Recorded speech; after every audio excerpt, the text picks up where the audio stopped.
He had another woman. She denies that. Well, either she doesn't know or her pride forces her to deny it. You know how women are. Not really. How did you know about this other woman? Well, Eddie could never keep a secret from me. That's why I don't buy this smuggling story. I'd have wormed it out of him. But Carrie Pastor? Oh, yeah. She was something else. Carrie Pastor? Absolutely breathtaking blonde and on the make. I told him she'd be trouble. He wouldn't listen. What kind of trouble? Sometimes a girl like that decides you're the guy she's going to marry. And you can't shake her. Especially if you've been leading her on. Had he promised to marry her? He would have promised her anything. Listen, if she'd have looked at me the way she looked at him, I'd have promised her anything, too. And so would you. I kept telling him, get out, Eddie. Get out before it's too late. But he didn't listen. Carrie Pastor. Where does she live?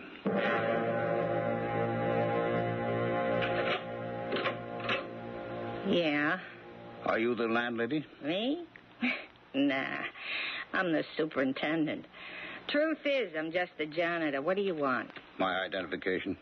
Hey, a cop, huh? Hey, you want to come in? Thank you. I've been ringing Carrie Pastor's bell. There's no answer. Well, there ain't about to be an answer either. She flew the coop. What? Well, you know how these little pigeons are. Here today, gone tomorrow. You know where she went? How do I know where she went? I don't even know where she come from. Well, didn't she need some kind of identification to rent an apartment? Nah. All she needed was money and to behave herself. What can you tell me about her? Oh, sharp little cookie. Great looks. She was out to hook a rich guy. Where did she work? She worked in her apartment. What are you telling me? She's the kind of dame that, goes to work on a guy. You know what I mean? I mean, she hits him for money, clothes, or rent. If she was as great looking as you say, why did you settle for a dump like this? She could have done much better. We used to talk about that, her and me. You know what she said? If all you want from a guy is dough, grab all you can get. But if you want him to marry you, don't let him set you up too good. That way he feels he's giving you enough. Keep it poor. Keep him guilty. Yeah. Did you ever meet the guy? I'd see him come in, go out. He's the one that was killed the other night. I recognize the picture. Also the name. Edward Blake. What can you tell me about their relationship? Oh, she was crazy about him. Look, I seen hustlers work in my time. You wouldn't know it to look at me, but I wound a few guys around my fingers myself once. And she really loved him. How do you know? Well, she told me. She come down here for a drink, She'd cry on my shoulder. I told her, I says, honey, they never leave their wives. And so she says, if I can't have him, nobody will. Well, I figured it was just the booze talking. I don't know, she might have meant it, huh? And you really can't tell me anything about her, can you? What's to tell? Dames like that, ships that pass in the night. I'd like to take a look around the apartment. Oh, please, be my guest.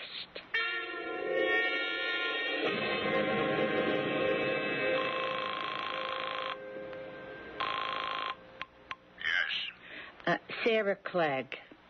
Well? I think the lieutenant bought it. You must have done a good job. I almost believed it myself. Hey, how long do you want me to stay here? It's going to be a while. Until we're sure all the dust is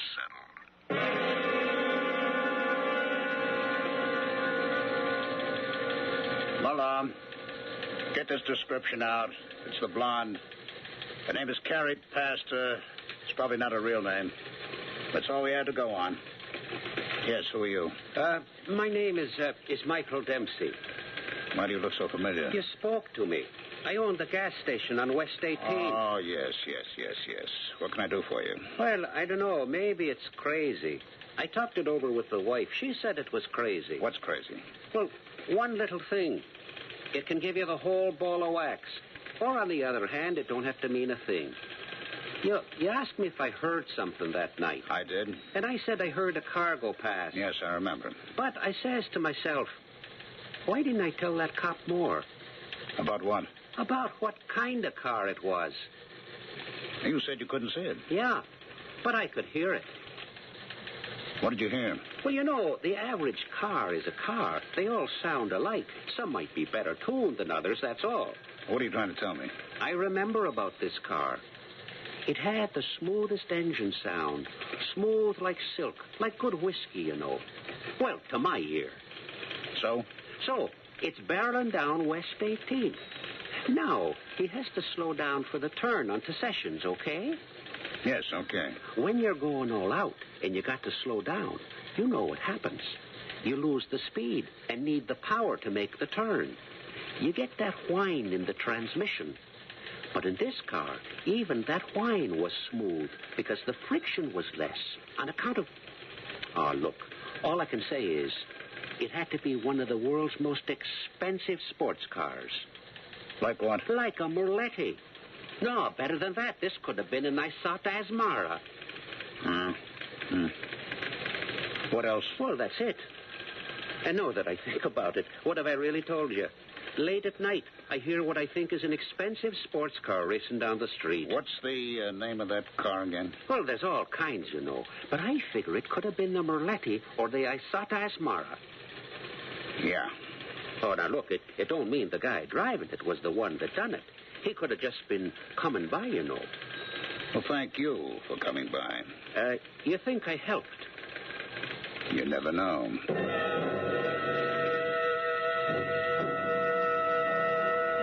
Is everything okay, Dora? No, everything is not okay. I'm sorry. It's just that I feel it's all been put on a back burner. Don't the police tell you anything? Oh, yes. We're working on it. We're following leads. We expect to have a break very soon. Meanwhile, the days go by, the weeks. Soon it'll be months. And then it'll be last year's murder. I'm sure they're doing the best they can. This mystery woman angle, it's wrong. They're wasting their time. Dora, you can't let your pride... But it's true. I know Eddie better than anyone. There was no other woman. Well, how do you account for that landlady's story? It's a lie. Why would she lie? There are people who'll do anything to get their names in the papers. Have another drink. No. I want to go to police headquarters. Will it do any good? I don't care. You have to pester them. But, Dora... Could you give me a lift, Tom?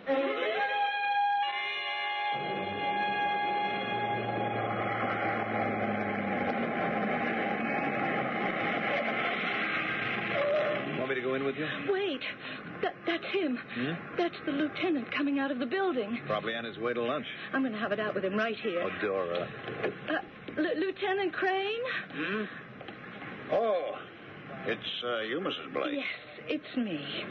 What's been happening? I'll tell you. Nothing. You're following that phony other woman angle. Mrs. Blake. Well, why don't you believe me? You're afraid to take on the real criminals, the smugglers. Maybe they're too powerful for you to handle. Now, Dora, you mustn't say that. Why not? It's the truth. Oh, it's you, Mr. Herrick. Please forgive her. She's distraught. Dora, let me take you home. Why won't anybody believe me? Is this your car, Mr. Herrick? Oh, yeah, it's my one extravagance. Come on, Dora. Everything will be all right. You'll see. Oh, Tommy. Tommy, nobody does anything. Nobody.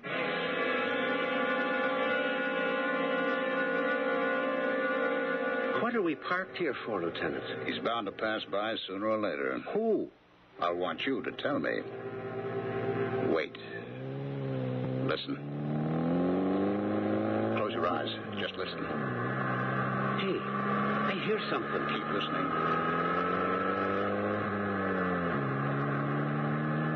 That whine. It's the same whine. Thank you, Michael. Thank you very much. Lieutenant Crane, do you have any news for me? I'm looking for Tom Herrick. Is he here? Oh, yes. Won't you come in? Thank you. Hello, Lieutenant. Hello, Mr. Herrick. Any news about the lady who killed Eddie? There was no lady. I told you. Then who killed him? Don't you know? How would he know? Ask him. What could she ask me? You were right all along, Mrs. Blake. There is a ring of smugglers, and they did use your husband as a messenger. That's where all that money came from. Isn't that true, Mr. Herrick? What would I know about it? You recruited him. Therefore, you were responsible for him. Therefore, when he wanted out, you had to take care of him. Tom! It's a lie. You're an accountant for General Communications. You make $27,000 a year. How can you drive an Isotta? I told you, it's my one extravagance. You live in a penthouse on East Grant. Every stitch you wear is custom made. Well, what is he saying? Can't prove a word of it. Well, then why should he accuse you? We're going to keep you under watch like a bug beneath the microscope, Mr. Herrick. You won't learn a thing. You can't prove a thing. Yes, I know. We won't have to. You're going to tell us of your own free will. We won't be able to stop you from talking. Tom! You're out of your head, Lieutenant. Your only chance is to come downtown with me now and sign a confession. Why should I sign anything if I'm innocent? Dora, believe me. Eddie and I, we were kids together. If you don't, I'm going to walk out of here and forget the whole business. But the people you work for, they'll see that you are under surveillance. They'll know you're under suspicion. What would your life be worth then? Only we can save you, Mr. Herrick. Do I go downtown with you or without you? Tom, you didn't kill him. Mr. Herrick, I'm leaving. No, Lieutenant. He couldn't kill his best friend. When money is your master, you don't have any friends. Tell him he's lying. Tom, tell him he's lying. Well, Mr. Herrick, what do you say? Take me with you, Lieutenant. Take me with you. Tom!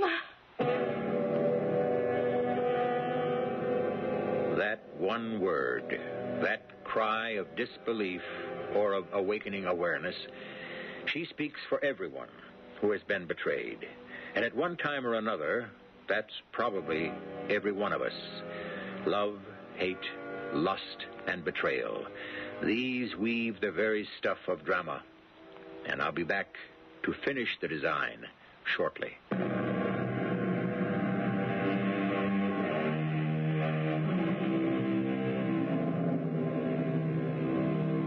When you have money for a master, you don't have any friends, according to Detective Lieutenant Crane. Money, it enchants, it enslaves. It builds a palace and transforms it into a prison. It buys a man's soul and a woman's honor. It is the most potent force in the world. Yet how common. Like a woman of easy virtue, it will serve anyone. It isn't at all particular. If only it weren't the most necessary of all the evils.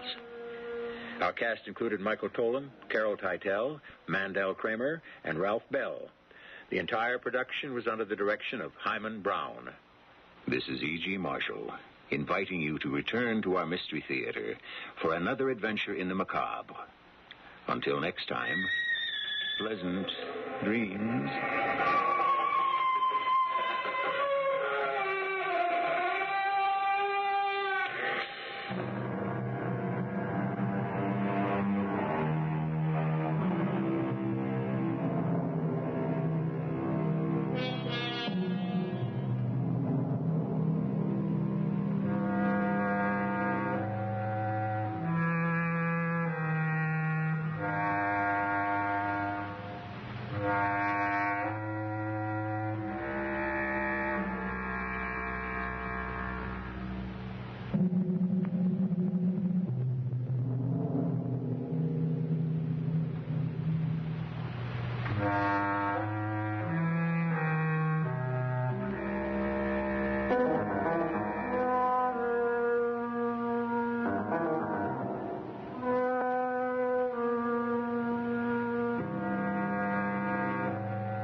presents...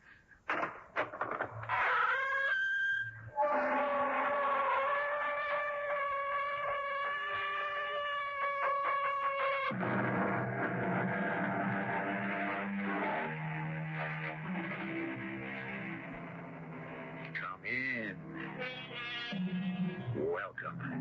I'm E.G. Marshall. Our story is called Hidden Memory. There is a scientific term for such a phenomenon. Cryptomnesia, the appearance in consciousness of memory images which are not recognized as such, but appear as original creations. The experience lies at the root of many instances of plagiarism, intentional or unintentional. But in this story that follows, we propose to carry it much further than that, into the realm of the occult, the arcane. Will it change me, Doctor? Will it make me different? Not permanently, no. Will it help me? I hope so. Why don't you just lie back and relax? Then we'll proceed. All right. I trust you. Good. Anyway, I think I do. I have to, don't I?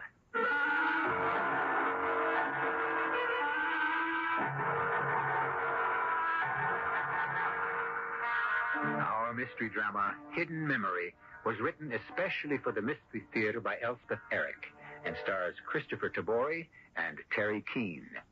I'll be back shortly with Act One.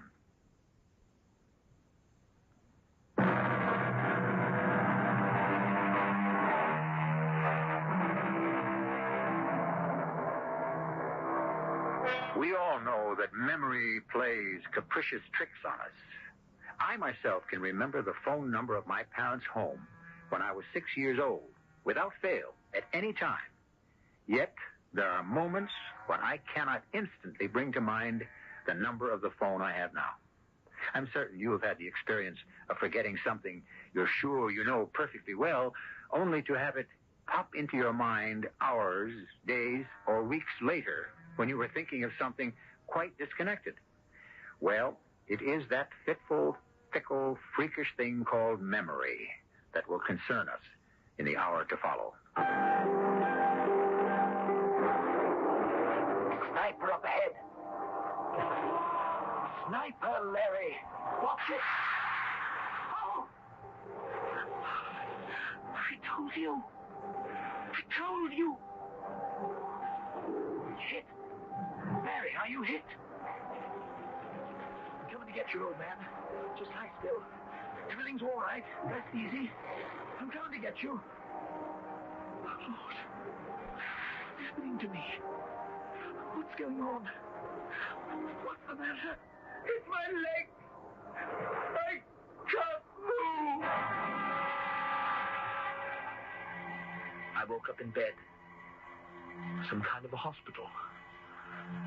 Man sitting beside me was probably a doctor. Ah, yes. Definitely a doctor. He had a little smile on his face, and he looked kind, concerned. Oh, yes, I remembered him. He was the one who put the needle in my arm. When was it he did that? How long ago? Feeling all right? Yes, I think so. A little disoriented? I guess you could call it that, Doctor. What was it? What did you pump into me? Sodium amytal. Oh, yes. You said you were going to do that. Did it work? We'll soon find out, won't we? Did I do anything out of the way? Not at all. Well, what did I do? You relived a very painful experience. I did? Larry, I couldn't get to him. That's right. Oh, I was scared stiff. That's right. Scared stiff. That's some sort of a joke, isn't it? Scared stiff. Paralyzed. Is that possible? You've never heard of being paralyzed with fright? Oh, yes, I've heard of it. Never thought it would happen to me. It can happen to anybody. Often does. Doctor, will I be able to walk now? Your mother's outside. Would you like to see her? You didn't answer me. Will I be able to walk? I think I'll ask her to come in. Will you come inside, please, ma'am? Oh, yes. Thank you, Doctor. Hello, Mother. Oh, Evan, darling. Doctor, he looks so pale. I'm going to ask you to sit in that chair. No, not that one. Over there. Well, can't I sit beside Evan? Over there. If you please. Well, whatever for? Why can't she sit next to me? Because now we're going to find out whether... If I can walk. Is that it? That's it. Precisely. Go on, Mother. All right. Thank you. Now, young man, don't rush things. Take all the time you need. You want to swing your legs over the side of the bed? That's it. Splendid. Need help in standing? No, let me try it by myself. I did it. You most assuredly did. Now, I want you to keep your eyes on your mother's face. Darling? And slowly walk over to her. Don't look down at the floor or your feet. Just keep your eyes on your mother and go to her. Ready? Yes. Slowly now. Darling? Eyes up. I'm right here, darling. I'm walking. I'm walking. Oh, look at me. I'm walking. Eyes up. Up. Oh, no. Oh, Evan, are you all right? Darling, are you all right? I was walking. I was walking. Of course you were. Till he yelled at me. Who yelled at you? No one yelled at you, Evan. Yes, you did. I heard you. You said, "Get up, you little coward. Get up off that floor." I never said that. But I heard you. I heard you. Get up off that floor, you little coward. Doctor. Get up. I heard you say it. Doctor, when Evan was little, just over a year old, someone did say that to him. His father.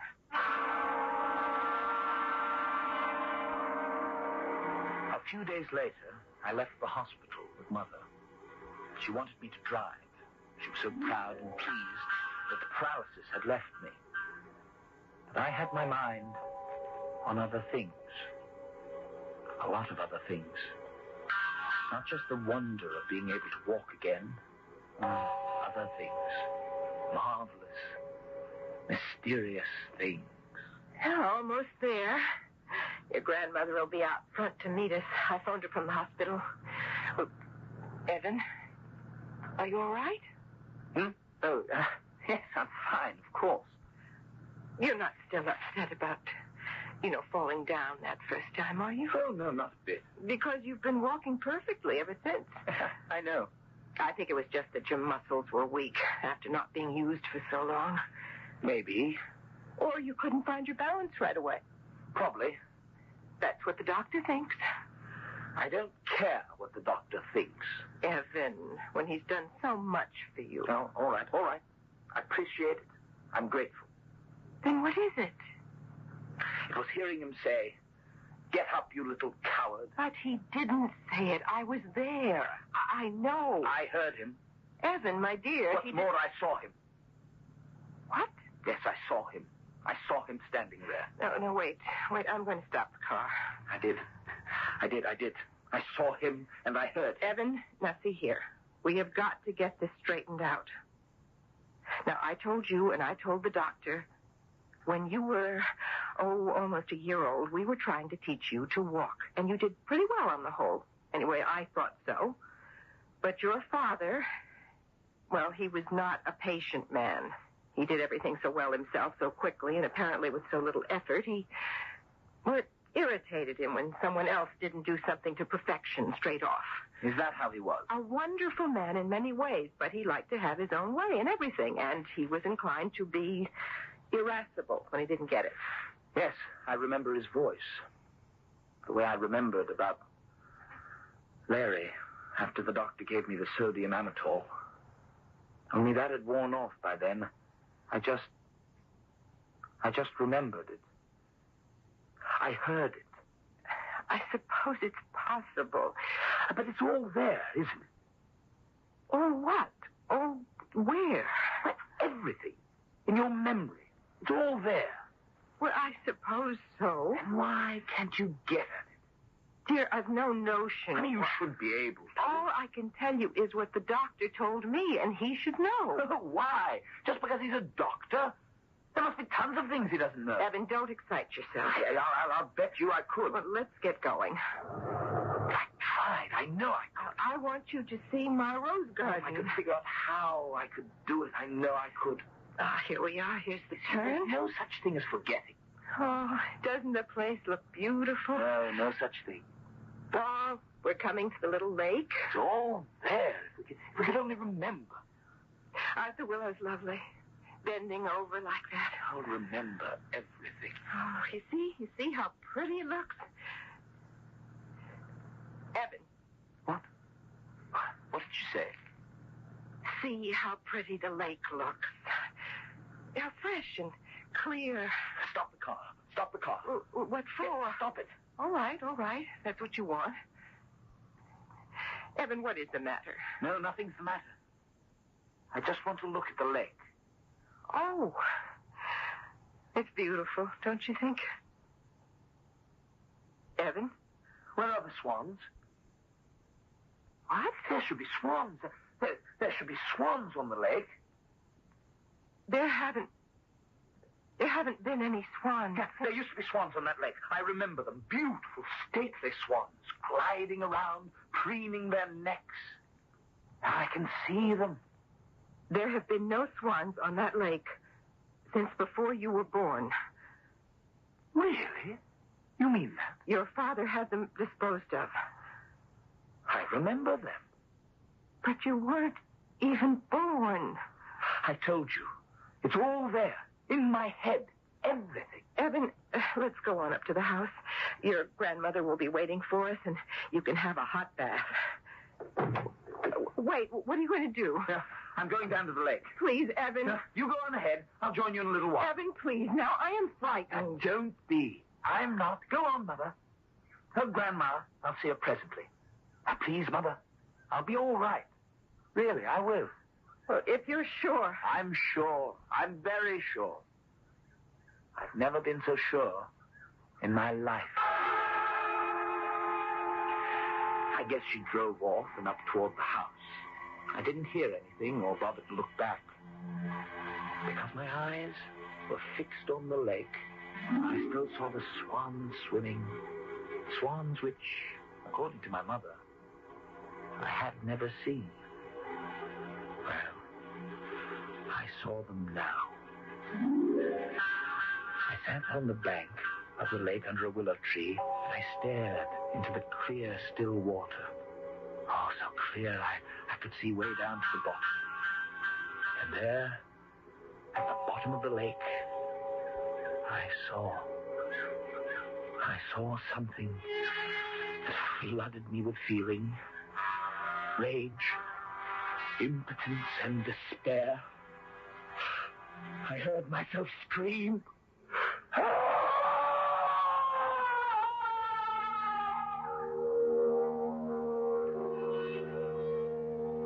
Of course, you have heard of precognition, the ability of some psychic personalities to know the future. How much have you heard about retrocognition, knowledge of the past? And how far back into the past can this retrocognition extend? If it can go back to the time before birth, then what are its limits? Does it have any? Or is it unbounded? We'll return shortly with our second act. What?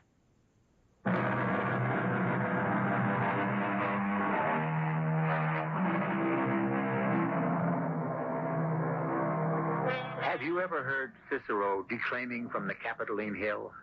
Have you heard Shakespeare arguing with his wife? Have you heard George Washington exhorting the troops at Valley Forge? Or have you only thought you heard them? No matter, not really. In the dim and deep recesses of your consciousness, it all comes to the same thing. I drove on up the long hill to the house. From behind me, I thought I heard an agonized scream, but I closed my ears to it, put it out of my mind. I was frightened. Frightened for my son, frightened for myself. I wanted my mother.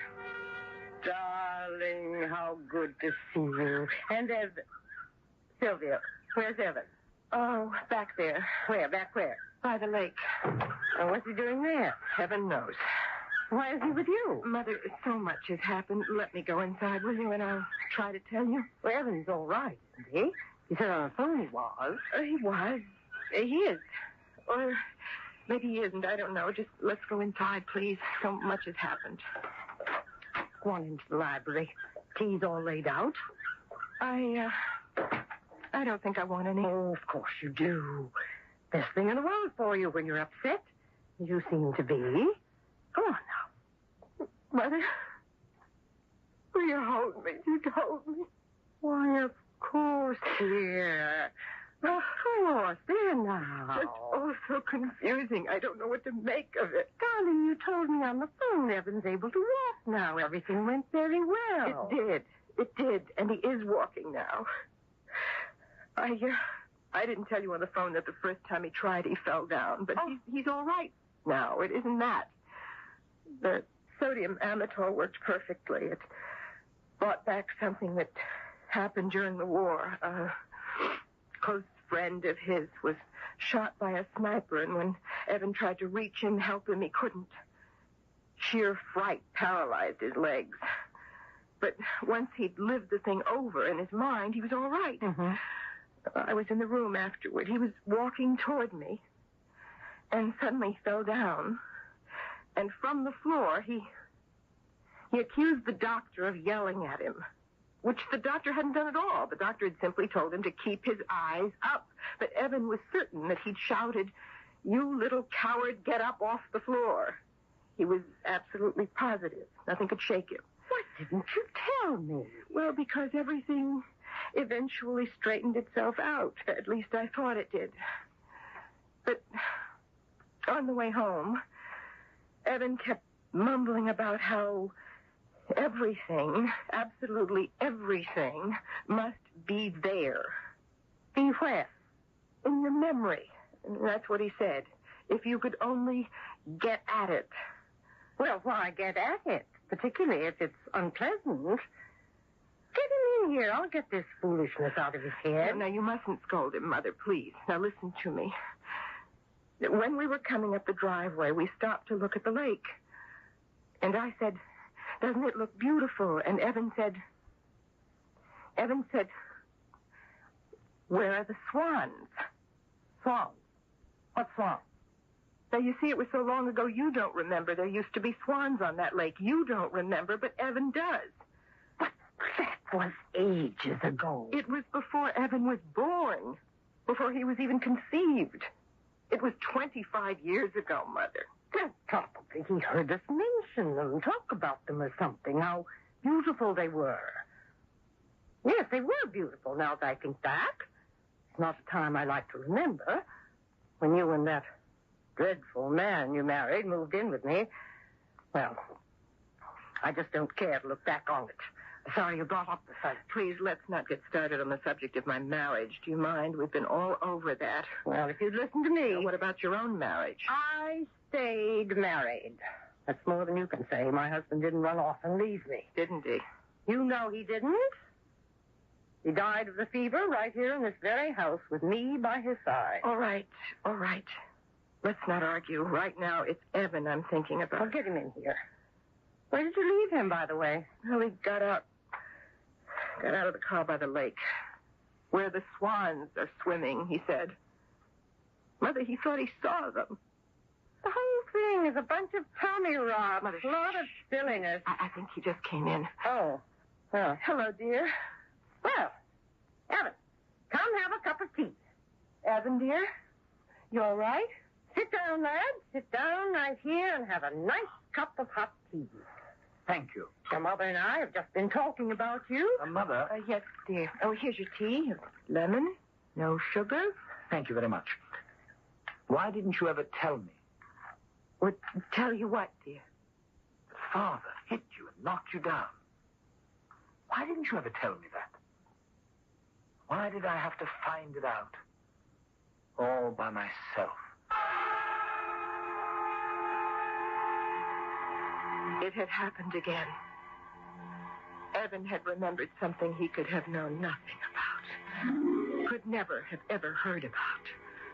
But we never discussed it in front of him years later or at any other time. There was a closed secret between my husband and me. I was so shaken by Evan's words that I got to my feet. I stumbled out of the room, went upstairs, and threw myself on my bed. Then later...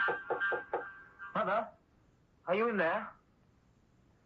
I'd really like to talk to you. Oh, I know you're upset. But really, you shouldn't be. You didn't believe, did you? When I said I saw Father strike you and knock you down? Or is it that you did believe me? Is that what upset you? That what I saw was true? Oh, Mother, please. It's true. Of course. I knew it was. How could you possibly know? I saw it. It happened before you were born. Before your father and I were married. How could you possibly know? You say you saw it. Where did you see it? At the bottom of the lake. Evan, you're mad. I saw it. I saw the whole thing. You see, it's a matter of concentration. I think that's what it is. I don't really know. Anyone can do what I did. They just haven't tried. They don't know the power they have. See, I didn't know till now. Evan, if I went down to the lake and concentrated the way you did, could I see things? Hear things that happened, say, 30 years ago? I don't see why not. When I was a little girl, my father went away. Left your grandmother and me. Oh? Where did he go? That's just it. I don't know. I know what your grandmother told me, that he went to London on business. But I never believed that. Of course, I was devastated when he left. I thought I'd never see him again. But you did. He came back. Oh, after weeks and weeks. But to me, it seemed like years, like forever. I've never really gotten over it. Evan, if what you say is true, that nothing is lost, that everything can be brought back, couldn't I bring back all that? Where my father went? With whom? Couldn't I go to the lake and find out? Yes, if you concentrate hard enough, but you don't have to go to the lake. You can go any place. Use anything. Anything that will shut out the present and bring back the past. I could go to my rose garden. That's the place I love best. I could go there. I walked into my rose garden, half afraid, half determined. I needed to free myself of this gnawing curiosity that had plagued me since childhood. I passed my favorite rose bush, then turned and went back to it. It was a tall bush laden with deep yellow roses, the yellow shading at the heart to a kind of coral, almost orange. I looked deep into it, shutting out the world, the present, losing myself in the heart of a rose. Then I saw it. Evan, where are you? Evan! Here, Mother. I'm here. Evan. Oh, Evan, I saw something. I did. I saw it. I did exactly what you told me to do. I stopped by my favorite rose bush, the dark yellow one, and I stared into it. I don't know how long. For a long time. And everything seemed to float away from me. Even you, even the rose itself, everything. I didn't know where I was, or who I was, or what I was doing. I was disembodied. I had no mind, no will, there's no being. Then after, I don't know how long, I saw it. Clear and distinct, pointing straight at me. What did you see? An arrow.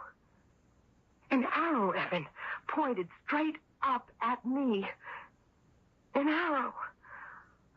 Oh, Evan, what does it mean? Why should I see an arrow in the heart of a rose? I don't know, Mother. But it must mean something, mustn't it? Oh, yes, it must mean something. Something connected with Grandfather. Would you like me to try and find out what it means? Oh, would you? Do you think you could? Well, I could try. What will you do? Well, I shall go to the lake, of course. Try to find the answer there.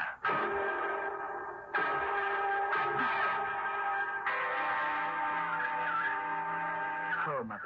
Oh, Evan, you've been gone so long, I was worried. Did you see anything?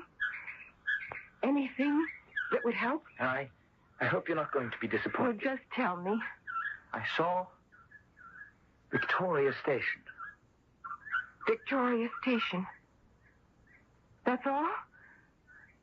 Well, Mother did say Father went to London. Is that all you saw? Just Victoria Station? No. Something else. Something vague. Large. Going on. And white. Very white. Like Palisades. Rising straight up out of the water. That sounds like the cliffs of Dover. And the train to Dover leaves from Victoria Station. It all fits together. Victoria Station, Dover, the arrow. Now I know where my father went. Oh, quick. We must go tell your grandmother what we know. Oh, I felt so triumphant, so powerful.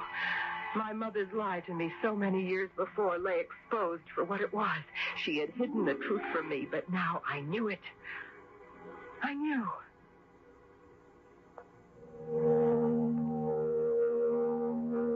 Of course, you are free to believe or disbelieve.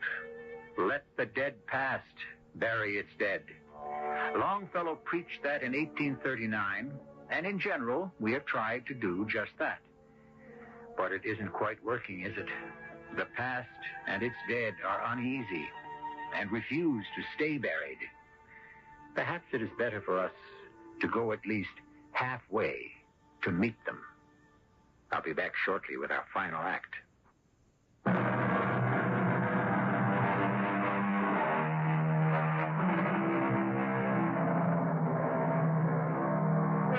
The whole stanza, one of whose lines we quoted before, goes like this. Trust no future, however pleasant. Let the dead past bury its dead. Act in the living present. Heart within and God o'erhead. Sound advice, is it not? But would the poet have offered it if we did not persist in trying to raise the dead, bring back the past? A lot of claptrap. Simple-minded balderdash. Perhaps it was the war that unhinged my grandson, or perhaps he inherited this morbid streak from his father. Whatever caused it, I, as the living head of the family, intended to eradicate it. Just how, by what methods, I was not sure. Mother, what do you want? I'd like to speak with you, Grandmother. Well, I'm not sure I want to speak with you. Now, please, Grandmother. Oh, very well. Come on in. Thank you, Mother. Yes. Thank you, Grandmother. Mother, sit down. Both of you. Listen to what I have to say. No, Mother. I repeat, sit down, Sylvia, and you too, Evan. Yes, Grandmother. Now, I don't know what this folderol is all about. this rubbish about seeing things at the bottom of our lake? It's not rubbish. Seeing things that happened before you were born. Mother, I think you should know that Evan isn't the only one who has seen things. So have I. You, Sylvia? You've been a party to this chicanery. Can you calm yourself enough to listen? Well, I don't know that I can. It's all too mortifying. Well, try. Hear us out. Very well. I shall try. Now, at first, I felt pretty much the way you feel, that there was something strange about the whole thing, that Evan was peculiar, maybe even a trifle mad. But he assured me that this ability to remember things from the past, even the distant past, was not confined to him. So I decided I would try. Try hard. You went down to the lake and stared into it like Evan? No. Evan said it didn't matter what you used to gather your concentration. It could be anything at all. So I went to the rose garden, to my favorite rose bush, the tall yellow one with the deep center. And I lost myself in one of those roses, a particularly beautiful one, only just half open. I stared for, I don't know how long, because time lost all meaning for me. But I lost myself within it. Well, what happened then? Anything? Yes. I saw an arrow. An arrow? You saw an arrow? Well, clearly there was no arrow inside a rose, so you imagined it. Does that matter? Grandmother, wait. When Mother told me about seeing the arrow, I didn't know what the significance could be, any more than she. So I offered to help. He went back to the lake. And what do you think he saw? I haven't the foggiest notion. Victoria Station. Victoria Station? What in the Well, that's not all. Evan, tell her what else you saw. Masses of something white rising out of the sea. And what is that supposed to signify? Masses of white rising from the sea? What else could it be but the white cliffs of Dover? I am not impressed. But the arrow, Victoria Station, Dover. Don't you see how it all fits together? The golden arrow, Mother. The boat train to Paris. From Victoria Station, you take the train to Dover. They load the train onto a ship, sail to Calais, unload the train there, and you take off to Paris. It's all perfectly clear. Not to me. Why should imagining the golden arrow mean anything to any of us? Because that's where Father went. All the time you told me he was on business in London, he was in Paris. Is that what you've been conniving to find out? With all this staring into a lake and a rose? Was this simply vulgarity about where your father spent those few months? Couldn't you be satisfied with what I told you? No. No, I couldn't. I simply couldn't. Sylvia, you have hurt me deeply. Would you leave the room now? I'd like to speak to Evan alone. If that's what you want. That is what I want. All right. Call me if you need me. We shan't need you. Well, what is it, Grandmother? Evan, I want to show you something. Something I have kept all these years. Even your grandfather didn't know I had it. And, of course, I never showed it to your mother. It's here, in this little locked drawer. Here. Come take a look at it. All right. Why, it's just a sheet of paper. Yes. Beautiful color, isn't it? That deep purple. Stiff, shiny. Marvelously preserved, don't you think? Oh, is it old? At least 30 years, I should say. Grandmother, does this have something to do with Grandfather's absence when he was in Paris? He returned to me, you know. Never told me where he'd been, just came back and expected me to take him in. Which, because I loved him to distraction, I did. But this purple paper... When he'd been home, where he belonged, for about a week, he got a package. There was a box inside, wrapped in this paper. Obviously a gift of some kind. What kind of a gift? What was it? Do you think he showed it to me? Told me what it was? But I was convinced then, and I am convinced now, that some woman sent it to him.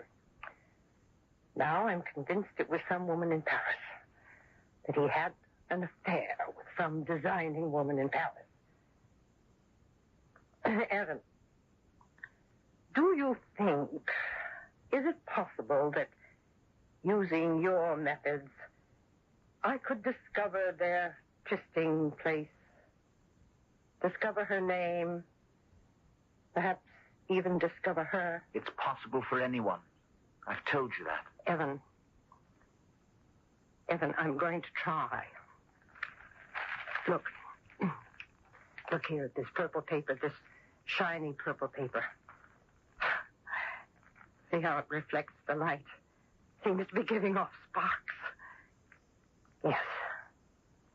You leave me now and let me stare at this shiny purple paper till I see what I want to see.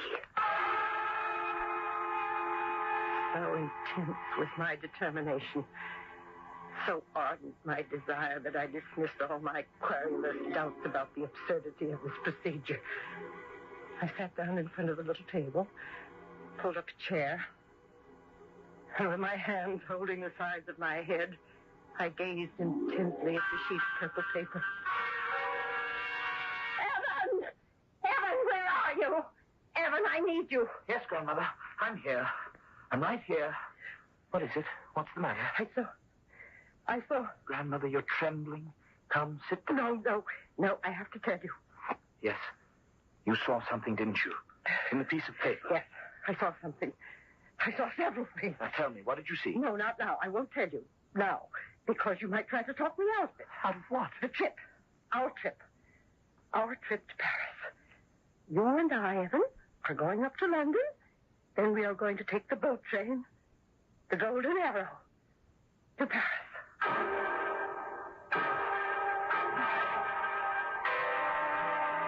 The very next day, Evan and I were in Paris.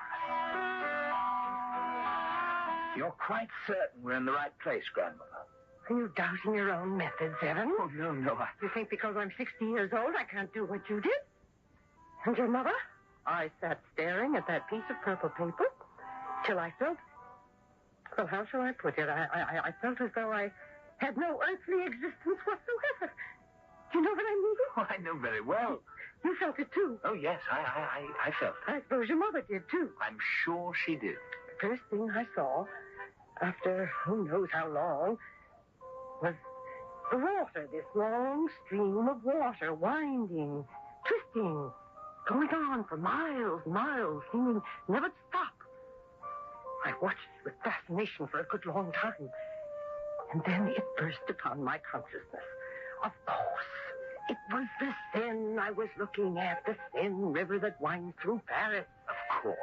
Madame, monsieur, quelque chose à boire? Something to drink, Grandmother. Heavens, no, I'm too nervous. Rien pour madame. Pour moi, une vermouth cassis, s'il vous plaît. Merci, monsieur. Tout de suite. I'm trembling head to foot, Evan. Isn't that ridiculous? Is that all you saw, Grandmother, in the purple paper? You'll never guess. Oh, no, I don't want to guess. I want you to tell me. Why this particular cafe? Well, I don't know exactly, but what I was seeing in the purple paper, the Seine, then the Louvre. Isn't it logical that what I was seeking must be on the opposite bank to the Louvre? Yes, I suppose so. Did you see anything else, though? Well, just a hazy impression of something red, a smudge of bright red. Now, that's all? Like a little red ball or a tiny cloud that moved. But you couldn't make out what it was? I'm positive we're in the right place. I feel it. Oh, Grandmother, you're becoming a real sensitive. Am I? Do you think so, really? Well, you're showing all the signs. Monsieur, le vermouth cassis. Merci. Quelque chose d'autre? Ça suffit. Merci bien. Well, Grandmother, here's to the success of our little trip, eh? Evan, I'm actually trembling. I'm trembling all over. Now. Evan! Look! Over there! Where? At that table. Don't. Now, wait till she sits down. Who? That woman. There. Now she's sitting down. Look now. The one with the red hair? What about her? Don't you see? That's the red I saw. The little red ball, the red cloud. Evan, that's the woman your grandfather had the rendezvous with here in Paris. Oh, but Grandmother, you can't be sure. Oh, I'm sure. I saw it all in a piece of purple paper. Yes, but even if you're right... I am right. There's not the slightest doubt. Well, what do you propose to do about it? I'll tell you. I want you to go over to her table and in your most courteous manner, ask her to join us for an aperitif. Tell her Lady John Trevelyan requests her company. So here I sit. Erin is bending over the red-haired lady, speaking to her softly. She looks up, startled. He repeats himself. She looks incredulous. Then she smiles. Now she gets up and with her hand on his arm walks slowly toward the table where I sit. We have a lot to talk over, this lady and I. After all, he did come home to me, where he belonged.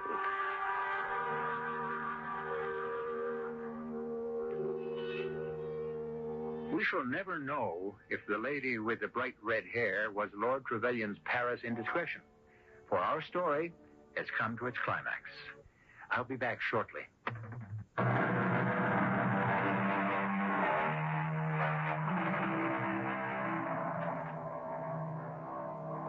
I myself do not have such powers of retrocognition. But then again, perhaps I do have them. How can I be sure if I have never tried? One of these days, I shall plant myself in front of something. A rose, a piece of purple paper, a lake as clear as crystal, and concentrate till I feel disembodied, discarnate, feeling without flesh. What, oh, what, if anything, will I see? Our cast included Christopher Tabori, Elspeth Eric, Terry Keane, and Robert Dryden.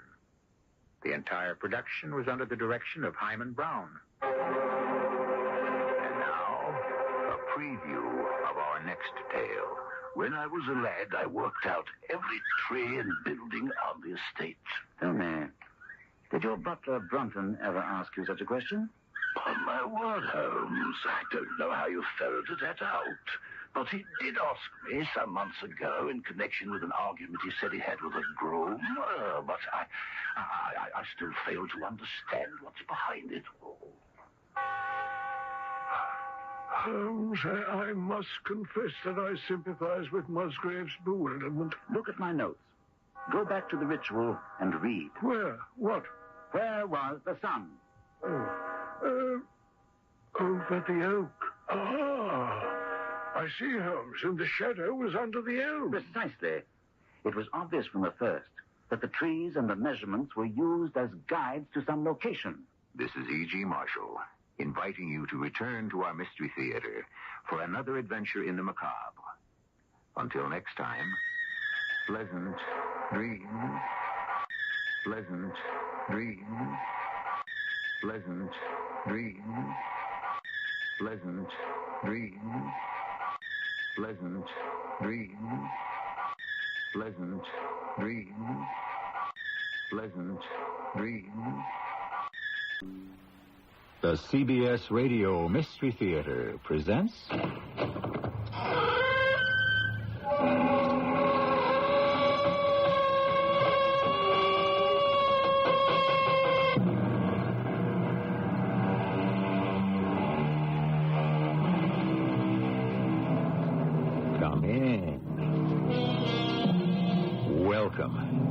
William E.G. Marshall.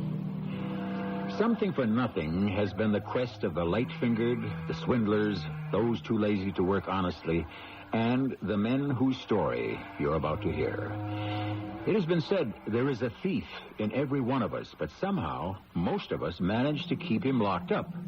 But sometimes temptation gets the upper hand. Phil, what are you doing? I'm pulling back the safety catch of this pistol. Then I'm going to fire it at you. And then wipe away my fingerprints and place the gun in your right hand. But why? Why? What did I do? I can't trust you anymore, partner.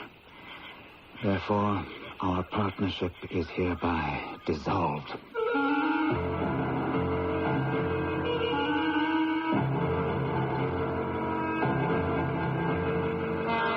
Our mystery drama, The 500 Carats, based on a tale by George Griffith, was especially adapted for the Mystery Theater by G. Frederick Lewis and stars Gordon Gould.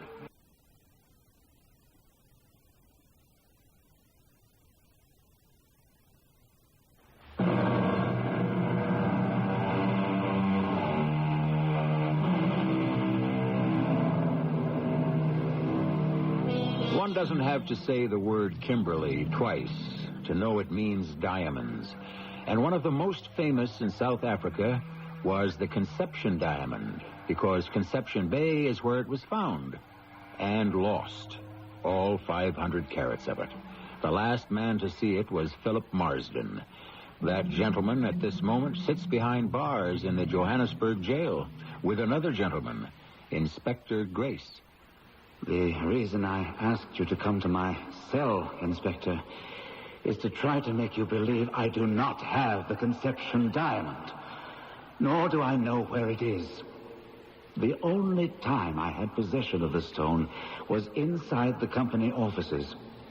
It was locked in the firm's safe, and for you to have held me on such meager evidence as you have is illegal.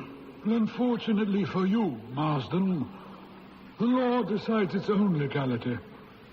You had access to the diamond, and although we don't know how, you could have spirited it out of the building. Inspector, you don't understand me at all. This has been going on too long. I've been searched and followed and kept at bay for weeks. I'm at the end of what I can stand and retain my sanity. I sent for you to tell you what I know in exchange for my freedom, so that I can leave South Africa forever. And if you tell me everything, we might strike a bargain. I'll trust you. What do I have to lose? The truth is the truth. 2 months ago, there was an incredible find at the Conception mine. I was with the director when it was brought in. Sir Hugh, this stone was delivered by hand. Oh, something extraordinary, eh? Well, bring it here, Dermot. Good Lord. Marsden, come and have a look at this. Why, it's certainly a remarkable stone. Has it been weighed? Oh, not yet, Mr. Marsden. Magnificent. Yes, on the face of it, I'd say a perfect octahedron. Where was it found, Dermot? Oh, at the 800-foot level at Conception. Well, I think the managing director should see this. The other chap's upstairs before we lock it up. Shall I give the managing director a call? No, I will. Marsden, you take it up to the diamond room and have it weighed. By the way, take Derwent along with you. I've been very pleased with your work for the firm, Derwent. I think we'll make you Mr. Marsden's assistant. What do you say, Marsden? He's a good man. Welcome aboard, Derwent. Oh, thank you, sir. I'll show you the way up.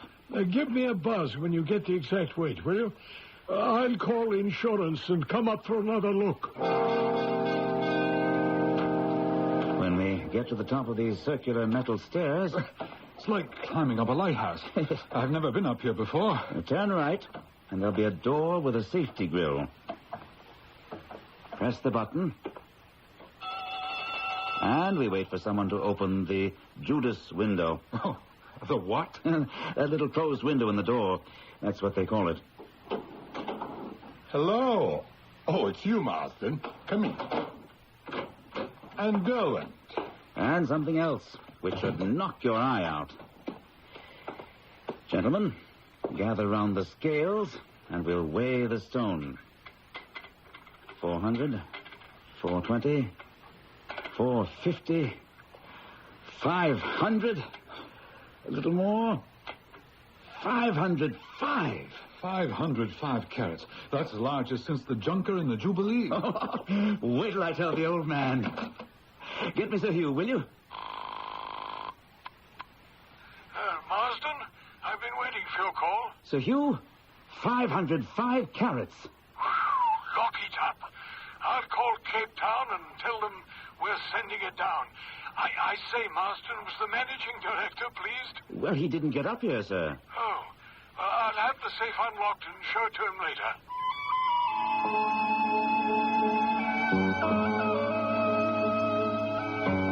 Then, Inspector, on Saturday, it was decided not to send the diamond down to Cape Town.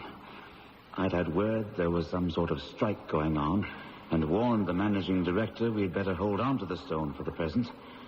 Monday, when the safe was opened, the diamond was gone. Get me Sir Hugh on the line, please. Sir Hugh here? Glad you're in, sir. Marsden? I'm in the diamond room. We just opened the safe, and the stone's gone. What? The big one? The conception? Yeah, we've turned the safe inside out. Does the managing director know? I called you first. Well, I'll find him and bring him up with me. If he hasn't already left the country, I'll put in a call for Inspector Grace. Sir Hugh's calling Inspector Grace. Grace? I thought he'd retired. It was only you and I and the managing director here on Saturday. Let's try to reconstruct what we remember so we have all the facts straight for him. Well, we ought to tell him who else saw the stone. Sir Hugh on Wednesday and Thursday. Now, that's the day he brought the managing director with him. It was after 6 when I closed the safe. Well, Sir Hugh brought his sister on Friday, or was it Thursday? I wasn't here then. Sir Hugh must have locked up because he opened the safe again with me Saturday morning when they took the insurance photograph. I think I was the last one to see it on Saturday. Well, I was with you and the managing director. I don't know what questions the inspector will have, but I certainly hope he can come up with some answers.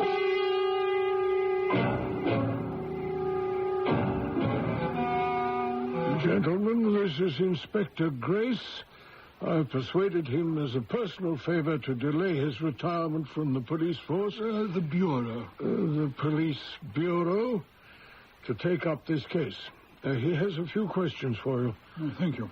Sir Hugh, is there anyone in this room who should be excluded from suspicion? Anyone? Including myself? Why not? Inspector, I was actually the last one to see that diamond on Saturday. I placed it in its leather bag in the presence of the managing director and Mr. Derwent here. Just the three of you? No one else was in this room. Sir Hugh, where is the managing director? I called his house. His wife said he was out hunting.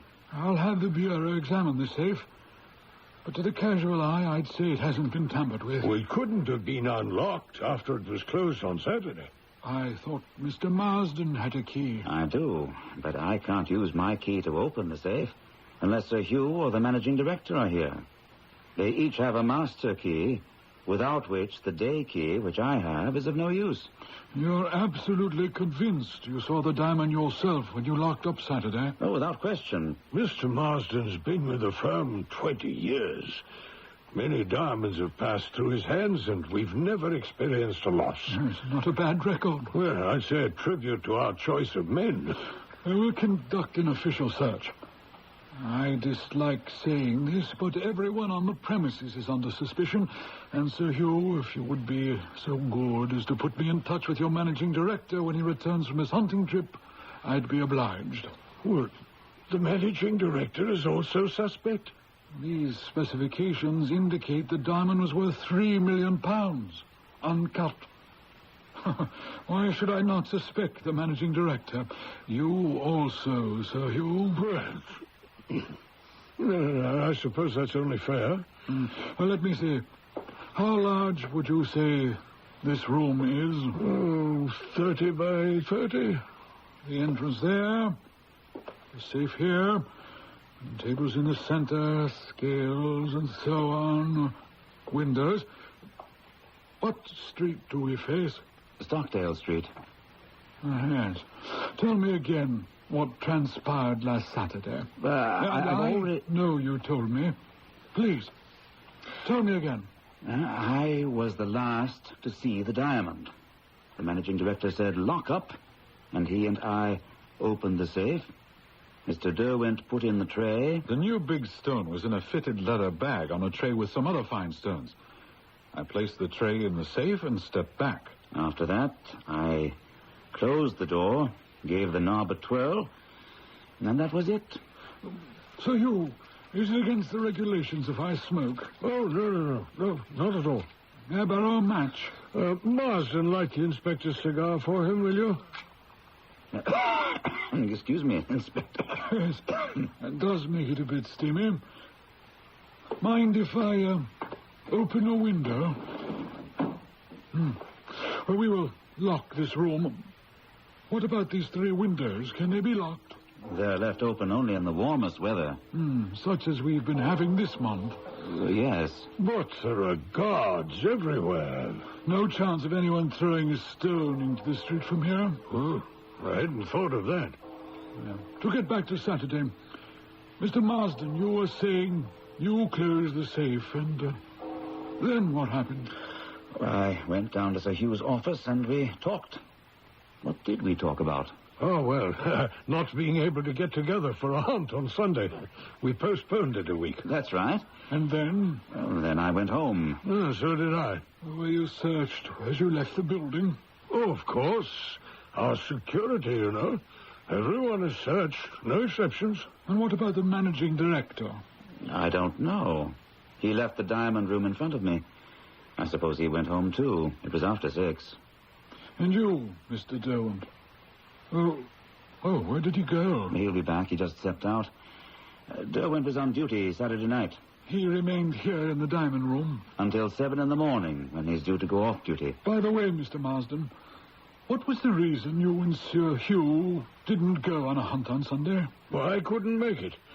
My wife had other plans. And, where do you generally go? Well, it depends on what you're after. The buck are fairly plentiful on the range between here and Berkeley West. I generally go there. So you hunted there alone on Sunday? I did, as a matter of fact. But no luck.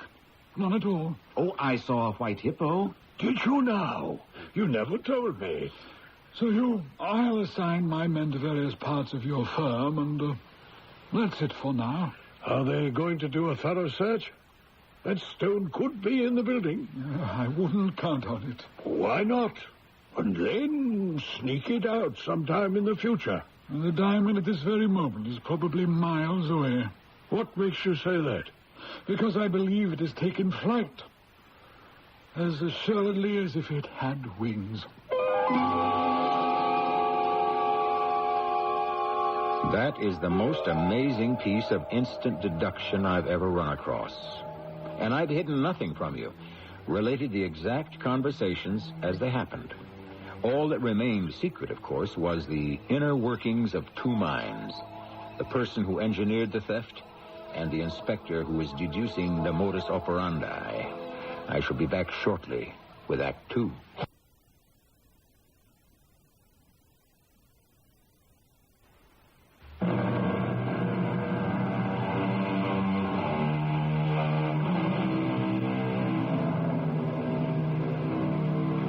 Unquestionably, the most valuable treasure per square centimeter is that piece of crystallized carbon we call a diamond.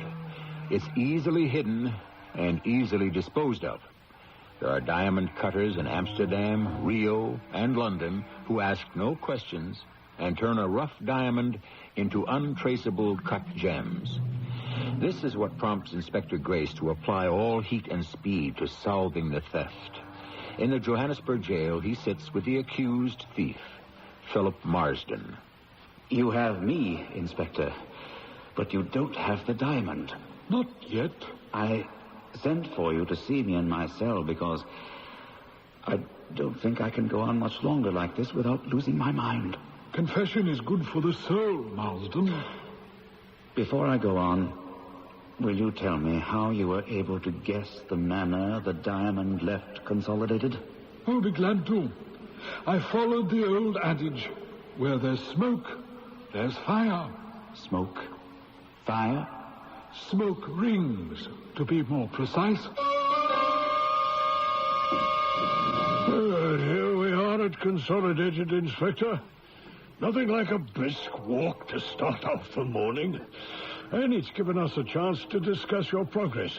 Such as it is, or rather isn't. Would you like a cigar? No, thanks. Well, any more on your theory of the flying diamond? I see you're again without a match. Well, this time I'm equipped. Here, let me.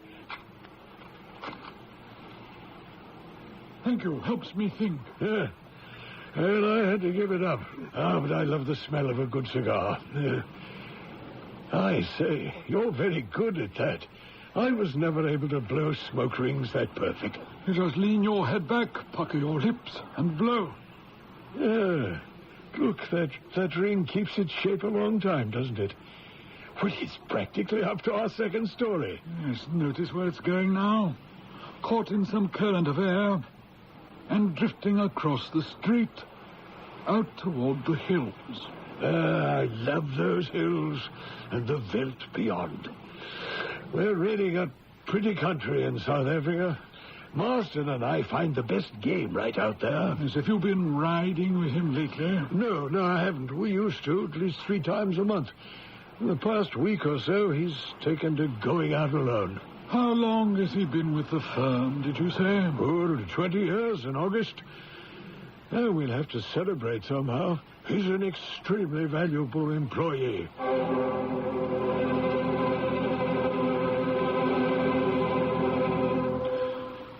Marsden, when I saw that smoke ring blowing in the direction of the hills and thought back to the day I stood by the window in the diamond room smoking, that smoke ring did exactly the same thing. Rising, then suddenly get caught in a current, and then I knew how you accomplished the theft. I suppose I say, as far as you went, you guessed right. But you are still a considerable distance from a solution. No, not that far. A diamond may be heavier than air, but other things are lighter. At any rate, from that time on, I realized your little hunting expeditions were not after game, but the spot where the diamond had dropped. That evening, we covered all the roads. It's getting late, Inspector. Perhaps he isn't coming back to Kimberley by the old Transvaal road. He'll have to take one of these roads. He knows we're watching his front door, so he can't stay out all night. Your men on the other roads, they won't go before you dismiss them. Hardly. They'll stay where they are, even if they have to wait all night. This may be our man, Constable. Hold your London high. Oh, stop right there. Whatever's the matter with you, Inspector Grace? Springing out at a man from the side of the road. Get off your horse, Marsden. What is all this? Well, Constable, take charge of the horse and tell the other men watching the other roads we have, Marsden. He'll ride back with me to the police station. This is very high-handed of you. Am I under arrest? Not yet. But I'm holding you on suspicion of theft. Theft of what? Can't a man go hunting anymore? What were you hunting for? What are you going to do with me? A complete search. Of me? From top to toe. What do you expect to find? I believe that somehow you had that diamond flown out to the veld, and for the past days you've gone out to search for it. I plan to make certain you didn't find it today.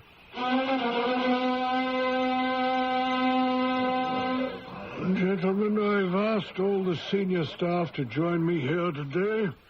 That is all but the managing director, who I understand has a touch of the flu. He's asked that we meet this morning, for he has something to tell us. Inspector Grace. Yes. Last night we detained Mr. Philip Marsden of your staff and had him searched. We suspected he knew the whereabouts of the Conception diamond and had gone out beyond the hills to recover it. But I was mistaken. Therefore, at Mr. Marsden's request, I am making public my apology. Oh, very sporting of you, Inspector. Marsden, I had no hand whatever in this matter, having left to the inspector all responsibility. So far as I am concerned, and I speak for the managing director and the board of governors, we never thought you were in any way culpable.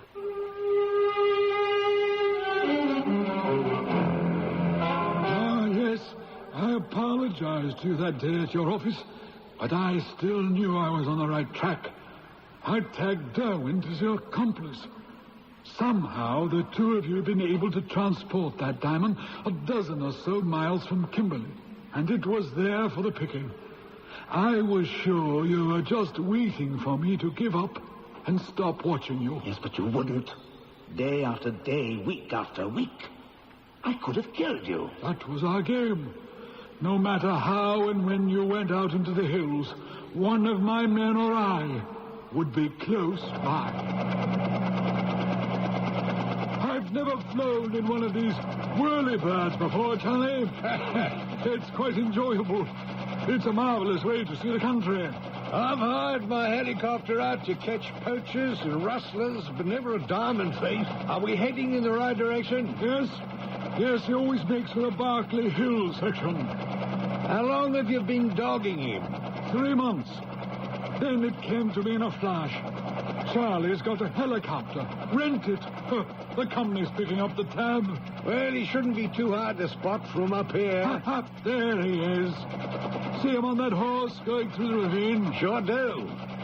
Now what? Can you just hover here and wait? Now, he's stopped now. See?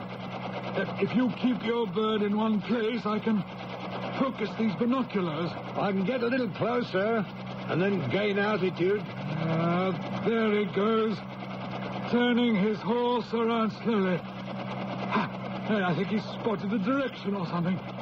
He's heading for that flat part of the veld. What do we do? See, up ahead, that little flat basin. It's about a half a mile ahead of him. Can we land there? Land?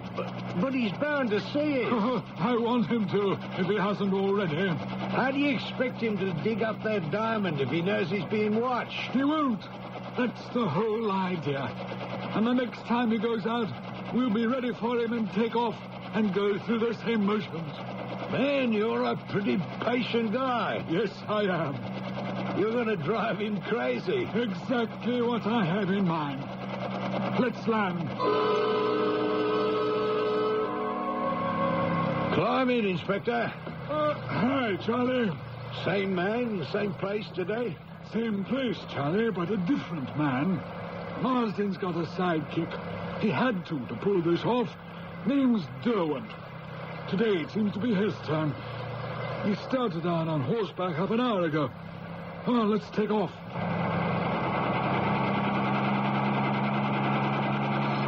Marsden has black hair, remember? Derwent's is red. Well, on a hot day like this, no one's going to be out on the veldt without a hat. Charlie, you're familiar with police procedure? Pretty much. Yeah, I've been in a lot of cases. Good. I'm deputizing you as an officer.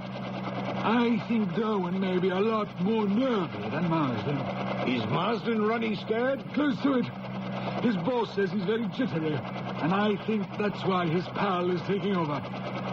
Let's head for that same place we landed last time and walk back to Mr. Derwent. You're sure that's him? Hey, just took off his hat to fan himself, and that's all the identification I need. You're right. That is some red hair.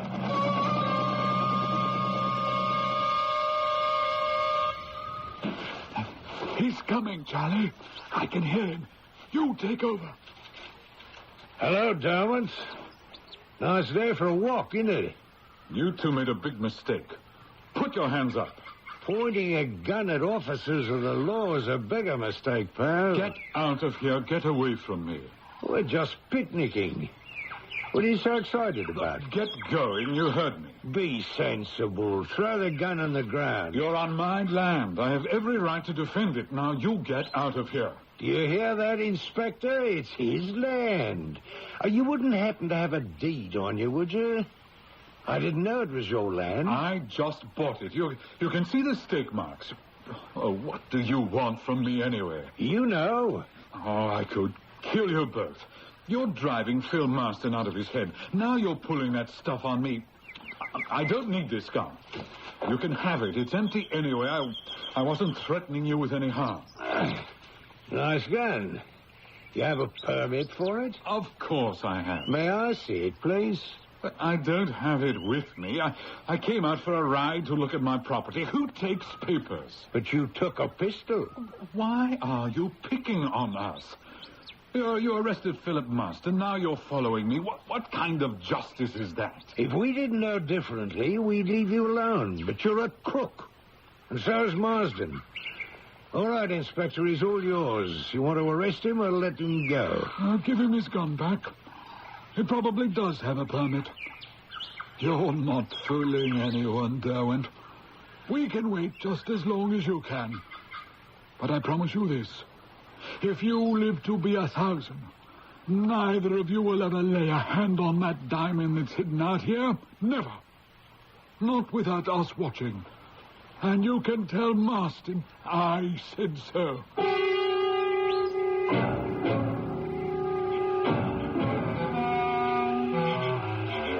Derwent? Marston? You can come out of the woods. I've been out there for hours. There's been a policeman outside my house until just now, midnight. Every single day. I'm not that happy about meeting in a cemetery at night. We're being followed and checked up on all the time. I left you the note to meet me here because we have to change our plans. Going out and looking is no good. We can't cover the area, and they won't let us alone. But they've got no proof. They don't need it. Someone else is bound to find it, Phil. It must still be tied to that red balloon. It's red. It's visible. We have got to keep trying. There's no other way. Anyway, how are we going to change our plans? I don't know. Derwent, I'm beat. I'm at the end of my rope. I can't live with this anymore. I'm going to tell the inspector how we did it. You're telling him nothing. What are you pointing that gun at me for? It's not loaded, Phil. But this is to warn you, it will be. You'd kill me for that. Money? You're darn right. Then don't kill me. The one we have to get out of the way is the inspector. If he's not around, we can move. Kill a police inspector? Oh, you're a lot crazier than I thought. Examine the motives of those who have sinned against society and those assigned to bring them to justice. Remember Javert, the relentless pursuer of Jean Valjean and Victor Hugo's classic? In the end of the novel, he breaks down. Here, I am an honest servant of the law, caught between two crimes. The crime of letting a man escape and the crime of arresting him. Let's see how the inspector grapples with this problem when I return shortly with Act 3.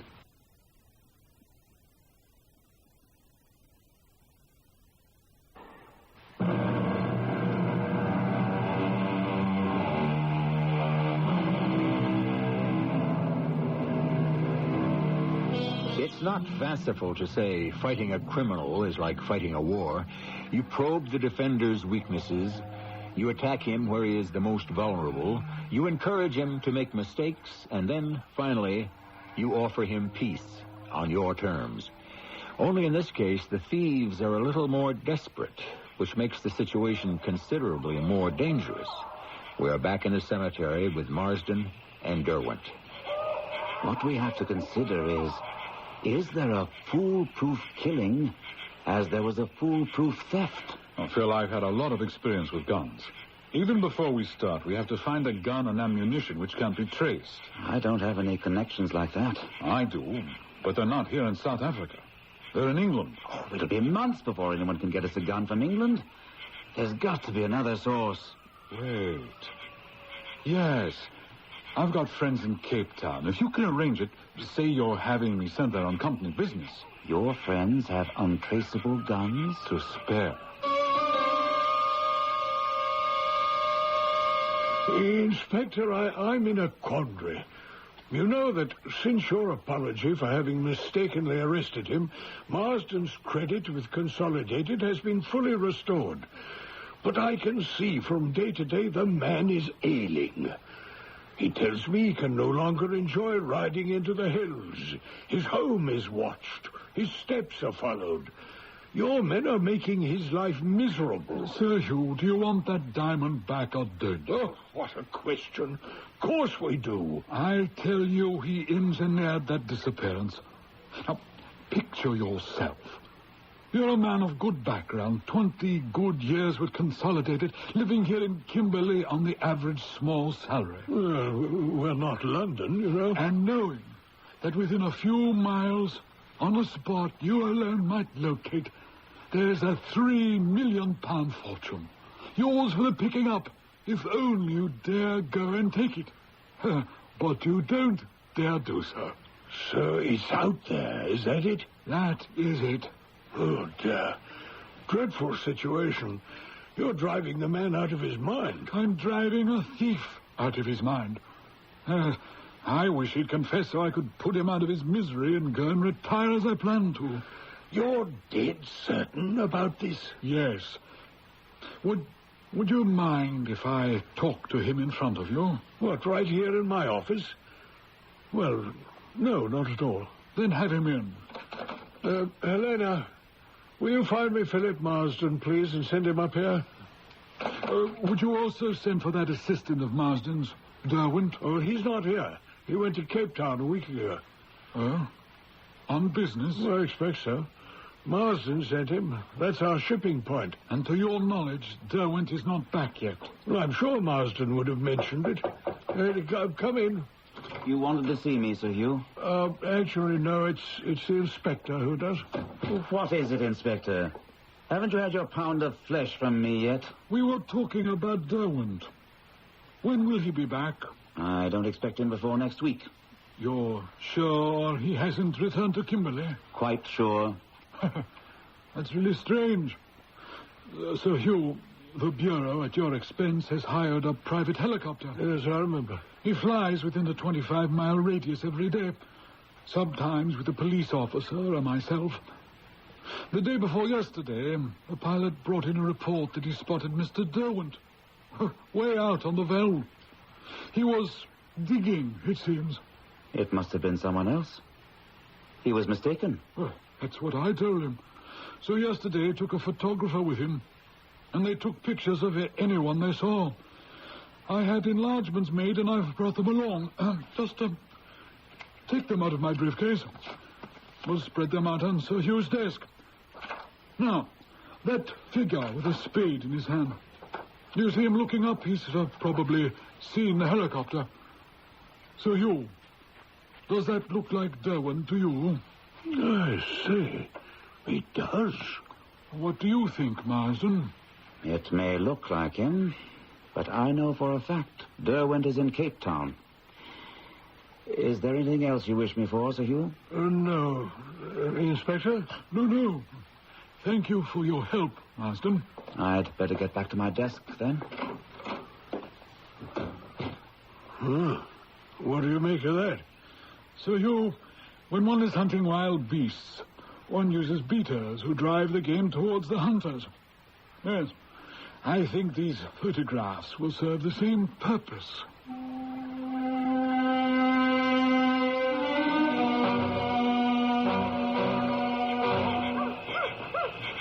Who's there?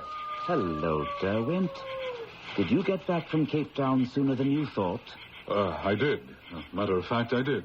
And you're just spending time out here during the day, observing the wonders of nature? Actually... And tonight you're here to cool off, because it is so hot in Kimberley. Well, it is. Yes, you read my mind. I do read it, with a great deal of interest.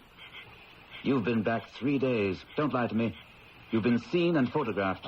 I know what you're thinking, but it isn't so. What am I thinking? You think I've been coming out here to find the diamond. I wouldn't mind if you did. We're partners. How did you make out with the revolver you were going to get from friends in Cape Town? Oh, yes, I got one. Completely untraceable, and ammunition for it, everything. I'm glad. I had an idea you might have got back, so this evening I went to your house to welcome you. I found the gun. Loaded. Is this it? Yes, that's it. Phil, what are you doing? I'm pulling back the safety catch. And then I'm going to fire it at you. And then rub away my fingerprints and place the gun in your right hand. But why? Why? What did I do? I can't trust you anymore, partner. You've left me no alternative. So the partnership is hereby dissolved.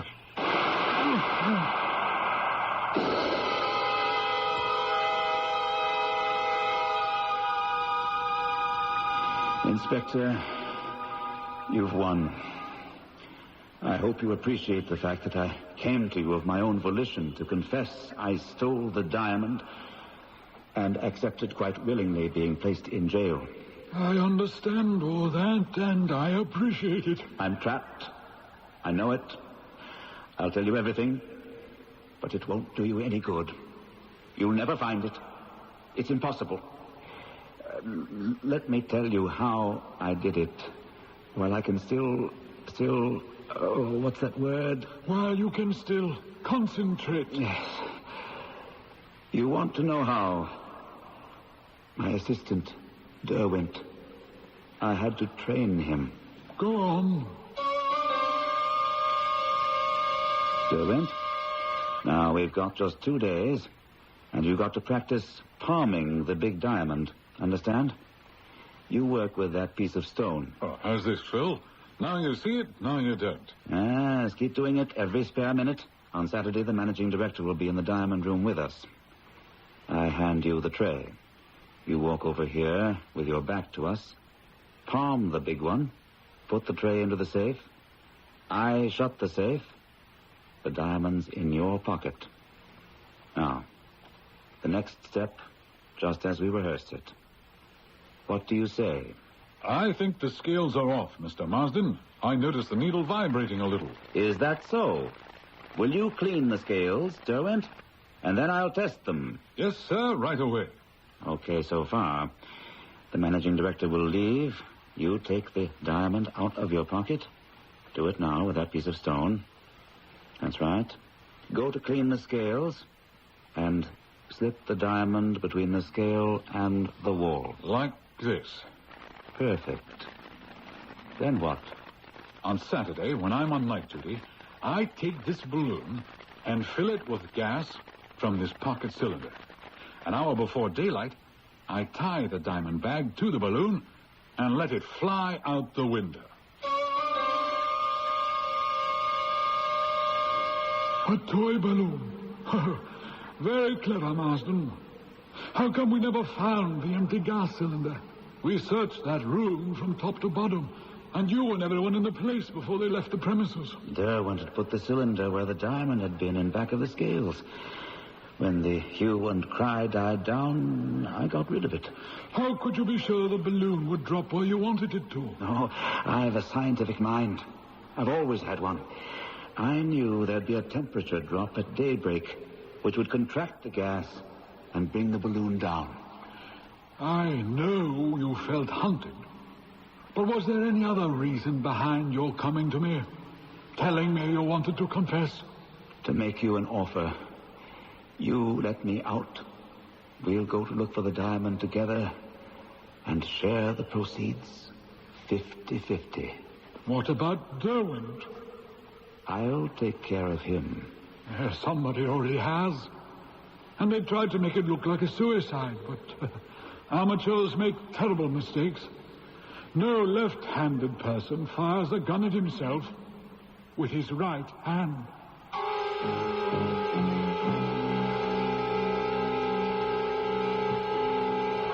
surprised.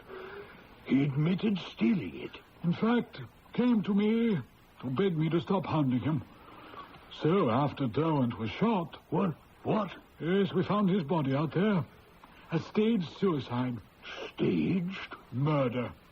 My theory is Marsden caught him trying to find the diamond alone. Well, I've turned everything over to the Bureau.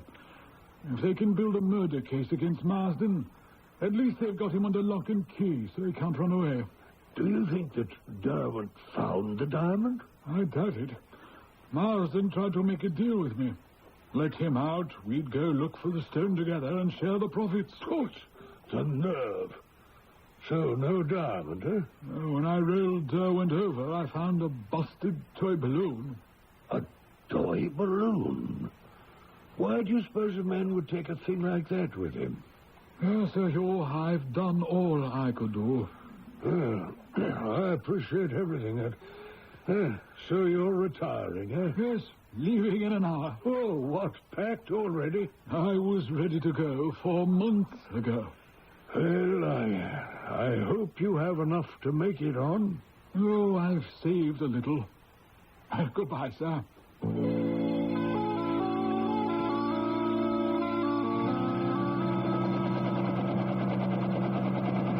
Inspector, I never thought my flying the helicopter for you would be so personally rewarding.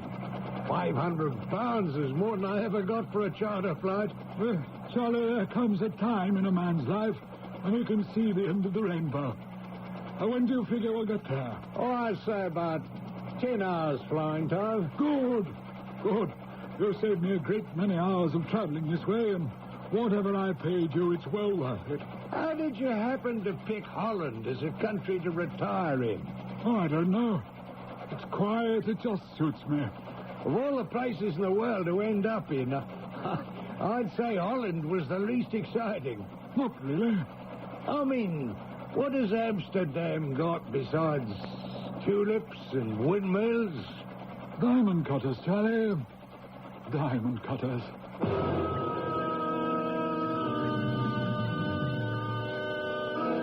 Your guess is as good as mine. But my guess is that by the time 505 carats are split up into smaller stones, Inspector Grace will have got for himself a generous annuity. What salves my conscience is that when a man retires from the force, he is no longer an officer of the law. He's just an ordinary man. Or, should I say, an ordinary crook. And perhaps he, too, will find an inspector at his heels following him. I shall return shortly.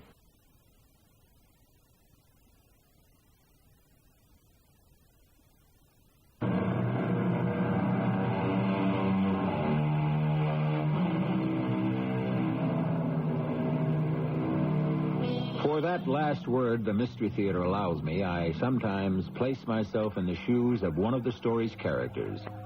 Say, Inspector Grace. Without batting an eye, he presents 505 carats to a diamond cutter in Amsterdam.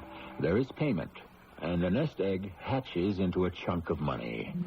Would I have the nerve? Could I comfort myself with George Bernard Shaw's opinion, the faults of the thief are the qualities of the financier? I don't know. I haven't tried it yet. Our cast included Gordon Gould, Lloyd Battista, and Court Benson. The entire production was under the direction of Hyman Brown. Radio Mystery Theater presents...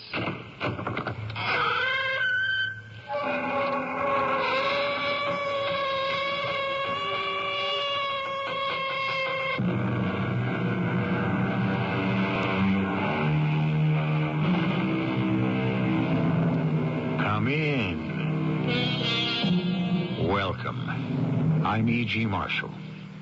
It is said that no one is so old that he cannot live another year, nor so young that he cannot die today. And thus, we have it clearly stated, the mysteries that surround each of us, life and death, age and youth. Some are spared, some are taken. Why? If we only knew.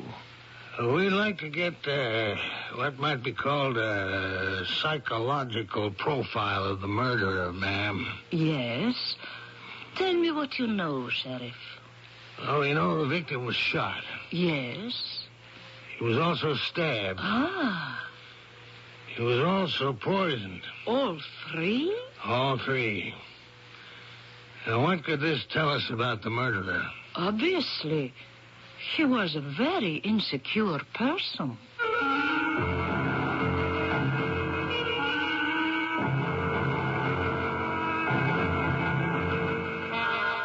Our mystery drama, The Code, written especially for the Mystery Theater by Sam Dan and stars Russell Horton. I'll be back shortly with Act One.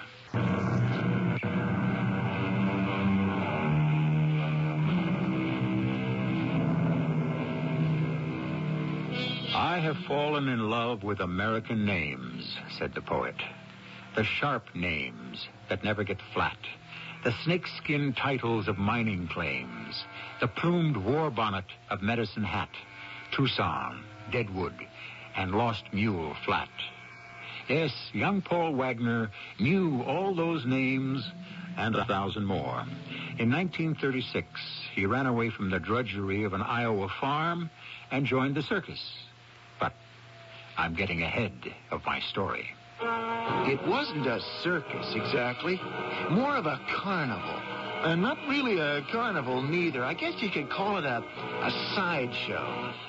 I hadn't fallen in love with all those American names, nor with the circus business, but with a woman. A woman like I'd never seen in all my born days. And here she is, Ishtar, named after that ancient Babylonian goddess of love. Oh, yes. She was a star. And she was also the magnificent Hindu queen, Her Royal Majesty the Maharini of Cooch Behar. She knew all the mystical magic of the inscrutable Orient.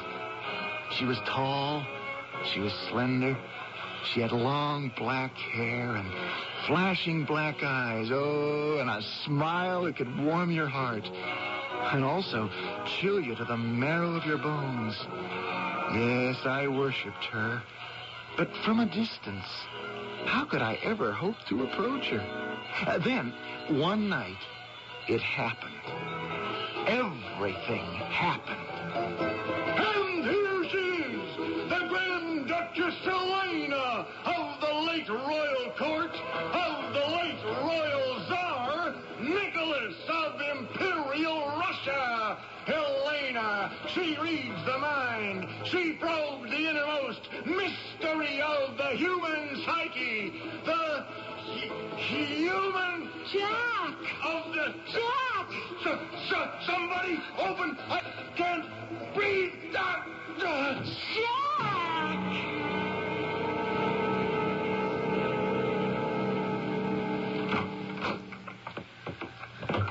Okay, kid, what are you doing in my trailer? Well, I'm not a kid. I'm 21 years old. That's still a kid.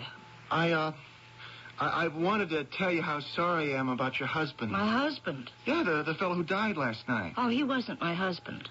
Oh. Well, you traveled together, so naturally I just thought...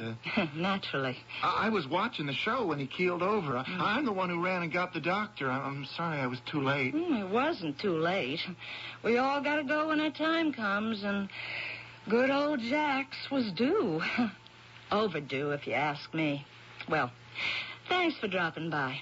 Adios. I had another reason for coming here. Oh, don't tell me. You want a job. How did you know? I read minds, don't I? Sorry, kid, I can't use you. Nothing's open. Well, this fellow Jack, his job's open. No. You can't be a plow jockey one day and then walk into a job like Jack's the next. But I can do it. I know I can do it. Sorry, kid. Look, I took $100 from the bank, all the money I had in the world. And for the last 3 weeks, I've been following the show. I've been listening to Jack. I can say it exactly like he does. Well, anybody can be a barker. Well, maybe. Sure, I can use one of the concessionaires. I suppose you can. But, Does he know the code? The what? The code you use in the mind-reading act. Who told you there's a code? I cracked it. I don't believe you. I don't say I know all of it, but I'm sure I figured out the system. I have a gentleman here. That means a middle-aged, bald-headed guy with glasses. I have a gentleman means a young guy. What is this means a fountain pen. And can you tell me means a watch. Hey, well, wait a minute. Tell me what he's thinking means he's worried about a woman. Does he have cause means the woman's much younger than he is. You want me to go on? You're going to have to break in a new partner. Hey, you're a fresh kid. You know that? I'll work hard. What's your name? Paul Wagner. All right, kid. I'm going to throw you to the wolves. Let's see what happens. Once you move the people inside the tent, you pick out your mark, the one whose mind she's going to read. Oh, that is, she's going to read it through me. I have to get somebody set up. Always pick on a bald-headed guy. A nice, stout, plump, middle-aged, bald-headed guy. And there's always one in the house. Yes, sir.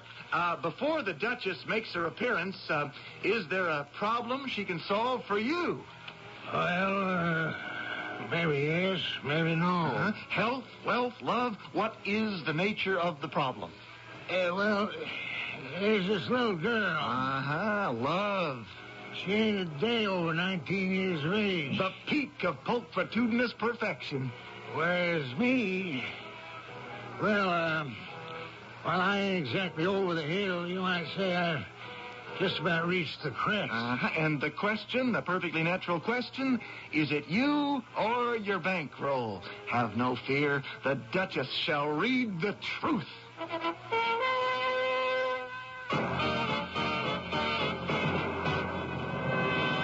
Grand Duchess Elena, who reads the mind, who probes the innermost secrets of the deepest psyche. Grand Duchess Elena. Speak. I have a gentleman here. Is he bald, of middle age? Does he wear spectacles? See, ladies and gentlemen, the Duchess has been blindfolded to your complete satisfaction. She stands with her back to the audience, and yet she sees all. Nothing is concealed from her. Duchess, tell me, what is he thinking? He is worried, the gentleman, concerned over an affair of the heart. But she is much younger, is not that so? Exactly what he just told me. Is that not correct, sir? He fears she loves his money. Precisely. But, Duchess, is it true? Is she really after his money? Wait, I must feel them further. The vibrations. What do they tell me? What? Yes. Say to the gentleman, he will always have these fears with a young girl. Say to the gentleman, marry a nice widow or attractive spinster. The vibrations have spoken. She was a hit. She was always a hit. And the crowds that keep coming in to ask her, you'd be surprised. The personal and intimate questions they'd ask her. Usually, we'd only stay in town a couple of days or a week. But here, business was so good, we'd been almost a month. Well, late one night... Hello, son. What can I do for you, sir? I'm the sheriff. Well, we got our permit okay and everything, Sheriff. You don't remember me? Let me take off my hat. Well? You do look familiar. I'm the bald-headed gentleman whose mind was read by the princess a week or so ago. She's not a princess. She's a duchess. Strictly speaking, she ain't a duchess neither. Her name is Juanita Schultz, and she hails from Philadelphia, Pennsylvania. Oh. Well, what's on your mind, Sheriff? It's a pity she ain't here. She could read it. Where can I find her? I think she's gone to bed. Suppose you could wake her up? If it's important. Would I ask if it wasn't? carnival folks and the law. At best, it's always a nervous relationship, if you know what I mean. Anyhow, I told her what was up, and she invited the sheriff inside the trailer. I'll come right to the point, Duchess. I want your help. We've had us a murder. But what would we, the carnival, have to do with the murder? Nothing. Just that I want the Duchess here to help me solve it. The Duchess? I can't solve it myself. But you're the sheriff. All I know how to do is keep the peace.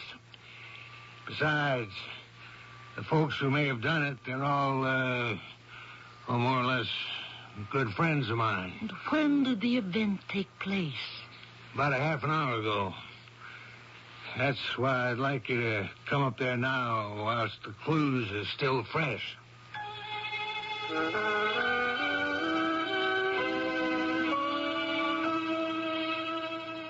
This is old man Loomis's place. He was 92 years old, but hale and hearty. Matter of fact, he was fixing to take himself a bride. A bride? Yeah. He was about to resubmit to the bonds of holy matrimony. But who'd want to marry a man of 92? Well, son, you remember that gal I asked the Duchess about? Her. Her? Yep. Druzy Malone. The one that was even too young for you? Exactly. Well, why would she want to marry him? Because he had $1 million. Everything clear? Where is poor Mr. Loomis at present? Doc Halliburton, the coroner, had him taken down to the morgue at the hospital. And what had taken place here? Somebody thought they heard a shot. They telephoned my office, and so I come up here. I rang the bell. There was no answer. So I tried the handle. The door was unlocked.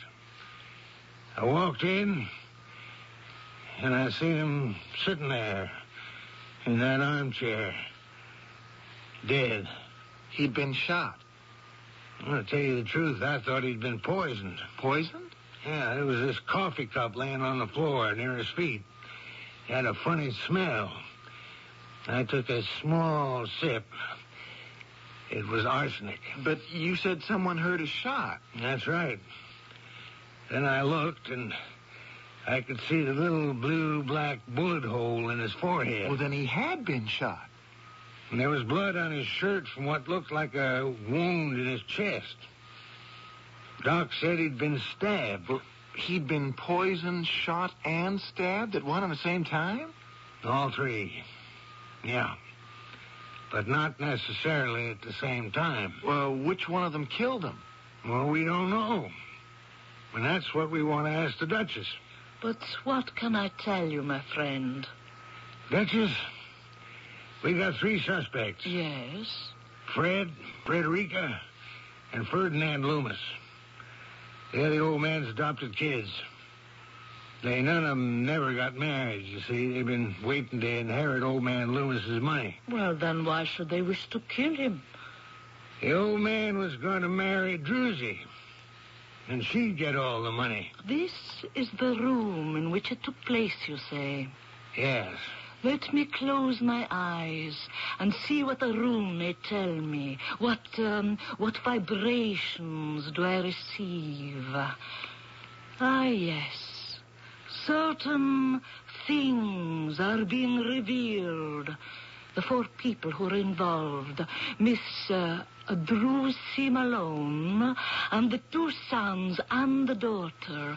Do you know where they are?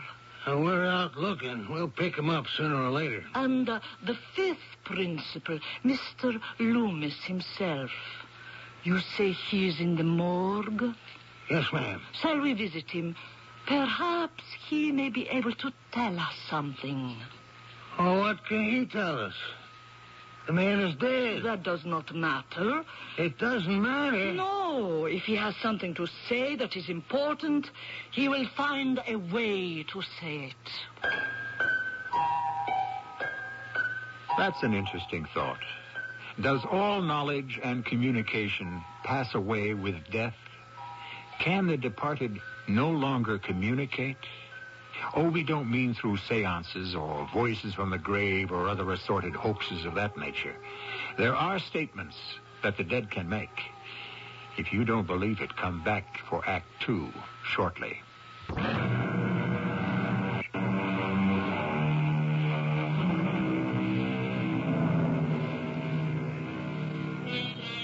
The lady of all work in this particular sideshow. Her name is Juanita Schultz, but it is also the Maharani of Kuch Bahar, who dances with a king cobra. She is also Ishtar, who performs the fertility rites of the ancient Persians.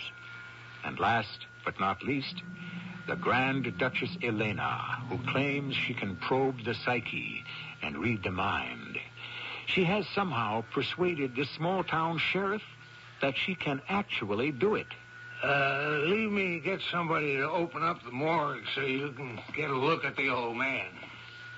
Look, Juanita, what are we doing here? Relax, kid. This hayseed sheriff actually thinks you can read minds. Oh, listen to you. 3 months ago, you were just another hayseed yourself. He doesn't know it's all a trick, a code. What he doesn't know won't hurt him. Besides, I think he's kind of cute. That bald-headed old... Baldness can be a sign of virility. Juanita! Listen, kid, pick on a girl your own age, huh? But I love you, Juanita. Oh, in 10 years, I'll be an old lady. Oh, you'll never be an old lady. You're sweet. Don't treat me like a kid. Look, what do you want to get mixed up in this for? Oh, when one of these small-town sheriffs asks you for a favor, you have to say yes. But suppose you can't solve the murder for him. Look, he's got 3 suspects. Anyone will do. Oh, here he comes now. I have to get back into character. All right, let's go, Duchess, if you're ready. Lead the way. I follow.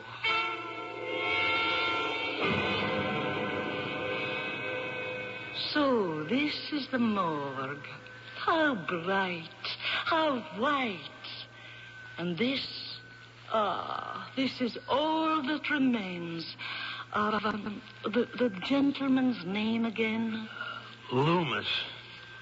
Old man Loomis. Ah, yes. Oh, poor Mr. Loomis. He has left us in the fullness of his time.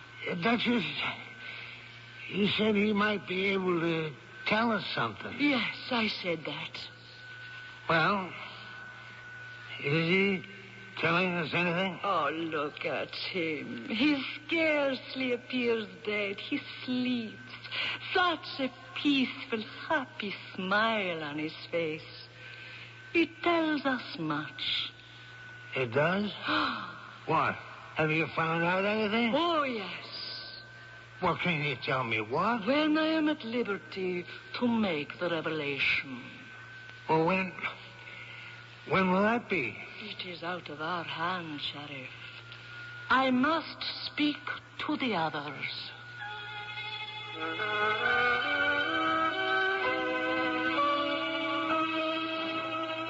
Most of the time, I really didn't know what to make of her.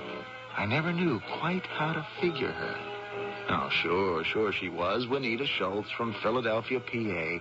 But she was also Ishtar, and the Maharini, and the Grand Duchess Elena. And maybe, just maybe, there was such a thing as magic. I got them all lined up for you to see, Duchess. Yes. I beg your pardon, Duchess? Oh, it is nothing. This is the first time I have seen you in the daytime, Sheriff. Oh, yes. What is it? Oh, remarkable. You look so much like him. Him? Grand Duke Boris. The Grand Duke Boris? Yes, a cousin of the Tsar. He was my betrothed. And the two of you, it is one face. Both of you bold. Well, with whom shall we speak? I'll call in the oldest brother, Frederick.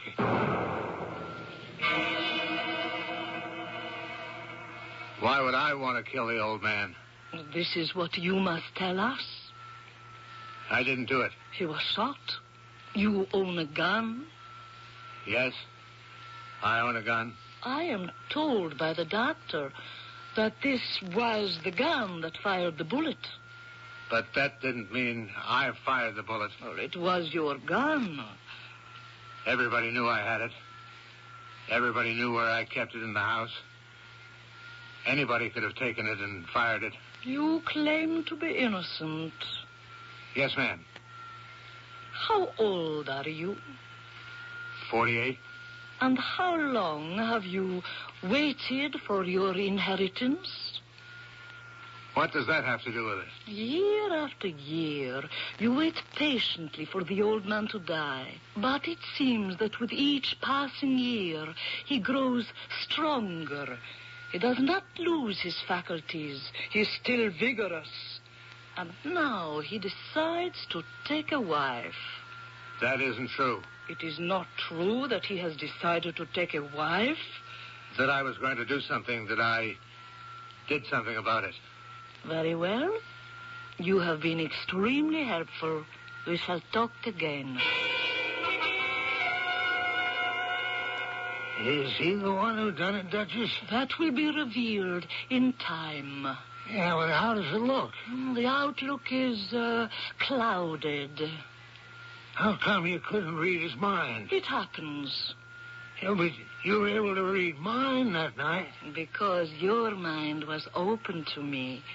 You see, Sheriff, to read the mind requires two people. I didn't know what she was doing. She was giving him that Grand Duke and Duchess stuff, but he knew she was a girl from Philadelphia. Did she expect him to swallow it? Well, maybe he wanted to. Then they brought in the sister, Frederica. I'm told that there was arsenic in the elderly gentleman's coffee cup. That doesn't mean I put it there. Could have been anybody. But you are the one who tends the garden, do you not? What about it? Do you have, perhaps, a small shed where you keep the tools of gardening? And what if I do? Would you happen to have a quantity of arsenic? I don't know. I don't remember. But if we were to speak with a chemist in the town, might he not be able to tell us that you buy it on occasion? Oh. What if I do? Did you place it in your father's cup? No. May I ask your age? Do I have to tell you? It's a matter of record, Miss Frederica. Okay. 57. Had you ever married? No. I find that very hard to believe. You are attractive. Oh. I could never get to meet anybody. All day, all night. I had to work here in the house for him. Why?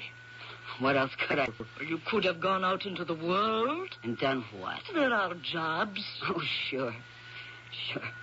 Jobs. For people like me who haven't been trained to do anything.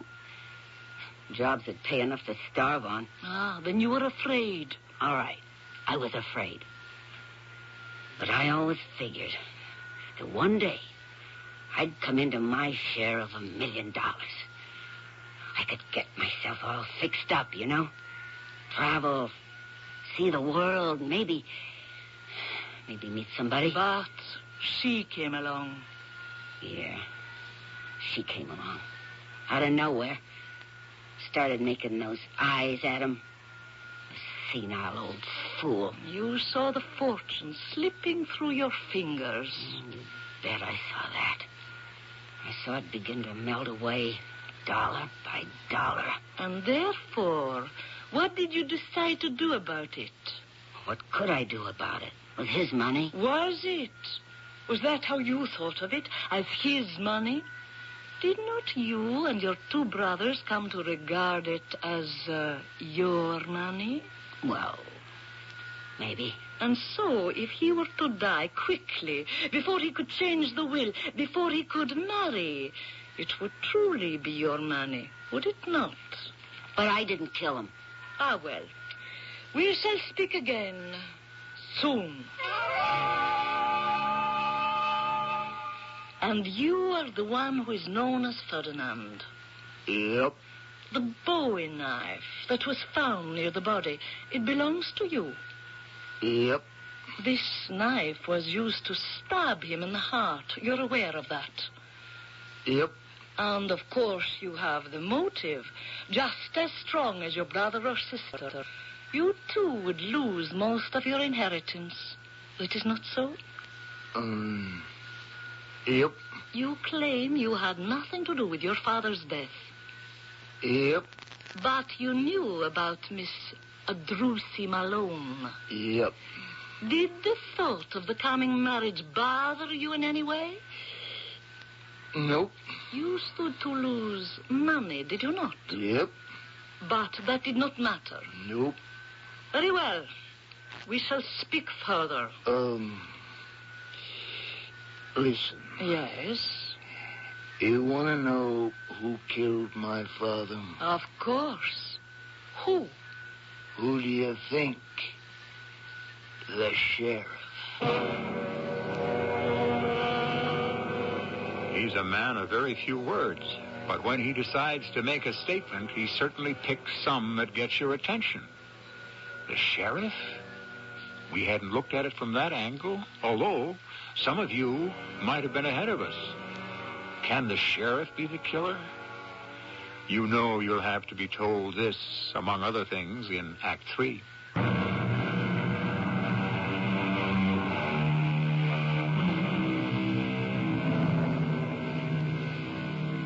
You know how it is with some murder mysteries. You reach a point where you start to suspect everybody. That's one way to come up with the right answer. But this technique also has its drawbacks. Where everyone is potentially guilty, it stands to reason that everyone can also be potentially innocent. We must separate the goats from the sheep shortly. The sheriff? Yep. And why do you say the sheriff? Why not? His gal Drusi left him. I believe that is not quite the fact. It was the other way. Nope. She had a chance to score with Pop. That was a better deal, and she took it. You are saying the sheriff killed Mr. Loomis because of Miss Drusi Malone? Even a fortune teller like you could see it. He was nuts about her. The sheriff was jealous. That's all there was to it. The sheriff? Yes, ma'am. You don't know how gone he was on that sweet little gal. Well, this is a most serious accusation. Oh, sure. But you see, I was downtown with Papa this day, and we run into him and Drusi. And Papa says to him, "Who is this vision of loveliness and delight?" And the sheriff introduces her, and Papa says, "Sheriff, I'm going to steal her away from you." And he did that very thing. And you accused the sheriff of the murder. Then and there, he knew he was going to lose her.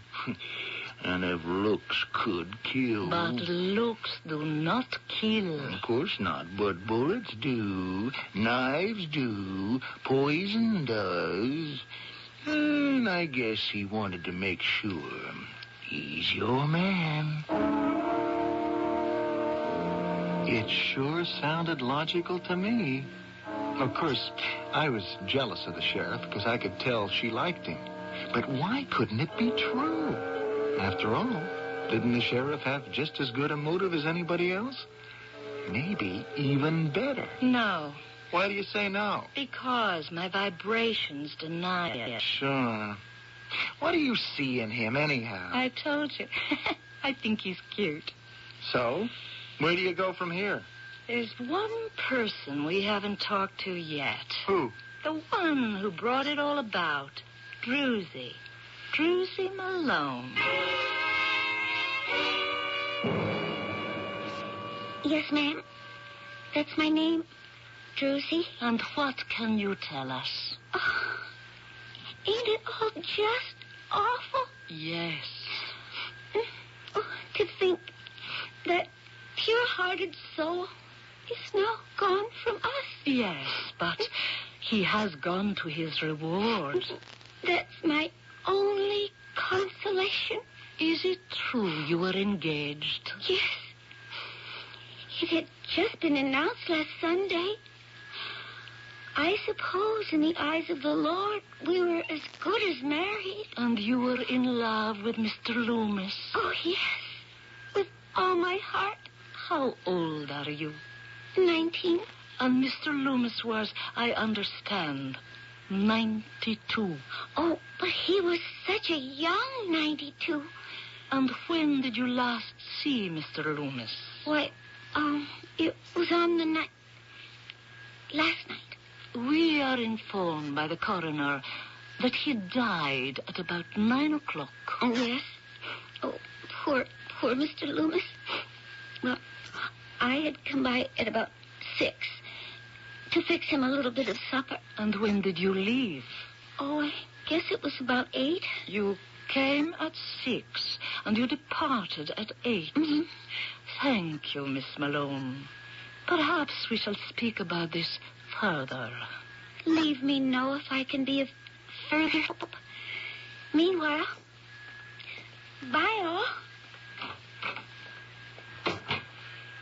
Now, Paul, there's a girl you might want to consider. Now, wait a minute. Oh, she's very pretty. I don't care. Ah, she's really the one you should be after. Maybe if you weren't so stuck on that sheriff, you'd realize he's the one you should be after for the killing. The sheriff? Why not? The sheriff shot, stabbed, and poisoned Mr. Loomis? Why did he do all 3? Because he was mad enough. My boy, this calls for great meditation.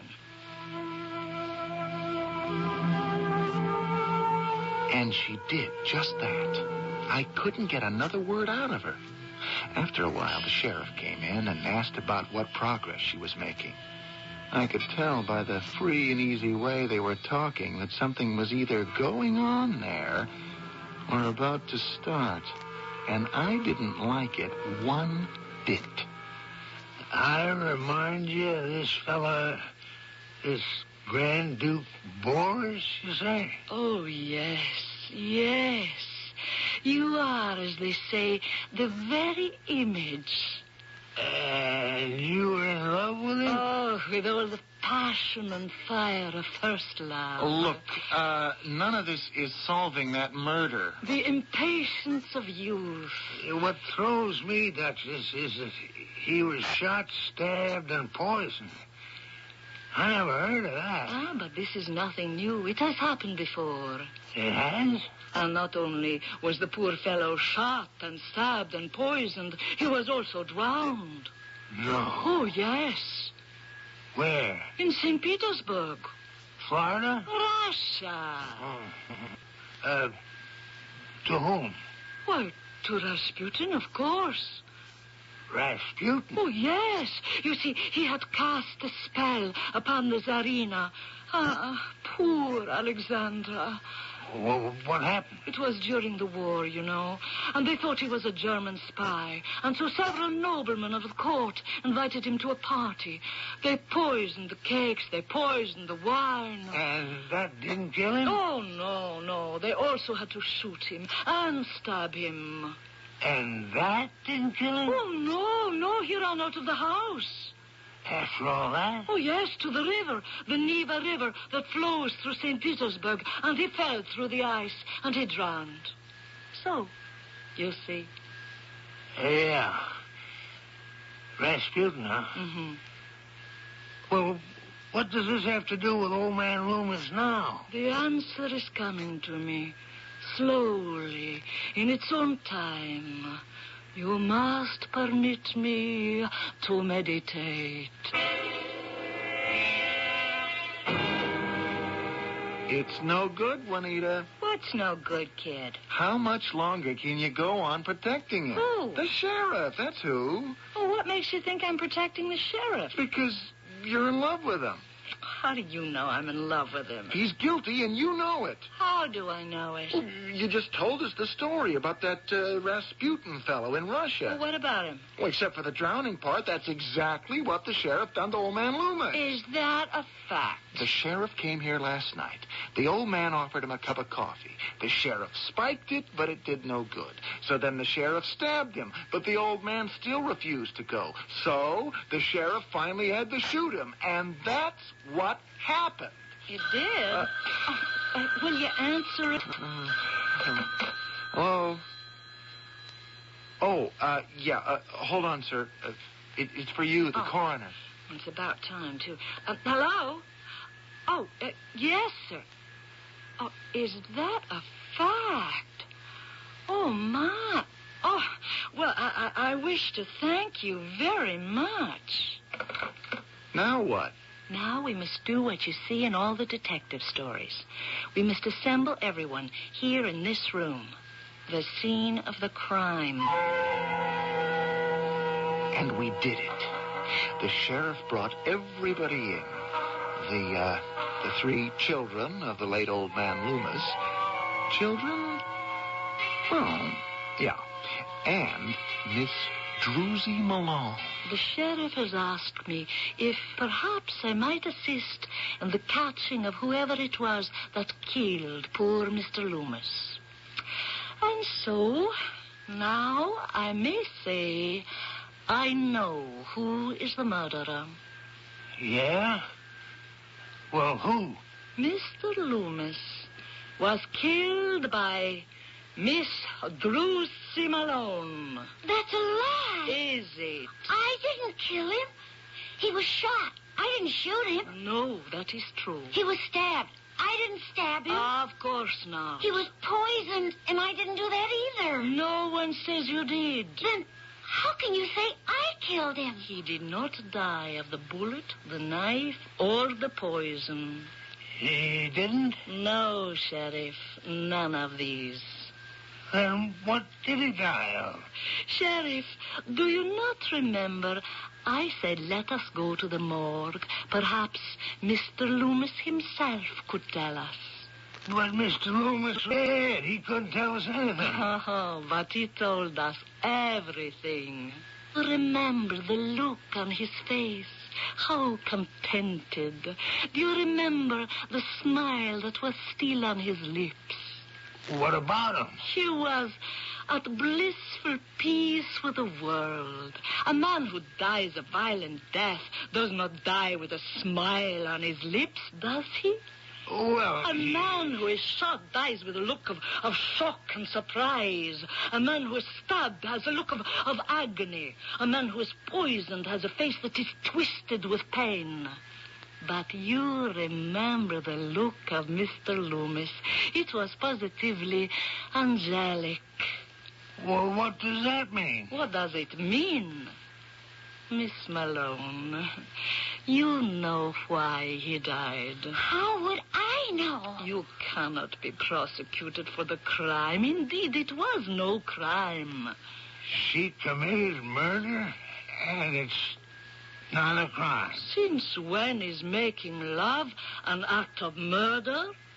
Miss Malone, it's what happened, isn't it? All I did was just kiss him. Of course. And I suppose it was just too much for him. He just keeled over and dropped dead. What a way to die. Then you knew where Fred kept his gun, so you got it and shot him. And you knew where Ferdinand's knife was, and you stabbed him. And some poison from Frederica's gardening shed, and you lined the coffee cup with it.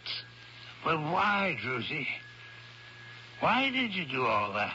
She wanted the police to suspect all 3 of them. Because if they could be convicted of a murder, they couldn't inherit the estate. Druzy, you weren't married to him yet. How could you inherit? She thought that as long as they were engaged, she would have a claim. But, Druzy, that ain't true. I know that now, Elwood. I know now I was a fool to leave you for him. Won't you take me back, Elwood? You're the one I really love. Well, Druzy, I'll tell you how it is. I seen old man Loomis laying there in the morgue with that smile on his face. And I realize now that there, but for the grace, it could have been me. No, thank you, Druzy. You need a young fella like this one over here. No, I was too broken-hearted to console myself with Druzy. Juanita gave me the carnival because she wanted to settle down with Elwood. And so I traveled all over the country trying to forget her. But I couldn't. And one day, I found myself in town again. And I just had to see her.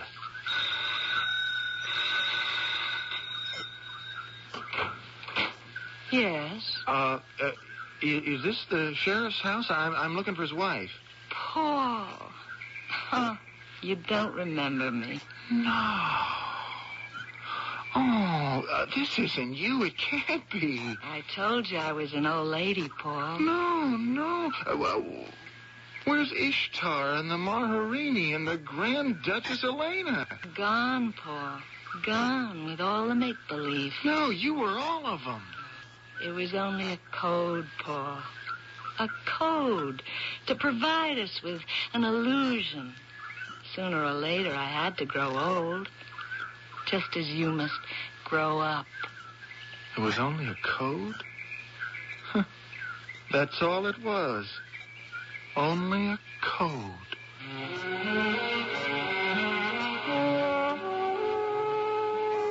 And he walked away from there. I don't know where he went, but he walked away from the carnival, too. I suppose he walked into the grown-up world of reality. I hope he didn't discover that it could be a carnival, too. I shall return shortly. Jack and Joe went up there to fetch a pail of water. Jack fell down and broke his gun, and Joe came tumbling after. Childhood accidents are a normal part of growing up, and some of them just can't be prevented. But too many children undergo other types of suffering, and it can be prevented. It's called child abuse. Child abuse is physical, emotional, or sexual abuse of children, and it's also neglect. Every year, millions of helpless children endure child abuse in one form or another. Approximately 5,000 children a year die from it, and it's no accident. This is Roy Rogers. And Dale Evans. Reminding you that child abuse can be prevented. Write Prevent Child Abuse, Box 2866, Chicago, Illinois, 60690. That's Prevent Child Abuse, Box 2866, Chicago. Remember, abused children are helpless unless you help. A public service message of this station, the Advertising Council, and the National Committee for Prevention of Child Abuse. WWJ Detroit.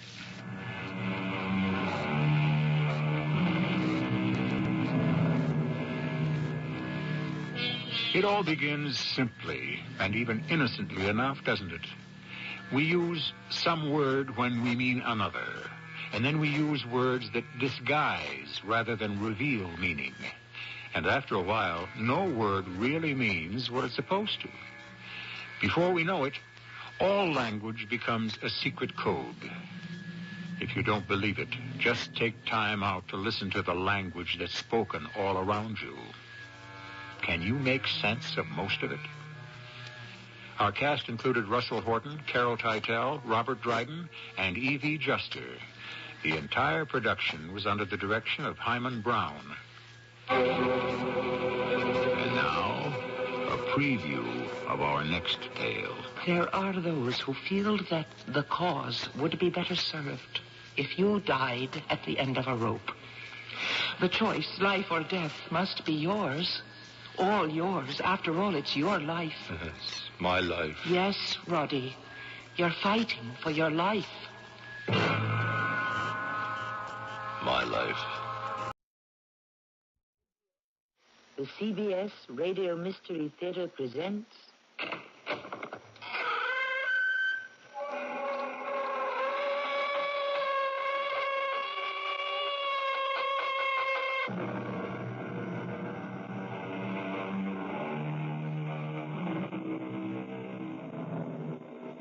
in. Welcome.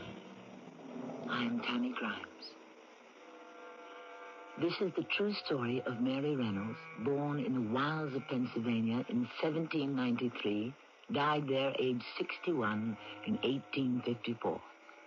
The details of her peculiar life and eccentric personality were not set down until 1860, when a well-known doctor and prolific writer named Silas Weir Mitchell took it upon himself to gather together the facts of her erratic existence and publish them.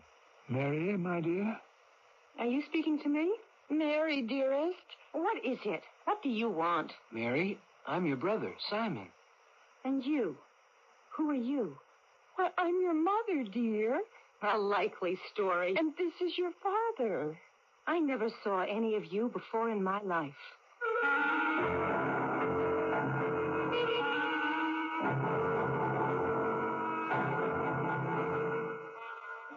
Our mystery drama, The Mysterious Slumber, was written especially for the Mystery Theater by Elspeth Eric and stars Elspeth Eric and DIANNA Kirkwood.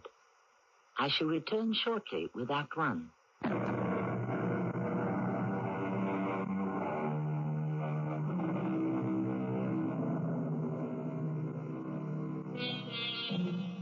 The story of Mary Reynolds will not die.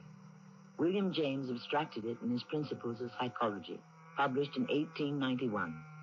And in our century, it was told again by the famous psychoanalyst C.G. Jung in Volume 1 of his Psychiatric Studies, published both here and in England in 1957. Now we, I trust without pretension, bring you a dramatized version of the story of Mary Reynolds.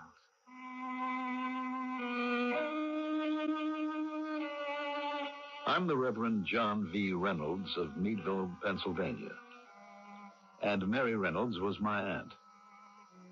For the last 25 years of her life, she lived in my home, keeping house for me and showing herself to be a woman of splendid character and sound judgment. When Dr. Silas Weir Mitchell wrote me, 30-odd years after Aunt Mary's demise, asking me what I could contribute to the tale of her strange existence, I was hard put to it to give him anything like a sensible account. Still, from what I had heard from my grandparents and my father, I was able to reconstruct certain essential and reliable details. Then, too, there were the lengthy conversations I had with Aunt Mary herself while she was living with me, which she did from the time she was 36 till she passed on at age 61. Your breakfast is on the table, John. Be right there, Aunt Mary. Got something new for you to try. Oh? What would that be? It's called Scrapple. Mrs. Lacey told me about it after her trip to Philadelphia. They eat a lot of it there, Mrs. Lacey says. Well, what do you think of it? It's good. It's very good indeed. Oh, happy you like it. Were you always such a fine cook, Aunt Mary? I think so. No, I mean before you came here to the parsonage, when you lived with your family. I believe I used to cook rather a lot. Whether or not what I cooked was any good, well, I don't remember clearly. Probably sometimes it was. Other times, not. Probably that's the way it was. But you don't really remember, do you? Sometimes I think I do. Other times I think I never really lived my life at all, if you catch my meaning. I'm not sure I do. It's as though I'd read it all in a book. Or perhaps someone told me about it. Never all of it, just bits and pieces. That must be very disconcerting. Well, yes, in a way. Never to have lived your life. Yes, that's unsettling. However, I've got used to it, more or less. And I'm very content here with you, John. Don't think for a minute I'm not.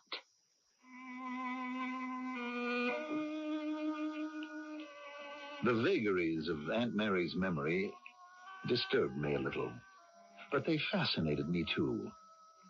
She seemed, this late in her life, to have some dim, dreamy idea of a shadowy past which she could not fully grasp. From my father, her older brother, Simon Reynolds, I had got some notion of the schism which had split Aunt Mary's personality when she was 18 years old. An extremely mild, morose, even melancholy young woman. Pass me your plates, everybody. I'll stack. Mary. Simon? Papa? Here's mine. Here you are, Mother. Mary, your plate, please. Oh, yes. Now you can clear. Yes, Mama. Be sure you scrape them. Yes, Mama. Simon, you are going to take her to the church social, aren't you? Mama, I already asked somebody. Well, you can certainly take your sister along. No, I can't. She'd be a wet blanket. Maybe she wouldn't. Yes, she would. I know.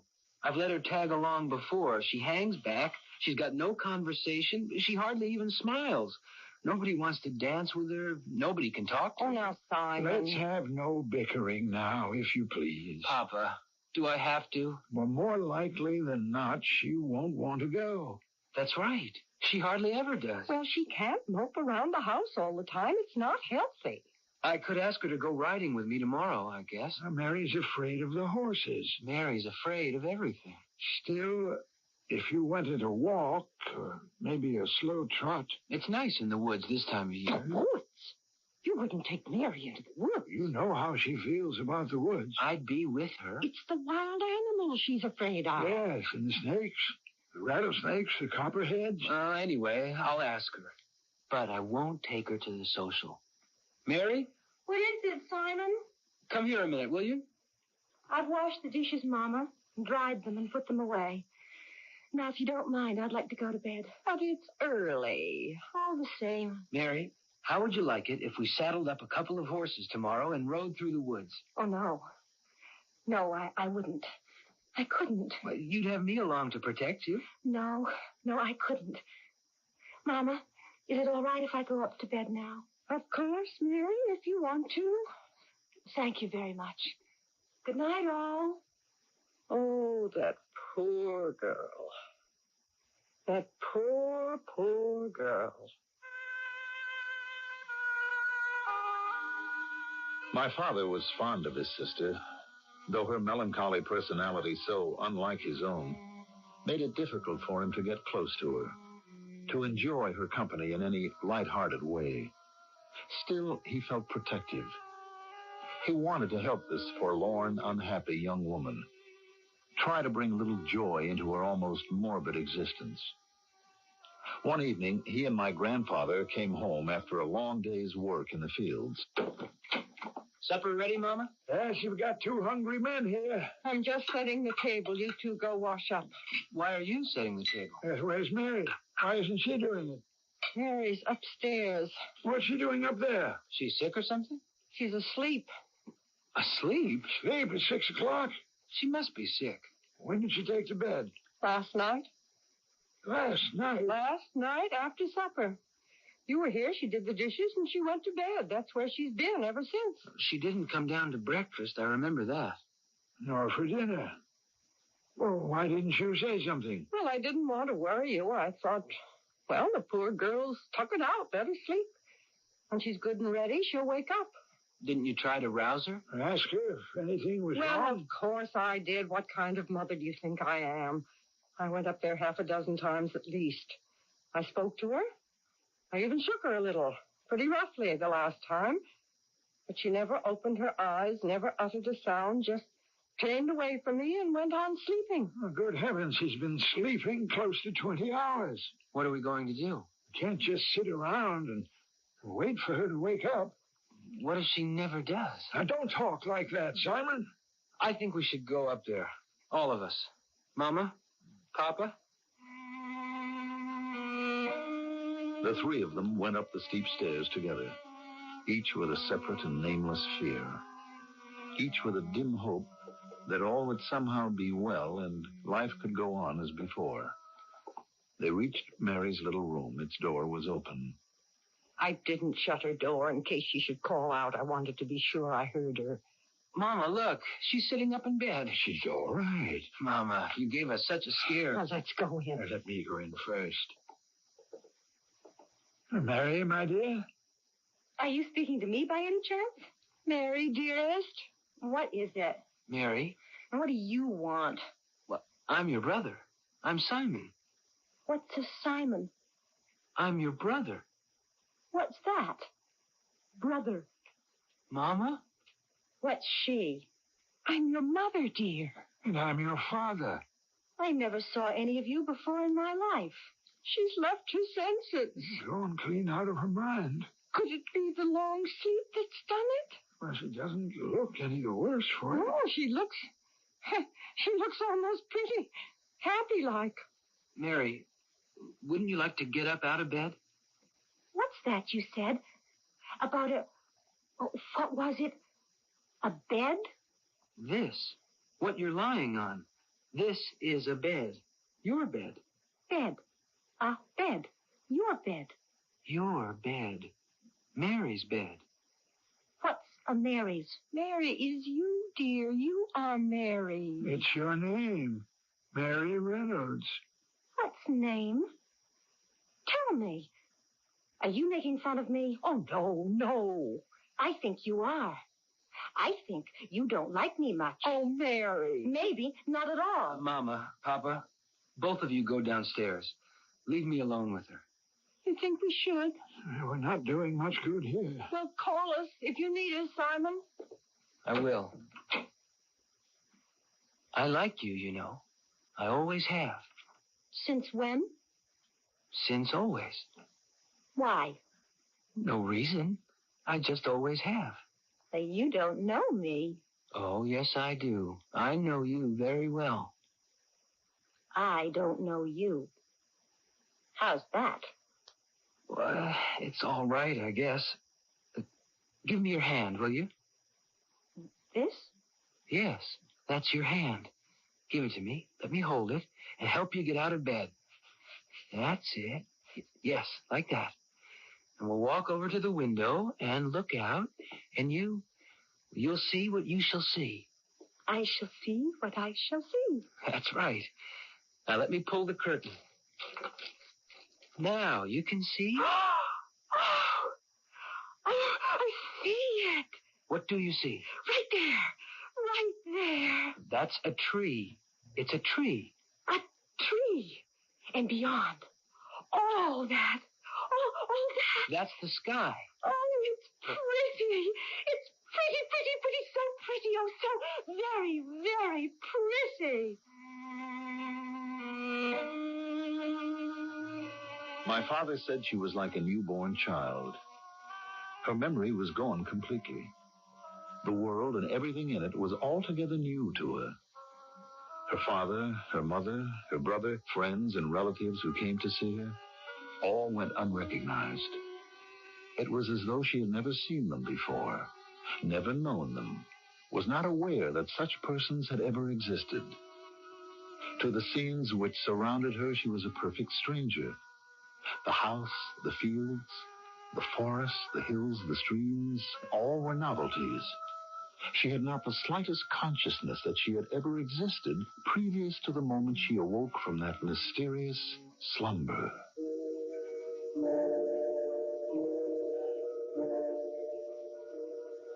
Mary Reynolds awoke from her long sleep, not the withdrawn, unhappy, uncommunicative girl she had been before she took to her bed. She emerged a new person with a new personality and a new life.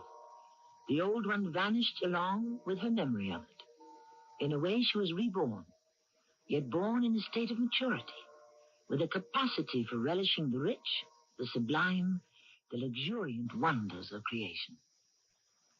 I'll be back shortly with Act Two.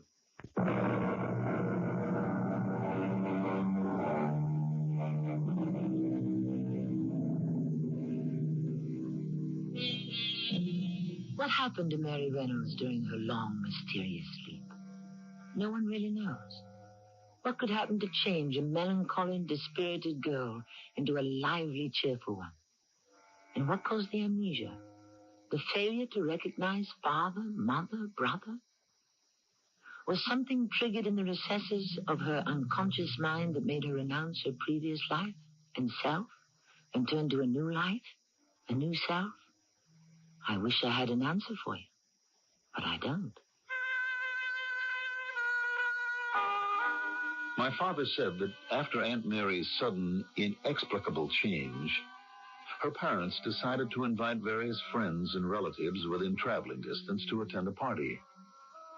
Were they anxious to parade in front of them their new daughter? Charming, vivacious, cheerful, so different from the dull, retiring child they had known before? Or was it an effort to bring back Mary's memory of times past, of people known? No matter which, their intentions, I'm sure, were of the best. Bye, Lucy. Bye, Frank. Come back soon. Well, that was a nice party, wasn't it? It was lovely. Everyone was so charming. Oh, I loved them all. Who were they? Oh, Mary. Mary. That's me. This man told me. Yes, Simon. Yes, Simon. My, brother. Is that right? That's right. And who is this? Mama? And this? Papa. That's right. But what's a mama and what's a papa? Oh, never mind. It doesn't matter. I wrote those words down for her. You mean she can read words now? Well, she doesn't connect words with things yet, or with people, but she can read them. It didn't take long to teach her. Less than 2 weeks, as a matter of fact. But she used to read very well. She could read most anything. She read a lot. She will again, Mama. You know what, everybody? Mama, Papa, brother, I'm going for a walk in the woods. Well, it'll be getting dark very soon. Makes me no never mind. Oh, Mary, there are wild animals in the woods, dangerous ones. Oh, pooh. Your cousin Arthur saw a bear once. So did I. I know what you saw, and it was nothing but a big black hog. Oh, that's not true. I know what you're trying to do. You want to keep me shut up in this mean little house. You want to frighten me so I'll never go out, never have any good times. Well, it won't work because I'm going. I'm going now, and I'll go again tomorrow, and every single day after that. There was no stopping her. Her brother, her father, her mother sat helplessly by as she went skipping off in the direction of the forest. As time wore on, she took to going off early in the morning, rambling until nightfall over the whole countryside, heedless as to whether she were on a path or in the trackless forest. Anyone who made the slightest attempt to hold her back became her enemy. And my father, as well as his parents, stopped trying. Mary? Mary? Oh, you mean me? You are Mary. I am Simon. You are my sister. I am your brother. I know that. You told me. Yes, but do you know what it means, that we are brother and sister? Is it supposed to mean something? It means we have the same parents. Oh. Mama is your mother, and she's my mother. Papa is my father, and he's your father, too. Uh-huh. We are a family. Father, mother, son, daughter. Together, we are a family called Reynolds. I'm called Mary Reynolds. And I'm called Simon Reynolds. I think that's very nice. It is. It's very nice. A family is a very nice thing to be a part of. Look, Mary, I'm going to write it down for you. We are a family. You see?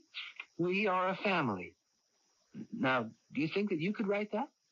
But do you want me to? Yes, I do. All right. Give me the pencil. And here's a piece of paper. Thank you. We are a family. How's that? That's good, Mary. That's very good. I thought you'd like it. Mary, did you notice when I wrote the sentence, I started on the left-hand side of the paper and wrote toward the right? Did you? Uh-huh. But you wrote from right to left. Did I? Would you have any idea why you did that, Mary? No. That's just the way I did it. Now I'm going for a walk in the woods. Thus, another oddity was added to Aunt Mary's new personality. By now, her parents and brother were beginning to accept the creature she had become. She was merry and high-spirited, ready for fun and adventure. Not at all the gloomy, withdrawn girl she had been before the long sleep. Mama, Brother Simon, when are we going to give another party? You want to have a party, Mary? The way we did before. All those people, all that good food, the elderberry wine, the dancing and laughing and talking. You really enjoyed that party, didn't you, Mary? Oh, yes, I loved it. That pretty girl with the black curly hair. But that was your cousin, Nellie. She and her husband, Arthur, they live in Sudley. Arthur couldn't come that day because he was down with a fever. Do you remember Nellie and Arthur? I remember Nellie from the party. If she was the one with the black curly hair. But not Arthur. I mean from before the party. We all went to their wedding. Did we? You got a new dress for it, the blue flowered one. Where is it? Well, I think it's up in the attic. You never wore it again. Oh, get it down from the attic. I'll wear it to the party. Who else will come? Well, there's Aunt Helen and Uncle Charlie and Betsy Higgins, my best friend, your godmother, and the Halseys. They have the farm next to ours. Ask them all. Ask everybody. We'll have the best time anybody ever had. We'll sing and dance and laugh and talk and have a wonderful time. Well, go on, ask them. All right, I'll start writing to them. Good. You do that. Oh, and get my flowered blue dress down from the attic. I'll wear it to the party. It'll take a little time, Mary. Oh, hurry it up, will you? I'm restless. I think I'll go for a walk in the woods. Mary, let me go with you this time. What for? Why do you want to go? I'd just like to. Well, at least you're not trying to stop me. Like some people I know. I tell you what, Mary. Why don't we go together on horseback? How would that be? That would be all right. Any way is all right. Father isn't using Captain and Ginger in the fields today. Why don't I throw a couple of saddles across them and we'll set out together? If you want to. I do want to. Wait for me. I'll bring the horses around. Mary and Simon set off on the backs of the two Percherons, which were ordinarily used for farm work. The sun was filtering through the tall pines. Cardinals and finches were singing. The air was cool and crisp. Hear the birds, Simon. Beautiful, Mary. Oh, I love them all. Each and every one. I'm glad. Oh, look. What's that in that tree? I think that's an oriole's nest, Mary. Really? I think you're right. Do you remember the orioles, Mary? The ones who used to nest outside our house? When was that? A couple of years ago. And a few years before that, too. They used to come back year after year. Do you remember? Should I? I guess it's not important. I just wondered. There's so much I don't remember. Well, you will. One of these days. You know what, Simon? I don't care if I never remember. Let's go faster, shall we? The brush is pretty thick. I don't care. I think we ought to turn back. Oh, fiddlesticks. Mary! Come on! Mary, slow down. It's not safe. Oh, this old workhorse won't go any faster. Please, Mary. Oh, I wish I had a proper riding horse. Put him in a walk. Please. Bring him back to a walk. Why? Mary, I'm begging you. Whoa! Walk, Ginger. Whoa! That's better. What are you doing, Mary? I need a whip. No, you don't. Mary, you don't need that. Yes, I do. This branch will do the trick. Mary, please. This'll wake him up. Mary, let's turn back. Let's go home. Come on. Mary, up ahead. That's a bear. Nonsense. It is. Look. Mary, that is a bear standing there. Now turn around, and we'll go back before he gets angry and attacks. Get up, Ginger. Get up there. The horse won't move. Of course he won't. He's got more sense. Simon, hold his reins. Why? What for? Mary, don't. What do you think you're doing? I'm going to get rid of that ugly thing. Mary, it's a bear. It's an ugly black hog. That's what it is. I've seen them before. Mary, don't. You impudent thing. Get out of here. Oh, stop grinning at me and get back where you came from. You hear me? Mary, he's standing on his hind legs. He's getting ready to attack. I'm taking my stick to him. Mary, for the love of heaven. Get out, you ugly black hog. Get out. Get out. I have my father's word that it happened in just that way. He told me the story many times when I was a boy, and I must tell you that I stood in considerable awe of my Aunt Mary. So I think did her parents when my father told them about the encounter in the woods. The horse wouldn't move, Mother, though she dug her heels into his sides and gave him some strong cuts with the stick that she'd broken from a tree. So she handed the reins to me, dismounted, and walked straight up to this enormous bear. It stood up on its hind feet and gnashed its teeth. Mary kept calling it an ugly black hog, but believe me, it was no hog. It was a bear. Merciful heavens. She shouted at the bear to get out of the way, to go back to where he came from. But the bear didn't move. Then, cool as a cucumber, she said, "Well, if you won't leave for words, I'll try blows." And with that, she walked straight up to it and started beating at it with this puny little branch she'd broken from a tree. And then what? Well, you won't believe me, but I saw it with my own eyes. That monstrous bear got down on all fours and walked away. That's hard to believe. I told you it would be. She came back to where I was, got back on her horse, and we finished our ride. I didn't have much to say. I'm not sure I said anything at all, but Mary chattered all the way back about this and that, just as though nothing had happened at all. Such was the character of Aunt Mary's second self, as they came to call her new, apparently contradictory personality. Her daring, her extreme cheerfulness, her buoyancy and sociability made her an admirable companion, a welcome occupant of the house, a joy to be with.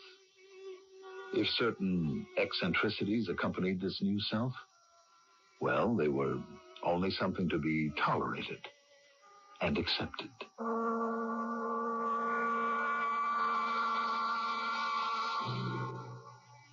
Was Mary Reynolds, in her encounter with the bear, simply a very brave woman, or was she a fool? Was she mad? Such questions are still asked about people who cross the ocean in a sailboat, who climb mountains, who race cars, who perform incredible feats of all kinds. We commonly consider them to be fearless, but it's possible they are scared to death and trying to deny it. I'll be back shortly with our concluding act.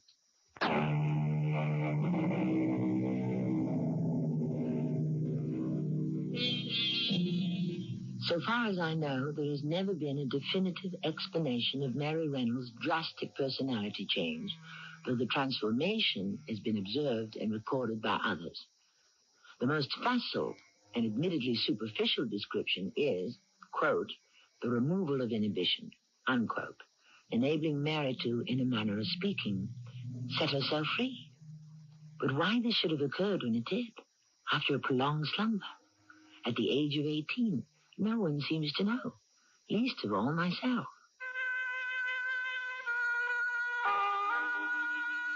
Aunt Mary's giddy existence went on for quite a while.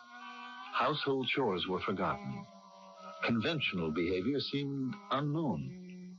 Her family watched in amazement mixed with pleasure. Then, after about 5 weeks, one night after dinner... More gooseberry pie, Mary? I don't think so, Mama. Made it specially for you. That was nice of you, Mama. Perhaps... No, I think I'll go up to my room.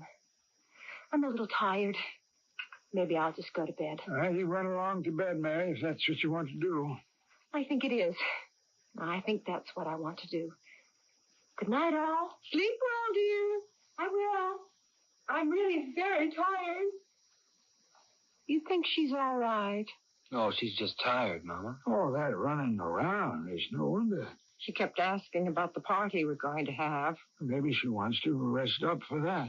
You think she'll recognize anyone this time? I'm not sure she even recognizes us. Oh, I know she calls you Mama and Papa, and she calls me Brother Simon, but I'm not sure she knows what those words mean. I'm not sure she knows who we really are. Or, for that matter, who she is. Well, anyway, she's a joy to have around. even if she never makes her bed or cleans up her room or helps me with the meals. Simply romps around enjoying herself. I get my pleasure from just watching her. So different from the way she used to mope around, wearing a long face, never smiling. Anything is better than that.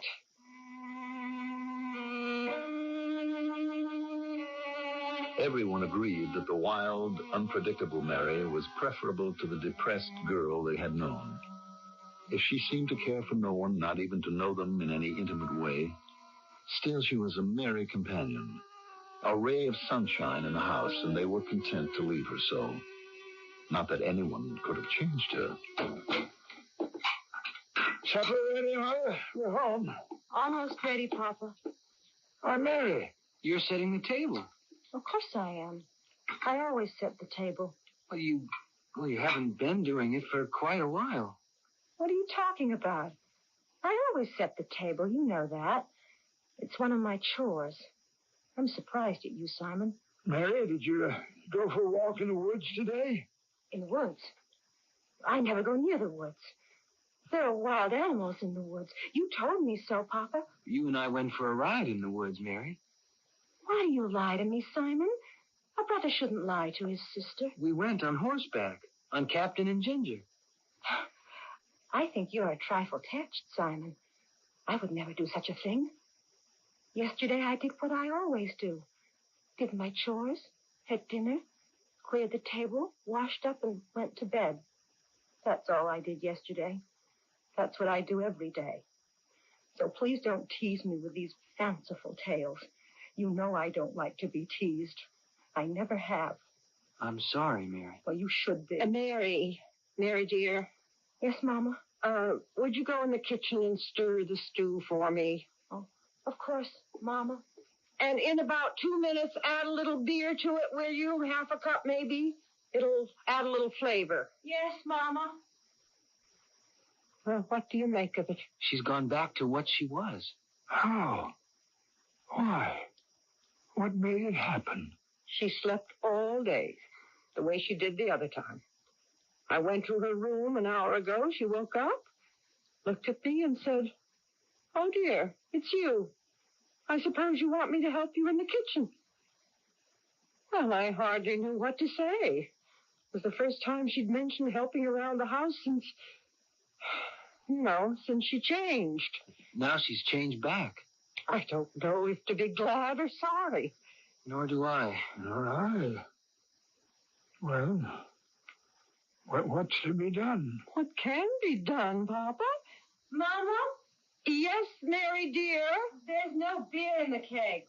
None at all? Not a drop. And I don't understand it because yesterday the keg was full. Well, we probably drank it all up at the party. What party? We had so many people here. Everybody drank quite a lot. What party are you talking about?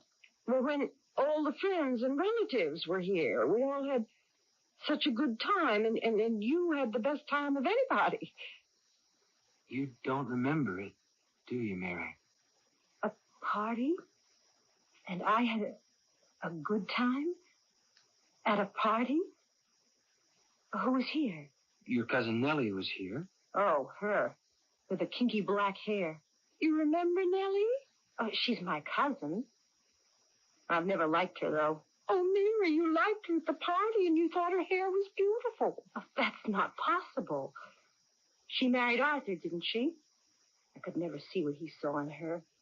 She's not even pretty. Do you remember their wedding? Well, of course I do. You brought me a blue dress. I hate blue. It's my least favorite color. Was Arthur at this party you're talking about? No, dear, just Nellie. And then there was your Aunt Helen and Uncle Charlie and the Halseys, Betsy Higgins. My godmother. You do remember her? My closest friend, Betsy Higgins? Well, of course I remember her. But I don't remember any party. Still, if you say so, there must have been, I guess. Mary, do you remember the day I saddled up Captain and Ginger and you and I went for a ride in the woods? Now you are lying to me. I would never go in the woods. There are wild animals in the woods. Well, that's true, but we went. And in the deep part of the woods, we came across a bear. A bear? But you weren't the least bit frightened. You said it was nothing but an ugly black hog.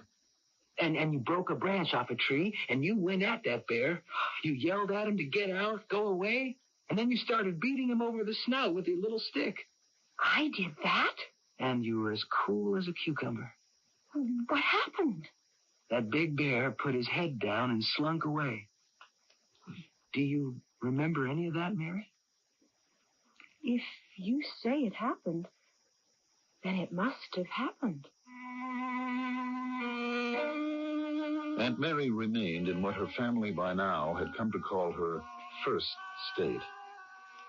Dull, depressed, even melancholy, as contrasted with her euphoric second state, for several weeks, until, after another prolonged slumber, she awoke. Mother! Father! Simon, where is everybody? Mary, yes, what is it, dear? You said there was going to be a party, Mother.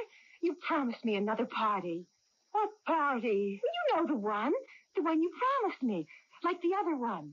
But you didn't seem to want a party. Not want a party? Why wouldn't I want a party? I like good times just like anybody else, you know. But you said that you... I know what I said. I said, let's have another party just like the one before. I told you that yesterday. Or the day before. I forget exactly which day it was. Mary, my dear, you have been very depressed and unhappy for a few weeks now. Oh, I have never been depressed or unhappy. How can you say such a thing? Simon! Yes, Mama? Come up here right away. Where are you? In Mary's room. Simon, she's changed again. What? What did you say? Mary's changed again. It's the second state. She's back in it again. Mary? Has anybody looked out the window? Such a beautiful day. How are you feeling, Mary? Oh, I feel wonderful. Well, that's good.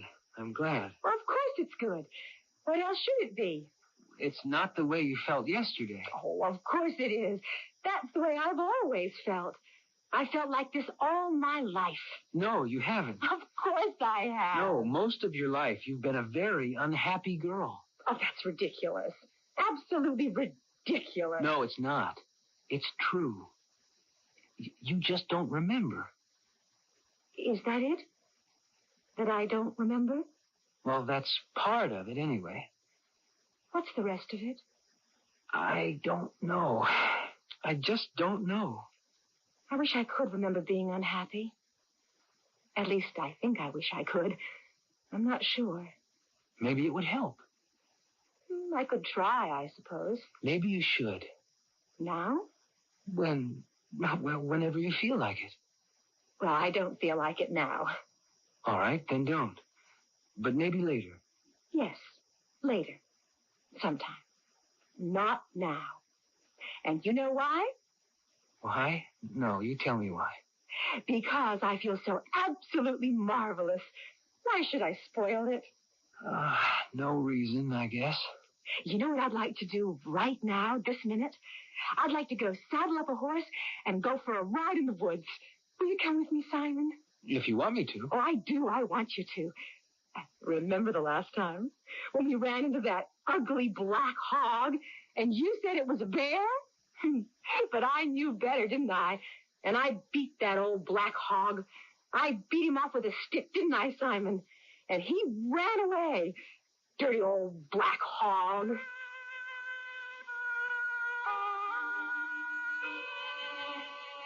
These shifts from one state to another continued at intervals, sometimes long, sometimes short, for about 16 years, till Aunt Mary was about 35 or 36.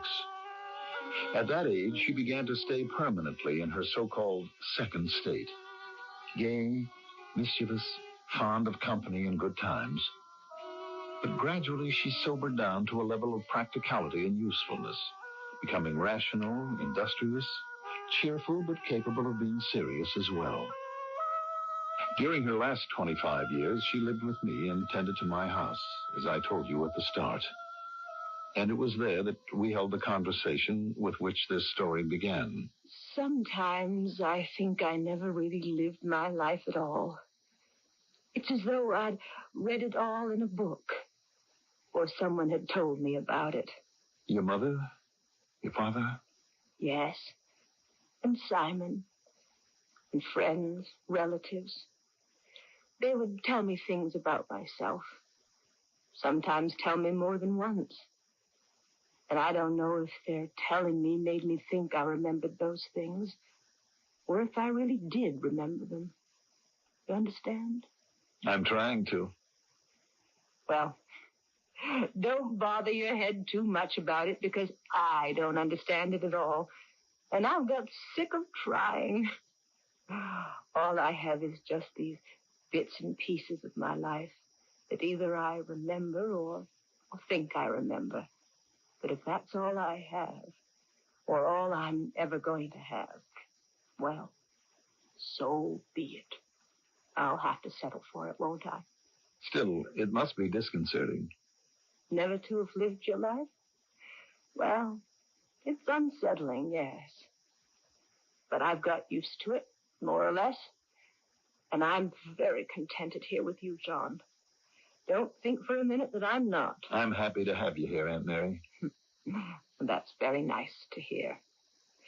Now, I must do the ordering from the grocer, take down the drapes in the living room. What, Aunt Mary? Aunt Mary, what is it? What's wrong? I wonder what's the matter with my head. Aunt Mary! Aunt Mary! Aunt Mary, what is it? Here, let me lift you. Let me put you up on the sofa. Let me get my arms around you. There. Put you down gently. Aunt Mary.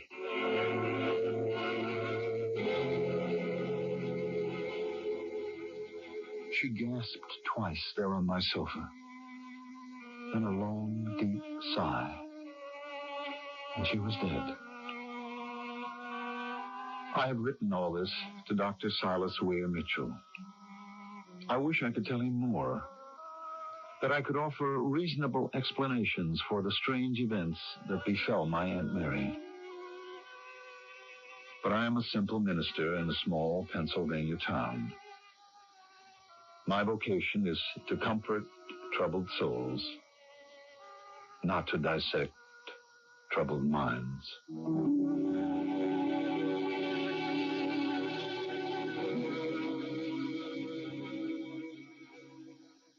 Cases like that of Mary Reynolds have been repeated over and over since her day. People who exhibited quite varied personalities at different times. The malaise has been called double consciousness, multiple personality, spontaneous character change. But giving an ailment a name does very little to effect a cure. I'll be back shortly. This is what happened to Larry, another reader, or is it victim, of Ravenhouse Mysteries. I was at the bus stop, reading the latest Ravenhouse paperback, when a lady walked by. She seemed familiar, like I knew her from somewhere. I followed her. She started to run, and I lost her in the crowd. The next day, I saw her again in the supermarket. Our eyes met over the lettuce. I said, "Sarah, you're supposed to be dead." Ravenhouse Mysteries are so engrossing, you can't help but let the mystery take over your life. It was a little embarrassing. I had her confused with the character in my Ravenhouse mystery. Ravenhouse publishes new mysteries every month. Which one will claim you as its victim? If you're clever enough, you'll find Ravenhouse Mysteries wherever paperbacks are sold.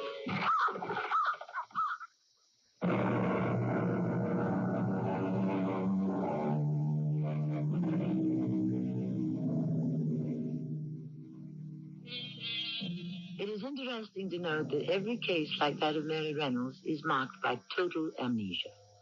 The afflicted person has no remembrance of any other state than the current one. They call this an amnesic split. Again, a fine-sounding term, one which describes the affliction, but does not alleviate it. Our cast included Elspeth Eric, Diane Kirkwood, Don Scardino, and Mandel Kramer. The entire production was under the direction of Hyman Brown. Radio Mystery Theater was sponsored in part by Raven House Paperback Mysteries. This is Tammy Grimes, inviting you to return to our Mystery Theater for another adventure in the macabre. Until next time, pleasant dreams.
This is a story of love and loss and how people deal with them, or fail to deal with them. There is hardly a more powerful emotion the human psyche can support than love. When love is lost, there is no greater tragedy it is called upon to endure. Yet no one is immune from either experience. We all love, we all lose.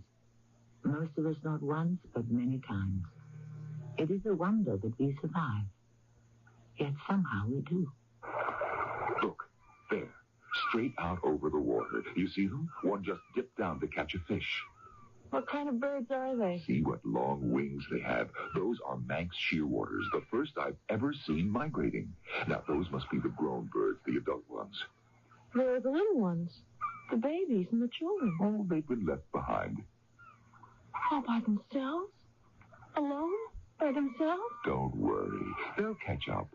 How can they? With nobody to show them, at least they won't know how.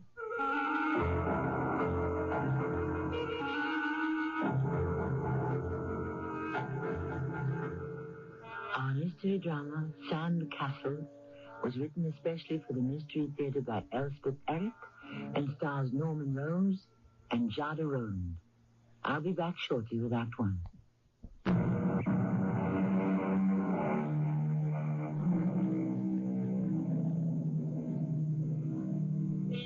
We were speaking of love and loss, the joy that exists and the pain that follows.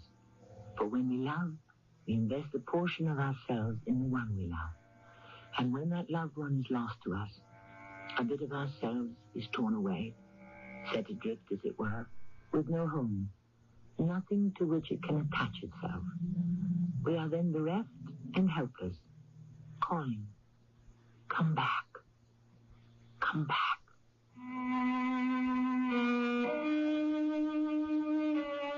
I'm Jeremy Denham. 2 years ago, I was forcibly retired because of age from my teaching job. Last year, my wife died. My children live at a distance with families of their own. What to do with myself? It was with relief that I turned to my enthusiasm of many years, bird watching, with particular interest in shore and water birds and their fascinating migrations. Now, there was a bird sanctuary on an island not too far away, and I had the name of its caretaker, Ralph Poole. I wrote to him, and as soon as I arrived on the island, I strolled down the beach to seek him out.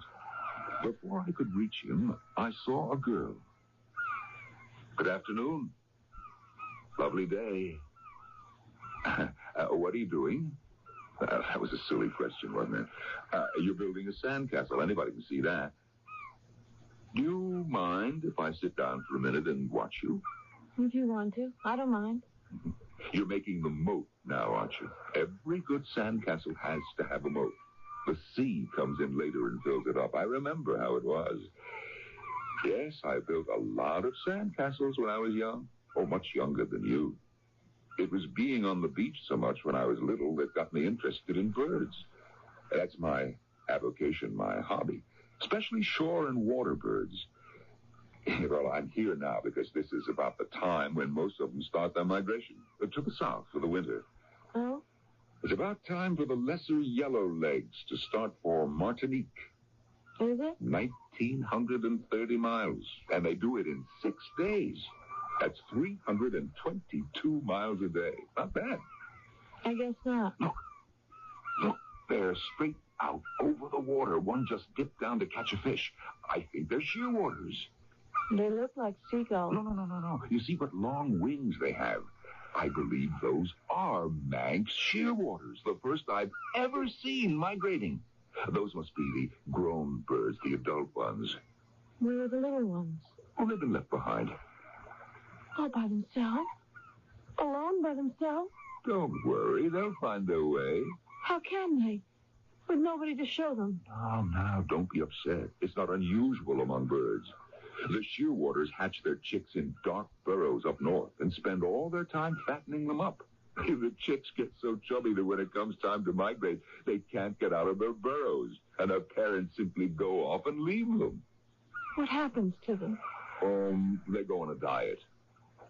You mean that? Till they slim down, and their tail feathers grow. And then they squeeze themselves out of the burrow, and they head out to sea. How do they know where to go? Well, I wish I could tell you, but I can't. I don't know. Nobody does. But these youngsters will locate the ocean and find food and fly over the sea for hundreds and hundreds of miles, all on their own, with no one and nothing to guide them but their own instinct.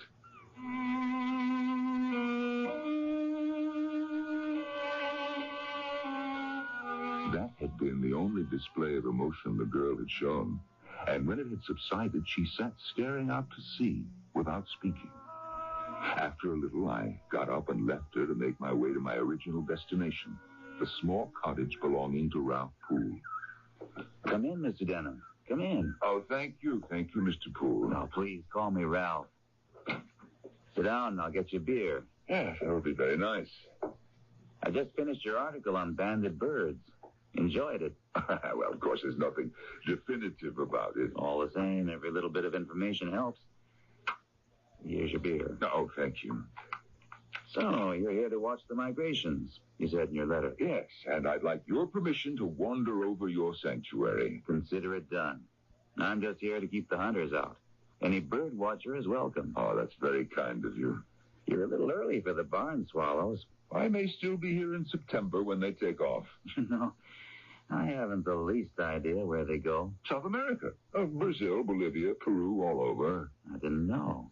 Oh, then you're not a dedicated bird watcher, I take it. I'm a dedicated poet. Wow, you don't say. No, not the simplest way to make a living. I should think not. Somebody wangled this job for me. No rent, a garden of sorts out back, fish from the ocean. I make out pretty well. Every now and then I sell a bit of verse to some obscure publication. It's a good life. Not lonely? If it is, I don't mind it. There aren't tourists. Not that I spend much time with them. Then there are the birds. So you don't suffer from loneliness? Well, now and then I have a visitor like yourself. And then there's the girl. She's here every day. A girl with red hair, eyes the color of pale jade? Yeah, that's Maureen. Maureen Hart, her name is. Yeah, I saw her on the beach. Talked to her for a couple of minutes. This is about the time of day she arrives. Every day? Every day. Doesn't sound as though she came to see you. She comes to build a sandcastle. Every day? Every day. Huh. Well, that's what she was doing when I stopped to speak to her. A very elaborate sandcastle with turrets and battlements. Well, she always built the same one, in the same place. Huh. Who is she? I don't know too much about her. She's not very communicative. Yes, I noticed. I tried to talk to her about birds, my favorite subject, and the only time I got a definite reaction from her was when I told her about the Manx shearwaters. I thought I saw a flock flying over. She's interested in shearwaters? I didn't know she was interested in any of the birds. It was when I told her that the adult shearwaters often start their migration ahead of their offspring, leaving them behind in the Canadian burrows where they were born. She's interested in that? Oh, she got sort of agitated, wanted to know how the young birds would know where to go. I'd like to know that myself. Oh, so would I. You mean nobody knows? Instinct is the best answer anybody's come up with. But, listen, tell me more about this girl who builds sandcastles. Her mother works in town, behind the counter at a pizza parlor. I think Maureen helps out now and then. Actually, beyond that, I don't know very much. Pizza parlor, you said, where the mother works. It's the only one in town. Her name is Eleanor Hart. Let me know what you find out, if anything. Oh, I will. I certainly will. Because I like the girl. I do. I really like her.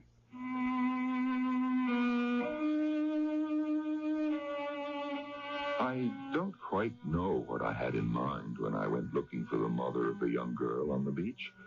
Perhaps I was simply feeling lonely and out of touch with my life, and this was a way of taking my mind off my own desolation. Something to pass the time. Whatever my motivation, I quickly located the pizza parlor, the only one in town, with only one woman behind the counter. Yep, what'll it be? Are you Mrs. Eleanor Hart by any chance? That's me. Yes, well, my name is Jeremy Denham. I'm just here for the summer. Oh, yeah, one of those. You don't seem to be terribly busy at the moment. I wonder if I might talk to you. What about? About your daughter. What about my daughter? Maureen, I believe her name is. Well, what about her? Well, I ran across her this afternoon, and we talked a little. About what? Well, I did most of the talking, I'm afraid. About birds. Migrating birds. Maureen don't know nothing about birds. No. That is my interest. I'm afraid that I bore lots of people with it. What were you trying to do? Pick her up? Oh, no. I'm a bit past the age for that. Yeah, darn right. Not that I'd put it past her. I beg your pardon? Anything in pants. You know. No, I don't. I really don't. Every day she runs out of here, middle of the afternoon, leaves me to run the place by myself. You think that she goes off to meet some man. What else? Oh, I don't think that's true. That's not true at all. How would you know? You just met her. Well, that's so, but no new thing with her. She's been doing it for years. How many years? Oh, since she was a kid. Used to run off right after school. Didn't show up till dinner time. Wouldn't tell me where she'd been or doing what or who with. But I knew. And I know now. It's some boy she's meeting on the sly. With her, it's always a boy. Always has been. But Mrs. Hart, it is not a boy. Well, by now, it's a grown man. The only man she meets is the caretaker at the bird sanctuary. There. You see? I knew it was a man. Who is he? Well, his name is Ralph Poole, and they hardly know each other. That's what you think. That is what I know. He told me. And you believe him? Yes. I've no reason not to. Well, he's spoken to her a few times, found out her name, your name. He's the one that told me where to find you. But that's all that has happened between them. He likes her, he says, but there is no, romantic involvement. I'm sure of that. He wouldn't have told you if there was, any more than she'd have told me. You don't know much about the world, mister. I think I do. No, he would not lie to me. Why wouldn't he? Well, because he's not that kind of a man. Look, I don't think we've got any more to talk about. Thanks for taking an interest in Maureen. She doesn't go there to meet Ralph Poole or any other man. Please believe me. No? Then what does she go there for? To build a sandcastle. To what? To build a sandcastle. Why would she do that? I don't know. That's what I'm trying to find out. It's crazy. That's what she was doing when her brother drowned. But that was 10 years ago. I couldn't find my voice to respond to what the woman said. That's what she was doing when her brother drowned, but that was 10 years ago. Had the girl been building sandcastles by the sea for 10 years? And if she had, why had she been doing it?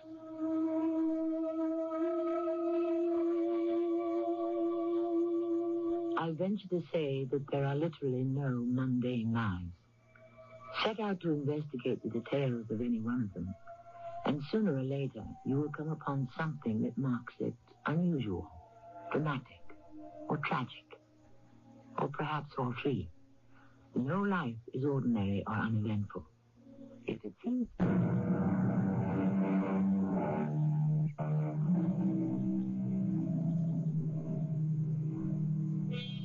Loss is a separation.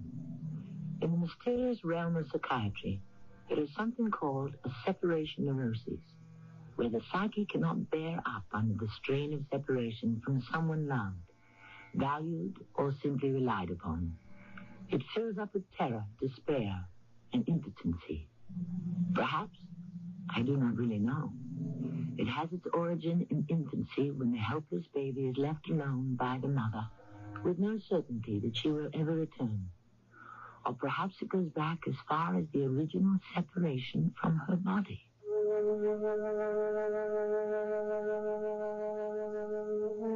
Who was this character I thought who'd come barging into my place of work, asking about my daughter, dredging up something I'd finally managed to live with? The death of my little son. I felt like throwing him out, telling him never to show his face again, but for some reason I'll never understand, I didn't. Maybe because he seemed so concerned. Not just interested, but really concerned. I'm so sorry, Mrs. Hart. I had no idea. Oh, that's all right. It was a long time ago. Is it very painful for you to talk about it? But if it is... It's not painful, exactly. Maybe if I talked about it more when it happened. You mean you didn't? You didn't talk about it? It was such a shock. Oh, yes, of course it was. He was only 2 years old, you know. 2 years and 2 months. That's terribly sad. Yes, it was sad. He'd be 12 years old if he hadn't drowned. And maybe my husband... Maybe he... Yes. When Kenny drowned, he just took off. Hasn't been heard from since. Oh, I am sorry. I'll tell you the truth long as I'm at it. He and I hadn't been getting along for quite a while. Actually, I had Kenny because I thought a new baby would fix things up between us. Huh. He did stay with you for 2 years. 2 years and 2 months. He liked having a son, but he never liked being married to me. So you had no one to share your grief with? No. And neither did Maureen? I suppose. Very hard to mourn alone. Well, you just put it out of your mind completely. Forget it ever happened. Have you been able to do that? Well, yes.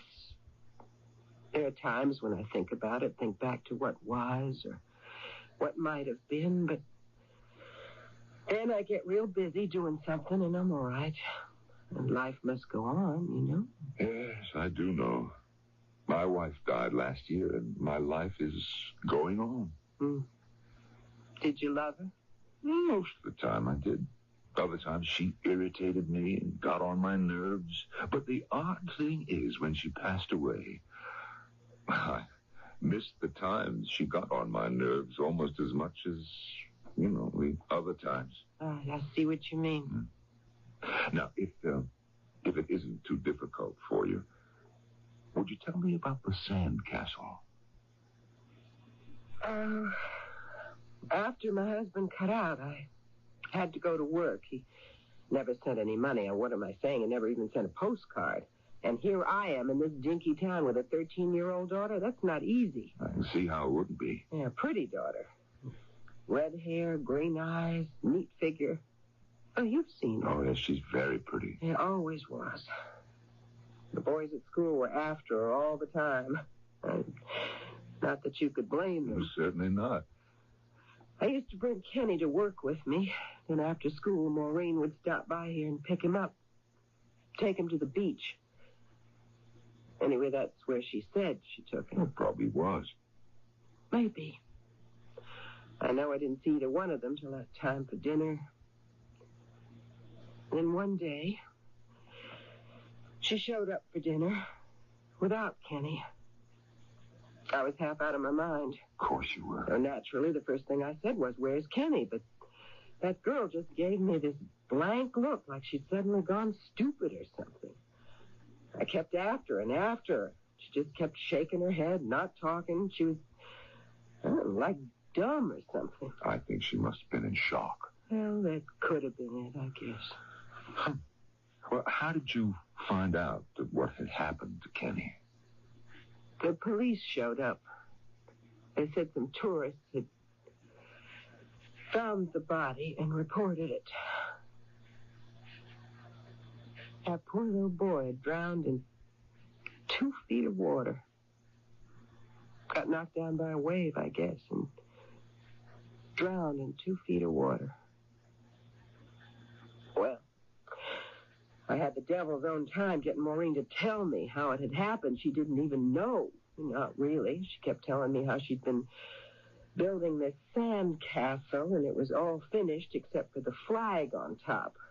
Seems she always put a flag on top, a piece of seaweed or something. She'd gone off to look for it. When she came back, Kenny wasn't there. I don't know if it even entered her head that he might have drowned. As far as she was concerned, he had just disappeared. Oh, I am sorry for him, for her, for you. Yeah. I'll tell you something. I have never really believed that story about going off to look for a flag. No, why not? It's my private opinion she went off to meet some boy. Oh, I don't. Oh, how long does it take to find a piece of seaweed? There's seaweed all over the beach. Well, maybe she wanted something different on that particular day. Maybe. And maybe not. Anyway, Maureen, she just went on like nothing had happened. Oh, surely not. Oh, yes. Yes, she did. Oh, maybe she got a little quieter for a while, but that's all. Didn't you talk to her about Kenny?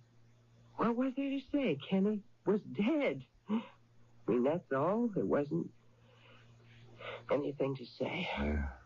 Well, thank you for telling me, but it doesn't explain, does it, why Maureen keeps going back, building the same sand castle over and over again.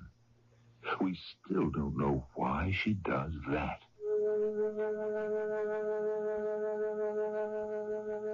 I hadn't told that story in 10 years. And here I was going over the whole thing with a man I'd never seen before. A nice, older man, but nobody who could possibly understand what I went through when I lost Kenny. I didn't know if to believe him when he said Maureen went to the beach every day and built a sand castle. So when I quit work, I went to find out if it was true. And there she was. Hello, Mother. Just like the man said. What man? Old guy came into the pizza parlor, says, "You come here every day. Been doing it for a long time. Building a sand castle. New one every day. How long you been doing that without telling me?" A long time. What else you been doing? What? Who is Ralph Poole? He's the caretaker here. How old is he? I don't know. Married? I don't know. You ever think to ask him? Why should I? Well, didn't the subject ever come out? Why should it? Well, what do you talk about? You and this Mr. Poole. Today we talked about the tides. The tides? What did Mr. Ralph Poole have to say about the tides? It's the way the ocean rises and falls. Twice a day. It has something to do with the way the sun and the moon attract each other. I see. And this Mr. Poole, do you and him attract each other? Well, he says the reason my sandcastles get washed away is because of the flood tide. Well, you know that, don't you? Yes, I know it. Then why, for heaven's sakes, do you keep coming back and making another one? I don't know why I do that. I think maybe it's because I don't really believe it. Well, why wouldn't you believe it if you know it's so? Listen, Mother, Mr. Poole's going to show me. Show you what? How the tide comes in and washes away the sandcastle. And just when does he propose to do that? The night of the first full moon. You are going to meet this man on this beach at night? Yeah. Oh, no. No, you're not. Yes, I am, Mother. You and a strange man alone on the beach with a full moon? There's only one way that'll happen, and that's over my dead body.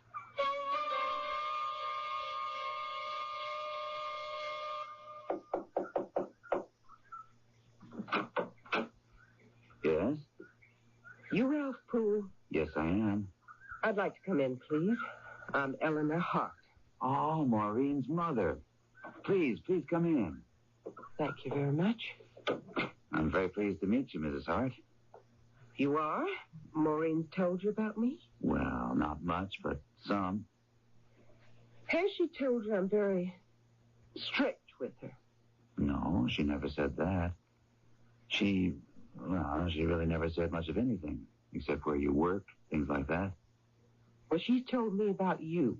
Really? Yes, really.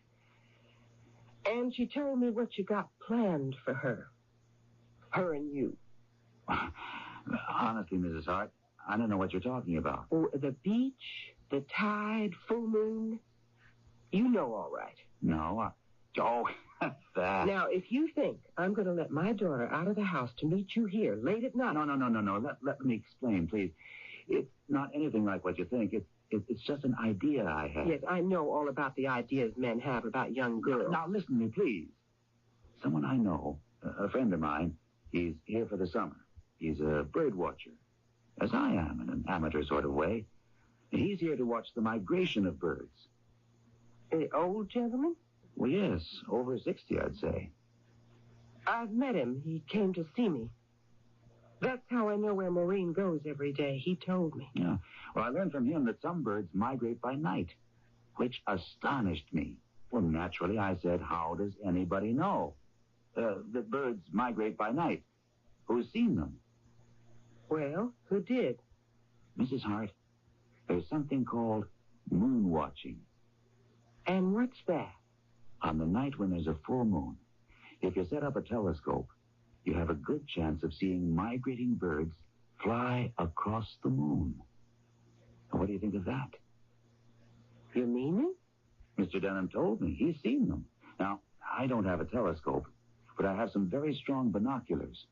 And the next full moon, I mean to go out on the beach and see if I can spot some migrating birds. What's all this got to do with Maureen? She don't take any interest in birds that I know of. Well, I know she doesn't. I don't even think she was listening when I told her about moon watching. But then I told her about the tides and how the flood tide washes away her sandcastles every night. And she was interested in that. Yeah, she told me. So I thought I'll combine the two things. Maybe she'll be interested in the moon watching. Maybe she won't. But she'll be there when the tide comes in and washes away her beautiful sandcastle. Then maybe she won't have to build another one. That moon watching. I'd kind of like to see that myself.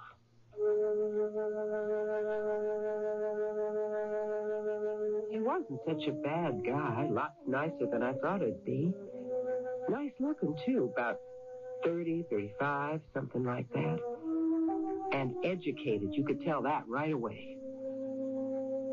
I knew I was taking a chance, but I told Maureen it was okay. She could go meet him on the night of the next full moon.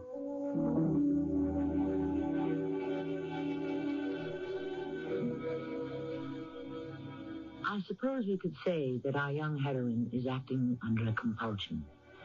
That is, a feeling of being irresistibly driven toward the performance of some action which is irrational, one which she knows and conceives to be irrational. And there lies the mystery of the compulsion.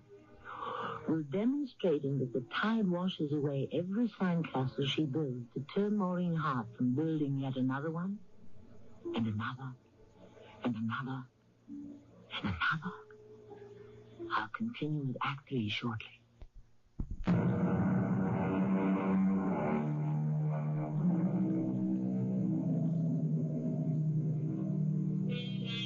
There are three people puzzled by Maureen Hart's daily, continuing construction of a sandcastle on the beach.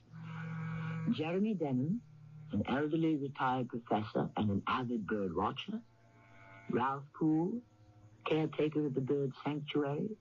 And Eleanor Hart, Maureen's mother. While each would like to unravel the secret of the girl's obsession, it is the history of compulsion that no outsider can influence or alter what the compulsive person does not comprehend but simply obeys. Peculiar woman, Mrs. Hart. I suppose lots of mothers have this fixed idea that every man alive is trying to seduce their daughters. I don't know why this should be, but I don't think it's right. Not that I wasn't attracted to Maureen. I was. But not just because she was pretty. No. Because there was something helpless about her. Something that made me want to protect her and take care of her. Well, anyway, the time of the full moon came around. Maureen and I made a date to meet on the beach. Hi there. Hi. Hi, Mr. Poole. Well, hello, Mrs. Hart. I thought I'd come along that moon watching business. I'd like to see that. I'm very glad you did that. Do you know how to use binoculars? I got no idea. I'll show you as soon as I get them adjusted. Maureen, Mr. Poole's going to show us how to look through the binoculars. Well, she won't budge from that sandcastle. Well, the tide has started coming in. She'll have to move pretty soon. There. Try that. Okay. Oh, I can see the moon all right. And no birds, though. Maybe we won't see any. You have to be lucky. Wait. Huh? Listen. Oh, I hear it. Well, if we're lucky, some of them will fly right across the moon. Oh, I hope so. I do hope so. There they are. There they are. Oh, let me look. I think they're Wilson's petrels. Oh, let me look, please. Here. Where's Maureen? Oh, I see them. I see them. Maureen? I'm here. You missed the great sight. The tide washed away my sandcastle. You knew it would do that. Yes, I know. Maureen, where were you? You missed the whole thing. First we heard them, then we saw them flying across the moon. Where is he? Mr. Poole even knows what kind of birds they were, and you missed the whole thing. Where is he? Tell me where he is.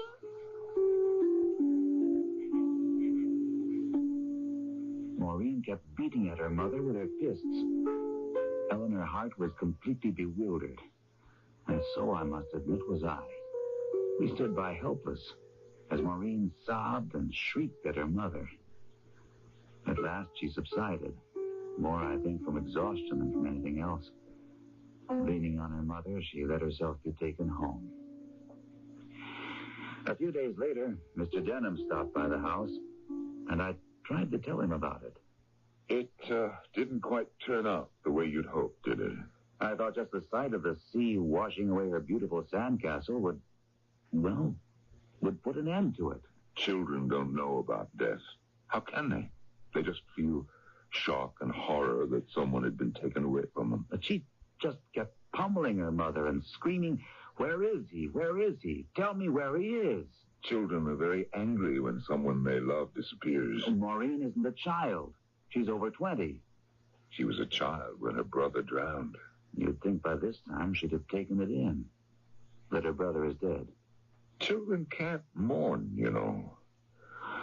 I remember when my mother died. I was 10 when that happened. I felt shocked, stunned, really, that she should have gone off and left me. Angry, too. But I never grieved in the adult sense. I couldn't. I didn't know how. I do know that there's been a shadow over my life since she died. That shadow may have been my grief. But you seem just fine. Not like a man who's lived his life under a shadow. No. How did you manage that? I don't know that I have managed it. Not completely. I do know, though, that marrying the woman I did helped a lot. No, it hadn't turned out quite the way I'd hoped. My little plan had no effect on Maureen at all. She kept showing up day after day at the same time, building her sandcastle in the same place. I tried not going near her. I watched her from my house. And even when I made a tour of the island looking for hunters, I kept thinking about her and wondering and wanting to be with her. Hello, Maureen. Oh, hello, Mr. Poole. Don't you think by this time you could call me by my first name? It's Ralph. I know. Mind if I sit down? I could help you with the castle. All right. I'm sorry you missed the moon watching the other night. Mother said it was very exciting. We should have a drawbridge across this moat, don't you think? I don't know how to build one out of sand. I'll think about it. Maybe figure out something. It's finished. Oh, no. Not yet. Yes, it is. It's finished. No. There has to be a flag flying from the topmost turret with the owner's crest on it. A banner. A pennant. No. Every good sandcastle has one. This one doesn't. But it's absolutely essential. I'll go look for one. No! No, don't go. Why not? What's the matter? Don't go away. Don't leave me. I wasn't going to go far. I don't want a flag. Why not? I never put a flag on top. Why not? Why don't you? I just don't. Ever. But why don't you? There's got to be a reason. No, it doesn't have to be one. Want me to tell you what I think the reason is? It was when you went away from the castle to find the flag that your brother drowned. Isn't that right? That is right, isn't it? I wasn't gone very long. I didn't go very far. I know that. But when I came back, the sea had gobbled him up. I understand. He was just gone. I didn't know for a long time that he had drowned. That he was dead. That I'd never see him again. You still don't know it. Oh, yes. I know it now. My mother told me. No, you don't know it. That's why you keep coming back here and building a sandcastle. You go through the whole thing over and over again. You do it all except the last thing, putting a flag on top. I never do that. No, you never do that. Because then your brother would drown again, wouldn't he? You'd come back from looking for the flag, and the sea would have gobbled him up. As long as you don't do that, there's a chance that he'll be right here where you left him. This time, everything would turn out right. Isn't that so, Maureen? Isn't it? Such a nice little boy. If you can just undo everything, live it all over again, except the last part. Leave out the last part, and then it'll be as though he had never drowned. Such a good little boy. You keep going back over that day, don't you? Keep going over and over it, trying to make it different. I loved him. Of course you did. I loved him a lot. Don't you think I know that? Even when I got cross with him, I still loved him. I know. I never thought anything would happen to him because I loved him. I know. Something did. Probably a big wave came along and knocked him down. And he drowned. He's dead. Yes. And I'll never see him again. That's right. It's like... Like what? Like I died. But you didn't die. You're right here. A little bit of me died. It did. It really did. Oh, I want him back. I want him to come back. I know.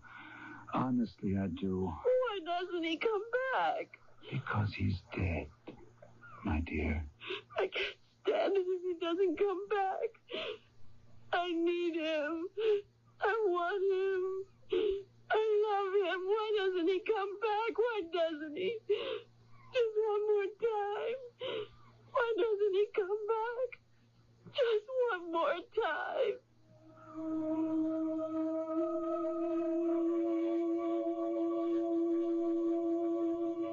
We sat on the beach for at least an hour while the tears poured from her eyes, and I held her in my arms.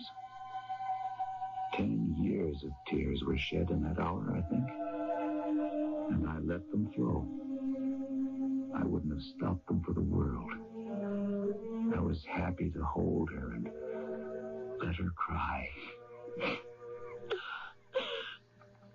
But he won't come back, really? No. Not ever? Not ever. I guess I know that now.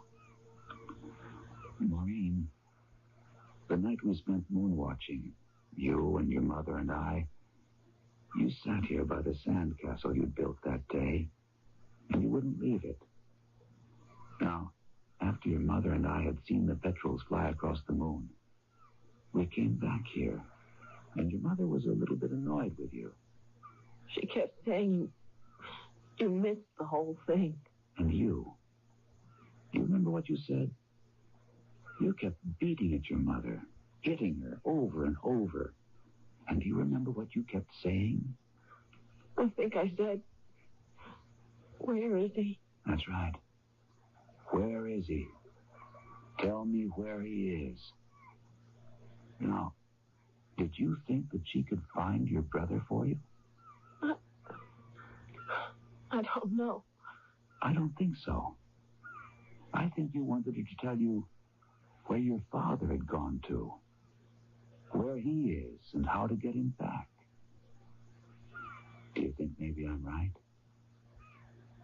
Maybe. It could be you're right. We'll talk about it one of these days. Now, let's go up to my house and have a cold drink. And maybe talk a little bit about you and me.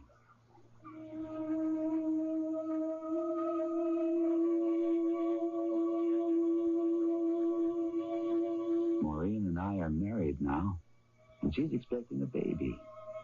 For a time, we talked about setting out to find her father. But after a while, she seemed to lose interest in it. And now, with the baby coming, well, everything is quite different now.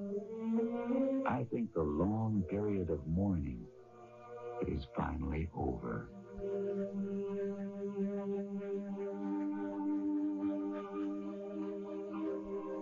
To lose a brother and a father at an early age, I think this is more than a young child can bear. The young cannot mourn their loss. They can only feel hurt, helpless and bereft. And wanting someone to stop the hurt, remedy the loss, give back their courage. This longing can go on for a very long time. I'll be back shortly.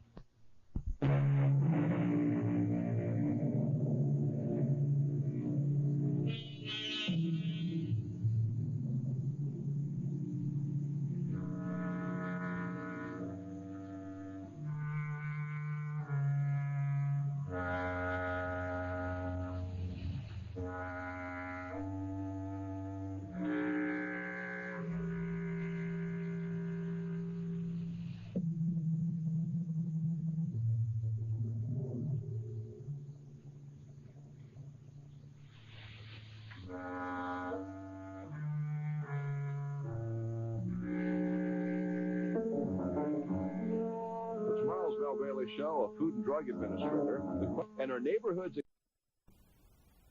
The CBS Radio Mystery Theater presents...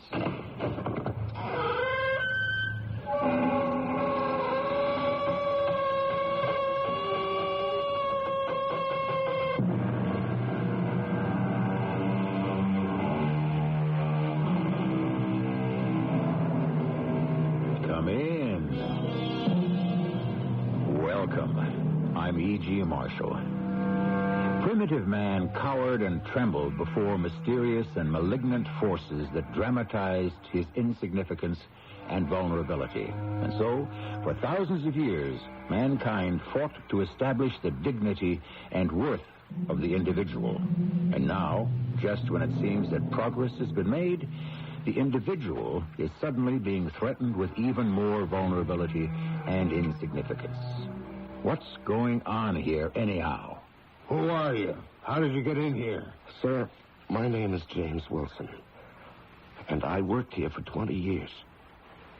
And last week, you fired me. Why would I fire you? I don't even know you. Well, the fact is, I'm out. Why?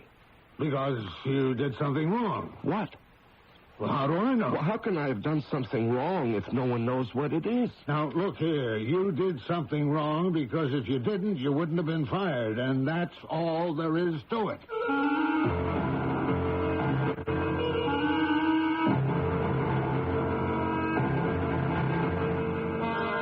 Our mystery drama, The Solid Gold ZARF, was written especially for the Mystery Theater by Sam Dan and stars Larry Haynes and Francis Sternhagen.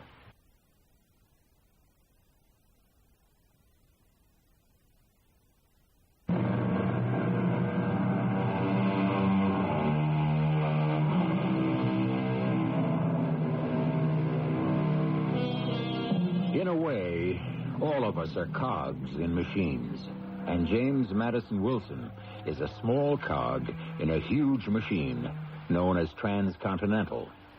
Transcontinental what, you may ask? To which I can only reply, Transcontinental everything. Transcontinental is one of those diversified corporations, one of those conglomerates. They make everything from alligator bags to ZARFs.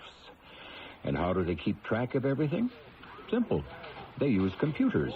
Oh, you're probably saying they're in trouble already. But they also require battalions of auditors to keep all the balls in the air. And our James Madison Wilson occupies a desk in the middle of a huge office where he constantly analyzes and enters a never-ending stream of figures. Wilson? Would you like to come in here for a minute, Jim? Oh, sure, Bart. Right away. Sit down. Sit down, Jim. What's up, Bart? Look, Jim, I don't really know how to tell you this. Tell me what? You're fired. What did you say? That's the only way I could say it was to say it. I'm fired? Yeah, the notice just came down. Here, read it. James Madison Wilson, Department A14, 270K, is hereby terminated. Effective immediately. Subject to existing severance procedures. Bart. It's from upstairs. Well, why? I don't know, Jim. Well, there has to be a reason. Well, yes, I guess there is. Well, what is it? But I don't know. Well, I can't be fired just like that out of a clear blue sky. Is there something wrong with my work? No, not that I know of. Well, I don't understand.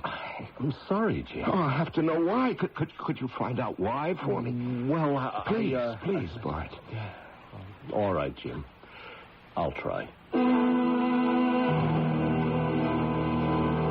You're better off out of there. Oh, Trudy, how can you say that? Any company that can fire you just like that isn't worth working for. Do you realize I'm out of a job? It isn't the end of the world. We just bought the house, the kids' teeth. Do you want me to go down the list? I know the list. I pay the bill. Do you realize I'm out of work? Only until you find another job. And where am I going to find another job? You won't know until you look. Why, Trudy, why am I out? What did I do wrong? What's the difference? I have to know. I have the right to know. Hey, that was some game last night, Jim. Did you watch it on the TV? No. Like I always said, all they needed was another good right-handed pitcher. Bart, did you talk to Mr. Dennison? Jim... Bart, you're my boss, and you say you don't know why I was fired. Believe me, Jim, I don't. So I'm just asking you to see your boss, George Dennison. I did. What did he say? Nothing. Well, he had to say something. He doesn't know either. But did you ask him if he could find out? Jim... No, you didn't. You didn't ask him, did you? Why not? Well, he doesn't like it when people come in and bother him. Well, now, Bart, you know how important this is to me. I thought we were friends. But we are, Jim. We're good friends. No, not anymore. Sorry you feel that way. Well, maybe it's not your fault, Bart. I guess it's just the way things work out, like it was back in Vietnam. You had a good buddy, and when he got killed, that was the end of it. You can't be friends with the dead, right? As far as you're concerned, that's what I am, a casualty. Oh, what kind of talk is this, Jim? It's straight talk. You weren't willing to go out on a limb for me, Bart. Look, I tried to explain the situation. Yes, you did. And besides, from where you're sitting, I must have done something wrong. Oh, Jim, I am not saying it was your fault. Exactly. Thank you.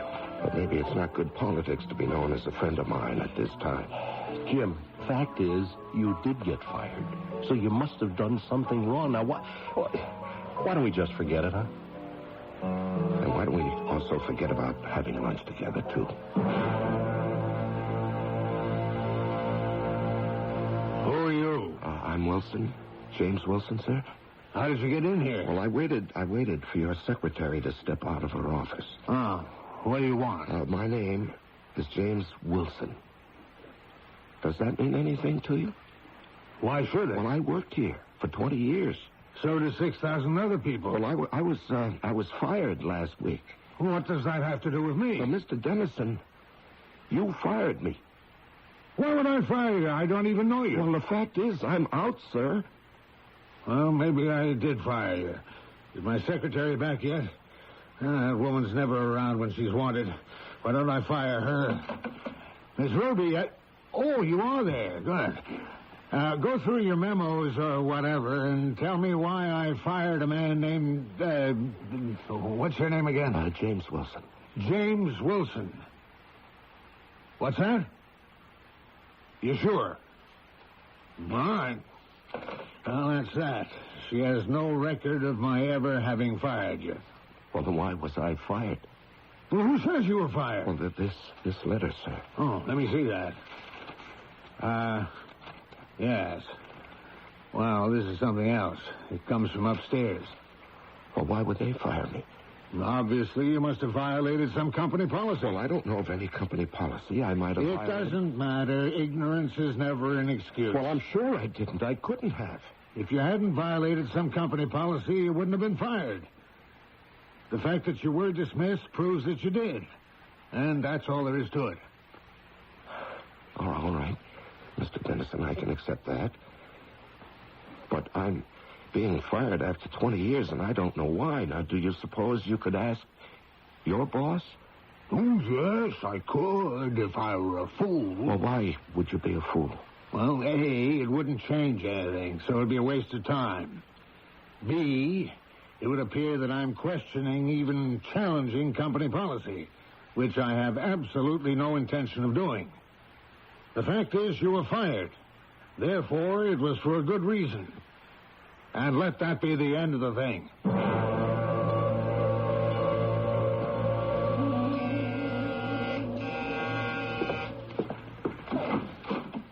Are you the messenger from Transcontinental? Yes, ma'am. Come in. Thank you. Is Mr. Ankers in? Mr. Ankers? Yes, Mr. Leslie Ankers. I'm Leslie Ankers. Oh. You find it hard to accept a woman in my position, do you? No, sir. I'm madam. What reports am I supposed to give you for the office? None. None? Well, then what... Please, listen. My name is James Wilson. I was in Department A14. $270K. And I worked there for 20 years. Suddenly I was fired. And nobody can tell me why. My boss, Bart Scoville, couldn't. His boss, Mr. Dennison, couldn't. And according to the corporation charts, his boss is Leslie Anchors, and that's you. And I couldn't see you at the office. They wouldn't let me. The doorman and the security guard in your apartment house here. I had to feed them some kind of a story. Please tell me. Read this memo. Tell me why was I fired? Nobody seems to know. Well, I don't know either. And now, if you will be good enough please to... don't be like the others. Personnel is not my department. Don't say that. Now, that's what's wrong with the world. That's how we justify letting bad things happen. But every department must be our department. What is there you want me to do? Yeah, I knew that you would be different. Why? Because you're a woman. Indeed. Only a woman can understand what I'm going through now. I'm a man, the hunter, the provider, you see. Oh, that's how you see yourself, is it? Well, isn't that man's traditional role? Continue. I'm out of work. That means I can no longer fulfill a man's function. Really? I knew that you would see it. You're a mature woman. You're soft and gentle and understanding, and you're aware of a man's needs. Get out. Oh, but please. Get out before I call the doorman and have you thrown out, you male chauvinist pig.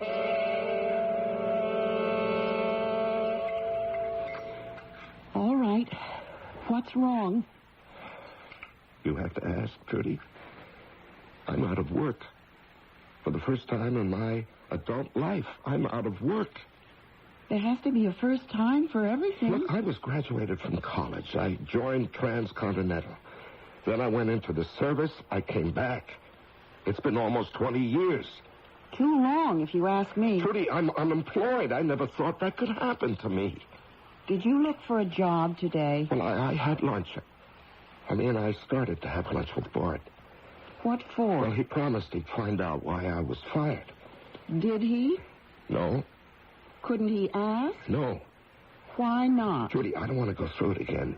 Bart doesn't know. His boss doesn't know. His boss's boss doesn't know. The upshot is you don't know who fired you, and you don't know why. There's such a thing as a blessing in disguise. Be glad you're out of that madhouse, that snake pit. Don't say that. Don't you dare. Jim, let go of my arm. Don't you ever say a thing like that again. Jim, you're hurting me. I'm sorry, Trudy. I'm sorry. Whatever got into you? Well, I just lost control, I guess, but I can't let anybody talk that way about my company. Your company? Yes, my company. I gave them 20 years of my life. And what did they ever give you? Well, they sustained me. They paid me a salary. Oh, yes, a fantastic salary. We lived on it. They gave me a health plan, a pension plan, various employee benefits. Jim, are you serious? And they gave me security. Security? It was all an illusion. Oh, no, Trudy. Somebody made a mistake. Yes, and that somebody was you. All these years you were taken in by all that nonsense. Now, don't you say that again. All right, Jim, all right. I won't. I love that company. That desk in that office, that was where I spent the best years of my life. All right. I won't say another word. And I wasn't just going through the motions either, Trudy. I knew what I was doing. Sure? To me, they weren't just a parade of dull and lifeless numbers. Each one meant something to me. Each signified a product. I could see the machine, the production line operator who made it. I could see it in the store and the person who bought it. Your dinner's getting cold. And I did things with those numbers, too, Trudy. I learned ways to keep them more accurately and feed them into the computers more efficiently. I didn't ask for any credit. I did it because it was the right thing to do. Did you want any soup? It's my job. It belongs to me. And I'm going to get it back if it's the very last thing I ever do. And it may very well be. You can see the problem. It appears simple at first, but then the complexities multiply. Doesn't this man know when he's licked? Maybe we'd better not sell him short. After all, it was the people who didn't know when they were licked who changed the world, especially in Act 2.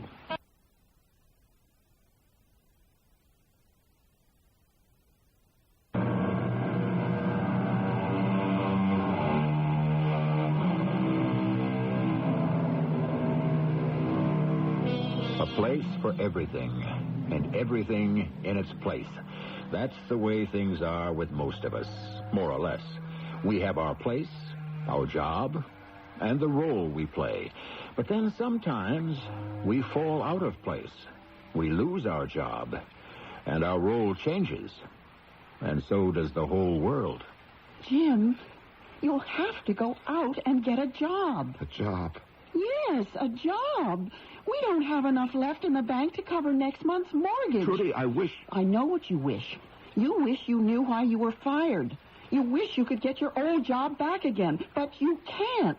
It's over, and that's all there is to it. I don't want to hear one more word about it. The first thing in the morning, you're going out to look for a job.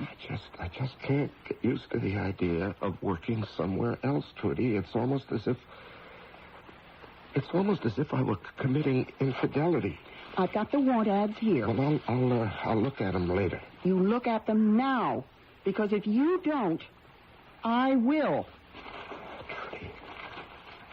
Hey, here's something for me. Cocktail waitress. What are you saying? It sounds pretty good. Well, even if you did go back to work, and I forbid it, Trudy, you were a school teacher. I want a job that pays some decent money. I think I have nice legs. A woman's place is at home with her kids. Well, this would be at night when they're asleep. I can make enough money to pay the mortgage. And it's a restaurant, so maybe I could sneak home a little bit of food occasionally. Are you serious? At least we'll have a roof over our heads and something to eat now and then. Do you have another suggestion? Give me that paper. Let's see. You're James Madison Wilson, huh? Pity you're not running for president. Now, this is your resume. Yes, Mr. All right. Sure does look impressive. Now, I've got a client who's looking for a man just like you. You've got exactly the right experience, yes. This is going to be a marriage that was made in heaven. One little thing. Yes, sir? You didn't fill in number 15. I can't leave any blanks, you know. That can open up a whole can of worms. What is number 15? Right here. See where it says, reasons for leaving last job. Oh. I was fired. Oh, yes. Well, we don't have to put that up front. We'll just say that the job was terminated. No, sir. I was terminated. Yeah, well, write down that you were terminated because of a disagreement over company policy. I can't write that down. Why not? Because I don't know what the company policy was. Does it matter? Oh, yes, sir. To whom? To me, sir. I'll just say I was fired. I don't think we're communicating. You see, nobody's going to hold it against you that you were fired. But nobody's going to give you a job if you don't tell them why. But, sir, I don't know why. Didn't you ask? Nobody knows. Great. Now you can write down any reason you would like. Oh, well, I can't tell a lie. Hey, come on. Your name is James Madison, not George Washington. Well, I don't want the job anyhow. Then what did you come here for? To satisfy my wife. Well, you satisfy your wife on your own time, not mine.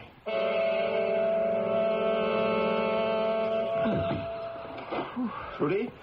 Yes, it's me. Trudy, where have you been? Do you realize it's 2 o'clock in the morning? I know it's 2 o'clock. The bar doesn't close till 1:30. The bar? What bar? My place of employment. The Sweet 16 Club. Sweet 16? Oh, what do you want from me? I'm just a waitress. Well, my wife will not work as a waitress. Oh, my feet are killing me. My wife will not work, period. I just got to get to bed. Oh, no. We're going to talk about this, Trudy. What's there to talk about? You want me to quit? You get a job. Trudy, you come back here, Trudy. Good night.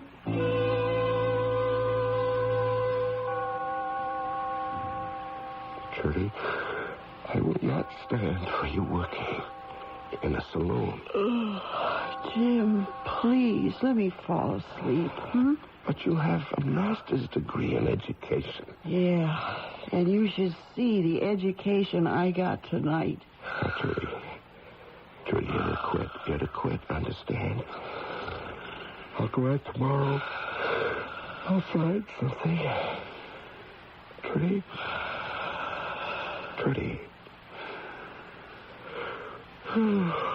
What's the use?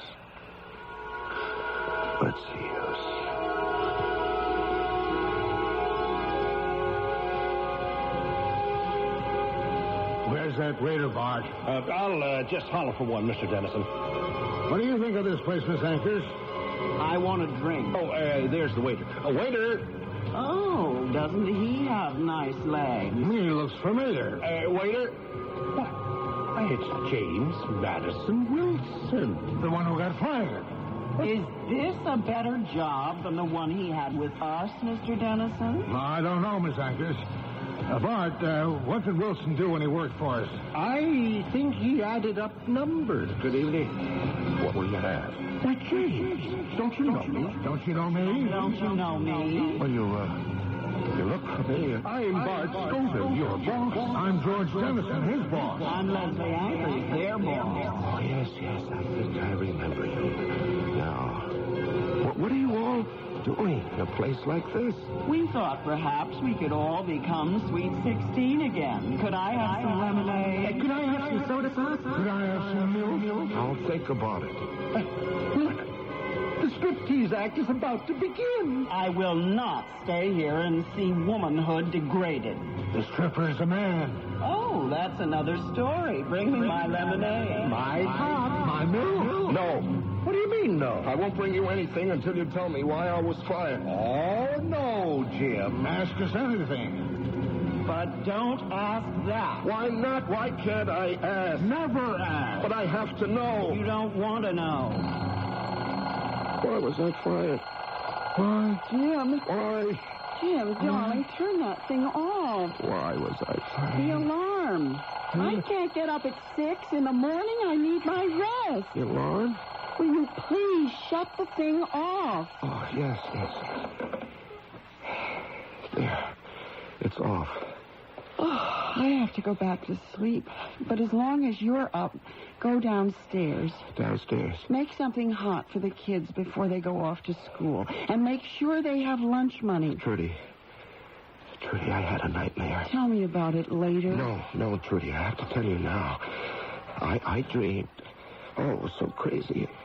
I can't remember what I dreamed. Then you can't tell me about it, and I'm going back to sleep. But I remember. I do remember I retained a thought from the nightmare. Sure. Trudy, please listen. Is it possible that they don't want to tell why I was fired for my own good? I think Robert needs a note for his teacher. Trudy, maybe I did do something wrong, and nobody wants to tell me because it could be too terrible. Mm-hmm. The only thing wrong with that is if I did do something terrible, why wouldn't I know about it, Trudy?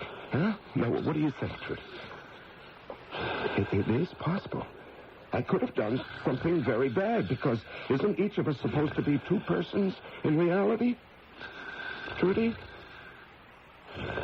Oh, why am I asking her?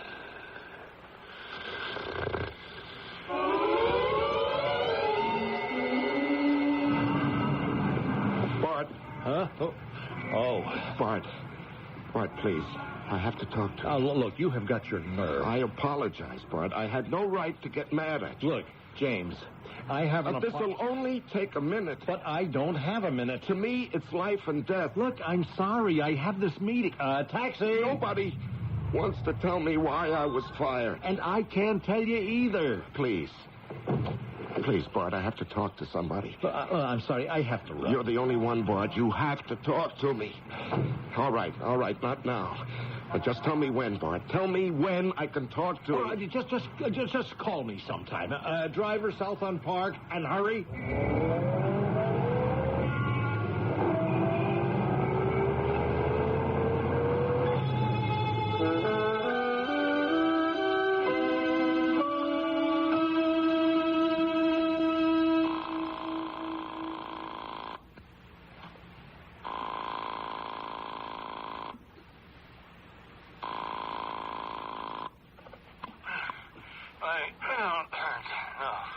Hello?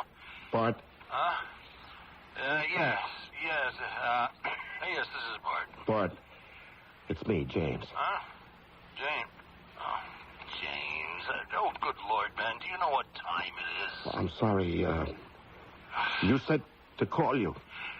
I asked you, do you know what time it is? Well, I've been trying all day.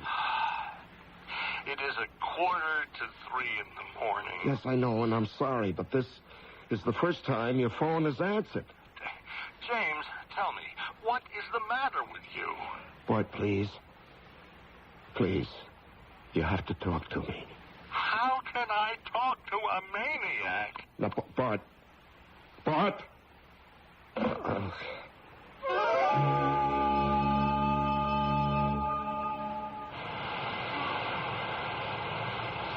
Sir. Sir, do you mind if I turn it up a bit? I don't get a chance to use the steam room very often. Whatever you want, Bart. James.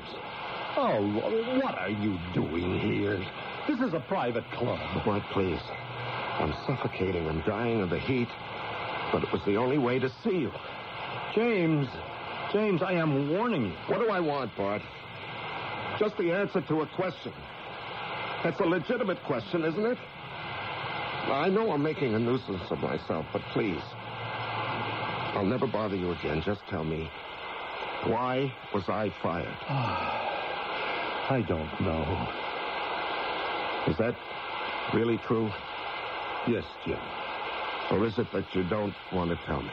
Jim, as your friend, I am telling you, I don't know. Sure. You're my friend. Maybe that's why you don't want to tell me. Please believe Sure, me. that's why. That's why you won't tell me. Now I understand. I was fired because I did something very wrong. Well, I did, didn't I? Didn't I? Yes. Yes, you did. And that's all I can say to you.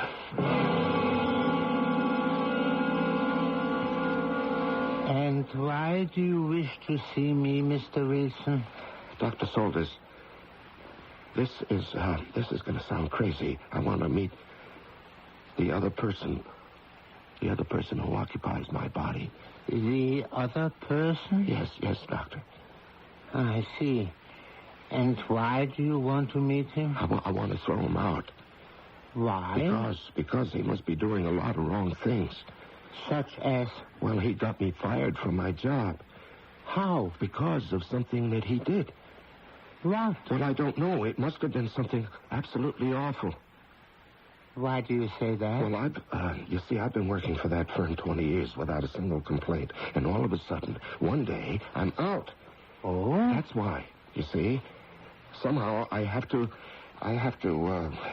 expel this alien being from my body. See, can that be done? Yes. Good. Provided what? Provided that you are not the alien being in his body.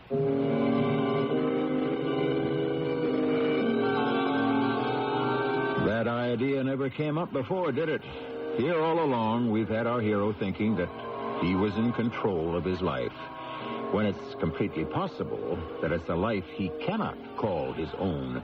On the other hand, how many of us can do that? The time for all the answers is rapidly approaching with Act 3.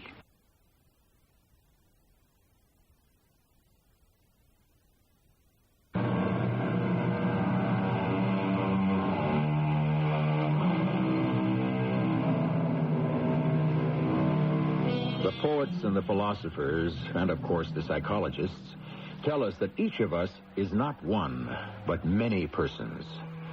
So then, when we are at war with ourselves, it may mean that the different people who combine to form our personality are battling for supremacy. On the other hand, this may be complete nonsense. Listen. I am the alien being in his body, Doctor. How can you say that? Well, this is my body. How do you know? Because I control it. Well, according to you, this other person does things you are unaware of. Doesn't that mean he controls it too? I don't know. I don't know what to think. When did this idea occur to you? I'm not sure. Before or after you lost your job? After. Definitely after.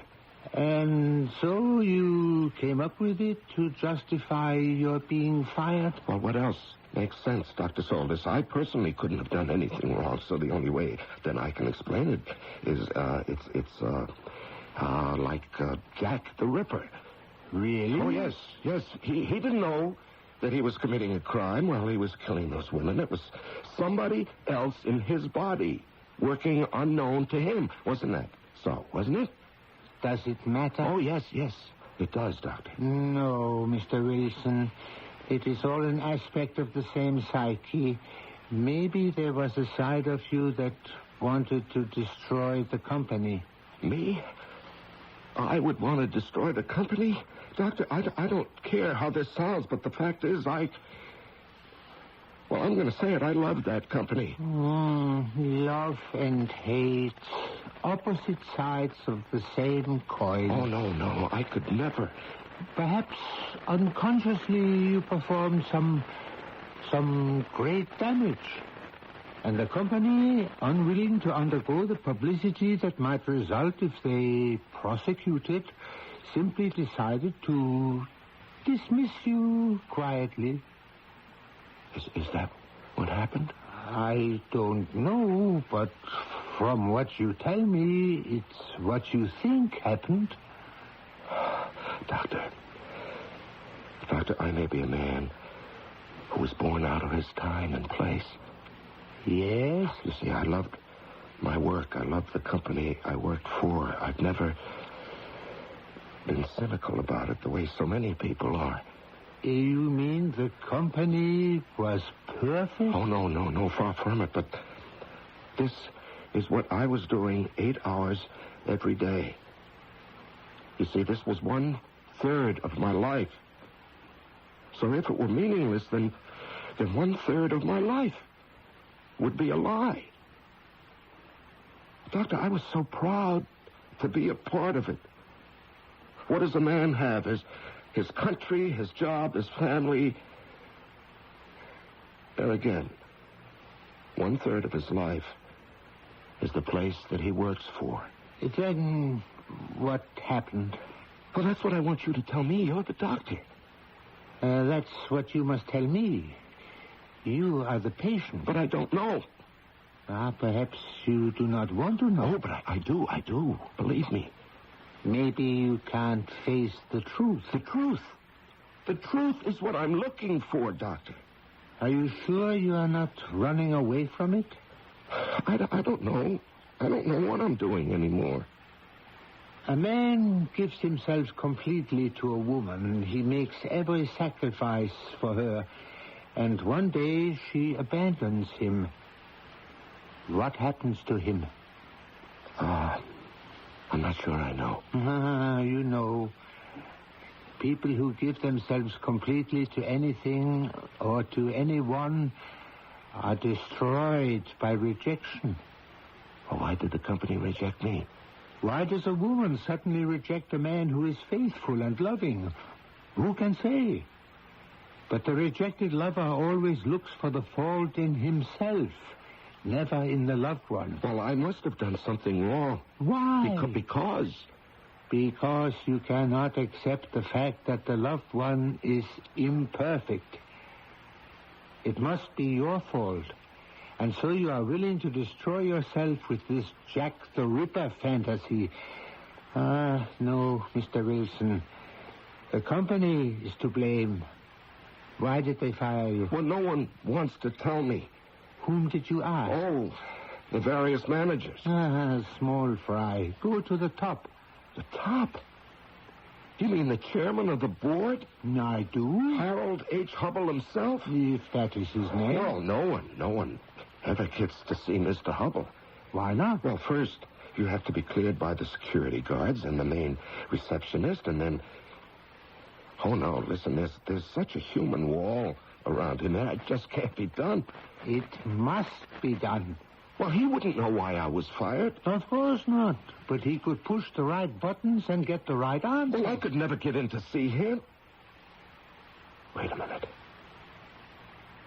How did I get in to see Leslie Anchors?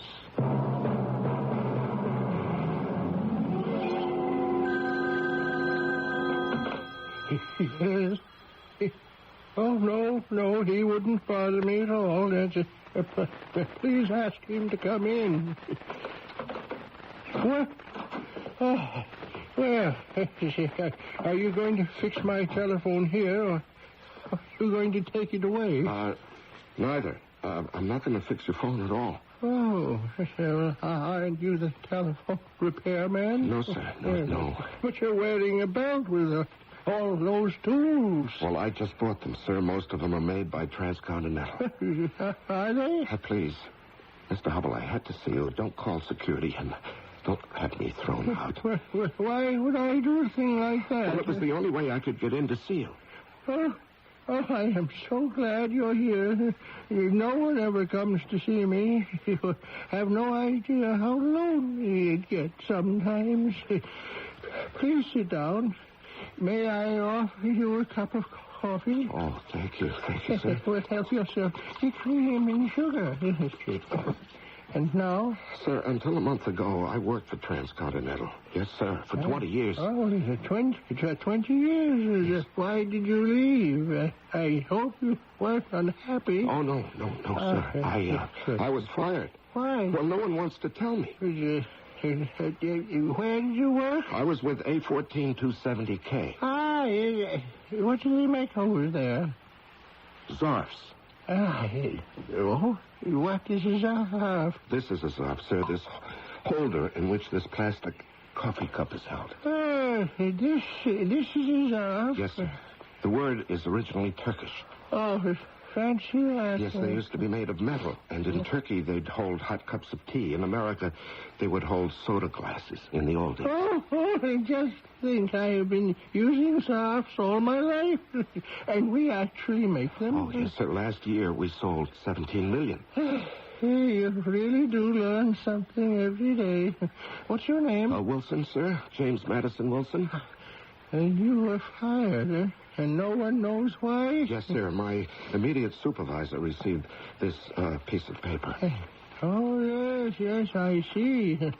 Now, James, you realize that this is a computer printout. Yes, sir. And so that's who fired you, is the computer. Well, what did the computer have against me? Nothing. Can you keep a secret? Oh, yes, sir. Yes. Oh, yes, sir. The computer made a mistake. Oh. Is that all? Well, that's what it had to be. Well, can't you or anyone else in authority rehire me? James, I like you. I really do. But you see, we can't do that. But why not? Because we cannot afford to admit that the computer made an error. Our entire operation could lose its credibility. But it wasn't my fault. No, and not. I'm still out of a job. Oh, no, I'll get you another one. Where, sir? Well, I can just pick up the phone and talk to my dear friend, Fred Fenris at Worldwide. Worldwide? Yes. Well, that's the competition, sir. They're the enemy. I've been fighting them for 20 years. Yes, I know. And you? Do you mean that you're friendly with the big boss up there? We're even fraternity brothers. Oh, no, I can't believe that. Business is like any other war. The enlisted men kill each other, and the generals have a drink together afterwards. Oh, no, I'm sorry, sir. I couldn't work for Worldwide. I'd feel like a traitor. And besides, they make a ZARF that's definitely inferior to ours. My boy, I respect your integrity. Well, I thank you, sir, and goodbye. Must you go? Well, I suppose so. Goodbye, James, and come to see me again soon. It's very lonesome up here. Promise? Yes, sir. I promise. I notice you didn't ask me the usual question, Trudy. What usual question? Where did I look for a job today? That's right. I didn't. Why not? Please, don't get angry, Jim. But you see, the fact is, you don't have to get a job. Why don't I? Because I just got a better one. What? They want me to manage the Sweet 16 Club. And not just that one, but their whole chain. You? Yes, Jim.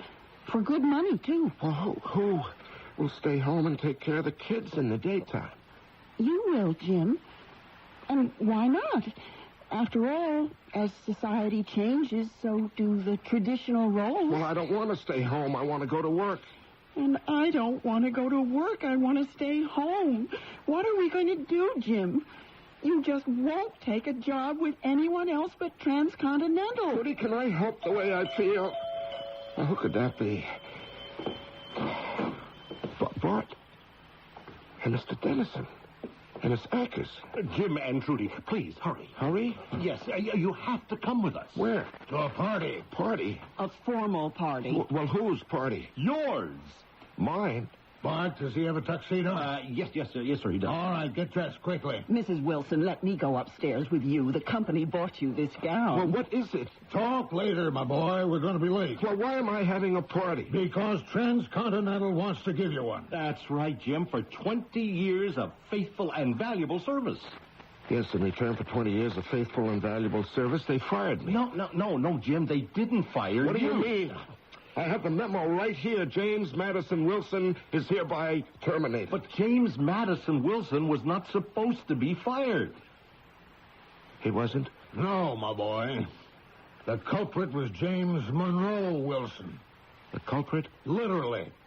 He was caught stealing ZARFs from our West Coast facility. He got your letter, and you got his. You mean the computer made a mistake? No, my boy. Oh, no, never. The computer cannot make a mistake.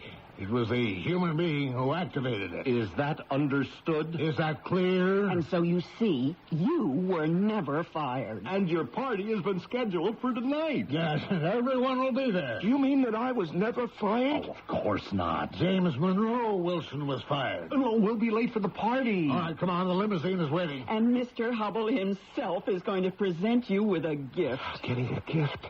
What could it be? Yes. What do you think? I give up. A solid gold ZARF.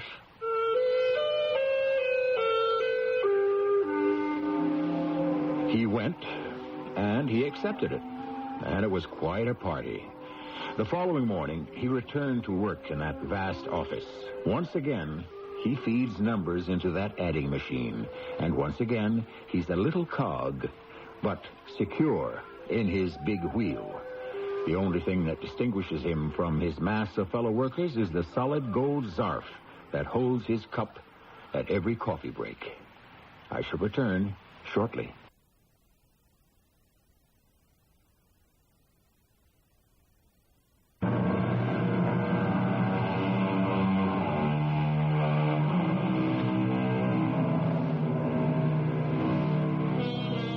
The solid gold ZARF. That's the prize, isn't it? Well, if it's not a ZARF, it's a solid gold watch or a solid gold plaque. That is, it used to be that way. With the price of gold what it is, one can't be sure anymore. That's usually the reward for 25 or 30 or even 50 years. A lifetime. We may laugh at the naivete and unworldliness of a James Madison Wilson, but when he finally retires, the solid gold ZARF will not have been his only reward. I can understand that because I love my work. I hope you love yours, too. That's really the solid gold ZARF. Our cast included Larry Haynes, Francis Sternhagen, Earl Hammond, and Robert Dryden. The entire production was under the direction of Hyman Brown.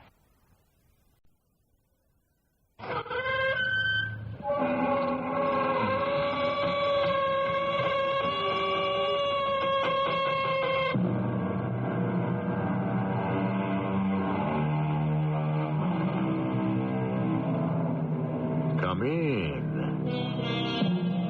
Welcome. I'm E.G. Marshall. By the sweat of thy brow shalt thou earn thy bread, we are told by the book. And it's supposed to have been a punishment. But taking everything into consideration, is there a better way to earn one's bread and spend one's time? Aren't we also told that idle hands do the devil's work? What is that? It's an ancient, archaic weapon. It's called a gun. What's a gun? I suppose you could say it kills people. Kills? What is that? Well, I guess it simply factors them out of the human equation. How? You see that sheet of glass? Watch this. You could also do that to a human being.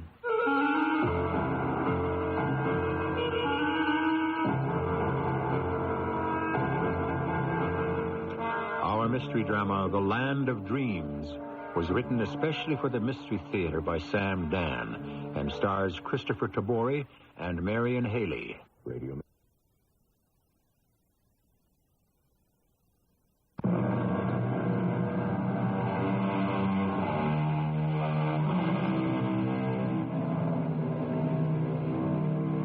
It takes power to do the work of the world. Primitive man used his own muscles, and then some unknown genius saw that you could harness the strength of animals.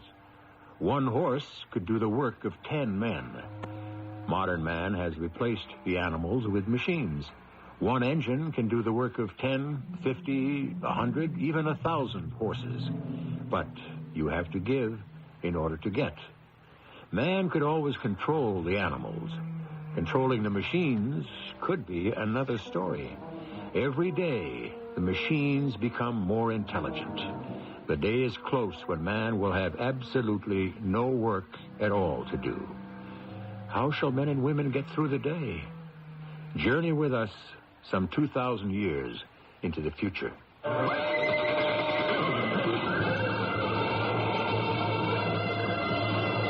They fall back. They fall back. Victory is ours. We have won the day. All hail Alexander the Great, conqueror of the Medes and the Persians. This dream is over. Control hopes that you have enjoyed being Alexander the Great. You may choose another dream, active or passive, this afternoon. Now, we suggest you go to the park for mild exercise and then partake of luncheon. Yeah. What did you say? Who? Me? No, nothing. Nothing, sir. Nothing. All citizens are cautioned to be on the lookout for those who utter stupid statements. These must be reported to control at Station K immediately. This message is over.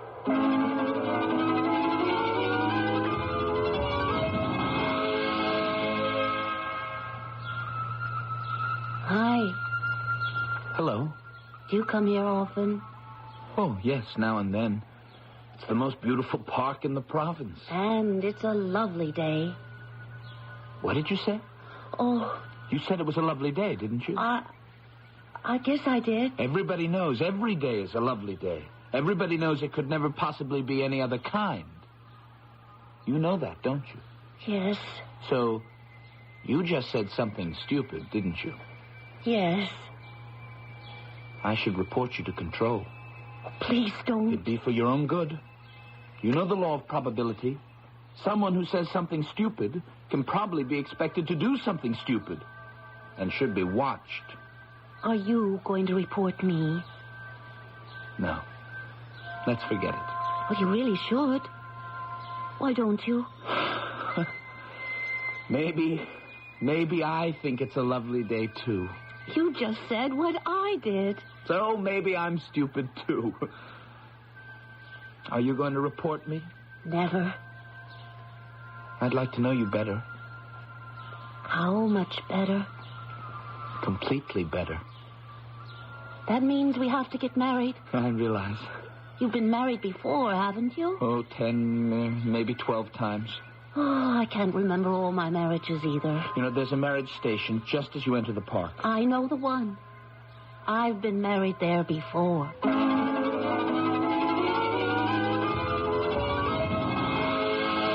I am activated. Your need? Marriage. Marriage. Marriage. Stand by.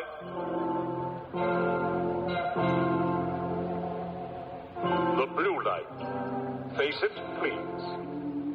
Thank you. Now, the red light. Thank you. You are now cleared for marriage. You are not cleared. I repeat, you are not cleared for reproduction. Nobody ever is. Did you say something? Nothing, sir. Nothing. Your marriage is officially approved. Congratulations.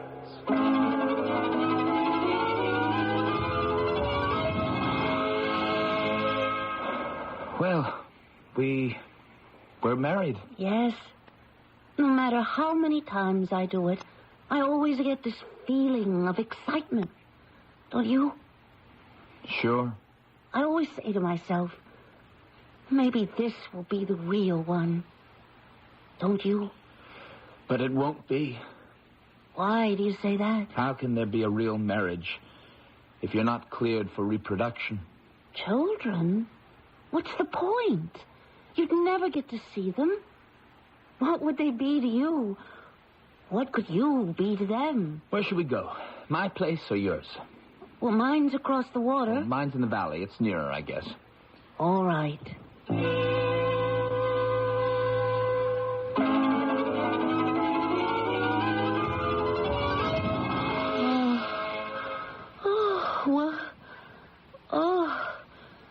Where am I? How are you this morning? Oh, all right. We're married. What's your name? Joe. What's yours? Oh, Pris. Good morning, citizens. I hope you enjoyed a restful sleep. Your nutritious breakfast has already been mixed and is waiting for you in the serving compartments. The morning dreams begin at 9 and will run until luncheon. It has come to the attention of control that there is a subversive activity called a farm operating somewhere within the province. If apprehended, the farmers will be factored out of the living equation. All citizens who possess any knowledge of this illegal operation must report immediately to Computer Station K. This message is over. What's a farm? A farm? Well, why do you want to know? Well, we're supposed to report to control if we find it. But how could I find it if I don't know what it is? From what I've been told, a farm is a place where they grow things. What sort of things? Oh, fruits, vegetables. What are those? They were round things, although some may have been like cylinders. They grew on trees or bushes. Some of them even came right up from the ground. They were tomatoes, and there were oranges and apples. I don't understand. We have a taste called tomato, and one called apple, and so forth, right? Yes. Well, at one time, you had things that were actually tomatoes and apples. Is that really true? Today, everything is chemistry, formulated in tanks and so forth. But in those days, you would pick the actual fruits and eat them. Do you expect me to believe that? Oh, but it was more. It was a whole way of life. See, first, you prepared the ground. Prepared? Yes, you plowed and you planted and you fertilized. You just lost me. You worked all day in the sun. And then came the time to harvest the fruits and the vegetables. You were actually doing things with your own muscles. I know where you saw that. At the Dreams. Do you know which one? I'd like to see it, too. It wasn't a dream. Oh, it had to be. No. That proves how great it was. You actually believe it. I mean, we're supposed to believe all the dreams while they're happening, but to believe one later. It wasn't a dream. I'm sure we could find it on your dreamer. Turn it on. Where do you keep it? I don't have one. You mean you go to the public dreams? Well, I just go because if you don't go sometimes, control starts to get so suspicious. But if you don't go to the dreams, what else is there to do with yourself all day? I like to go places. Well, where's there to go? One place is like any other. Joe, I'm stupid, but I'm only passively stupid. I don't do anything stupid. Do you? You shouldn't ask me that. Well, why not? We're married. And so what? We could become unmarried tomorrow. All either of us would have to do is report to a computer station and say one word, dissolve. I've said that word before, and so have you. Yes, but... But what? I told you about our marriage.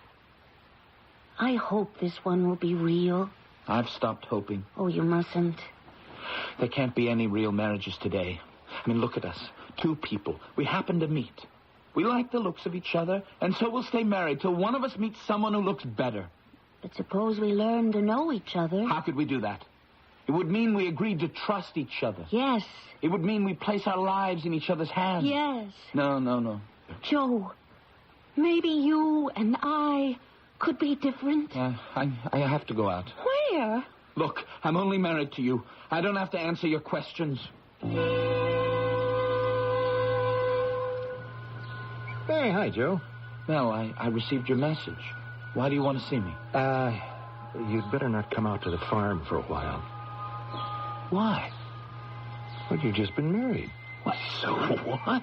I've been married before. We have to check her out first. How do you know she's not a control agent? No, not Pris. Oh, she's a very simple girl. Oh, yeah, that's right. Just the type you'd never suspect. But how can I keep away from the farm? It's my whole life. Well, just be patient till we find out definitely about Pris. Huh? And what am I supposed to do meanwhile? I have to work, to use my hands? Am I supposed to go to the dreams all day? We have to be sure, Joe. If the computer ever finds out where the farm is... And how can it find out? We've developed a camouflage shield that's further advanced than any probe they've got. If we were betrayed, Joe... Are you saying Pris is an agent? If, Joe, if.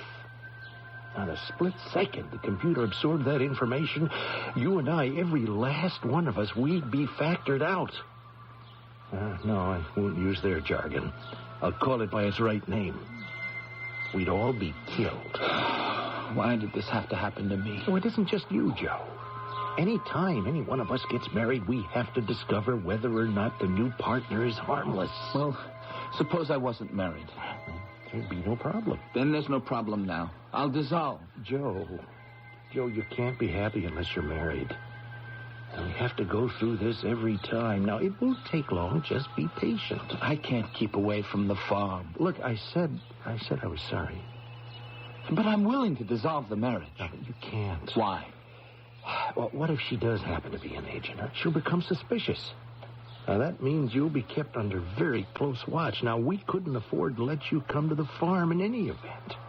What am I supposed to do meanwhile? Watch her. Study her carefully for any signs of a suspicious nature.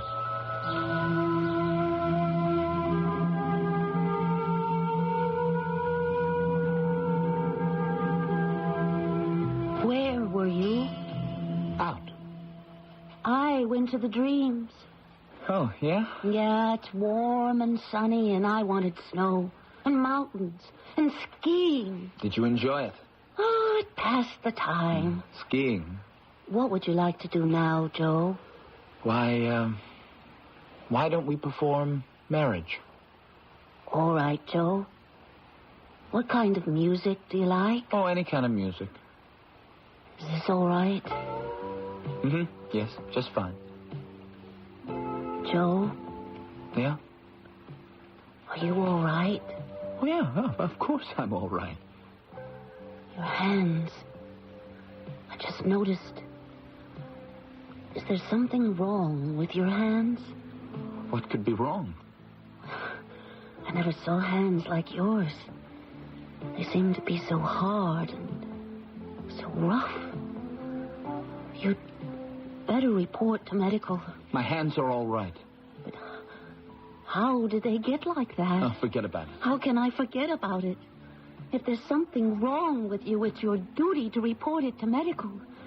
If you don't, then it's my duty to report you.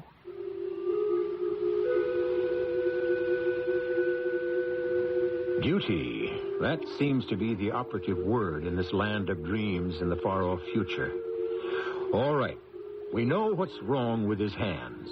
All he has are simple calluses. In our society, a sign of honest toil. In his, a symbol of subversive activity. We'll see how it all works out in Act 2 shortly.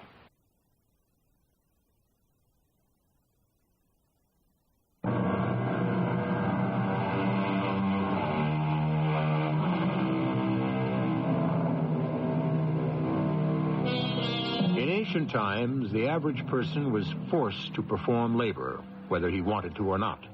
The overseer's whip saw to that.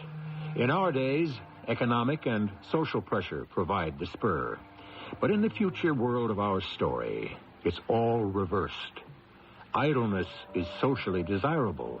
Industry is frowned upon and even prosecuted. You would report me? Joe, tell me what's wrong with your hands. Nothing. You're doing something stupid, aren't you? Oh, please, trust me. Why should I trust you? I know you think I'm silly, stupid, because I'm always going to the dreams. I never said that. I know you didn't say it. You think it. Joe, don't you see I'm desperate? Like you, like everybody else.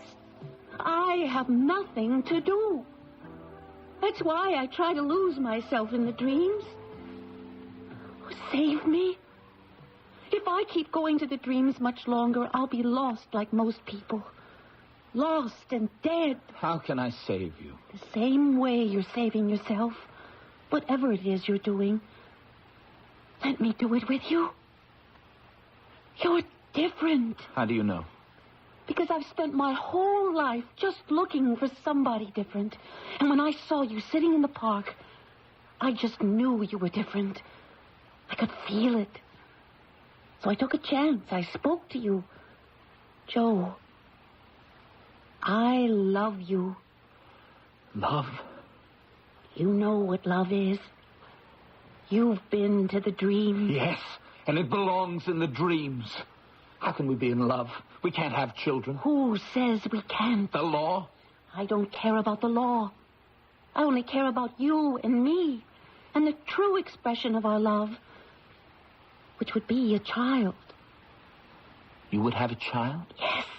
But you would have to carry this child, this embryo, in your own body. Yes. And allow it to grow there to full term. Yes. It could be dangerous for you. I understand that's what all mothers used to do thousands of years ago. But even if it wasn't discovered and the child were born alive, the troubles would only begin. He couldn't be registered. Oh, we couldn't even decide which. I don't care. I'll take either. We'd have to hide him or her somehow and raise him somehow until he'd be old enough for us to forge an identity. Yes. Pris, are you sure? I'm sure. Why? I told you. I love you. I always wanted to be in love. I just never met anyone like you before. I thought I'd have to wait forever. So did I. I'm scared. You can change your mind. No. We'll just have to find a place to have the child. And a place to raise the child. A secret place. Where? Where?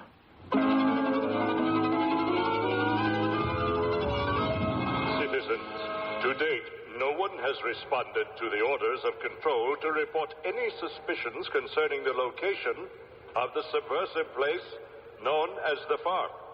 If it should be ascertained that you have such information and are deliberately withholding it, you will be punished by being factored out of the human equation. This message is over.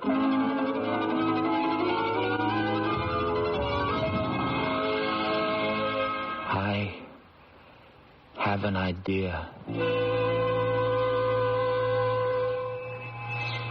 Mel, what do you mean we're giving up the farm? We can't win. Now, sooner or later, the computer will develop a device to pierce the camouflage force field. And then we're all dead. Then let's destroy the computer. What are you talking about? Let's set the date and the time. And on the signal, we'll have people go to every computer station and just destroy them. Wouldn't that be the end of it? No. You look at the computer as just a mass of circuits. Well, what else is it? The computer has created a life of its own. What do you mean, a life? Joe, we're humans. We evolved over millions of years from organic matter. Now, we were created by a cosmic force or forces that sparked life into this matter. Well, the computer has also become a cosmic force. Now, do you know what you're talking about? The computer has also sparked life into inorganic matter, rocks, minerals, metals. Life? No, I don't believe it. This life has developed into creatures exactly like ourselves, human in every respect, except they're synthetic. Human? I can't believe it. Now, anyone you see walking down the street, anyone at all, could be a synthetic. Now, soon, they'll be the only ones left in this world. No, that's impossible. Why? The human race is disappearing, isn't it? We're dying of boredom. We built machines to relieve us of our work, and now we learn too late that without work, we must die. The computer doesn't allow us to reproduce. In just a few years, only the synthetics will be left. All right. What do you think we can do about it? There's nothing we can do about it. No, you're wrong. We humans will have to have children. But the computer won't permit it. Oh, the computer.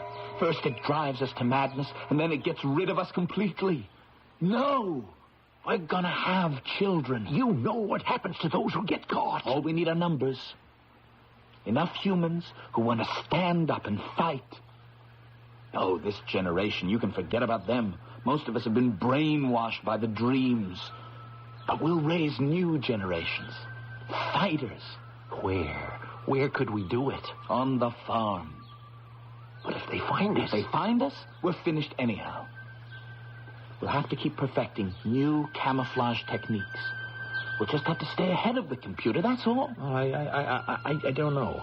What's the farm for? And the workshop? To keep us occupied, to keep us from going crazy. We were willing to risk being killed for that. Isn't this more important? Yes, but where would we get the women who'd be willing? Well, I've already got mine. Chris. She wants to have a child. How do you know? We talked about it. You've talked about it? Yes, and we've more than talked about it. We've decided to do it. You have just placed your life in her hands. What if she is an agent, an informer? Couldn't you wait until we cleared her? Do you realize it's been years since a human child has been born? Soon we'll all be too old.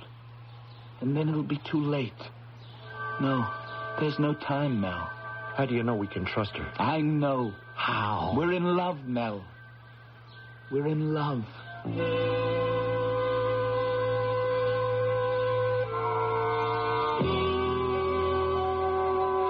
Let's stop here, Pris. Oh? I thought we were going to the farm. And that's right, we are. And we're here. But where is it? The farm. You're looking at it. I don't see anything. You don't? Well, just the same fields we've been walking through. Well, that's good. It shows you how effective our camouflage shield is. Now, you move past this tree. Yeah, that's it. Well, what happens now? Mel, or whoever's on duty, will see us and open the force field to let us come in. Now, that's right. Let's just stand here. Joe? Joe, what happened?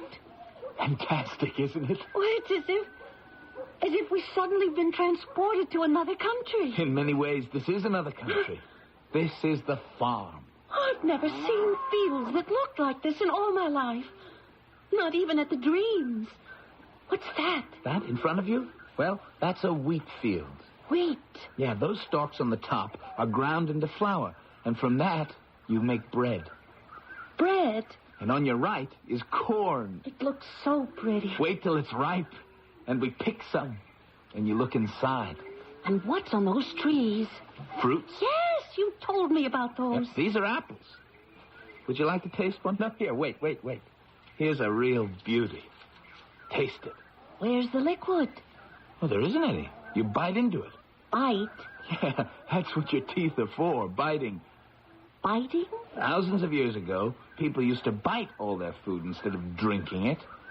You see? You bite into the apple, and you chew it with your teeth. But why? So you can reduce it to a kind of a pulp and swallow it.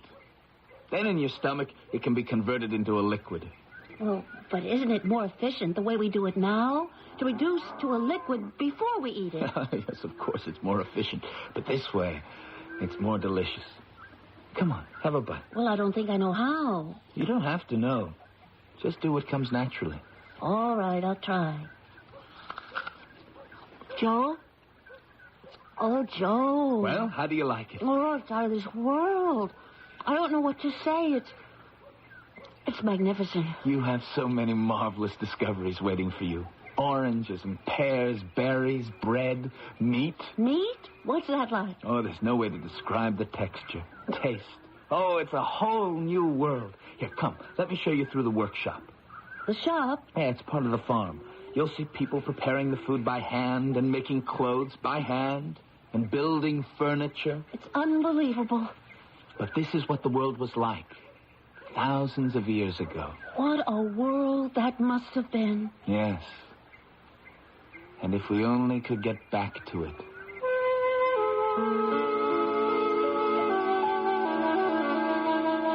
If only we could go back.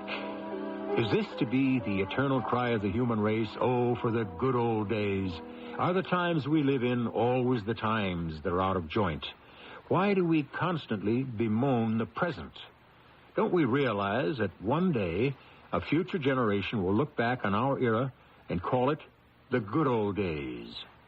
We're going to have the good old third act shortly.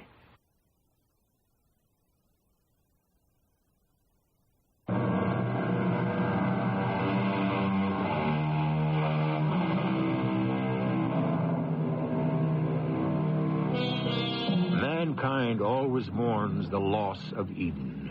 But that is Eden as an idea, very rarely an actuality. There is a universal yearning for paradise, but nowhere a clear idea of just what exactly paradise is like, or what you would do there. Like everything, can paradise also be too much of a good thing? What is this place? The bakery. Oh, it's so warm in here. Douglas has just finished baking bread. What is bread? Here, a fresh loaf. Let me cut you a slice. It's wonderful. You have so many more wonderful things to see and feel and do. Come on. I want you to meet Mel. What's he doing? You must never disturb a craftsman at his work. Hey, that should do it. Oh, hi, Joe. Hi, Mel. Hi. And this is Pris, huh? Hi, Mel. Pris is one of us now. Well, what is it you'd like to do, Pris? Do? Well, yeah, everyone here has an urge. Joe wants to be a farmer. Doug is a baker. Isn't it obvious what Pris wants, Mel? She wants to be a mother. Yes, of course. And that's the most important thing for all of us right now. What do you do, Mel? Oh, I'm a gunsmith. What's that? Oh, many thousands of years ago, people used guns. What for? To kill. Kill? What's that? Well, it was a way of factoring someone out of the human equation. You mean that thing, that gun, could make someone disappear? Yeah, in a way. In a different sort of way. Uh-huh. I don't understand. Well, that someone would cease to function. Well, why would you even be interested in a thing like that? Here, look what a beautiful piece of work this is, huh? It's the type of gun called a revolver. Now, you see how intricately it's made? Here, how all the parts turn upon themselves so smoothly? Uh-huh, but how does it work? Well, one places these cylinders inside. Now, they contain explosives. One day I'll explain to you how that's made. And one just blows up anything one points at. You see that glass? What is glass? Oh, one day I'll explain that, too. But notice what happens to it. Now, watch. It's all right, Chris. Oh, frightening. No, here. Wait. You see what happened to the glass? Where is it? It's on the floor. It's broken into thousands of tiny pieces. Oh, Mel. Could you do that to a person? Oh, yes, easily. You could just blow someone apart, especially with the explosive I used. I don't feel well. Joe, she'd better rest. Would you take her home? No. I'll be all right. No, you are the most important member of our group, Pris. You have to think of the baby.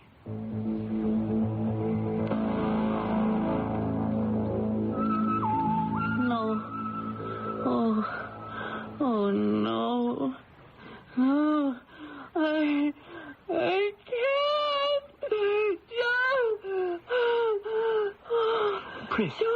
Pris, wake up. Pris.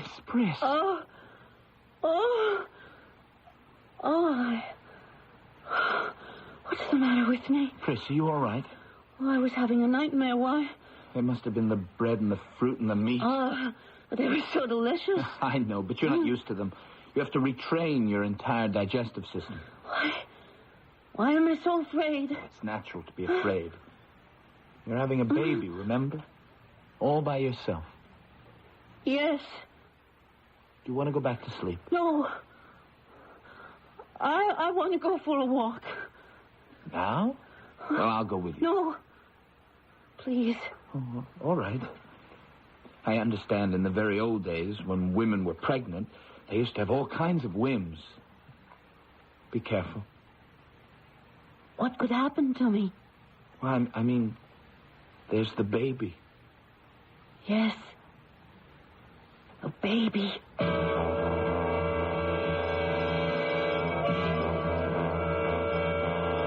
This is All-Purpose Computer Station K. State your objective. Security. Face the blue light. Now the red. You are Operative 7. Your assigned name is Pris. You were sent out to ascertain the location of the subversion known as the farm. Yes. Report. I wish to be taken off the assignment. State your reason. I just feel I can't do it, that's all. Stand by for scanning. Please. Stand by. Face the yellow light. You are in love. No. The truth? Yes. It is logical for you to be in love. But that's stupid. Since your mission was to uncover stupid people, you had to be programmed for stupidity yourself. But I love him. Only because it was programmed. You can be reprogrammed completely. But the baby. There is no baby. But I want a baby. I love Joe. You can't. All this is merely a temporary implanted circuit. It isn't real. But the baby. The baby is real? How can the baby be real? I want my baby.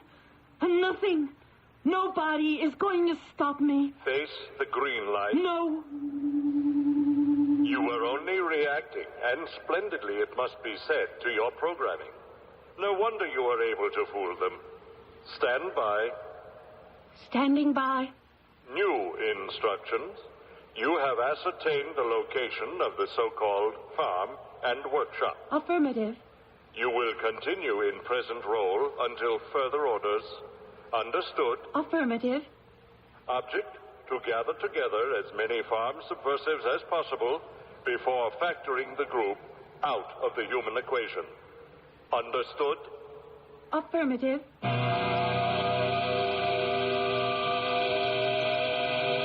Chris. Yes.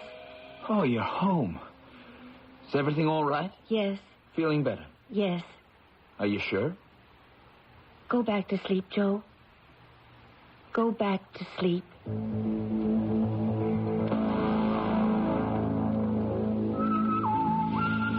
Hi, Joe. Hi, Mel. How's Pris? She's fine. You sure? Of course. Have you noticed anything about her lately? I mean, maybe something different? No. Although I... Yes? It's nothing. No, just tell me what it is. It's just... I think she's kind of edgy these days. In what way? She seems irritable, out of sorts. I see. Ordinarily, it's the kind of thing someone would report to a medical computer for and get an adjustment. But in her condition, how can we take such a chance? Listen, we can't risk having anything happen to her. Now bring her out to the farm as soon as you can.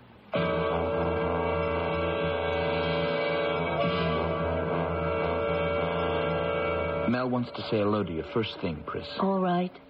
Pris, wait a minute. Are you sure everything's all right? Everything's fine. On schedule. I just wanted to be certain. Oh, shut up! Pris. I'm sorry, Joe. I'm so sorry. What is it? Won't you tell me? Oh, it's just something vestigial. Vestigial? What on earth can that mean? Oh, it means something is left. And it's trying to get through. Pris, what are you talking about? Nothing. Absolutely nothing at all. I'm fine. I'm absolutely fine. You know what I think? I think it's the food here. Sometimes people need a long time to get used to it. I'm sure that's right. It's not only the food. I guess it's a culture shock. I mean, what we're doing here flies in the entire face of outside society. Isn't that true? Yes. You see, society today is merely a one-step transformer and a gigantic funnel. Wouldn't you agree? Yes. The computer just assembles nutrients from the ground and forms them into food values. It takes metals and minerals from the earth and forms them into whatever shapes and structures that are needed. Isn't that so? Yes. But what we're trying to do is to go back to a simpler... Less efficient. Well, yes. Less efficient, maybe. But more human. Human? Yes, human. To be human is to be less efficient. Of course. You admit? Well, it was never an issue. What's so great about efficiency, anyhow? Well, it's... Oh, no, come on, Pris. Too much of anything is a bad thing. Even too much efficiency. That's why we have to destroy the computers. Destroy? Kill? No. You can't kill a computer. It's not a human being. It doesn't have feelings. Are you sure, Joe? Well, how can a computer possibly have feelings? Oh, hey, why are we talking about these things anyhow? Joe, humans built the first computers. Yeah, and that was our first mistake. And after you destroy these computers, how do you know you won't build more and start this thing all over again? Well, if we do, we won't let it get out of hand. How do you know? Oh, Pris, you have to have more faith in mankind than that. We'll raise our child to have that kind of faith, won't we? Yes. Oh, hi, Mel. Hi, Mel. Oh, how do you both? That's a new gun, I see. Huh? Oh, yeah. It is the most powerful one yet. We may need it. Why? Well, one day we'll have to destroy the computers. What do you think, Pris? Yes, we will. Well, I'm glad you brought Pris here, Joe. We have to decide what to do when her time comes. We know that already. We have to find someone who knows about primitive medicine so she can have the best chance to deliver the baby. I don't think Pris is having a baby. Are you, Pris? Well, of course she's having Let her answer it, Joe. Are you, Pris? Yes. Well, that should answer your question. Pris, what were you doing at All-Purpose Computer Station K? What were you doing at a computer station to begin with? What are you saying, Mel? I say we have been watching her. What? She is an agent. Oh, that's a lie. Is it? There are at least 10 computer stations closer to your home than Computer K. But only the K station can be programmed into security. Now, why did she have to contact security? Pris, is he telling the truth? No. There. You see, she denies. What, do you expect her to admit it? Believe me, Joe. I love you. Now, listen to her voice. It's losing its human quality. I love you, Joe. The computer tried to make her human, but she fell in love and couldn't perform her mission. It tried to dehumanize her a little, but it's no good. Under stress, she is losing her reality. You're all under arrest. I love you, Joe. You will all stand by for factory. We have got to stop her. Oh, Pris. Out of the way, Joe. No, Mel, don't. I love you, Joe. If she leaves, we'll be factored out. I love you, Joe. Pris! I love you, Joe. Pris. She's a machine, Joe. Joe, she's just a machine. No! That's all she was, Joe. A machine. I loved her. Oh, Joe. Joe, we forgot how to love a long time ago. And look what happened.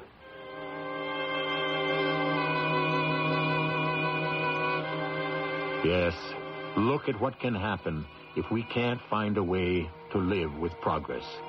If we can't learn to live with security, with plenty. Seems like it would be a very easy thing to do. Well, it's always the easy things that baffle us. The difficult things like going to the moon, splitting the atom, these present no real problems. But something basic, like living together and loving each other. Aye, as Mr. Shakespeare said, there's the rub. I'll be back shortly.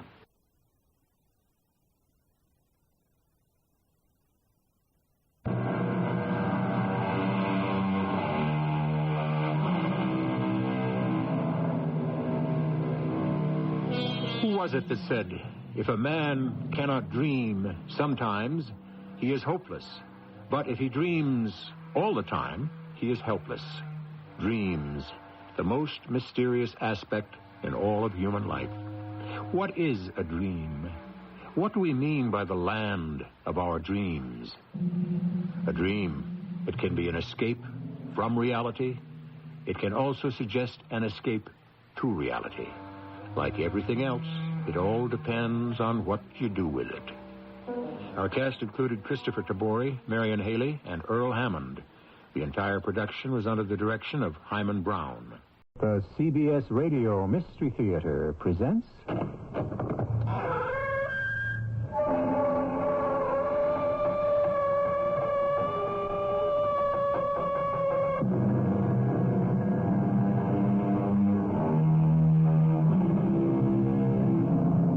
Come in. Welcome. I'm E.G. Marshall. Not many of us live under the constant threat of unknown danger. Certainly few of us would choose to do so. Is a man brave or a fool if he actually seeks out peril? Today, a true story of a man always in the shadow of death, for he is a member of that elite corps called the secret agent, acknowledged the most hazardous profession on earth. Mr. Churchill. Yes, what is it? I am Pierre Brojolette, French intelligence. And this is Wing Commander Forrest Thomas. Ah, yes. Special operations. De Gaulle was telling me. You two are to be dropped over France to make monkeys out of the Nazis. What do you wish? To know if you've decided to go ahead with it. Now I ask you. Two men who wish to risk their lives to shorten the war. I can tell you this. The King's First Minister is not going to stand in your way. Go to it, and I hope you land on your feet.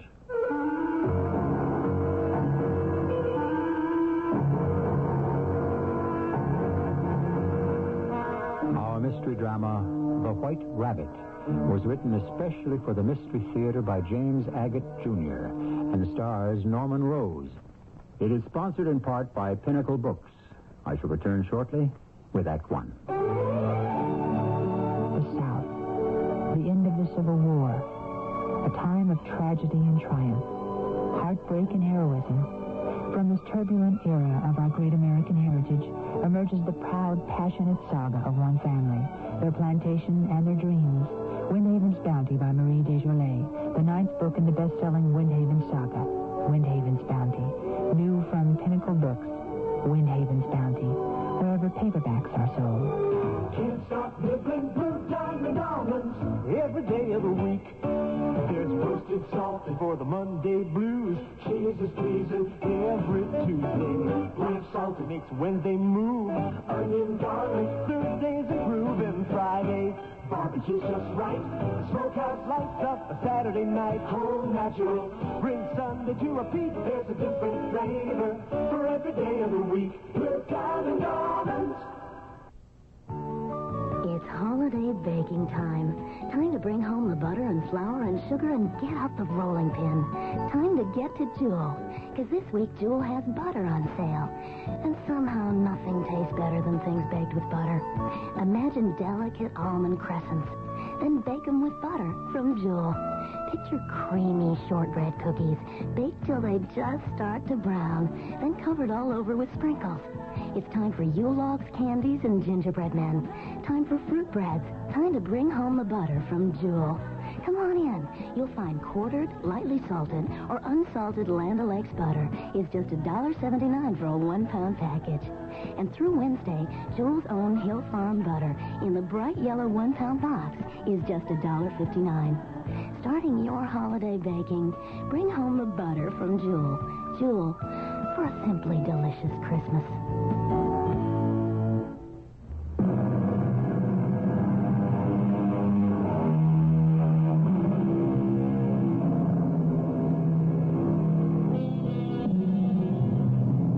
In the last World War, and I say that hopefully, there were many who died and many who dared. Among the most venturesome was the secret Allied agent known as the White Rabbit. To begin our tale, let me take you to his hutch, which, as of this moment, is unfortunately high in the sky over France, in a parachute, floating down over German gunfire. Bad luck. Oh, I hope the others who bailed out ahead of me got away. Now, if I could head for that open spot. Oh, that was close. What's the matter with those Germans firing at me? Target practice? I'd better maneuver the chute towards that clump of trees. Better place to hide. Here goes.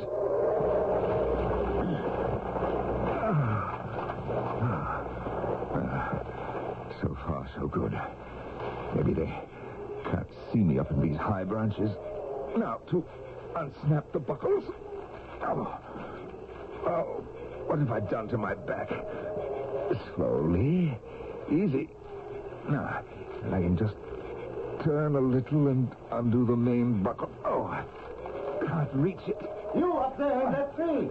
Aviator, we have our guns aimed at you. Come on down. I'd like to oblige you, but I can't. I'm trapped in my parachute. Then we shall have to come up and get you.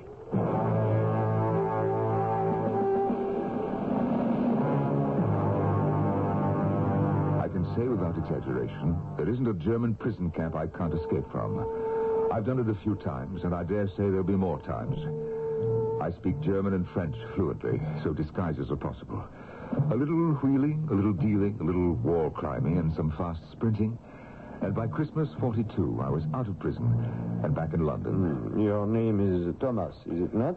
Yes, General de Gaulle. Wing Commander Forrest Thomas, RAF. British Special Operations recommended you for a job. You speak French and German. I spent all my younger days in Paris. And then when the Nazis invaded France, I returned home and joined the RAF. Yes, I know. I have your dossier in front of me. You seem to have a knack for escaping. Yes, and also one for getting captured, I'm afraid. For the misfortunes of war. This is our problem, Thomas. France is invaded, but not on its knees. The Nazis are finding out one cannot guillotine every Frenchman. As long as he keeps his head, he still has his heart. And that is defeating him, you understand? I'm afraid not, General. At heart, the French want to resist the occupiers, but every Frenchman is such an individualist. Resistance is not effective. Yes, I've run across that. Every Frenchman believes only he knows how to win the war, and he's going to do it alone. I have been broadcasting here from London, urging the various clandestine organizations to work together. It's like advising one's own children. It falls on deaf ears. Now, do you understand? Yes, I'm beginning to. You see, you advise your eldest son what to do for his own good and the good of the family, and then you tell the second son and the third. You instruct your daughters, but nothing comes of it. They may be your flesh and blood, but they don't know how to obey instructions or work together. Your analogy concerns the French resistance groups. They are pulling apart. They are hurting France. Look at these reports. Bordeaux. A bomb placed in a wire factory taken over by the enemy does not go off. A dud. Lille also failed sabotage. The fire bombs intended for the gas storage tanks set fire to 3 farmhouses. The tanks are saved. Le Havre. The entire resistance group is rounded up while waiting for the go-ahead from Paris to blow up the docks. Poor coordination. Poor? None. Could it be more than lack of cooperation? I mean, are there double agents in our underground? I wish I could believe that. But it's stubbornness. On the one hand, the French communist resistance groups. On the other, true patriots for whom politics is for peacetime. What is my assignment, General? The final word will come from the British. I wanted to see you first myself. I will talk to Winston. I need some special training in codes and ciphers. Parachuting I can do. If Winston agrees, I propose to pair you off with Commandant Pierre Brossolette of our intelligence and to have the two of you dropped into France. We have a good man there near Lyon, a farmer, who will pick you up. He runs our clandestine radio relay. I haven't met the Commandant, but I've heard of him. He broadcasts to the resistance under the name of Commander Passy. I think you and Brossolette are what's needed to organize our underground into a unified fighting force. It's worth a try, no? Yes, sir. There's only one instruction we won't bother to give you. Oh, what is that? How to escape should the Germans capture you. I think you might give us lessons in that.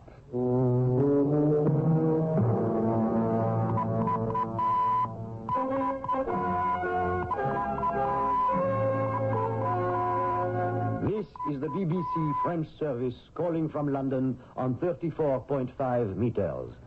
This is the BBC. Keep your radio receivers tuned as low as you can so that no enemy can overhear this broadcast. This is the BBC calling from London. Here now is Commander Passy. Fighters for freedom, this is Commander Passy. This will be a short broadcast. Our general zookeeper is sending you some fine poodle dogs. They will be well trained, and you will enjoy them. Pass the word. We will repeat this transmission in 1 hour from now at exactly 1900 hours on 34.5 meters. Liberty, equality, and fraternity. This is Commander Passy.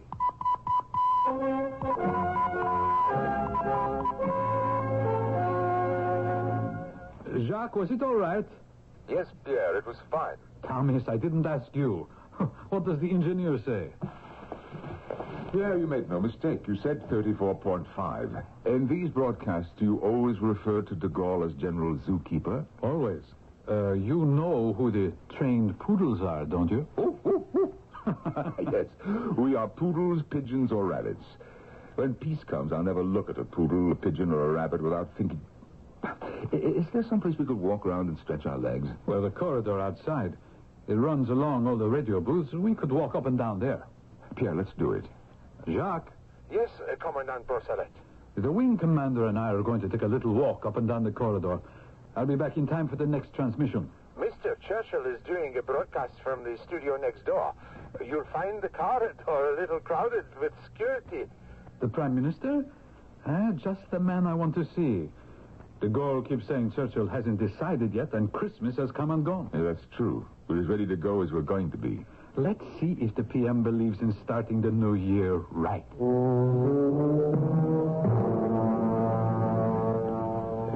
Mr. Churchill? Yes, what is it? I am Pierre Brosselet, French intelligence.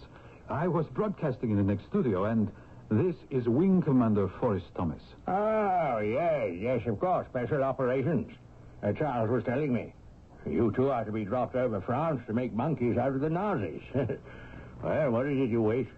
To know, Mr. Prime Minister, whether you have decided to go ahead with it, and when. Well, I would say this is the easiest decision I've had to make since I became the King's First Minister.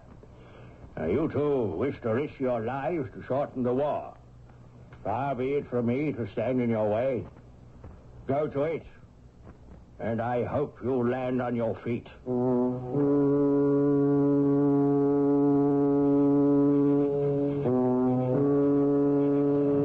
Here's the British airplane. Jean, flash your flashlight 3 times straight up into the sky. Yes, we like that. I hope they see it. Yes, it's there. I'm sure. Once more, Jean. 2 flashes. Look, one of them has bailed out. See the parachute. Here comes the second one.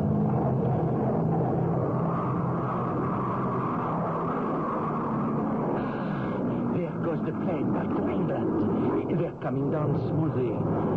Jean, you watch over towards the hill, and I'll look across the field.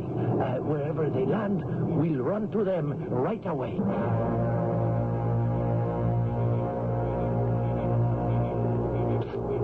Commander Passy. Oui. Yes, we saw you come down. Oh, good. Help me fold up this parachute. Yes, very good. I'm Gabriel. This is Jean. This is Wing Commander Forrest Thomas. Good. Jean, help the commander fold up his parachute. Good to meet you, Gabriel. How do we get out of here? Yes, well, we have brought these 2 extra bicycles. Well, this one's for me. It's a little small for a man my size. Well, it's all we could get.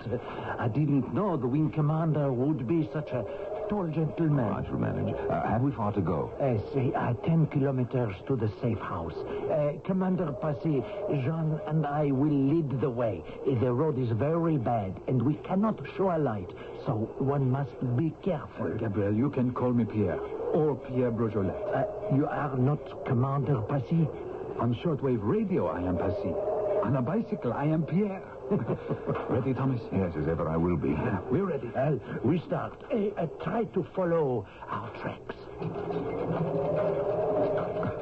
Hey, look at me on a bicycle. I haven't ridden one of these since I was a boy. Thomas, watch out! Thomas, you'll never do 10 kilometers by falling off. I didn't choose to. Well, I'll try again. Gabriel, Jean, wait for us. Thomas, it's all a question of balance. Yes, I may find it easier to walk. If something happens to one of you, Jean and I will try to stop. But we must remember this part of Normandy is full of Germans. So, if we see a patrol, we'll just keep going and wait for you further on. Agreed. Thomas, have you figured out what you did wrong? Well, my legs are too long and the wheels are too short. Perhaps I could pedal with my knees. Whatever, just keep going.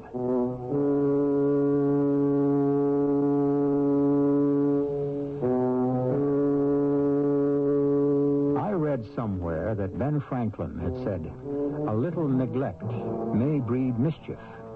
For want of a nail, the shoe was lost. For want of a shoe, the horse was lost. For want of a horse, the rider was lost. And for want of a warning, the battle was lost." Could that happen again?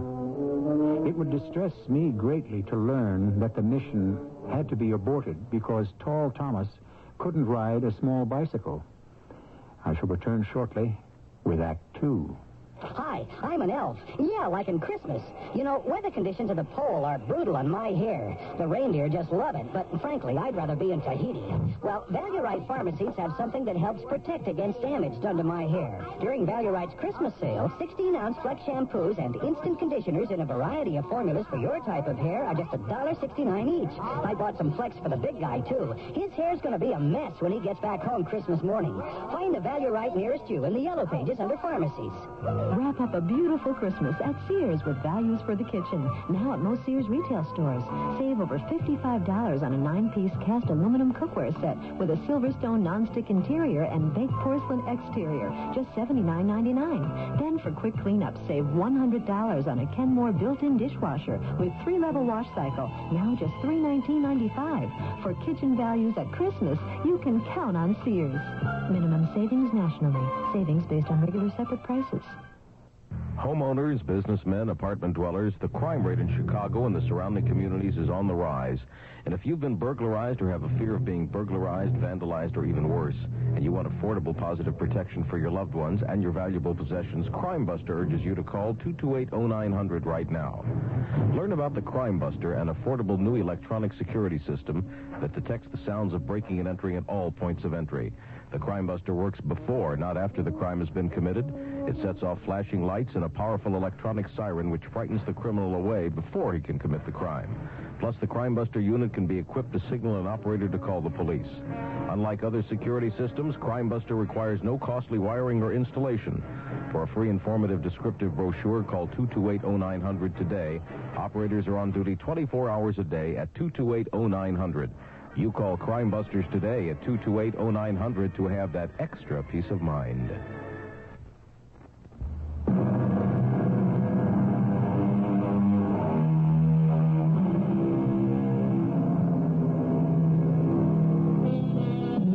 February 25th, 3 a.m.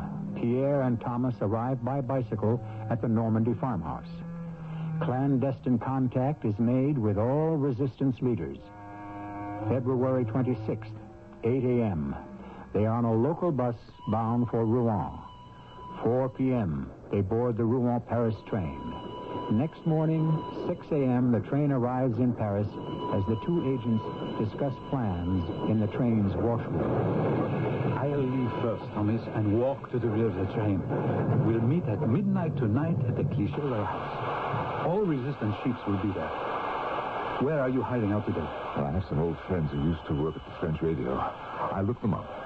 In the old days, there was always plenty of wine for visitors. Stand behind the door as I open it. Au revoir. À ce soir.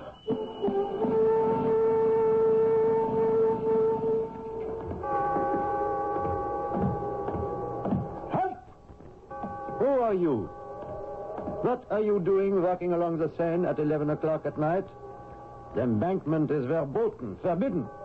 There's a curfew for all civilians. I always walk here at this hour. So do I and my patrol. I haven't seen you here before. Since the streetlights have been turned off and Paris is a dark city, I don't wonder you haven't seen me. I ask you again, what are you doing here? Colonel. Yeah? Do you see those boats tied up on the Seine? Yeah. Those are my boats. I come here every night to make sure they are not stolen. We Germans confiscate, but we do not steal. Your papers, please. Yes, sir. My pleasure. You won't be able to see them in the dark. May I light a match? Ja, bitte. Alles in Ordnung. It seems to be in order. Who would be so foolish not to carry the proper identity papers and ration cards in time of war? Well, good night, gentlemen. Halt! You there! Come back here! I smell trouble. Yes, Colonel? I forgot to return to you your ration book. Here, take it. Good night. Good night.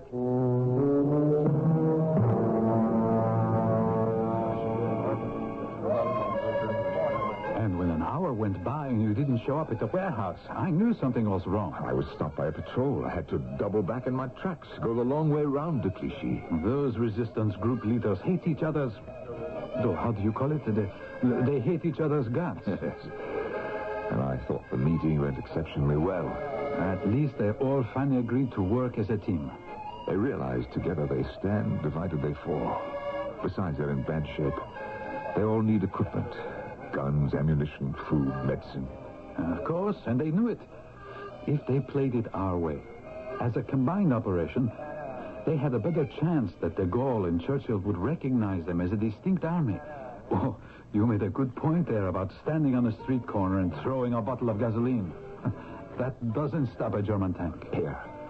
There's a German colonel coming this way. He stopped me tonight along the Seine. Ah, monsieur. Is this the way you watch over your boats? In a Paris night spot? Colonel, let me introduce you to Maurice Dulac, a fellow boat owner. Dulac? Colonel? Frankly, Colonel, when you assured me your men would never permit stealing, I felt quite safe. You did? You trust us? Because you are a German does not mean that you are not a man of honor. Coming from a Frenchman, that is quite unexpected. Well, the truth is the truth. You may be our enemy at present. You have conquered and invaded France, but the war will not go on forever. And one day there will be peace, and you and I, our countries, must live side by side. I had never thought of it like that. Most Frenchmen detest us. Someday, Colonel, you may come back to Paris with your wife or your sweetheart on a vacation. To see the sights, climb the Eiffel Tower. Perhaps Maurice or I will rent you a boat on the Seine. You know, one must look ahead. I salute you. And you, Monsieur Dulac. I haven't said a word. Maurice, but you agree. A pleasure. Have a nice evening. À bientôt, Herr Colonel. Auf Wiedersehen. Auf Wiedersehen. Auf Wiedersehen. Goodbye. Thomas, you certainly know how to handle these Bosch. Well, it's a game, Pierre. Now, we need a few more days so that all the leaders will actually sign what we agreed to tonight. When the agreement of the resistance leaders is signed, are you taking care of relaying the news to London? Already arranged with my friends at RDF. The message they'll broadcast is, all pigeons flying together for the homeland. Do you like it? Oh, very clear. Everyone has agreed to work together. What I like particularly about the wording is, when the Germans monitor the transmission, they'll think it has something to do with airplanes or bombers.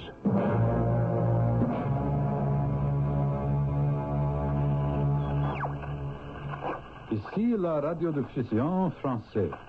This is Radio France. Here is a notice for bird lovers. All pigeons are flying together for their homeland.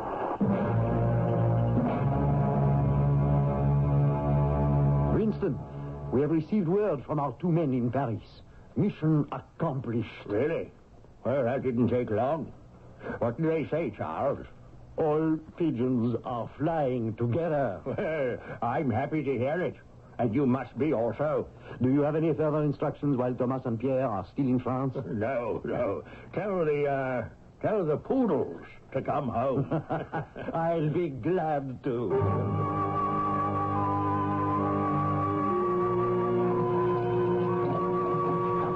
I thought you were going to get me a man-sized bicycle. Commander, forgive me. I had planned to do that. I thought you'd be in Paris at least another week. Excuses. We took 3 days, which was more than enough. When is the RAF picking us up? No, no definite time. Any time between midnight and 3 in the morning. My instructions were, go to the field and wait. Let's stop. If that's our rescue plane, we'll never get to the field in time. How could it be? It's only 10 o'clock. Oh, that's not for us. It's a flying fortress. They'd never sit that down in a cornfield. It's a squadron. A bombing mission returning to England. One of them's in trouble. I can see smoke and flames. Yes. It's coming down.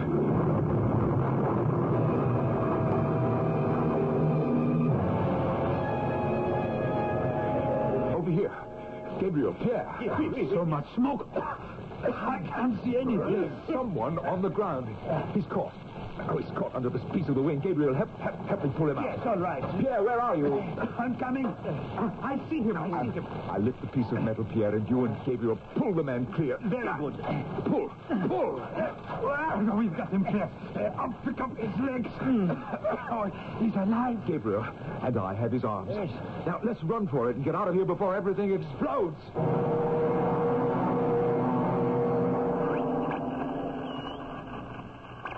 Ici la radiodiffusion français. This is Radio France.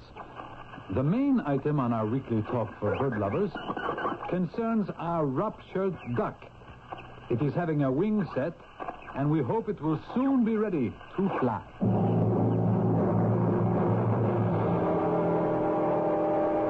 What that American pilot would have done if he'd gotten himself clear of the plane, I don't know. He doesn't speak a word of French. His shoulder is in terrible condition. How could he have understood what the local doctor asked him? Monsieur Thomas, Monsieur Pierre, the Paris radio monitors passed along a message for you. First, let me ask, how is our American pilot? No, Gabriel, first, what is the message? Well, same pickup point in the cornfield in 24 hours, if the weather permits. The British are sending 2 Lysander small planes to airlift you both and the American pilot. How is he, huh? Oh, not good, but not bad. That French doctor friend of yours, he was here.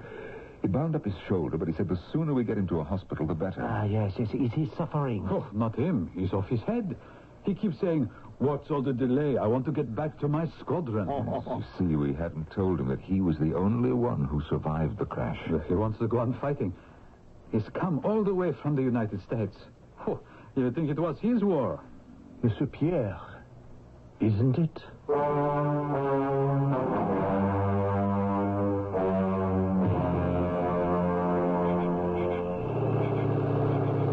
There she comes. They said small, but I didn't think this small. I hope the second plane's right behind her.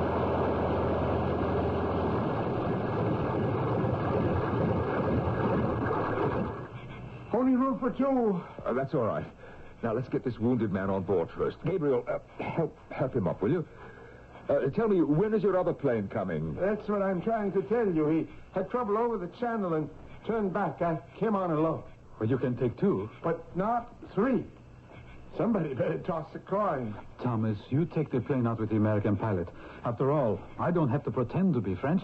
I'll hang on until the next airlift. Well, you'd better hurry. I see lights coming down the hill. It could be a patrol. Here, I will see that there's a plane to pick you up as soon as I get back. And that message, Gabriel, about the 2 rabbits you were going to relay on French shortwave? Yes, only one of you is returning on this flight with the wounded pilot. So should I make that 1 rabbit? Yes, Gabriel, just 1.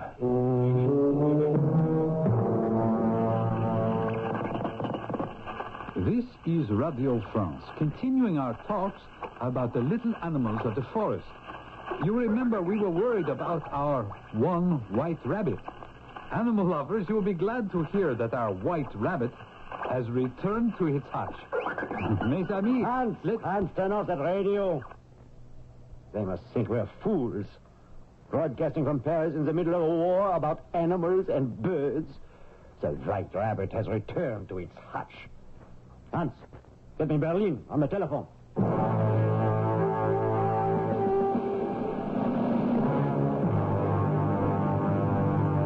in, Thomas. Come in. Don't waste time standing in the door. Your home's safe. Good. Now, I suspected you'd make it. Charles tells me you're an escape artist. Thank you, Mr. Prime Minister. May I ask one favor? I would like to assist in the rescue of Commandant Pierre Brossolette. Well, I'm afraid not, Mr. Rabbit. Special Operations has already put in a bid for you. Excuse me, sir, but what did you call me? I understand that in France you're known as the White Rabbit. That name has rather captured the fancy of the underground. Well, it's because of the message returning to his hutch and all that. Well, it means also you're marked.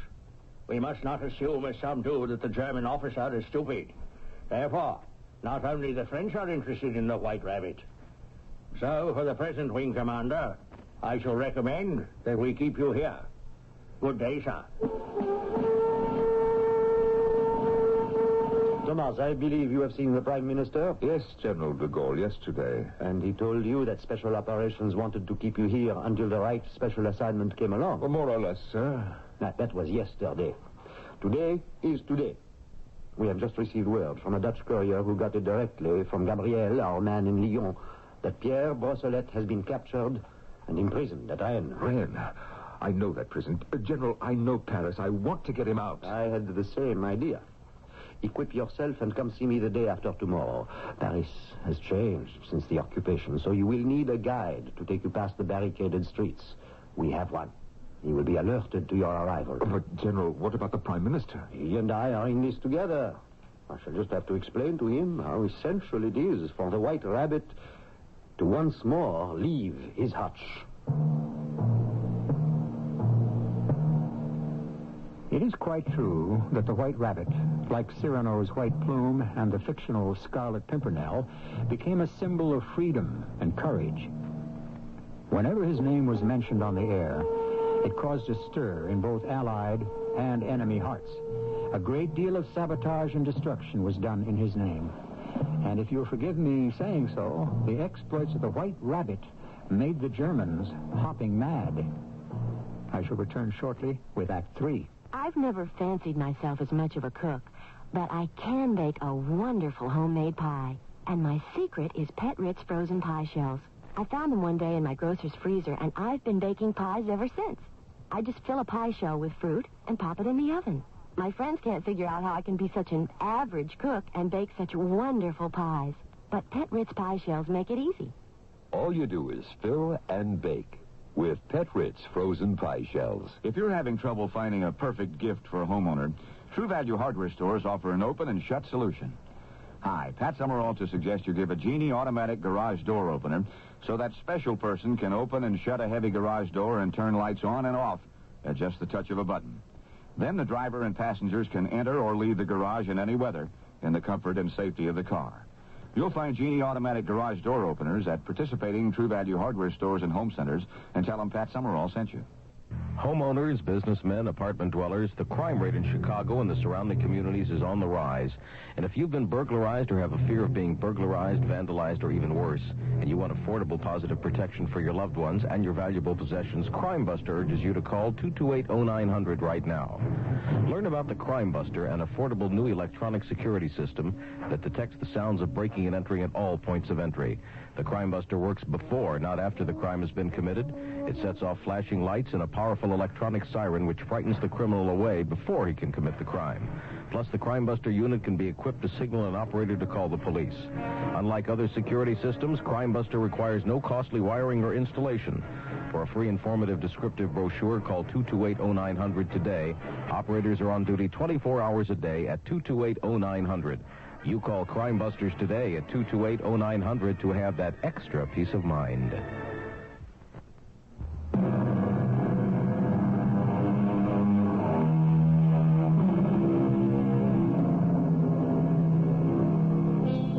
There is a war. You have your job to do. It involves a selfless 24-hour dedication, whether you are a tank gunner, infantryman, a Marine, or a flyer. There is also friendship, born of mutual respect and the sharing of peril. When your comrade at arms is in danger, you jump at the chance to rescue him. This is what has returned Wing Commander Forrest Thomas to Paris, where at this moment he awaits his contact in the Passy station of the French subway, known as the Metro. Pardon. Is this the right train for the Étoile? Yes, but you'll have to wait. How long? Who knows? With the Germans in charge, it's a miracle the subway runs at all. Are you Robert? Are you Thomas? Yes, I am. An honor to meet you. Where can we talk? On this train. I'll open the doors.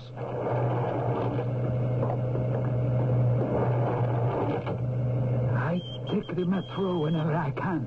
It's the safest way to guide those who need me. And one can talk and not be overheard. And not arouse suspicions. I was told you wish to get someone out of the prison. And Rennes. Yes. You've heard of Commander Passy? I listened to his broadcasts from London. Yes, but he's the one. Do you know the area? I remember it as a boy, but not well enough. Well, then, you must survey all the surrounding streets and then the prison buildings itself. We can get there by taking this metro line, change at Chalet, and get off at the Rennes station. Good. I must know every escape route so that there's no slip-up once I get him out of his cell. I have a locksmith who can help. Good. I'll need clothes. A wig and woman's clothing. Tell me, when are visiting days at the prison? The first Sunday of every month. Yes, that gives us 9 days. The woman's clothing and the wig. Well, this is what I've been thinking. I dress as a guard. A prison guard. I can get you that outfit easily. Now, on visiting day, I go to the cell. Commander Passy puts on the wig and the woman's dress. He leaves his clothes lying in a corner, and we leave. If we meet anyone on the way out, I tell them that this is the prisoner's wife who has just been to visit. We walk out in plain daylight. Now, when can we begin our reconnaissance? Tomorrow morning. The first metro train leaves the Étoile at 6. It arrives at the Passy station at 6:10. Don't get off. Don't look at me. I will get off. Robert, are you being followed? One never knows. One must know. The prisoner and I must leave France without a hitch. To return to your hutch. Oh, what makes you say that? I think I know who you are. Whatever you think, Robert. Let me assure you, the exploits of secret agents are greatly exaggerated. There are 100 men doing exactly the same job as I am. Perhaps. But there is only one White Rabbit.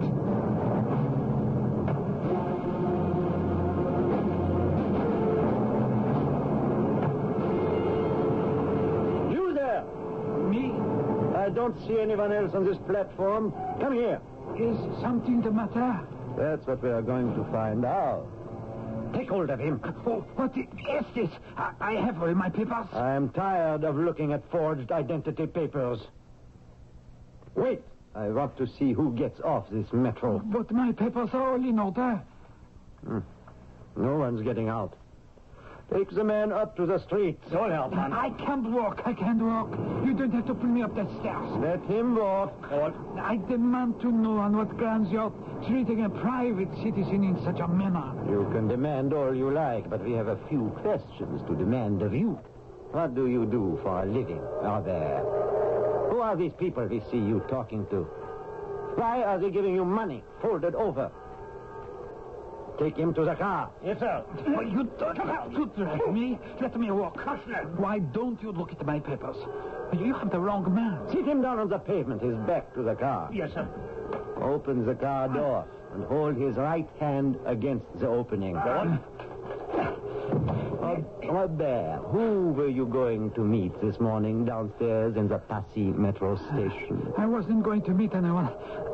I was waiting for the first train to arrive. You're not in the habit of taking a 6 o'clock train from Passy. Hold the prisoner tightly. Yes, sir. His hand in the car door. Robert, I ask you once more, who are you planning to meet this morning?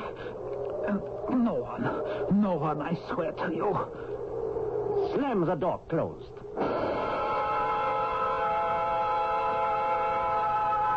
Charles, unfortunate news.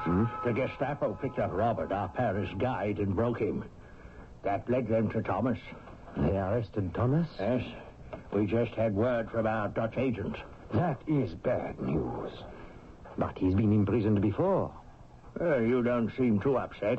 I give Thomas 1 month, 6 weeks on the outside. You have great faith in his ability to escape. To us, Winston, he may be a runaway rabbit, but to the Germans, he is a slippery eel. It depends on how much they know and how much they need to know. Nazi torture has a way of loosening the tongue. My information is they're taking him to Buchenwald, and that is not good news. Barbed wire and machine guns won't stop you. Well, I hope you're right, Charles. To lose 2 valuable men and a guide to make your French resistance into a fighting unit is a high price to pay.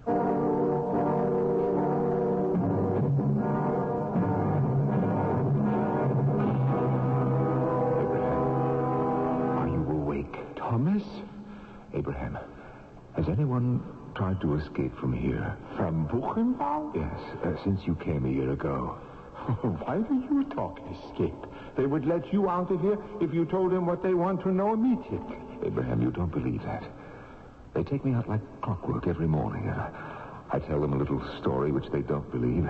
It gives me time. They want names of places and people. Which they won't get from me, not ever. You have more courage than I have. I have a plan. Do you have any special friends in the camp who would escape with me? There is no one in Buchenwald who would not like to escape. Would they risk everything?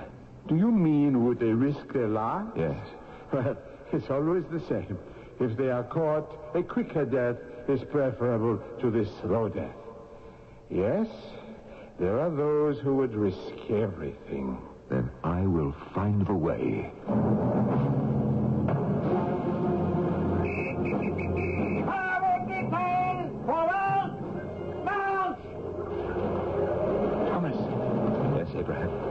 You remember last week? You asked how many would escape with us if you found a way? There are only a few. It doesn't matter. Well, there are not. Only I will go with you. You tell me how and when. We will wait no longer. We'll do it today. Today? Now? When we get to the forest to cut the wood. But I have brought nothing with me. All you need is your feet. What is your plan? Well, we start to chop wood. And when I give the signal, you do what I do. What is that? Run. Follow me. How do you know which way? Behind us are the smokestacks of the crematoriums. Now, we will run in the opposite direction. But the guards will shoot us right away. They won't see us. I'll arrange for our friends to stand close together to hide our escape.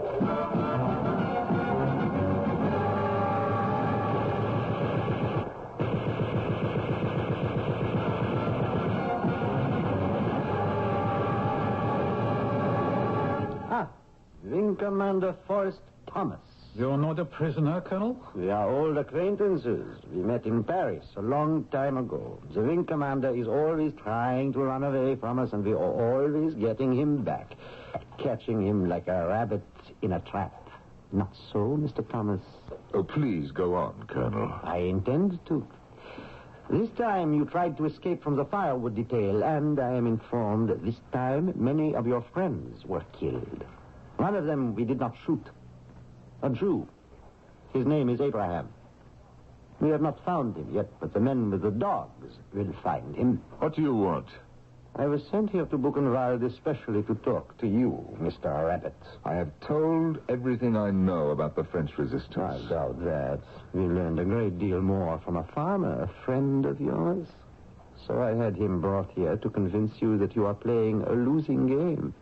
Cooperate, and you are free. Fair enough. Bring in Mr. Thomas's friend. Jawohl, Herr Oberst.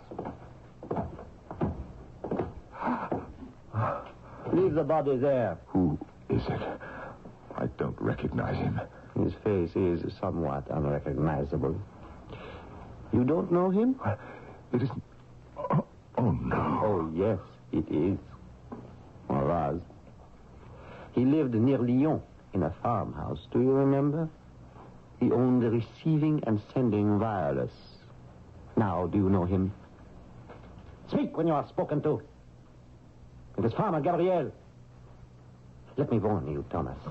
The way Gabriel looks now is the way you will look unless you change your mind and tell us what we wish to know. The name of every underground leader. The name of every member of each unit. The name of each town where they are located. The street and the house number. Did you hear what I said? Colonel, I will tell you something. Ah, that is a sensible attitude. That is wise. Now, what do you wish to tell me? Colonel, you can go to blazes.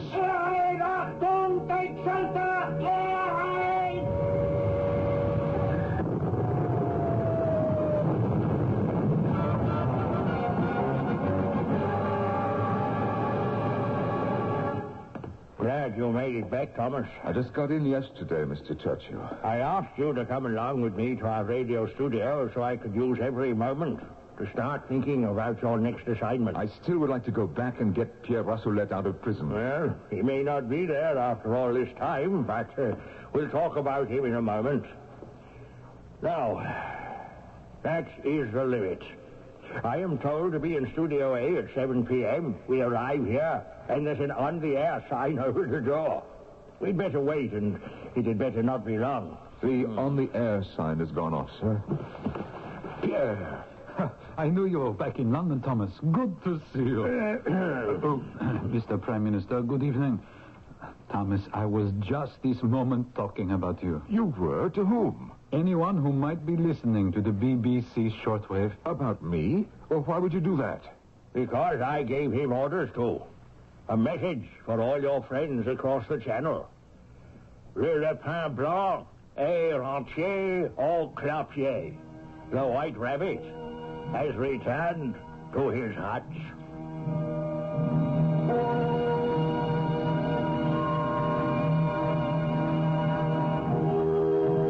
Until the war ended, Wing Commander Forrest Thomas, the White Rabbit, left his hutch many times, parachuting into occupied territory, stealing into a foreign house where British intelligence archives had been concealed, and removing them under the noses of the Gestapo, and countless other exploits.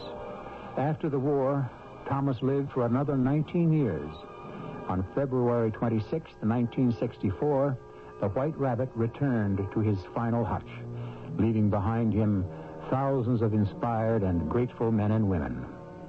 I shall return shortly. Hello, my name's Victor Kayam. I was a dedicated blade shaver until my wife bought me a Remington microscreen shaver. They told her it shaved as close as a blade if she could return it with the sales slip within 30 days and get her money back. Remington has 2 microscreens. The first microscreen shaves incredibly close. The second microscreen shaves even closer. I was so impressed, I bought the company.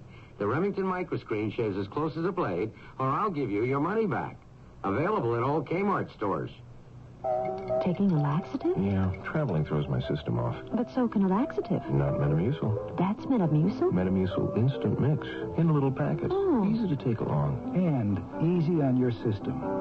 Because Metamucil is made from natural fiber with no chemical stimulants. More doctors recommend Metamucil for really gentle relief. I like that orange flavor. Me too. Easy to take. If not nature, Metamucil. Read label and follow directions. Listen to what happened to Brenda, another reader, or is it victim of Ravenhouse paperback mysteries? I was at the carnival with my boyfriend Greg when I saw the murderer. He was on the carousel going round and round on a pink horse. I said, Greg, that's him. He killed Marsha. The killer heard me and took off into the House of Mirrors. I left Greg standing there and chased after him. Oh, it was just frightening. Everywhere I looked, there he was.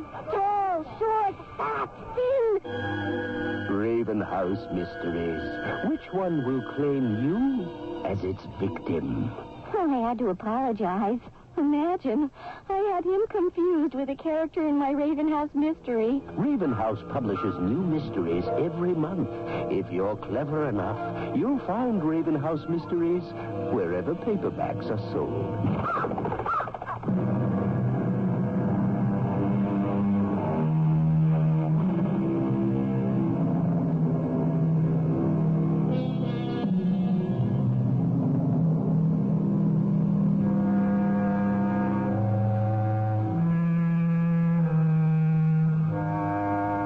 Infiltration of the enemy.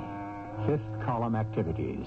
All date back thousands of years to an Egyptian captain who smuggled 200 heavily armed soldiers sewn into flour sacks and had them delivered to an enemy city. It dates back to Greeks hidden in a wooden horse presented to Troy. The secret agent has a long and gallant history, and often a short and lonely life. Failure is answered by death. Success is honored and sometimes recalled, as we have today in our tales of the White Rabbit. Our cast included Norman Rose, Earl Hammond, Louis Turenne, and Lloyd Batista. The entire production was under the direction of Hyman Brown. Radio Mystery Theater was sponsored in part by Ravenhouse Paperback Mysteries. This is E.G. Marshall inviting you to return to our Mystery Theater for another adventure in the macabre. Until next time, pleasant dreams.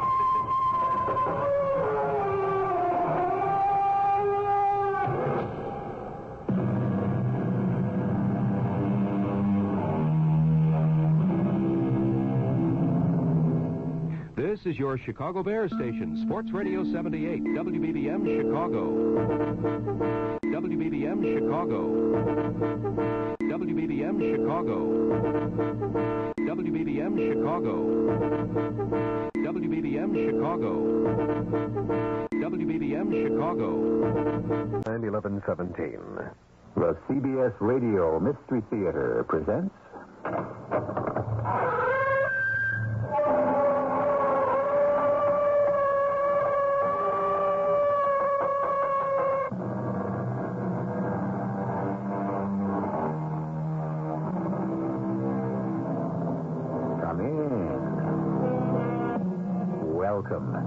I'm E.G. Marshall. On page 2429 of Webster's Unabridged Dictionary, you'll find defined the word transmigrate, derived from the Latin transmigratus, meaning to go or move from one place to another, to pass from one state of existence to another. Today's tale concerns one Harry L. Spend, who conceived and controlled such activity. No one had ever done that before. Harry, if I ask you a question, do you think you could give me a truthful answer? Gladys. Harry, since when don't I tell you the truth? Why is the attic locked? I can't tell you. I'm your wife. Why shouldn't I know? Because if you did, Gladys, you might not want to be my wife for very long.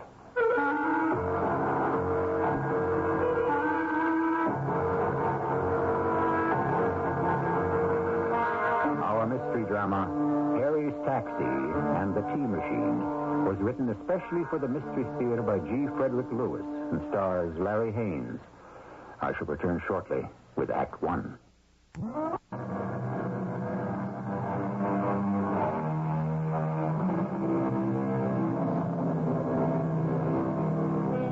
When did our story happen? I can't give you the exact date, but I can say it was closer to the 22nd century than ours. The Galileo program for exploring Jupiter and its satellites, the Venus orbiting radar project for mapping Venus, these and many more investigations into space are history. But on Earth, the problems remain the same. The square-pegged man trying to fit himself into a round hole. Our curtain rises as a meeting of scientists breaks up. And that about winds up our discussion and business today. So I hereby declare the meeting of the Milky Way Watchers is concluded. Cornelius, you chaired a very good session today. You really kept things moving. I have to, Harry. You know how scientists are. Yes, I don't know what I'd do without these meetings. It's the only thing that keeps me going. Harry, what are you talking about? Cornelius, I'm a scientist, a trained professional space race scientist put out of work. Do you know what that means? No, of course you don't. You've got your teaching job. You've got tenure. You've never been in this spot. With your qualifications, something's bound to turn up. In these times, are you kidding? Well, do you want to lift home? I'll keep the flag up. You can ride for free. Oh, Harry, my heart goes out to you. It really does. A scientific genius like you, driving a taxi. Oh, I never thought I'd be doing it this long, Cornelius. I'll tell you something else. I'm not even earning a decent wage. What I bring home to Gladys after a long day's work, it's terrible. You tried delivering fares anywhere in town these days. Those north and south and crosstown throughways they built in 1999. They're hopeless, Cornelius. The same traffic, the same trucks and gridlocks as in my great-grandfather's day. Are you sure I can't give you a lift? I've got my electro car. See you at the next meeting, Harry. If I'm still around. Is that a threat? No. Wishful thinking. I'd like to be on the next galaxy flight to anywhere. Good night, Cornelius. That was a mistake. I mean, saying if I'm still around. I wouldn't want anyone, not even my old friend Cornelius, to have an inkling of what I was working on. So I'd better watch what I say. As it is, Gladys is getting more suspicious every day, wondering why I spend so much time in the attic. Harry, is that you? I've been worried sick. Oh, Gladys, honey, I'm sorry. There was a meeting tonight of the Milky Way Watchers, and it broke up late. Oh, darling, why didn't you call me? I forgot all about the meeting. You know I worry about you with all those crazy drivers on the road. Come on into the kitchen. I've kept dinner hot for you. Good. How's Grandpa? He's had seconds of everything. He's probably asleep by now. Now, come on, sit down and relax. I've got pot roast and a very nice salad with hearts of palm. Honey, I didn't do so well today. No long hauls out to the spaceport or over the big bridge, nothing but short hops in the city. And you just try to hop in the city. Can't be done. Gladys, I am just not cut out for driving a taxi. Oh, something good is going to happen real soon. You'll see, and you can give it up. You're a sweetheart, but you really don't know. There isn't a job today for a spaceway scientist. Well, then you've got to make your own job. Now eat. Make my own job? Oh, this is good. Harry, if I ask you a question, can you give me a truthful answer?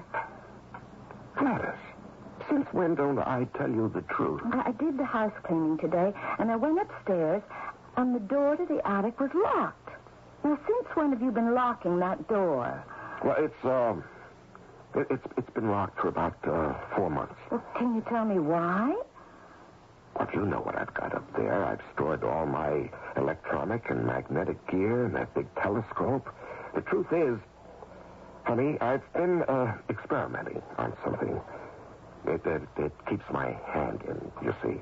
And if I don't keep at it, I might as well give up. Oh, I knew you were doing something secret up there. I don't mind that. I know you and Grandpa are locked in there for hours.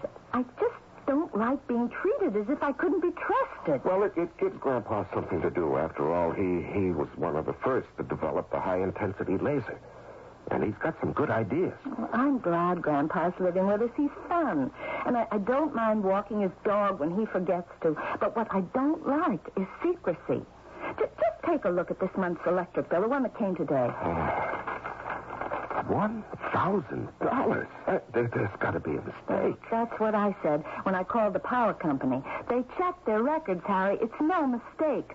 You're using that electricity in the attic, aren't you? Well, I'm using some, but I had no idea. Okay, so don't tell me. Oh, honey, you're angry. I'm disappointed. You have another life, and I'm not part of it. Grandpa's part of it, but I'm not. We sell our car, and we mortgage the house so you can buy a hydrostatic taxi.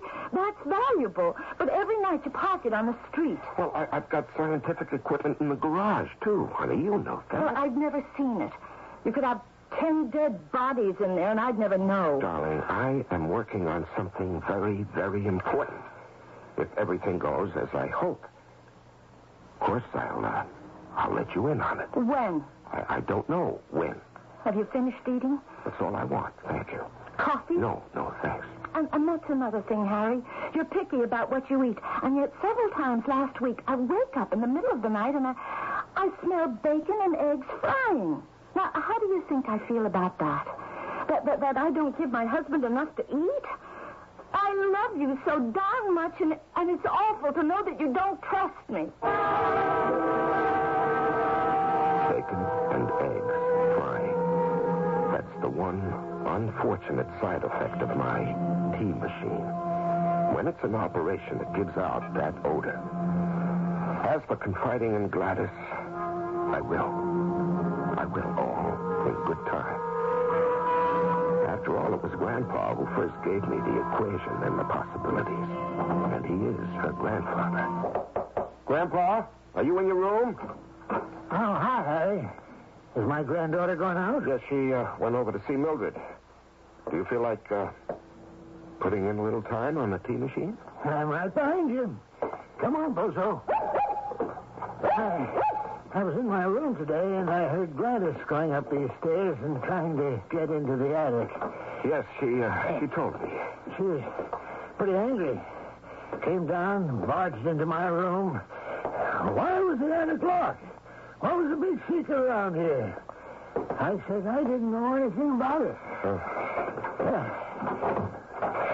Now, Bozo, go and lie down in the corner on your pad. I got some flack, too, when I got home. Not that I blame her. Oh, what did you say? Oh, that she'd know all about it when I thought the time was right. It's my turn today to operate the telescope.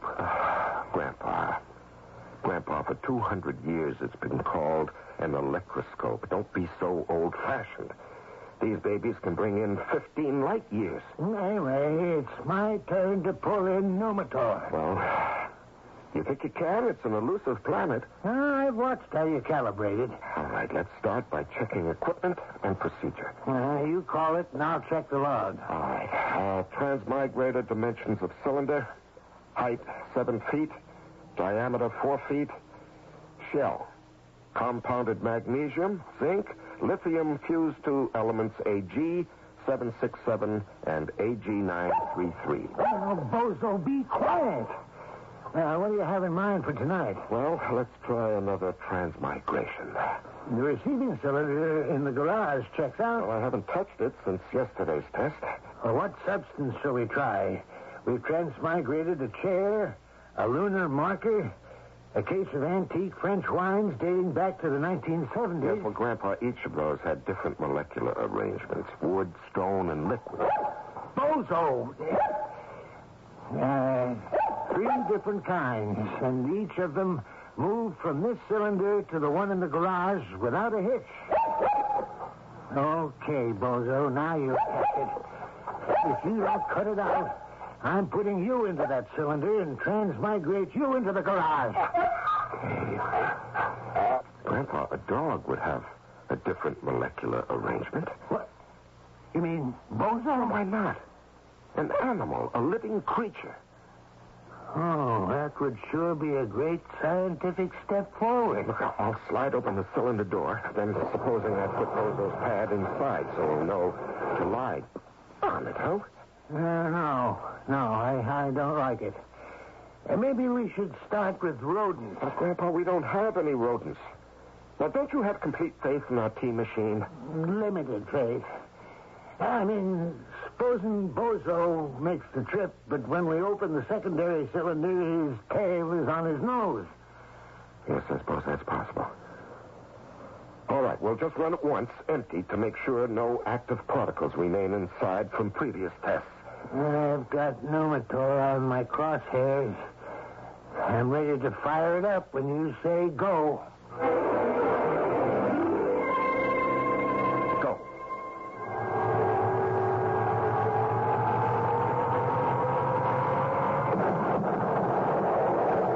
All right, that's it.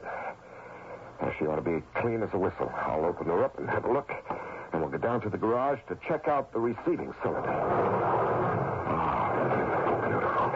There's not a speck of magnetic particles. Oh, I love that great smell of frying bacon and eggs.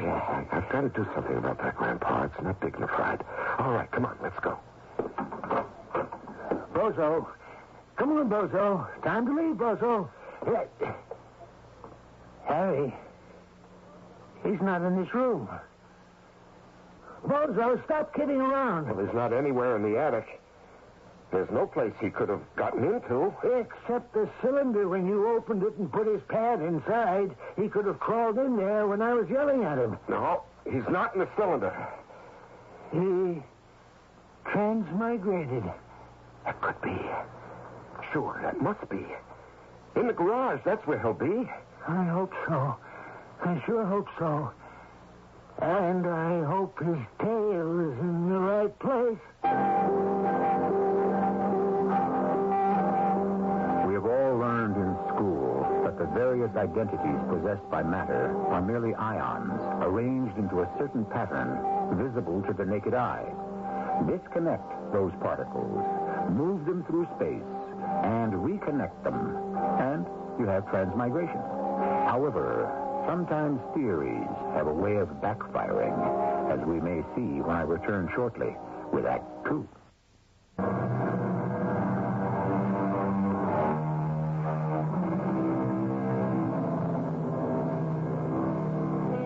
I told you, didn't I, that our tale of the cab-driving scientist and the transmigrator he invented takes place sometime in the near future.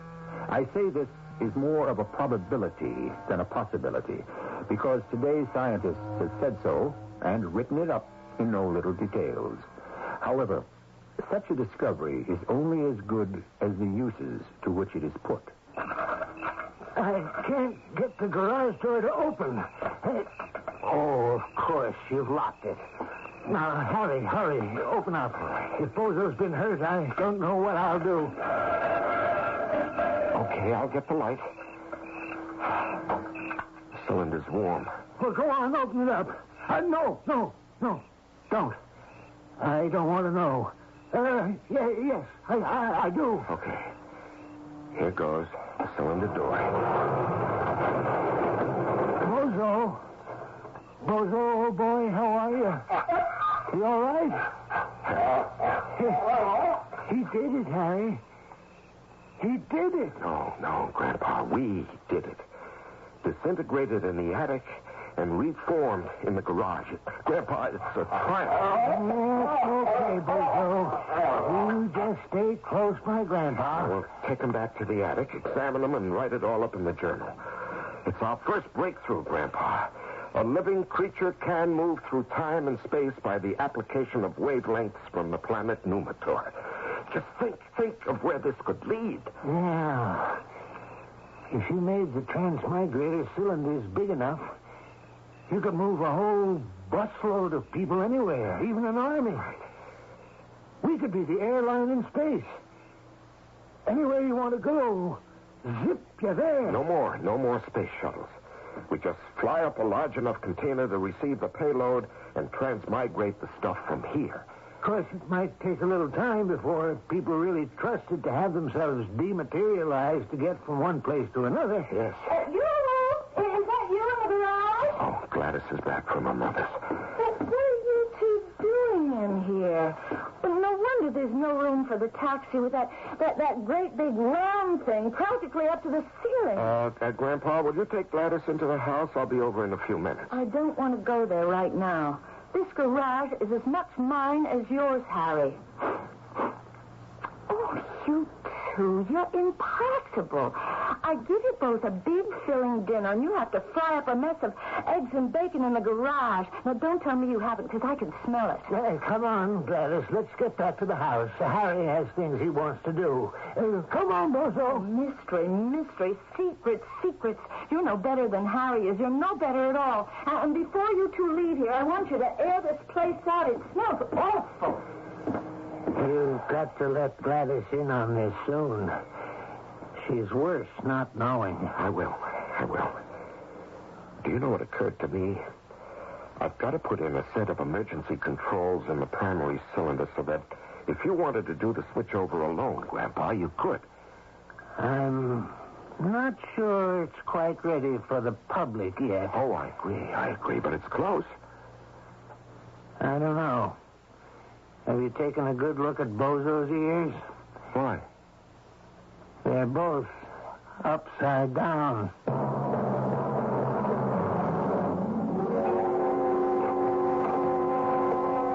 Grandpa. Come on, Grandpa, wake up. Huh? What time is it? It's 6 a.m. I've got to go to work. Okay.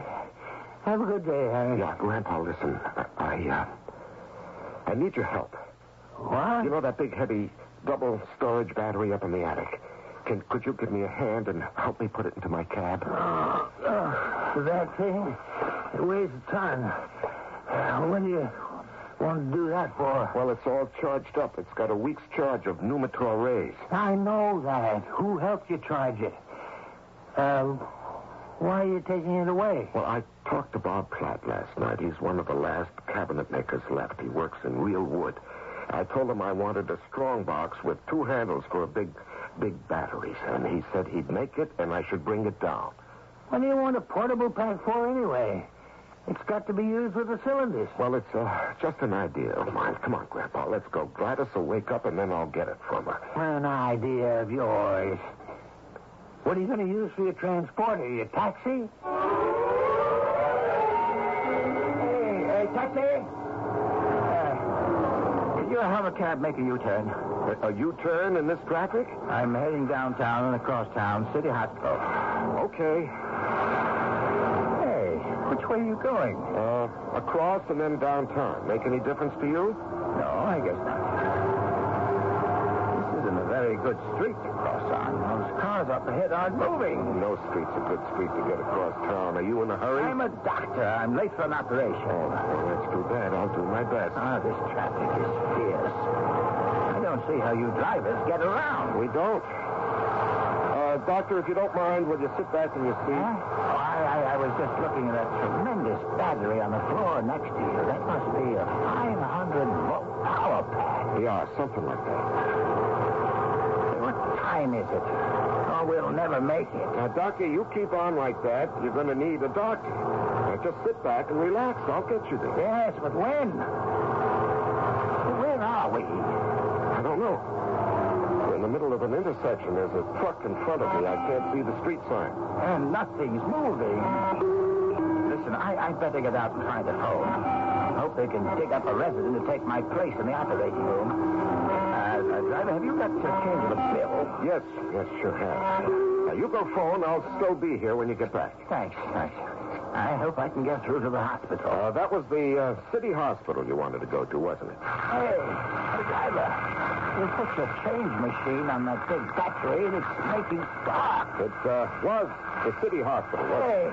Hey, what's going on here? Hold on to your medicine bag, Doctor. I think we're moving.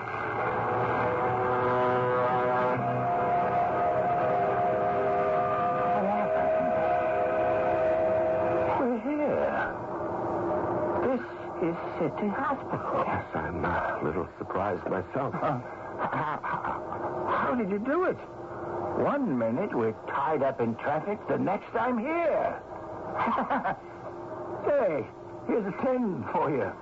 And let me have your name and phone number in case I have to get somewhere in a hurry. Well, as a matter of fact, Doctor, I'm going out of the taxi business. You're my last fare. Your last customer?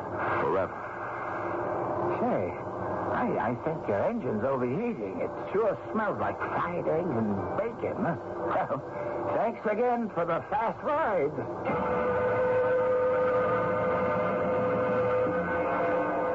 Hello? Grandpa, it's me, Harry. I'm calling for my cab. Are you alone? I mean, is Gladys there? I don't know where she is right now.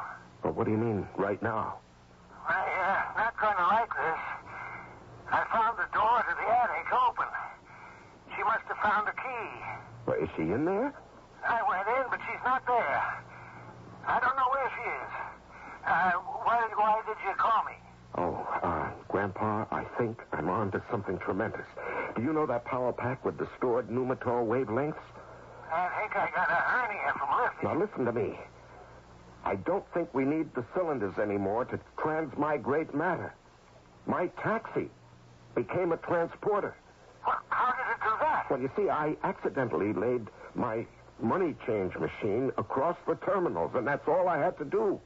Are you sure? Well, I'm parked here outside City Hospital, and 10 minutes ago, I was about 60 blocks away. I'll explain the whole thing when I get home.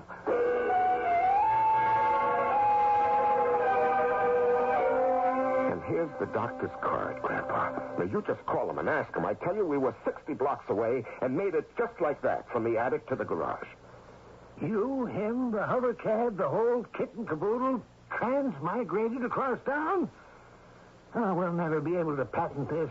They'll throw us into a straitjacket first. But don't you believe me? Oh, yes, I do. I just don't know how to take it. Well, perhaps any enclosed space could act as a transporting vehicle. Now, we'll have to experiment and see. Anyway, it convinced me of one thing, Grandpa. My taxi driving days are over. We're going to live out of our savings until this is perfected. It's too good a thing just to work on in my spare time. I wonder what Gladys will say. Oh, is she home? No, I don't think so. But I didn't see her go out. Well, what made you think she went up to the attic? Because the door was open, and I was sure we locked it last night. Well, let's go have a look. Gladys was up here this morning. She didn't disturb anything. There's a faint fried eggs and bacon smell, but I thought that could have been from last night's tests. Yes, you're right. It's been used. You don't think it's from last night? We didn't use the tea machine yesterday or the day before. We were charging up the power pack. No, I don't believe it. It's not possible. I know what you're thinking, but I don't think so either. Grandpa, I'll never forgive myself. She's been inside that cylinder since this morning. Come here. Come over here. Here, put your hand on the cylinder. Yeah, okay. It's warm. It's been activated. She's gone. Grandpa, she got in here and somehow turned on the emergency controls, and that was it. She's gone. Well, Harry, don't just stand there. Let's hightail it for the garage. Gladys could be in the receiving cylinder this very minute. If she's been in there more than an hour, I don't hold out much hope.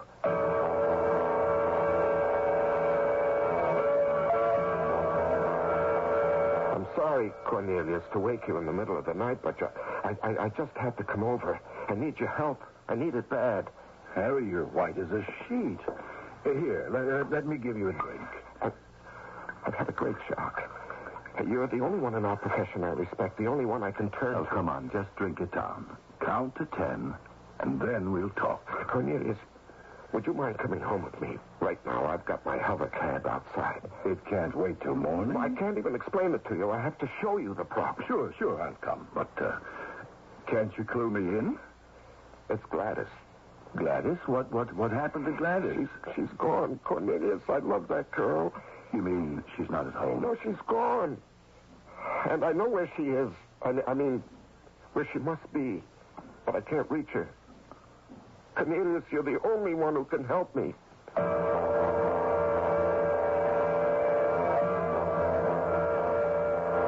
There it is, Cornelius. Mm-hmm. The cylinder is a fuse tank made of an alloy of lithium, zinc, magnesium, and 2 Ag elements. Now, we focus the Gaza electroscope on zero center of the planet Numitor, reverse its waves, back them down through the controller, and activate. Anything placed inside transmigrates to a receiving cylinder I've set up in the garage. Transmigration. You've done it. Why, it's been a dream since Galileo. Well, today when I was out, Gladys must have come in here. She must have gotten into the cylinder, and in trying to get out, hit the emergency controls. When I came home, it was too late. Molecular retardation must have set in. The secondary cylinder was empty. I would say probably right now she is somewhere between the two dimensions. Well, I've been going crazy trying to figure out what to do. Don't panic. Matter is indestructible. So her particles are still viable. I love her, Cornelius. Harry, you and I have got the brains. It's only a question of application. Now, could I see a demonstration? Oh, sure, naturally. Is there anything in particular you'd like me to pass from here to the secondary cylinder? A chair, a glass of water, you name it. We ought to use an animate living object. Do you have any experimental rodents? Oh, yes, I went out last week and I got a batch of mice. Here, come here. You. Cornelius, pull back the cylinder door, will you? Harry, if your concept is valid, you're going to be the most acclaimed scientist of the century. Now, what good is that to me if I've made the most precious person in my life disappear? All right. I'm going to pull the switch. Then we put a mouse in. Maybe we can get Gladys out.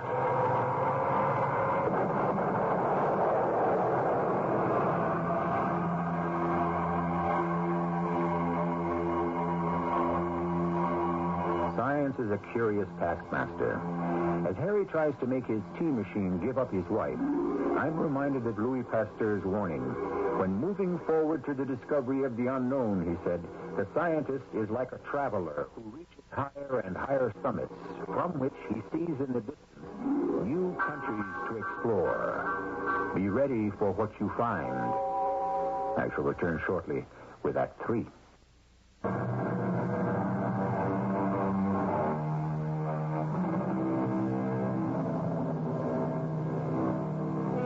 Our Protagonist Harry L. Spend, space ray scientist, has used the power from a distant planet to try to rescue his wife, who has placed herself out of the orbit of the dimensions we live in.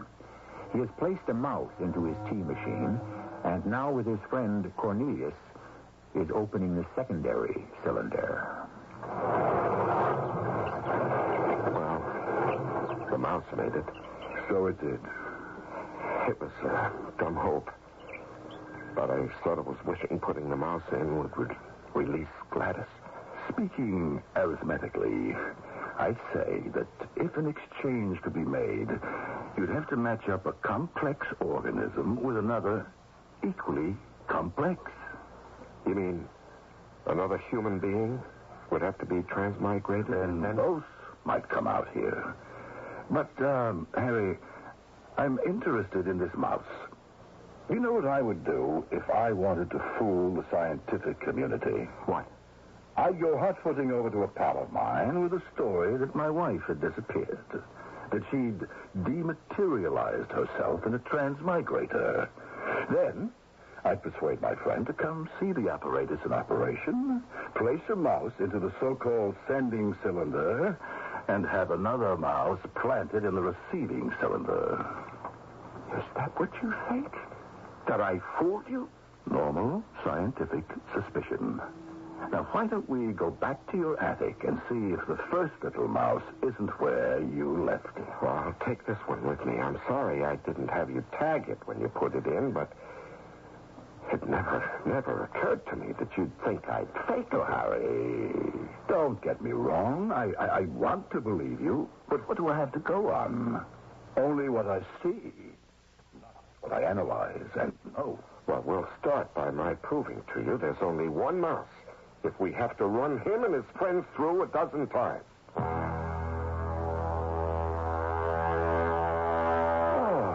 what time is it? 7 o'clock. Oh. We've been at it all night. Harry, I have never been more impressed. I'd better call my mother. She'll wake up and she'll wonder why I haven't made breakfast for her. Well, I'll go make some fresh coffee. You help yourself to the phone. Hello? Mother, it's Cornelius. Oh, I was beginning to worry. You're not usually out of the house so early. I'm over at Harry Spend's. I've been with him all night doing some planetary evaluation. Oh, that's good. How is Harry? Oh, he's fine. We're hard at work, Mother. All right, dear. Take care and give my regards to Gladys. She's such a darling girl. I will, Mother. Goodbye. 2 coffees. Mother said, give my regards to Gladys. Oh. Harry, there's no question about it. You've got something here. Oh, well, it works. That's the proof. You're writing up a paper, of course. Oh, I will. I mean, I plan to. All my data is in a journal Grandpa and I keep. Which reminds me, he'll be knocking on the attic door in a few minutes. The journal is the only evidence you've got? Well, that's the only record of the work so far, yes. I see. Basically, you have discovered an interdimensional channel which can accommodate the ion disarrange and the ion rearrange. Yes. Who's that? Well, that's Grandpa, I told you. You let him up here? Well, he knows all about this. Yes, come in, Grandpa. It's not locked. Harry, you didn't go to bed last night. Oh, hi. Don't I know you? Well, Grandpa, this is Cornelius, an old friend. Yeah, sure. We met at the Milky Way Watchman. Harry snuck me in. I think I'll be on my way, Harry. Oh, yes, Cornelius, and I'm counting on you. I've got to get Gladys back. Say, I've got an idea. If she's somewhere in space, couldn't we talk to her with radiomagnetic waves? Grandpa, her molecules are dispersed. She has no ears, no senses, no way of understanding sound. It's also tragic. Harry, let me think about this. It may take a little time. Now, I've got the entire equation in these notes. Don't you worry. We'll get Gladys back somehow. I'll be talking to you. That fella's sort of strange. Huh? Cornelius? What makes you say that? I come in, and suddenly he gets up and leaves. Oh, well, it's nothing to do with you, Grandpa. I've kept him up all night. He's been absorbing in 5 hours what we've done in 5 months. Right now, he probably knows as much about it as we do. Well, I better enter last night's transmigration in the journal. And, where is the journal? Well, it was right here on the table when I came in. I saw it. Huh. You think it fell behind the desk? No, not here. Well, it's got to be here. It couldn't have walked out. I think it did. Your friend took it with him.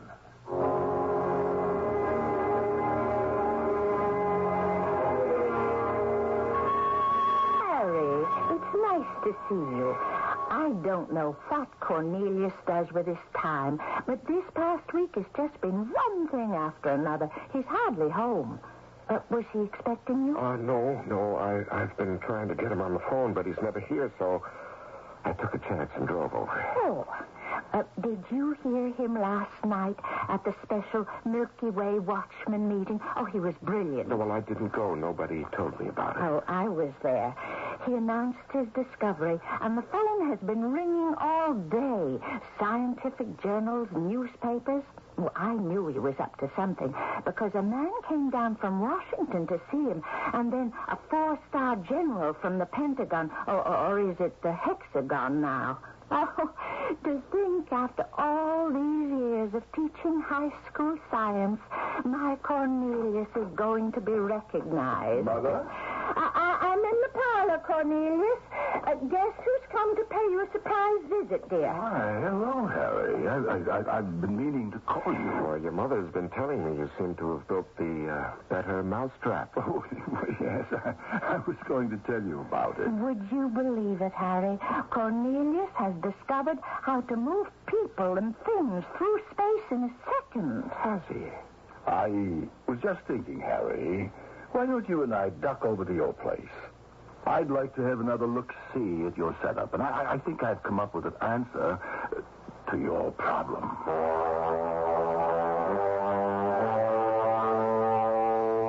Your mother is very proud of you. She doesn't know your discovery was stolen from me. That's not so. I started with your idea. It got me thinking, which you wanted me to do. And I developed a new angle to transmigration, which is transmutation. And it is foolproof. No one gets lost. I don't believe you. No, not in a million years could you have developed an alternate idea in 1 week. You used all my data and all my equations. You're just angry because someone's improved on your primitive logic. The Milky Way galaxy contains 100 billion stars. And if you think Numator has the only transferal wave power, you're off your head. And you're nothing but a lying, cheating, conniving thief. You get away. Get away from me. Get off me. Now, go. Listen to me, taxi driver. It isn't smart to accuse a man bigger than you are. Cornelius.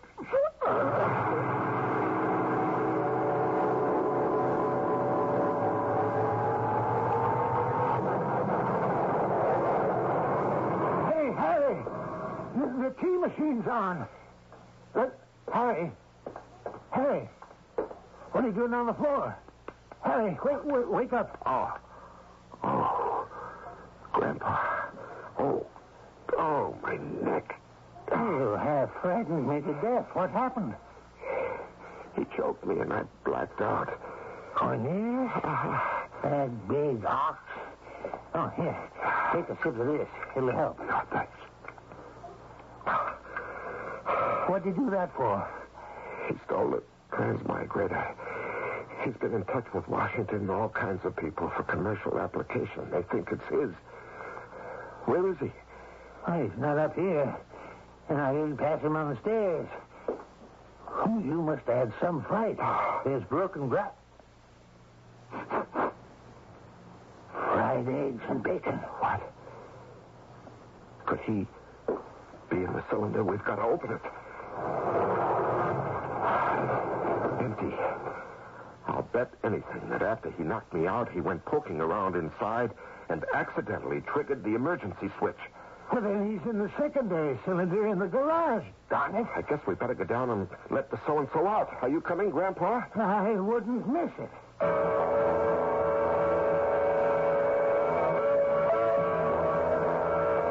Yeah, he's gone through all right.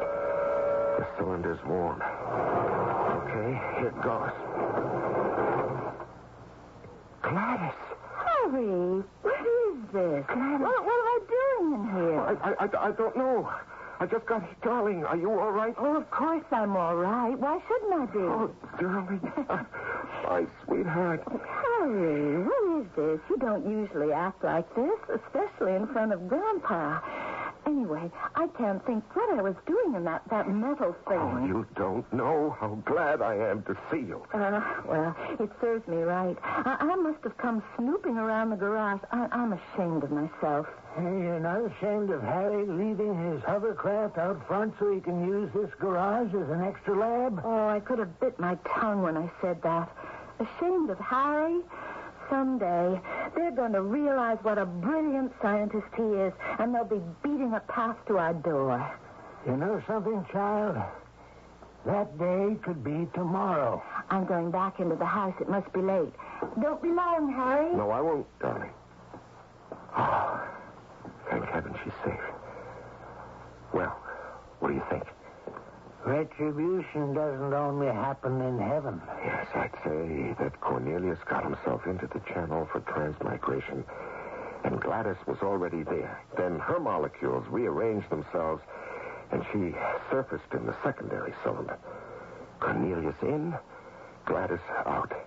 That means it would take another human being to effect his release. I can't imagine anyone doing such a favor for your friend Cornelius. No, Grandpa will have to think this through.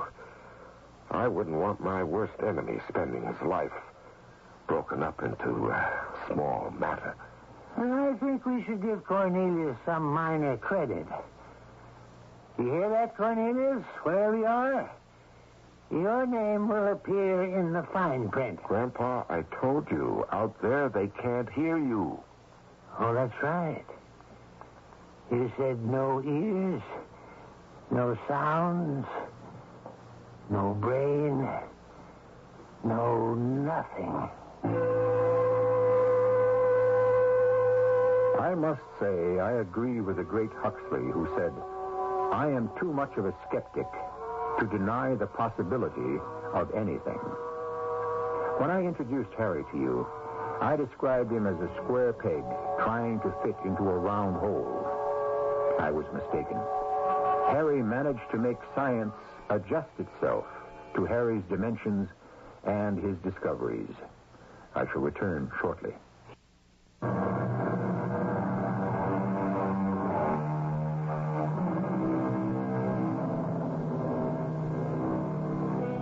Like it or not, believe it or not, tales of the future, commonly called science fiction, are little more than 100 years old today.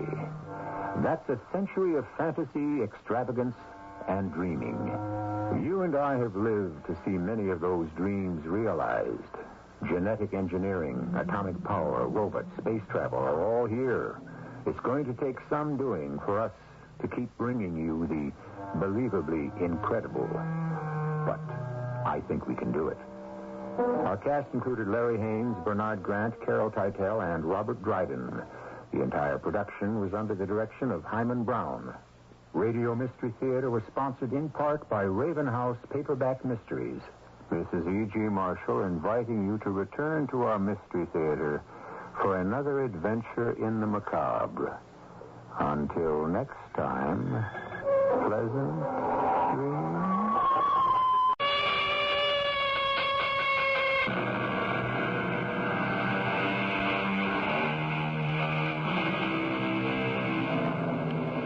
Come in.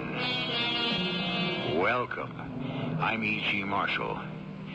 Man is a reed, said the philosopher, the weakest reed in all of nature. But he is a thinking reed. And that, of course, is the beginning and the end of the problem.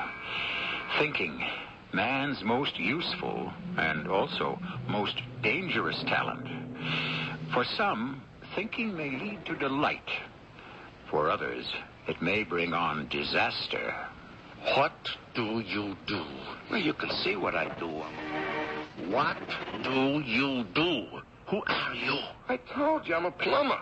I got my truck outside. Once again, what do you do? Hey, for crying out loud, I'm telling you. A plumber. Hey! No, my friend. I will ask you again and again until finally you decide to tell me the truth. I told you the truth. I'm a plumber. Okay. Some people simply take longer to learn than others.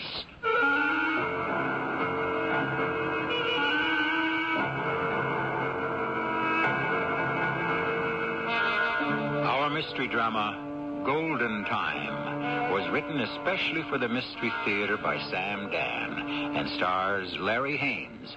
I'll be back shortly with Act One.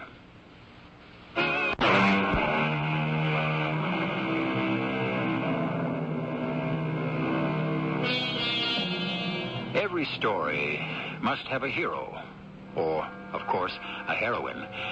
And who are the heroes and heroines of popular literature and entertainment? Generally, those men and women who can generate excitement, who are adventurous or glamorous or sexy. However, our hero is going to be a plumber. A plumber, you may well exclaim. Who even thinks about plumbers? Well, just consider this. A plumber is a person you never think about until you really need him. Then you don't think about anything else.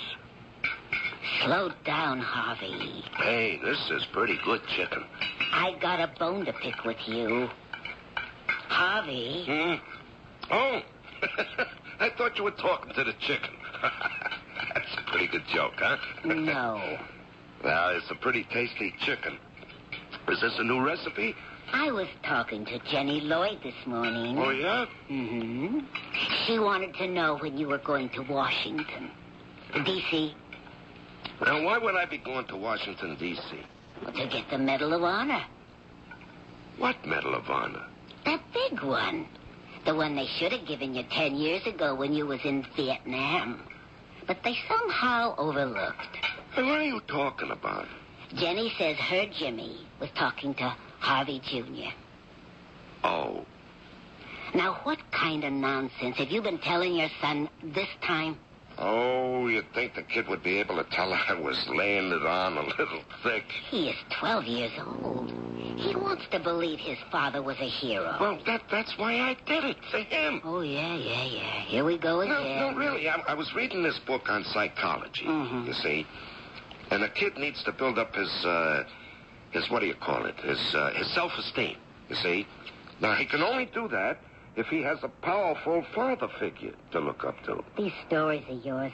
Harvey, you're becoming the laughing stock of the neighborhood. Now, I'll tell you how it happened. Oh, never mind. Now, him and Jimmy Lloyd was playing up in the attic, and they found my old uniform, you see. So he asked me what I did in the Army. Now, could I tell him I put in a 3-year hitch as a maintenance plumber in Fort Bliss, Texas? Why not? Martha, don't you have any romance in your soul? I'll get it. Hello? Yes? Please, speak slower. I can't. What kind of emergency? Oh, the cellar's flooding? Tell him to turn off the valve from the main. Turn off the valve from the... Oh, please, listen. Harvey, this woman's too excited. I can't understand a word. Where would that valve be? In the basement. In the basement. Now, just go downstairs. Oh, she's afraid she'll drown. Where does she live, for crying out loud? What's your address? Say that slowly, please. 28 Standish Place. All right, tell her I'm on my way. You realize this is overtime, after hours, and it's golden time because this is Saturday night. Ma'am, he is on his way. I'll see you later, huh, Martha? Take your time. Hey, you sore at me. Why do you have to become the neighborhood character with these stories of yours? Look, I'll be back as soon as I can. Hey, Martha, how do you know it's on the level? How can you be sure it's not a put-up job? What are you talking about? Well, maybe that phone call's a trick so I can get out of here to see some dame. Huh? Who in her right mind would want you? Now get out of here, will you? Why are you so anxious to get rid of me? Maybe you got a guy. After 15 years of being married to you, who in his right mind would want me?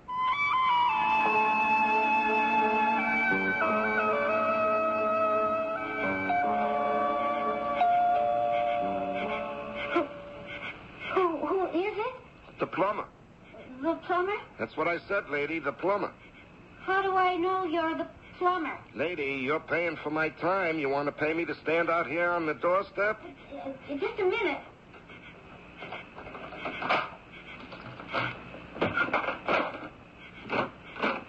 Harvey J. Stilson at your service. Do you want to come in? You? Just, show me where to go, huh? This way. Yeah. You know, years ago, if your name was Carpenter, it was because carpentry was your trade. And people who ground wheat into flour, they were called miller. Down these steps. Yeah, those things don't mean anything anymore. Even my name, Stilson. You know the Stilson wrench the plumbers use? Well, that's just a coincidence. Oh, hey. That's a good thing I'm wearing my boots. Look at that water. Do something, please. Please do something. Yeah. Where's the shut-off valve? I see it. Please do something. Ah, lady, you know what they say. The more haste, the less speed. Now, the next time you get this kind of emergency... Oh, there isn't going to be a next time. Yeah, that's what you say. How little we know. Oh, please, hurry. I'm trying to turn the shut-off valve. Boy, this thing hasn't been moved since the year 1. Okay. So, that should stop the flow from the main into the house. Now, where's the leak? Will it stop flooding? Well, as soon as what's in there now empties out, nothing more's coming in. Then you better go. Wait a minute. Don't you want me to fix the leak? I don't care. Well, you better care. You won't be able to use any water in this house. Kitchen, bathroom, nothing's going to work. You better go. Is that all you want me to do? Just shut off the supply? Lady, do you know what this is going to cost you? It doesn't matter. Well, you're going to pay for it anyhow, so at least get your hour's worth out of it. I don't care. Wait a minute. Is there something the matter? No, nothing. It's just that there it is. Yes, sirree. I can see where the water's coming from. It's behind the wall here. You got this wood paneling. Oh, boy, this is old stuff. You must have had a leak here for a long time. The water's been eating it away. How much do I owe you? Now, wait a minute. Yeah, this section of wood comes right off. It really doesn't matter. Yeah. There it is. Well, a blind man could see it now. That pipe is gone. Yes, sir, there's a hole worn right through. All right, all I got to do is replace it. There's no big involvement. It'll all be done within the hour, lady. It won't cost you a nickel extra, just $2.50 maybe for materials. I don't think you really have... You know how old this house must be? I'll bet you any amount George Washington must have slept here. This is a lead pipe. Lead. Maybe we could call you another time. Well, I'm here now. Lead. You know how long it's been since plumbers used lead pipes? That's how we got the name, from the Latin word plumbarius. That means a man who works with lead. Really, let's just end it here. I'll give you your money. No, we've gone way beyond lead. Even copper, brass, too. They're old hat. Plastic piping. That's the wave of the future. Please, I don't want you to do any more work. Oh, it'll take no time at all, lady. Let me just get my little wrench here. And... Oh. Hey, what is this? That's a big plastic bag, huh? What's this, white powdery stuff inside?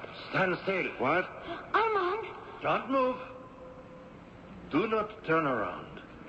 Just hand her that bag. Good.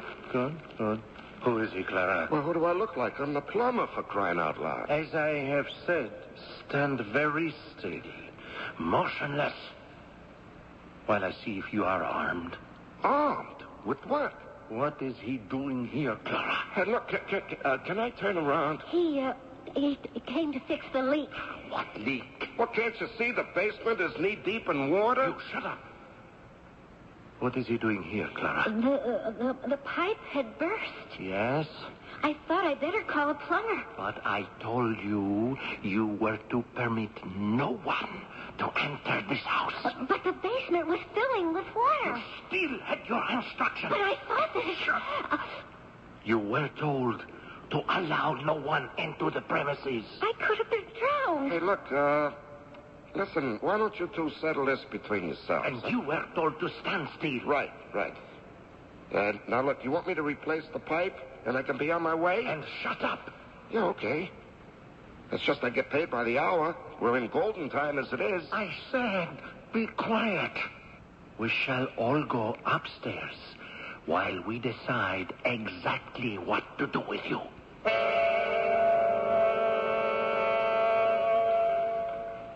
What is in his toolkit?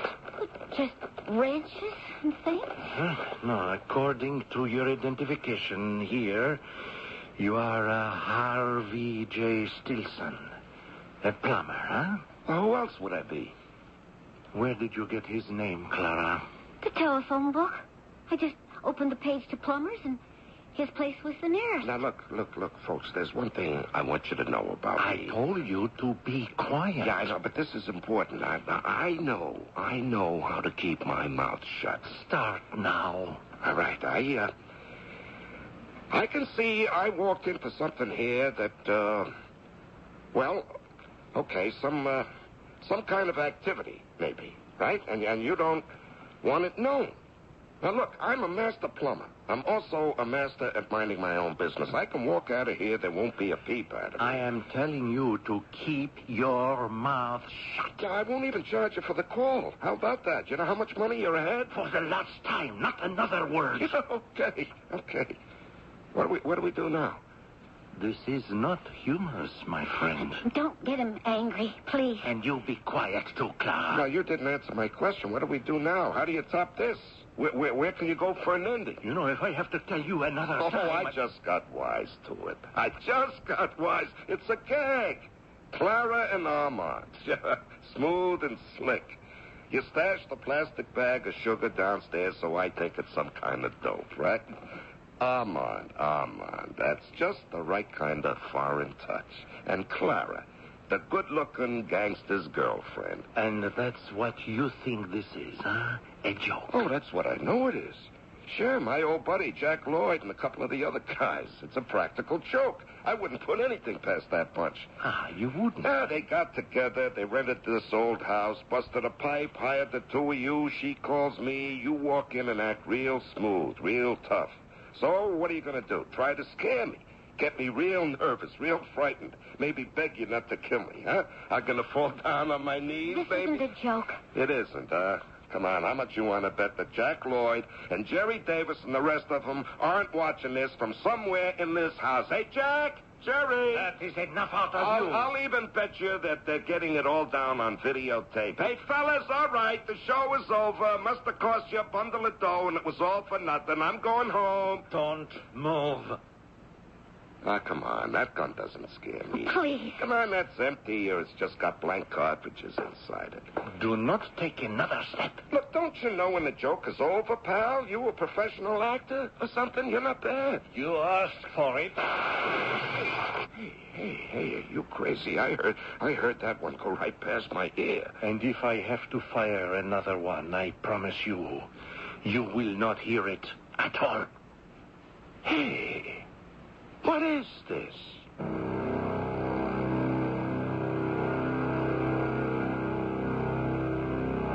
A very good question. I think we can all safely assume that whatever it is, it's not a joke. Clara and Armand, particularly Armand, appear to be very serious people. Now then, here we have a man who leads a rather humdrum, prosaic existence. He yearns for high adventure. He may get enough to last him a lifetime, although it could turn out to be a rather short lifetime. I shall be back shortly with Act 2.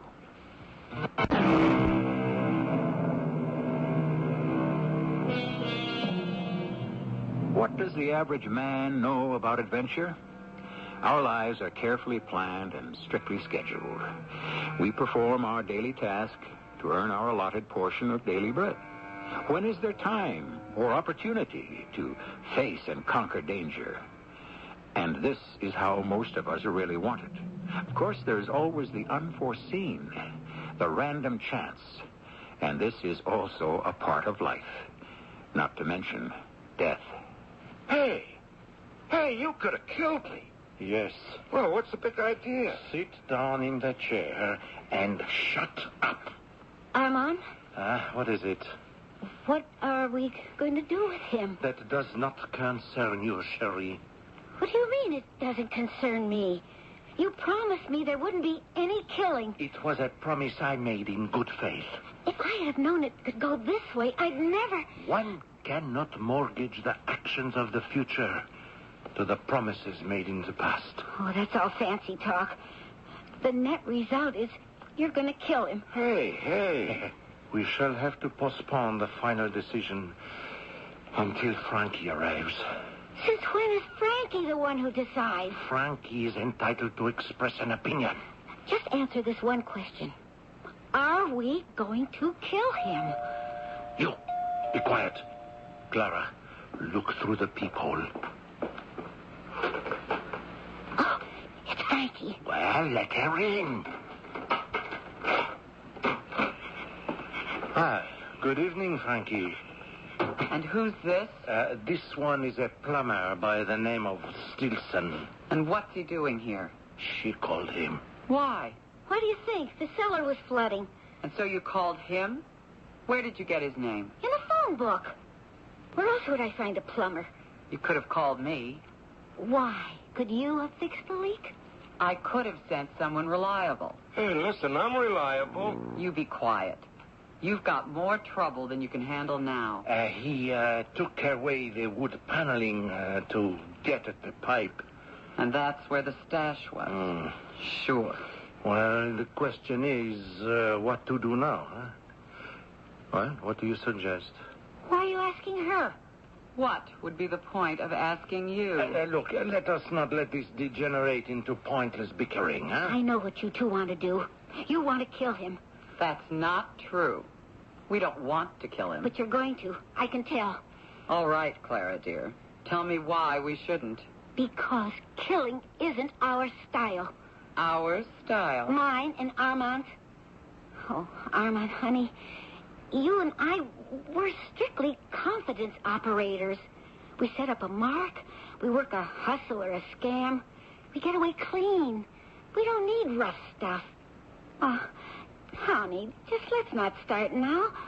Don't let her talk you into it. I think Armand is old enough to make up his own mind. Armand, she said to us she knew how we could make a lot of money. And it's true. You'll make more with this one stash than with 10 years' worth of swindles. But we never had to kill anybody. Sooner or later, that day has to come for everybody. No. Armand, don't listen. Let him go? What happens? He'll run to the cops. Oh, no, not me. I'll give you my word of honor. Are we supposed to bet our lives on his word of honor? It has to be done. Now, wait a minute. The three of us are supposed to be partners, aren't we? I say we take a vote. You can't beat democracy. I vote we get rid of him. I vote we let him go. That leaves it up to you, Armand. Armand and I have always been a team. Yeah, well, I think that team is breaking up, Clara. You'd better be quiet. Or else you'll what? Shoot me? Huh? I got that to look forward to anyway. You got a gun anywhere on you, Clara? Maybe you better shoot both of them. You and Armand are finished. That isn't true. Oh, no, he goes for her now. Frankie. Anyone can see that. That's a lie. Listen, I saw him smack you pretty hard before. Did he ever lay a hand on you before she came along? We better get rid of him quick. Yeah, that's right, before Clara really gets wise. First me, Clara. then you. He goes for her. And then you become odd one out. Clara, don't open your purse. Well, if that's where you got your gun, Clara, open it fast. You think the two of them will want his jealous ex-girlfriend running around? You'll be in trouble. Now, Clara, be careful with that. Don't you see what he's trying to do? It's an old trick. He's trying to drive a wedge between us. Now, just let's slow down. Everything's just going too fast for me. Armand, I'm telling you this much right now. I don't like the way you look at her sometimes. Oh, Clara, Cherie, there could never be another woman in my life. We've got $2 million worth of this stuff. Let's not get bogged down into something stupid. I love you, Clara. Only you. Let's get out of here, Armand, right now. Let her have the powder. What are you saying? We don't need it. It's too much trouble. We don't need her either. Darling, it's $2 million. But we'll have to kill somebody for it. Isn't it worth it? No. Armand, why do you keep talking about it? You've got the gun. Take care of him. The second he shoots that man, I'm going to shoot you, Frankie. Clara, darling, put the pistol away. I'll shoot her. I mean it.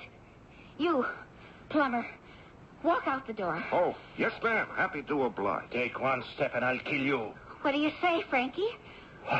Why do you and I quarrel, huh? We never used to quarrel till she showed up. Darling, we're just business partners. There's nothing between Frankie and me. Don't you believe him? Can't you see what's happening? You and I are starting to fight. You're the one that got us into this thing, and you're the one that called him here. It's all your fault. Tell her not to say another word. I'll say whatever has to be said, my angel.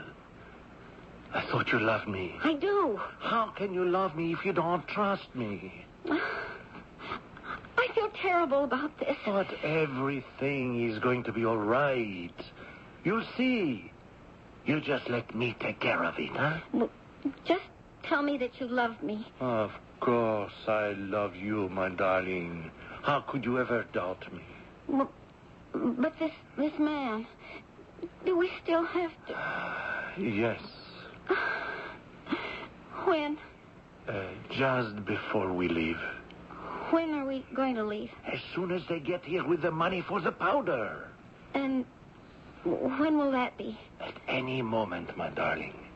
So, meanwhile, why don't we all sit down and relax, huh? I'm sorry, Mr. Stilson. I'm really very sorry. But I told you to leave, didn't I?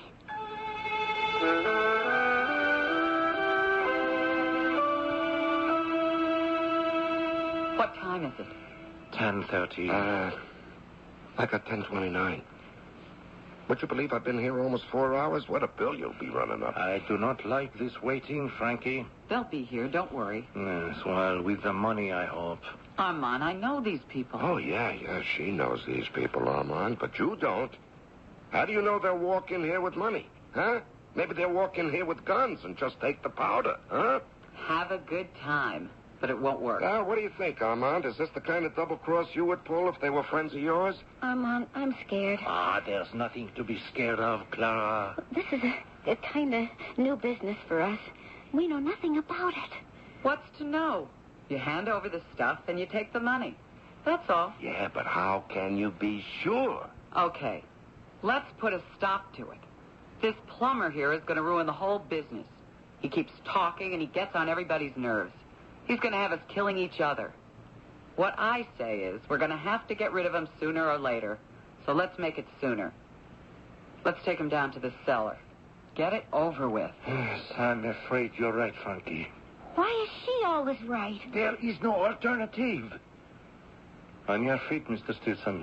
Just a minute. I'm afraid there is nothing more you can say. Now, why don't you wait? For what? Well, to see how it goes. Suppose those people never show up. Why shouldn't they show up? Well, maybe they don't exist. Yeah, maybe you're in this alone, Frankie. Sure, you're looking for a chance to get the drop on the two of them and walk away with the powder yourself. That's a lie. Is it? Armand? How well do you know her? How well do you know her, Armand?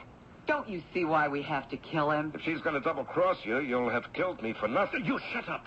I tell you, a man can't even think. Well, what's there to think about? Frankie, there really is no hurry. We can wait. No, we can't. Well, why not? Because it means you don't trust me. And why should they trust you? I'll shoot you myself. I bet you don't, Frankie. I bet you're working so one of them has to do it. You don't look like a girl who takes chances. They're here. I'll open it. What is it? I can see through the people. It's the police. The police? Mr. Stilson, do not open your mouth. Say one word and I shoot. How do we do this, Armand? You and I will take the plumber downstairs to the cellar. Yes, but we have to open the door. They can see the lights are on. Why are the police here? The police are here because they're looking for me. Why should they be looking for you? Because my wife is worried. She knows I'm at this address. We'll take him downstairs, Armand. You, Clara, open the front door. Tell him he's gone. No, you can't do that. His truck is still outside. Tell him he's still working in the basement. And one word out of you, mister, and you're gone. Keep the gun on him, Armand. Let's go. Downstairs. Clara, remember, if you try to save him, the police will capture us all. We'll spend the rest of our lives in jail. Clara, I love you. Move. One sound out of you and you're gone. Through there.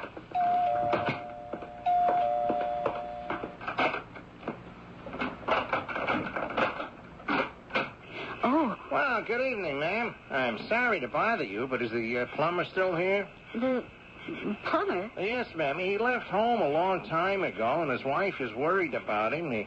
She knew he'd gone to this address. Is he still here?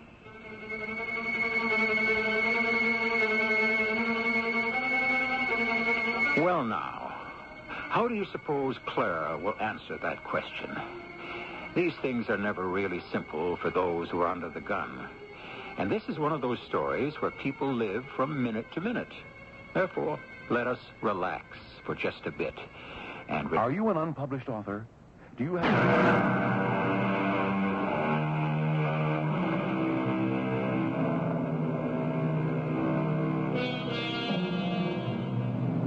What is an adventure? Something that you see in the movies or read about in books.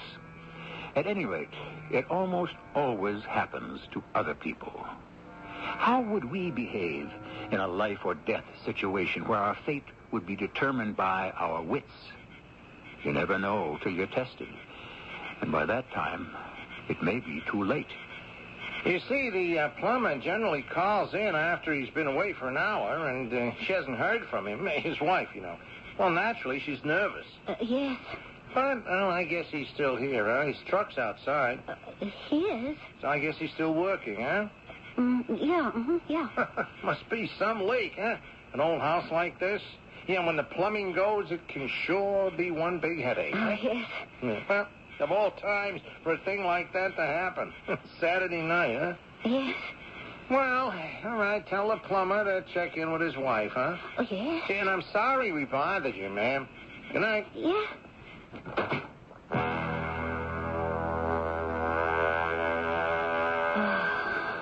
They've gone. Yes, we heard. You did a splendid job, Clara. Oh, but the police know he's here. It changes nothing.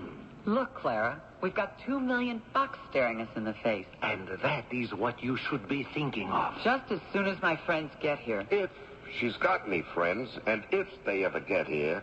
You're still in there pitching, plumber. I don't blame you, but you're finished. Let us leave him here and go upstairs. Listen, I understand you're on golden time. Why don't you fix the leak? It's a splendid idea. And write out the bill, huh? We'll see that your wife gets the money. We wouldn't want to cheat a working man. What do you think we are? Bunch of crooks?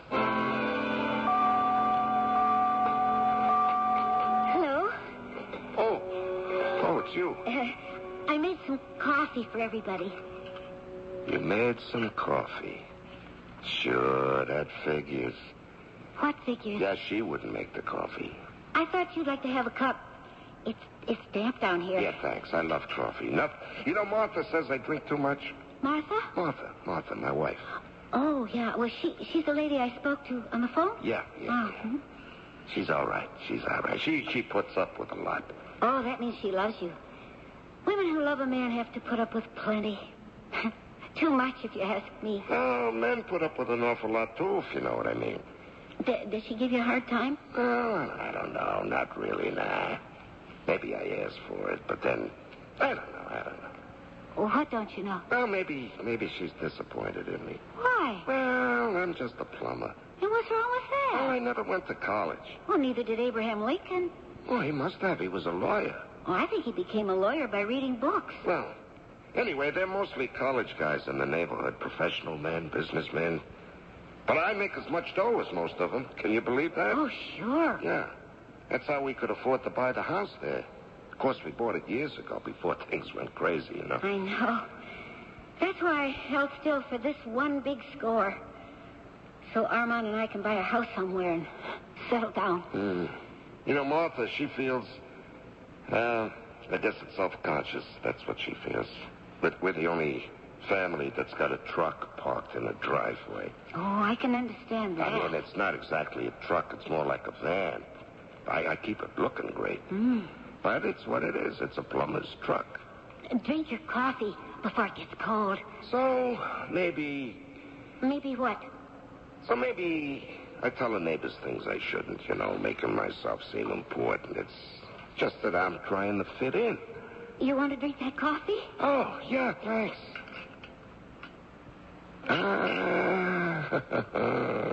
What's the matter? This is how you're gonna do it, huh? Do what? Yeah, with the coffee. Instead of a bullet, this is quieter. It's easier. And you don't have to worry. Maybe I'll fight back and somebody else can get hurt. Now, come on, tell me, what did you put in here? Huh? Cream and sugar? Oh, I should have asked. Maybe you like it black, huh? No, I like lots of cream and sugar. Maybe I didn't put in enough. Go ahead. Go on, taste it.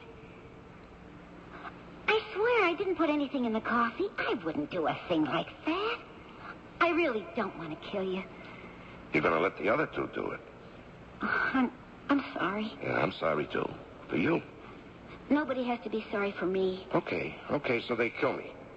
The cops are going to know what happened here. They will, won't they? Yeah, but we'll be long gone. You'll be gone. But your description stays. What description? Your dear friend, what's her name? Frankie. Frankie and Johnny were sweethearts. I should say Frankie and Armand were sweethearts. I know Armand. Yeah, famous last word. I know who he goes for. She's not his type. Yeah, you sure? Yes. He always comes back to Clara. But suppose there's no Clara to come back to. Huh? Well, I'll always be waiting for him. Well, what good is that if you're waiting in jail? Because that's where you're going to go. You may even get the death penalty, thanks to Frankie. What's Frankie got to do with it? Well, if you can't see it, why should I tell you? Oh, you're bluffing again. Trying to get me scared and nervous. Am I? Armand loves me. Do you understand? He loves me. Armand's got nothing more to do with this thing. I don't care how you think it looks. Armand's the boss. Oh, I know Armand. He has to deal the cards or there's no game. Okay, I'm dead. Follow this now. Who killed me? You did, and the cops know it. How do the cops know it? Well, that's how she staged it. Here, let me refresh your memory. The bell rings. She goes to the peephole. It's the cops. Clara, you open the door, huh? Now, Frankie and Armand hustle me downstairs. Clara opens the door and talks to the cops. Clara is the only one the cops can identify. Frankie, Armand, they're out of it. But that's... It's a fact. Frankie set you up. So, the cops have your description. It's a pretty good one, too. I was listening. Those two cops had a long talk with you, didn't they? And so they'll remember you very well. Now, tell me something. You have a record? You ever been arrested? They'll never trace me. So, now they got your description. Blonde? I was brunette at the time. Oh, come on. You can change your hair. But they're looking for a pretty girl of, 29? I'm only 26. All right. Your height, your weight, all this stuff gets fed into a computer. They press the right buttons and zap, zap, zap, out comes the name Clara Smith or Jones or whatever you're using. But they know who you are. Oh, you're bluffing. Oh, you'd like it to be a bluff, wouldn't you? Tell me something. What's the split? The split? Yeah, the $2 million. How does it split? 3 ways? Or $1 million for her and $1 million for you and Armand, seeing that you're a team? Well, we hadn't decided on that exactly. Ah, that's your first mistake. Armand has never double-crossed me. Oh, well, Armand never played for such high stakes either. Now, tell me, are you worth $500,000 to him? Huh? Are you? How about her? Why shouldn't she want to keep the dough for herself? All of it. Because what? Because she's so generous? She's so fair and square? Listen, kid, make a deal. Make a deal for yourself. A deal? Yeah, the best deal you can get. With me. Now, listen. You know who I am. You're the plumber. No. That's my cover. Cover? Yeah, you know what a cover is. Did you ever go to the movies? Now, listen, I've been following Frankie all on my own, you see. And I was staking out this house, waiting to go in and make the pinch when everybody showed up. Now, I see this plumber pull up in his truck. Ah, what a great way to get in. I tell him who I am, and I have him wait in the truck. And I take his tools, and I come inside. You're a cop? Sure, I'm a cop. What do you think? But you knew how to fix the pipe. Oh, well, listen, that's easy. Undercover cops, they get training. They get training in all the trades. You know, plumbing, carpentry, electricity, TV repairs even. So they have an excuse to enter suspicious premises. You see what I mean? Oh, yeah, I think so. Yeah, now, look, I have to get out of here and establish contact with my superiors. Oh, but... Now, here's the deal. You will not be prosecuted. Oh, but Armand... Okay, Armand gets off, too. We only want Frankie. Oh, you can have her. Don't drink the coffee. Yeah, sure. That's poisoned, huh? No. Just some stuff to knock you out so that you could be handled easier. All right. Now, the deal. You and Armand walk away. I only want Frankie. Oh, you've got her. And the powder. But it's worth... It's worth your life, your freedom. Huh? Is that a deal? Remember, this way, you're really rid of Frankie. Now, that should be worth something. It's worth a fortune to me. You'll see. It's for the best. Now, you and Armand go back to those little con games of yours where no one really gets hurt. Now, that's what you want, isn't it? I guess so. All right. Now, let's figure out a way to get out of here. I already know it. When are your friends going to be here, Frankie, huh? I told you. Don't worry. But they're 3 hours late now. They're flying in from Europe. You have to expect delays. It's 2 a.m. I can hardly keep my eyes open. Why don't we all take a nap? No. I think we all better stay awake. Why don't we all have some strong coffee? Why don't you make some? They're fast asleep. Are you sure? I know when Armand is dead to the world. And the other one, you should hear her snore. Snoring.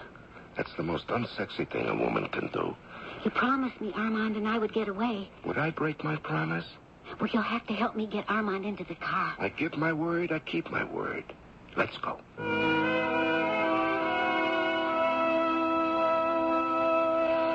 All right, Mr. Stilson, you can go home now. Did you get the Frankie woman? Oh, she was there, just as you said. Now, about the other two. Look, Captain, they just blundered into it, you see, almost like I did. They'll never fool with that stuff again. Still, it's your duty to tell us. Captain, I had to make a deal. Now, you got Frankie. She's the one you want, and you got the powder. $2 million worth. There's, quite a reward. It belongs to you. Reward? But you'll have to accept it quietly. Quietly? You mean it won't appear in the papers, on the radio, or the TV? Oh, no. What's oh, no? This whole business has to be kept secret. Why? For your own protection.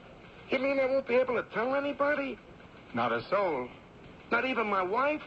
Not even your wife. Why?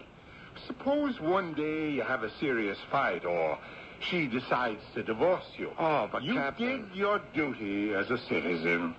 You're getting thousands of dollars as a reward. Shouldn't that be enough? No. No. It isn't enough. Not really. I'm sorry, Mr. Stilson, but that's the way it has to be.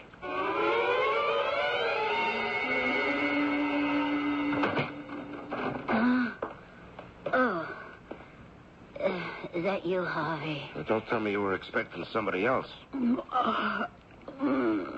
It's 5 o'clock in the morning. Did you just get through? Yep. You left the house at 6:30. That's almost 10 and a half. Oh, 12 hours on golden time. You realize how much money that is? Of course. It must have been a tough job. Yeah, sure was. Want to tell me about it? What happened? What happened was, you see, I found a big plastic bag of cocaine behind the pipes. Harvey. Yeah, they were a gang of pushers. They wanted to kill me, but I outsmarted them and turned them into the police. Oh, all right, Harvey. Now, you just cut that out. Now, don't you dare tell stories like that, especially to Junior. And from now on, no more of this nonsense. You know why you do it. You want to prove something to the neighbors. But believe me, you're as good a man as any one of them. You know something, Martha? Tonight, for the very first time, I think so. I really think so.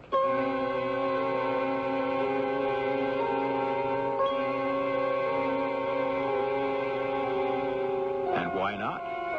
You must admit he carried it off brilliantly. He was forced to live from minute to minute, improvising every difficult and dangerous step of the way.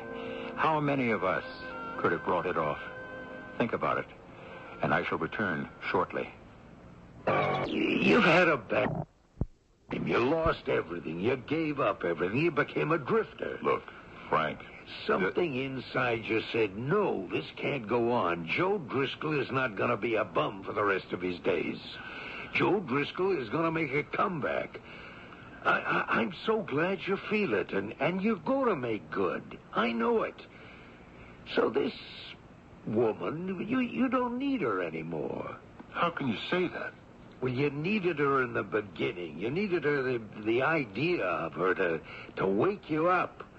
But you're all right now. You can make it on your own. Frank, are you trying to tell me this girl is only in my imagination? This is E.G. Marshall, inviting you to return to our Mystery Theater for another adventure in the macabre. Until next time, pleasant dreams.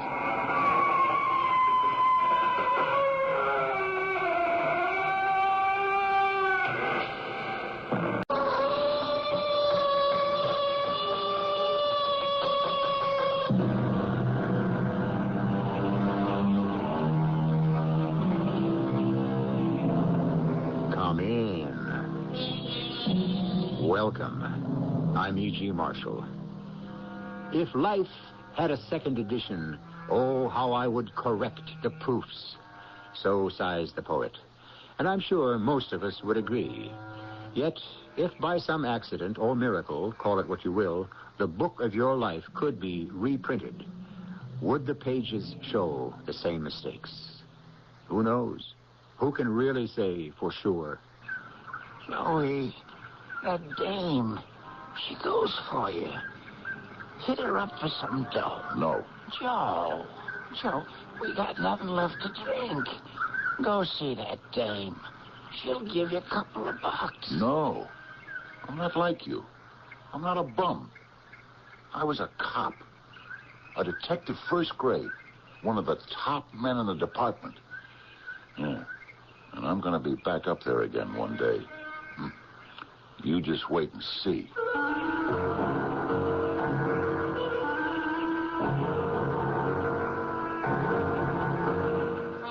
Our mystery drama, Gate 27, was written especially for the Mystery Theater by Sam Dan and stars Fred Gwynne.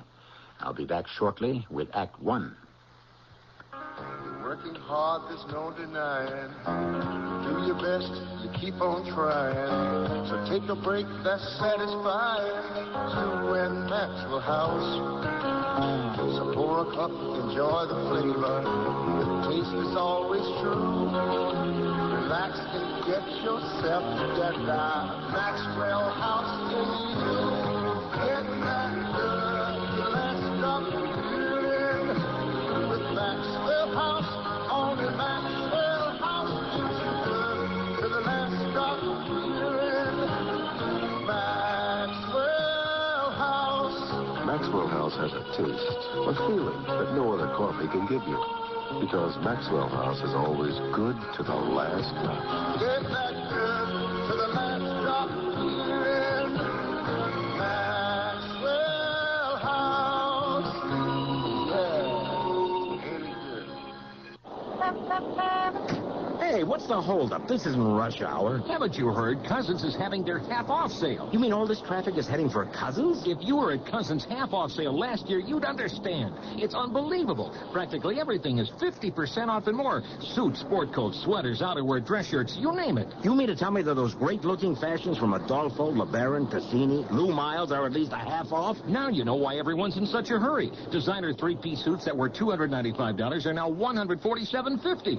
$450 LeBaron suits are now $225. Ola Cassini suede front sweaters that were $125 are now $49. And get this, Cousins' $145 all-weather trench coat is now $69. At those prices, I can get an entire winter and year-round wardrobe. All right, fella, take it easy. Don't you realize Cousins is having their annual half-off sale? Cousins Clothes, 11.5 mile in Southfield and Lathrop Village. And Cousins Big and Tall Store, 11 mile in Southfield and Lathrop Village.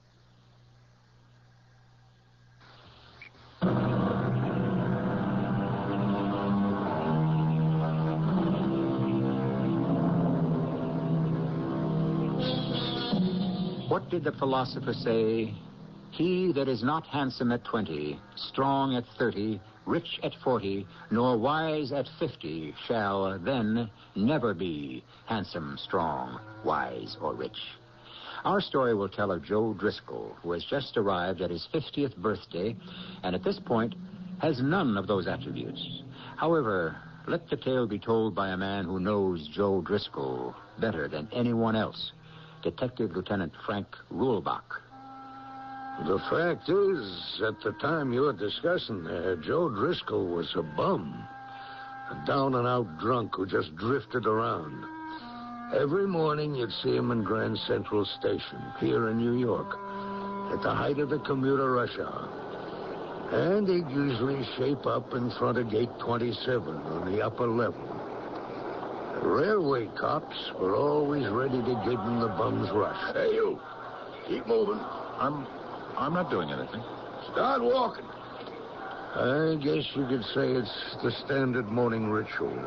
Both of them know it. After a while, the cop has other fish to fry, and Joe is left in relative peace. But by now, most of the incoming crowd has already walked away from Gate 27. Only a few stragglers are coming up the stairs. One is an elderly, grim-looking, hatchet-faced man. A most unpromising prospect. But beggars can't be choosers. Mister, could you spare a phone? Get lost, you filthy animal. And now there's only one more person coming up the stairway. A lady. As a rule, Joe is not a mall buzzer. That's a guy who works on women. With some of them, all you have to do is open your mouth and they scream. But this one looks to be somewhere in her 40s, nicely dressed in a blue suit, and she has a smile on her face. Excuse me, ma'am. Yes? What is it? Could you spare 50 cents for a cup of coffee? 50 cents for a cup of coffee. Never realized how inflation must be hitting your business, too. Coffee, I remember it used to be a dime, even a nickel. What could a nickel possibly buy today, do you think? Nothing. A dime? Maybe a phone call? If you had a dime, is there anyone you'd want to call? No. You know something? I happen to have a dime, but there's no one I could call up either. Well, 50 cents, you said. You're not really going to buy a cup of coffee with it, are you? Oh, yeah. Oh, yeah, sure. Tell me, can you actually get a bottle of whiskey for 50 cents? No. But, 50 cents here, 50 cents there. It adds up. And how many 50-cent pieces have you made so far this morning? None. Ah. Well, then, we better get you started. Here. Oh, say, thank you. I appreciate that. And that's how it began. Each morning, he'd wait for her to come up the stairway at gate 27, and each morning, there she'd be in her smart blue dress. And each morning, she'd smile at him cheerfully and say, Hello there. Here you are. Say, thank you. I appreciate that. She'd hand him something, change or a dollar bill, and she'd walk away. And that was the extent of it. She never asked him his name or why he was on the bum. She never suggested that he try to reform. She just smiled and handed over the money. Later in the day, he'd be sitting in the park with a crony. They'd be drinking, and something was happening inside him. Something that he thought had been long dead. Here you are, Joe. Huh? What's that? It's your turn. Oh. It's it's your bottle. I don't want any. What do you mean? You don't want any? Just what I said. Oh, okay. More for me. Joe. Yeah? Why don't you want any? I'm gonna quit drinking. Yeah? That's good. I wish I could quit. Why are you gonna quit? Because of her. A dame? Yeah. That's something new. I heard of guys who start drinking because of a dame, but to quit? Who's the dame? I don't know. You mean you ain't even met her yet? No. I met her. You met her? You don't know who she is. Yeah. I feel I want to talk to her. But how can I talk to her? What can I say to her? Harry, look at me. I'm just a bum. You want a drink? My face, my clothes, I'm filthy. Oh, yeah, sure, I'm all right just as somebody she could be sorry for, but for her to take me seriously, as a person, as a guy, you know what I mean, Harry? You sure you don't want any more of this? But here's what I have to do. I have to quit drinking. Harry, are you listening to this? Huh? And then I have to get cleaned up. Got a job. I don't think I could get back in the police department anymore, but there's plenty of jobs. Right, Harry? Anything you say, Joe. Yeah, and then, Harry, listen to this. I'll get my own place. A car.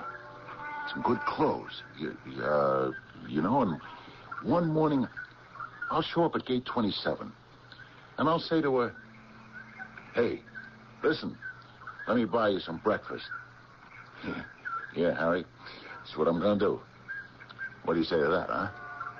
You want a drink? Harry, I said no. This is it. No. And every afternoon, he'd sit there in the park, and every afternoon, he'd bravely make the resolution. But as the shadows lengthened and dusk gradually enveloped the city, his resolve would falter and then weaken and finally collapse. You want a drink, Joe? Joe? Yeah, Harry. Hand it over. And when night would fall, he'd find a doorway or an alley or, if he had the price, one of the flop houses. He could barely afford a bowl of soup. But at least dreams were free. You didn't have to pay for them or work for them. You could have any dream you wanted as long as you wished for it. And in his dream... And the witnesses say he was reaching for his gun. They saw his hands move, so they thought he was going for his gun. But you see, I knew better. I knew he was going to raise them high in the air. How? How did you know? I could see it in his eyes. He was scared. He didn't want to die. I could see it in his eyes. But I shot him anyhow. Why, Joe? Why did you shoot him? Because of her. Who? Florence. My wife, Florence. Oh, you were married? Yeah. I loved her. Even though everyone told me about her. What did everyone tell you? Oh, things I wouldn't believe. I'm sorry. Yeah. And then one day I came home when I wasn't supposed to, when I wasn't expected, and I caught him. In my own house. I caught her with him. With whom? Who knows? If I'd come home earlier a different day, it would have been somebody else. Well, I turned around, walked out of the room, out of the house. You did the right thing. No, it was wrong. I should have killed her. Why? Well, because I had to kill somebody. I had to get rid of all that anger. Well, that night I ran into Lou Follette. I said to myself, somebody has to pay for this. And you're going to pay for it, Lou Follette. That's why I killed him. Because I was afraid to kill her. Florence. I was afraid to kill my wife, Florence. But everyone said you had no choice but to shoot Lou Follette. I don't care what everyone said. All I know is that night I went out and I started to drink, and I didn't stop for 5 years. That is until I met you. Now I don't have to drink anymore. Because I met you. And I love you. You love me? Yes. I love you. I knew it the moment we met. So did I.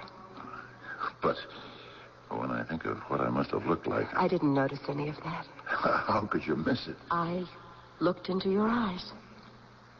I fell in love with your eyes. I love you. But, you know, I don't know anything about you. What do you want to know? Everything. Tell me everything. I don't even know your name. What's your name? Wait. Don't go. Where are you going? What's happened to you? Where did you go? I didn't go no place, Joe. Where did you go? I'm here, Joe. Are you okay? Joe? Are you okay? Harry, where did you go? No, Joe, you was dreaming. Dreaming. No, Harry. No, you were so real. Listen, Joe, there's one thing about you. You can sleep anywhere. The two of us, we were sitting there together. It's morning, Joe. The bottle's empty. We gotta get another one. And she was about to tell me her name. Oh, why do I always wake up when she's about to tell me her name? Joe, you know the dame you told me about? The one in Grand Central that always starts you off with 50 cents or $1. You want to go there? Hit her up again, Joe? No. Oh, she's a pushover. I don't want to see her again. Oh, Joe. I don't want to see her again until I'm ready for it. You're ready now. You ain't got a dime. Go over to Grand Central. See if maybe you can hit her up for more than $1. Harry, I'm not going to take another dime from her as long as I live. Do you understand? Joe, let go of me. I'm not like you. Harry, you listen to me? I'm not a bum. Yeah, sure. I'm not a bum. I was a cop, a detective first grade, one of the top men in the department. And I'm going to be back up there again, Harry. You just wait and see. Bold words, strong words. But even as he spoke, he was already headed toward the terminal and track 27. He waited till the stream of incoming commuters brushed by him, and finally, there she was, wearing the same blue suit, the same sunny smile. Hello there. Here you are. And she pressed the coins into his hand. She kept walking, and the great escalator took her up into the Pan Am building and out of sight. And he stood there, and suddenly he was in the dark, because the light had just gone out.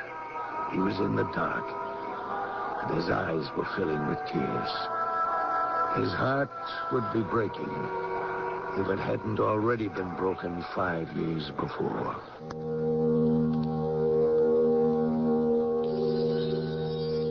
Where does a man move when he has no place to go? When the light of hope is finally gone out and he is surrounded by the eternal darkness? Well, if he's a character in one of our stories, he can move on to the second act, where it is to be hoped things will get better. Can't see the difference between the letters B and D. He won't stop talking for 5 minutes. Why won't she behave at school? He won't sit still. My child tries so hard, why can't he learn? He can't distinguish his right hand from his left. Why can't she remember how to tie her shoes? He's impossible to live with. This is Pat Collins for the Foundation for Children with Learning Disabilities. These frequent complaints of parents can actually be symptoms of a child with learning disability. Problems in language and math, lack of coordination, disorganization, and hyperactivity are just a few indications of this problem. The keys to helping a child with a learning disability are early detection and special teaching. For further information on recognizing learning disabilities and to receive a free copy of Their World, a publication of FCLD, write LD, Box 2929, Grand Central Station, New York, 10163.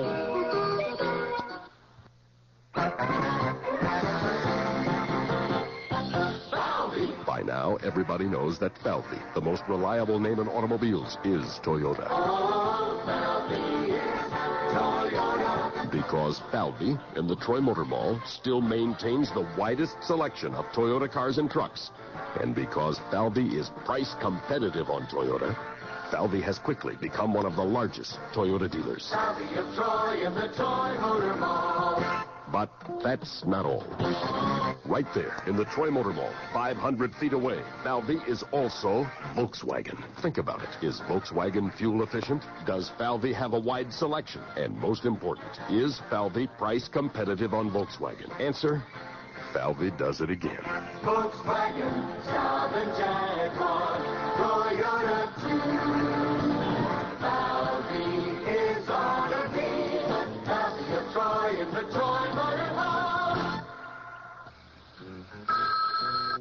Hello, this is Bob Newhart. You say you've insulated your doghouse. Uh-huh. And you wonder if you can take a deduction on your income tax. Listen, I think you have the wrong number. Yeah, you want the public library. The library, right. He'll answer any. Have any questions at all, you can call. I'm the library.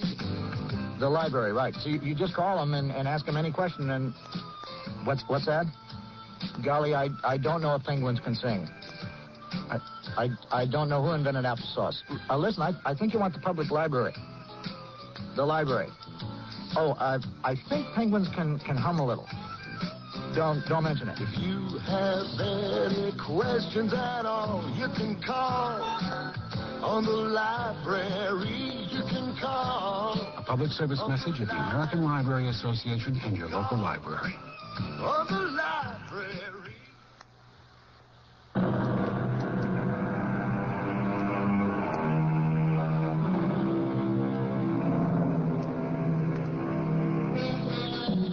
While there's life, there's hope, said a number of poets, including Terence, Cicero, and Oliver Goldsmith.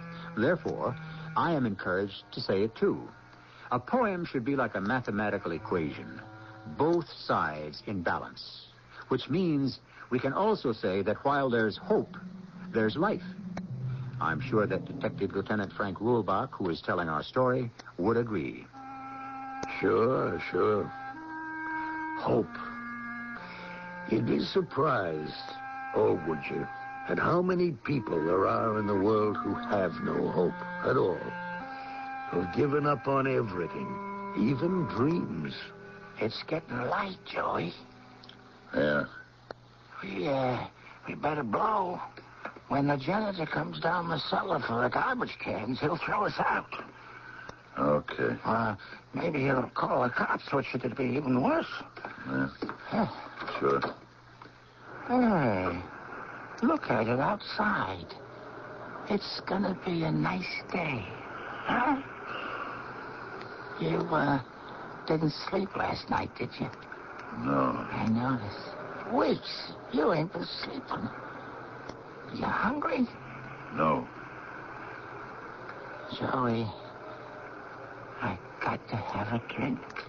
I know, Harry. I can't wait all morning. Go to the station. This dame. Hit her up for $1. At least we can get a bottle of wine. I'll meet you in the park. And Joe Driscoll walked as quickly as he could to Grand Central Station. He waited there at track 27, upper level. He stood there in the middle of the rush of the incoming commuters, waiting for her. Suddenly, the stairway was empty.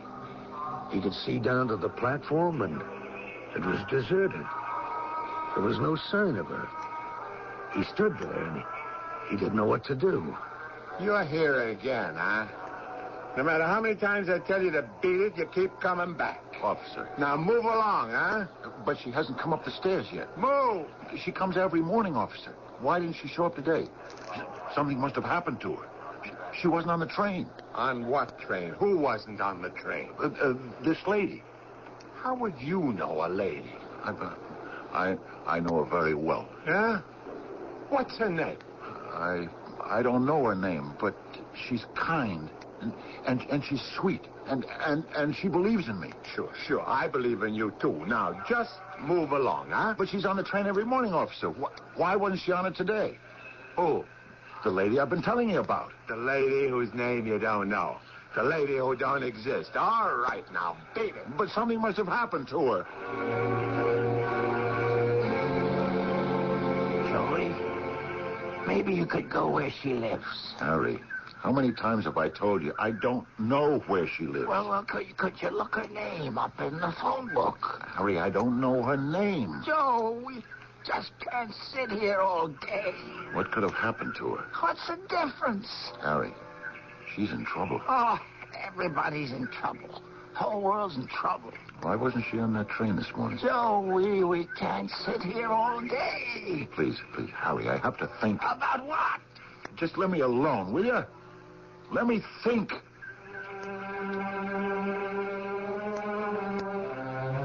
He sat there all day and all night. And for the first time in weeks, he was able to dream. He was able to dream about her. Joe? Is that you? Yes, Joe. I can't see you. Where are you? Where are you? I can't see you either. You weren't on the train. I know. Where were you? Joe, I need you. Help me. Help me, Joe. How can I help you? Please. I love you. Help me. How? What can I do? I'm nothing. Nobody. Don't say that. It's true. I'm just a bum. You're not. You're not. No. Just look at me. I am looking at you. I see a man of strength, of character, of courage. No. It isn't true anymore. It's true if you want it to be. Do you want it to be? Try, Joe. Try. I'm afraid. Don't be afraid. I'll help you. But first you have to help me. I need you. Please, come to me. Where are you? Come to me. How can I find you? You can find me. How? Aren't you Joseph O'Dowd Driscoll, one of the top detectives in the department? I'll find you. I'll find you. Joe. Joe, wake up. Huh? What? Joe, you've been dreaming again. You've been dreaming. Yeah. Yeah.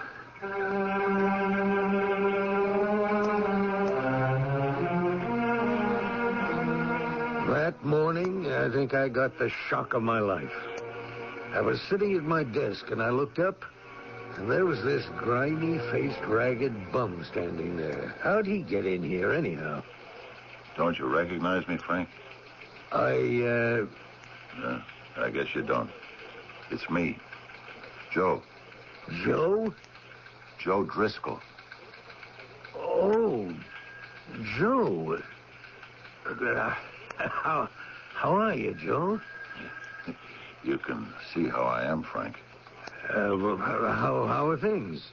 Things couldn't be worse. Joe, if you need a couple of bucks... Frank, I need more than a couple of bucks. I need a bath. I need a shave. I need a haircut. Frank, I have to borrow a suit of your clothes. You've got to help me. Yeah, okay. I have to find her. She needs me. Who? This girl. No, this woman. This wonderful woman. And he told me about her. He told me everything I've told you so far. I listened. I really didn't know what to think anymore, I suppose, than you do.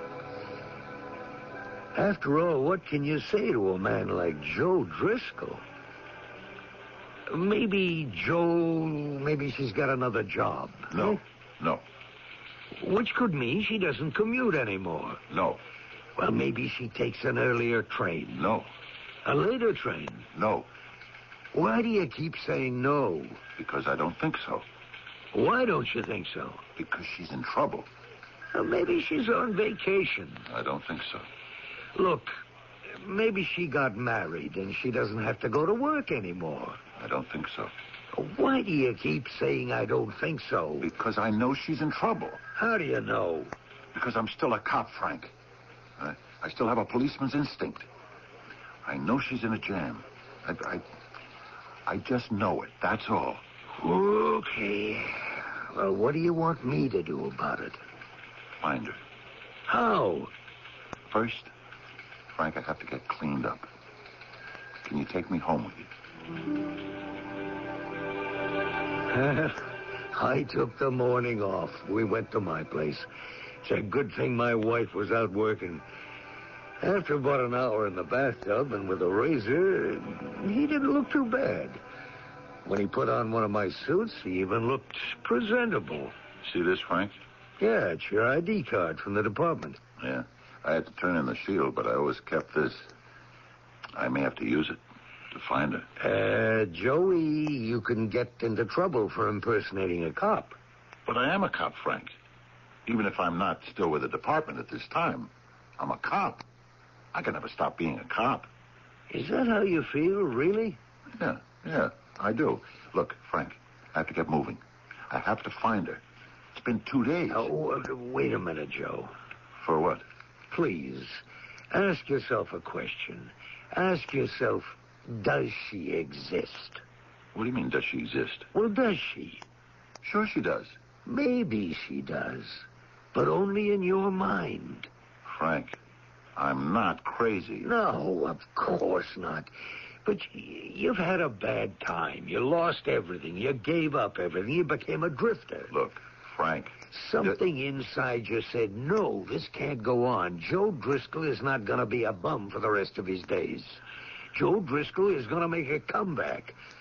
I'm so glad you feel it, and you're going to make good. I know it. So this woman, you don't need her anymore. How can you say that? Well, you needed her in the beginning. You needed her, the idea of her to wake you up.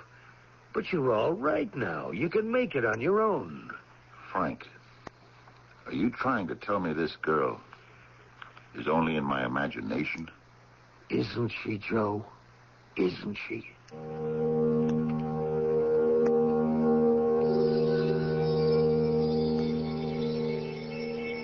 Is she or isn't she?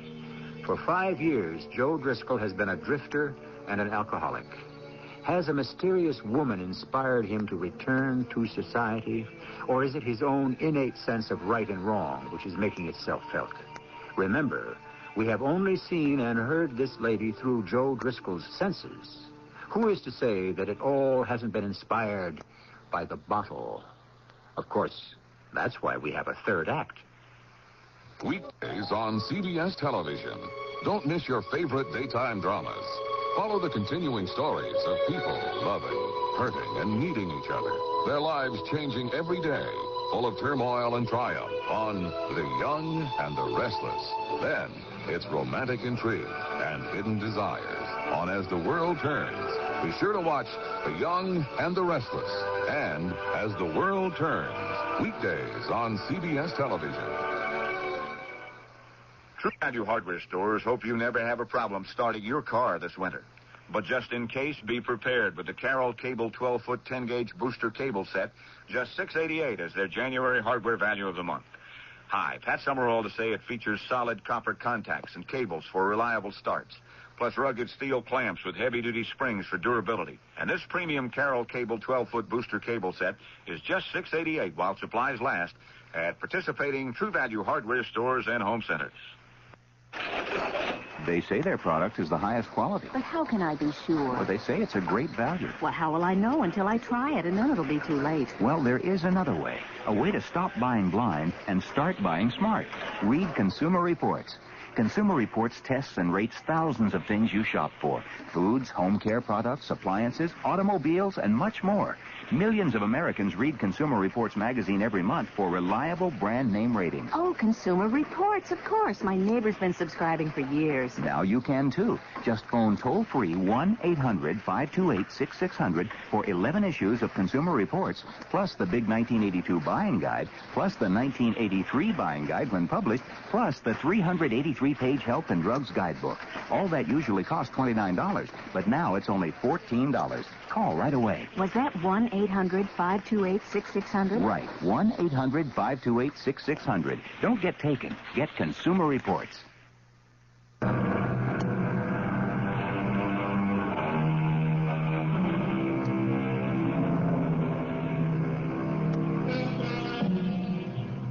Who was it that first called it the demon rum?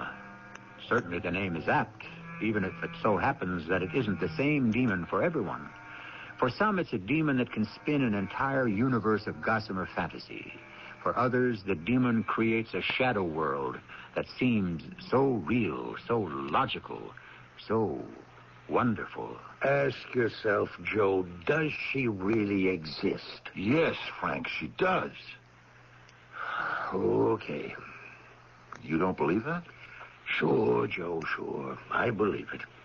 Well, I don't care if you do or if you don't. I believe it. Help me get started. Will you, Frank? Joe, listen, I don't know how good this is going to be for you. Please, Frank, help me. Joe, I want to see you come back, and I'll do everything I can to help you. Then do what I ask you. What? I told you what. Just help me get started. How do I begin, Frank? You see, I've been away a long time, and my mind isn't working the way it used to.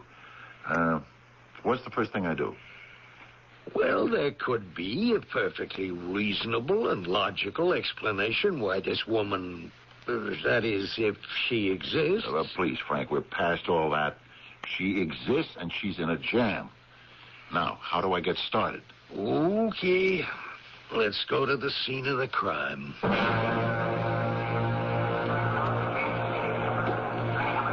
This is where she'd come up from. Yeah, gate 27. She's about 40, Frank. 5'7", weighs, I'd say, 130. Brown hair, brown eyes, oval-shaped face. Wears blue dress, or a blue suit. The lady in blue.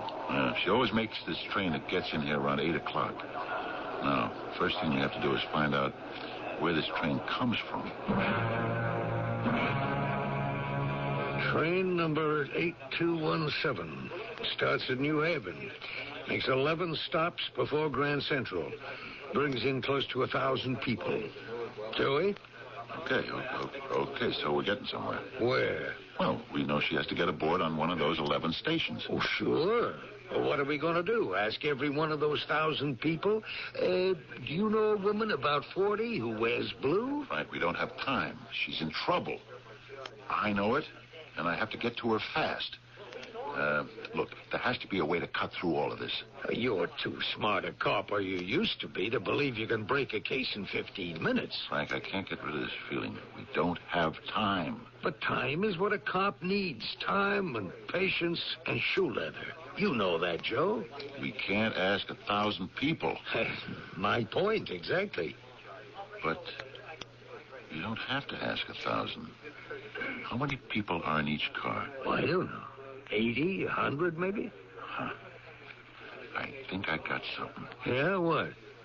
The car she rides in. Well, it doesn't have to be the same one every day. But it is. Yeah, it is. How do you know? Listen, Frank. Here's how it was. I'd be at this gate, right? The train would come in, and a whole mob of people would come up the stairs. And you know where she'd be? No. At the very tail end. She and this old hatchet-faced guy. Who looks like a hanging judge from one of those old Western movies. Yeah, the two of them would be the last one up the stairs. So what does that tell you? I don't know, Joe. It means they come from the end of the platform. And that they had to be riding in the last car. That's not bad, Joe. Not bad. Yeah, so we don't have to talk to the whole train. The conductor who covers the last car, he'd know. He'd see her every day. Well, that doesn't mean he'd know her. I mean, know her name or anything about her. Yeah, but he'd know where she gets on, which one of those 11 stops. And then we would know where she lives. Uh-huh.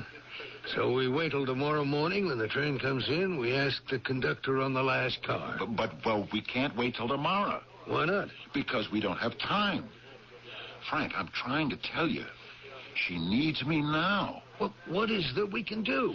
Maybe we can find that conductor. Now? Joe, look, I gotta get back. Maybe he's got a layover till his next trip. Frank, where do those train crews hang out? It's okay. It's okay. I can take it from here. You looking for me? I'm a police detective. You the conductor on the last car of train 8217? Well, I'm not the conductor. I'm Mr. Brakeman. But do you work the last car? Yeah. Hey, what's this about? I'm due on number 1212. I'm filling in for a pal. I gotta be on the platform in 5 minutes. Listen, on the last car of this train, every morning there's a lady. Would you happen to remember her? Mister, you got the idea how many ladies are on that train? This one has brown hair, brown eyes. Yeah, that's my type. About 40. That's just about the right age. And she dresses in blue. Oh, yeah, that's the bee lady. The what? The bee lady. She raises bees. How do you know? Well, she told me. She raises bees. She makes a special kind of honey. Because these are very special bees. I understand they're dangerous. But that's what makes the honey. Anyhow, she comes in every morning to call on her honey customers. Oh, what's her name? Well, how would I know her name? Do you know where she gets on? Yeah. Sometimes I see her running for the train. I hold it for her. Hey, what's wrong? Well, why do you say something's wrong? Well, the past 2 days she hasn't been on the train, and now the cops are asking about her. And you're trying to tell me nothing's wrong? Where does she get on the train? Station called Eastport, 6 miles out of New Haven. Help you? Yeah, I'm Sergeant Driscoll, New York Police. I'm Sergeant Summers. How can I help you? I'm looking for a woman. About 40, brown hair, brown eyes, oval face, dresses in blue. Oh, come on. I could describe a great many women. In the morning, when she makes it, she gets on the 658 to Grand Central. Oh, that doesn't give me anything to go on. You wouldn't happen to know her name. That's what I'm trying to find out. Offhand, that description doesn't strike a note, huh? Well, I tell you, used to be a little town. Everybody knew everybody else. But now there's so many new people. Yeah, I understand she keeps bees. Bees? Yeah. Well, I don't know. We got all kinds of folks, all kinds of hobbies. I understand it's more than a hobby. It's a business. A business, you say? Yeah, she sells the honey. What do you want it for, Sergeant? Let's just say it's personal. Okay. Only thing I can tell you, walk around town, ask at the stores. You might run into a friend of hers. Huh. I don't think she has any. No friends? No, I don't think she knows very many people. Why do you think that?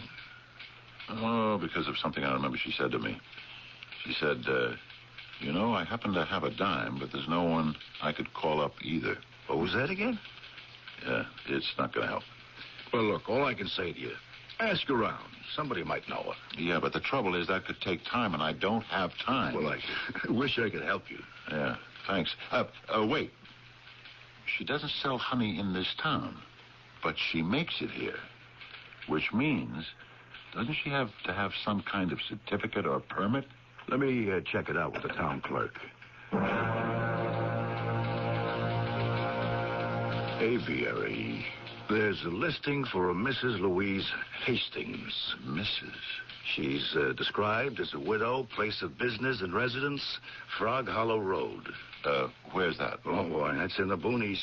Yeah, well, how can I get there? You could never find it. Tell you what, Detective Driscoll. Let me give you a lift.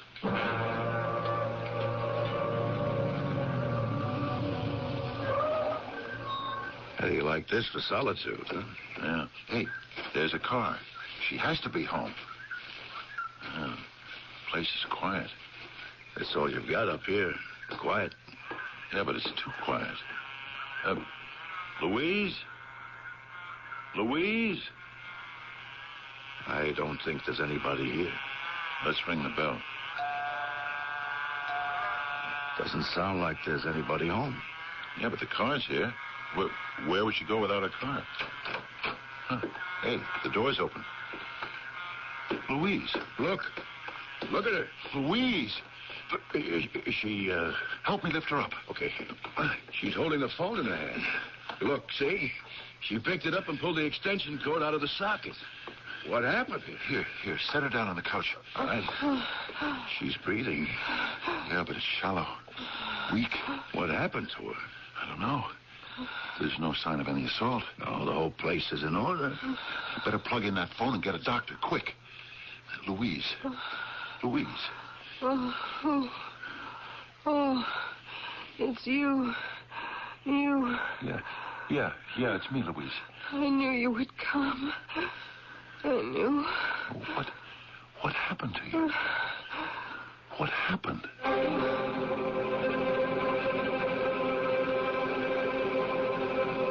What happened, Doctor? What happened? She shouldn't be fooling around with bees, especially the kind she messes with out there now. I guess it's a living. Yeah, but what happened, Doctor? One of those bees stung her. She went into what's known as anaphylactic shock. Comes from having a protein allergy. Good, strong bee bite, you can go into shock, create other complications, and you can die. But how is she? Well, we got to her in time. Just in time. She was going out. Will she be all right? I think so, but somebody's going to have to take care of her. She lives out here like a hermit. Oh, don't worry, Doctor. Somebody will take care of her. Who? Me. Can I go in and see her now? Of course.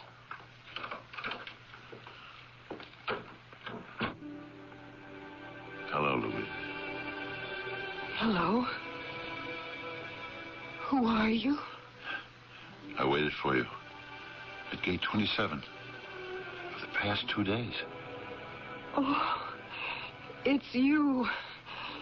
I kept dreaming you would come. I kept dreaming you needed me. Louise, are we both awake now? What's your name? Joe. Joe. Oh, yes, Joe. We're both awake now. I think.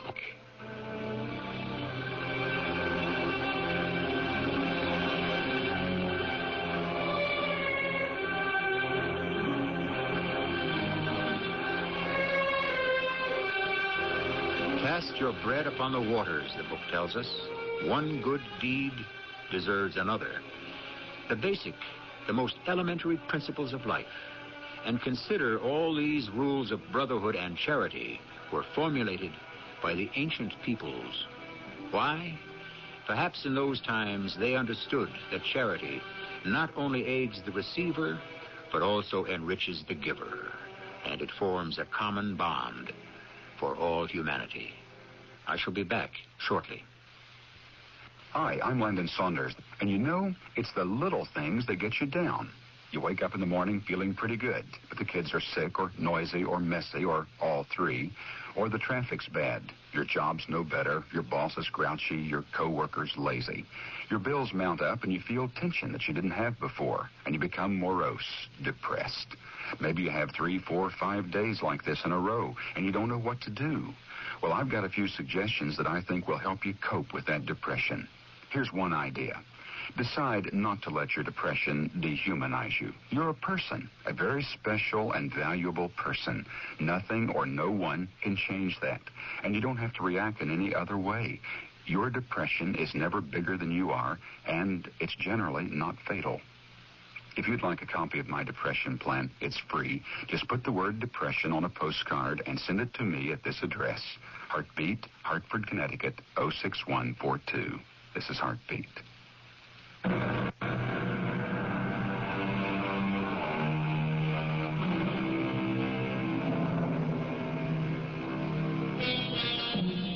We see them everywhere, the ragtag members of that aimless army of the hopeless, the homeless, the defeated. They drift through the streets and the public buildings of every town and city. Or perhaps we don't see them. Perhaps we try to look past them or around them or through them. Is it because they make us feel so nervous, frightened, guilty? How hard it is to be thy brother's keeper. Our cast included Fred Gwynne, Kerry Keane, Court Benson, and Bernard Grant.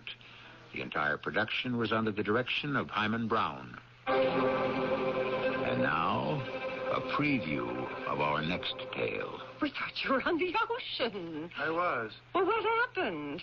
Didn't you like it? I liked the water. I kept hoping I'd see a whale or some dolphins, but I never did. I guess they live out further where it's deeper. I don't know. Anyway, no whales, no dolphins, so I took the next boat back from Newfoundland. And here I am. Why didn't you let us know? I didn't think of it. We'd have met you. I took the Hackney coach from the station. Had a little trouble with the front door. But you haven't. Well, we're coming up to the midnight hour now, and here are some of the top headline stories we'll be following.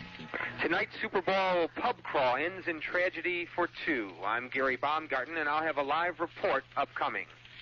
And more automotive layoffs loom over the city this evening. Rob Marr will have details on that story. From Weather Command, it's going to be very cold.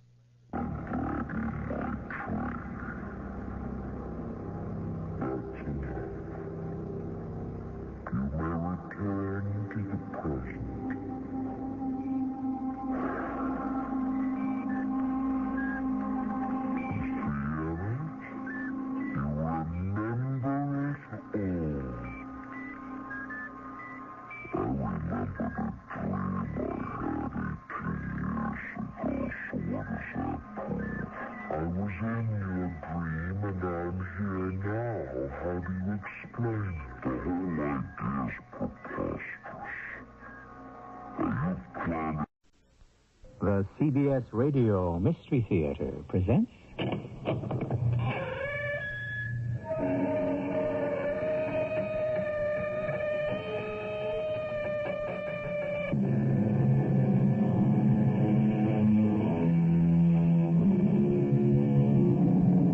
Come in.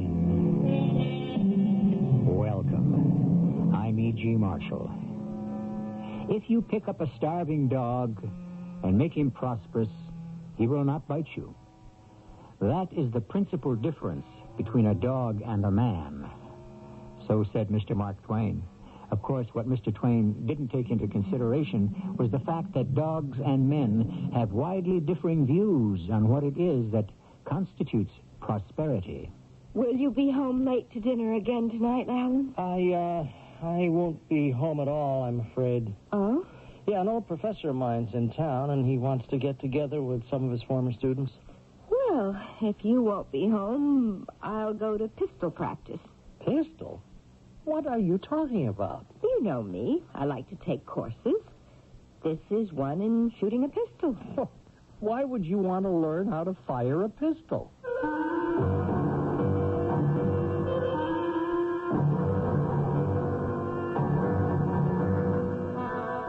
Our mystery drama, Diana the Huntress, was written especially for the Mystery Theater by Sam Dan and stars Terry Keane. I'll be back shortly with Act One.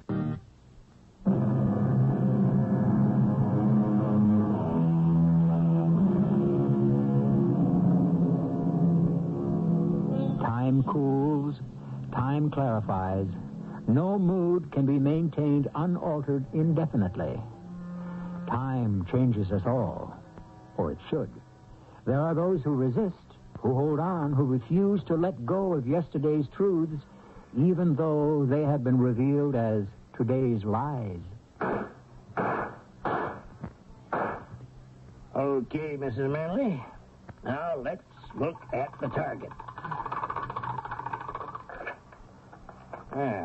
You see? Oh, they're not exactly on the bullseye, are they, Sergeant? No, ma'am. They're between the outer edge of the bull and 4 rings. But you see this? What's that? Well, it's a cluster, what we call a group. All the bullet holes are together. Now, that is what is important. Why? Because it means I'm sending all the shots into the same place. Oh, I see. Now, my gun throws slightly to the right. Now, if I adjust it more to the left, I'd have the center of the bullseye. So, well, now, you ready? Ready as I'll ever be. Now, you remember that deep breath. You just hold it, and you squeeze. Now, find the target. Now, hold it.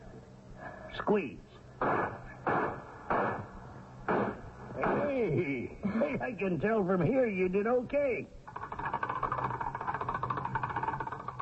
Well, we look at that target, huh? It's a nice group. A little bit high, but that's okay. Listen, are you sure you're new at this? Never held a gun in my hand till last week. Well, all I can say is you must be a natural.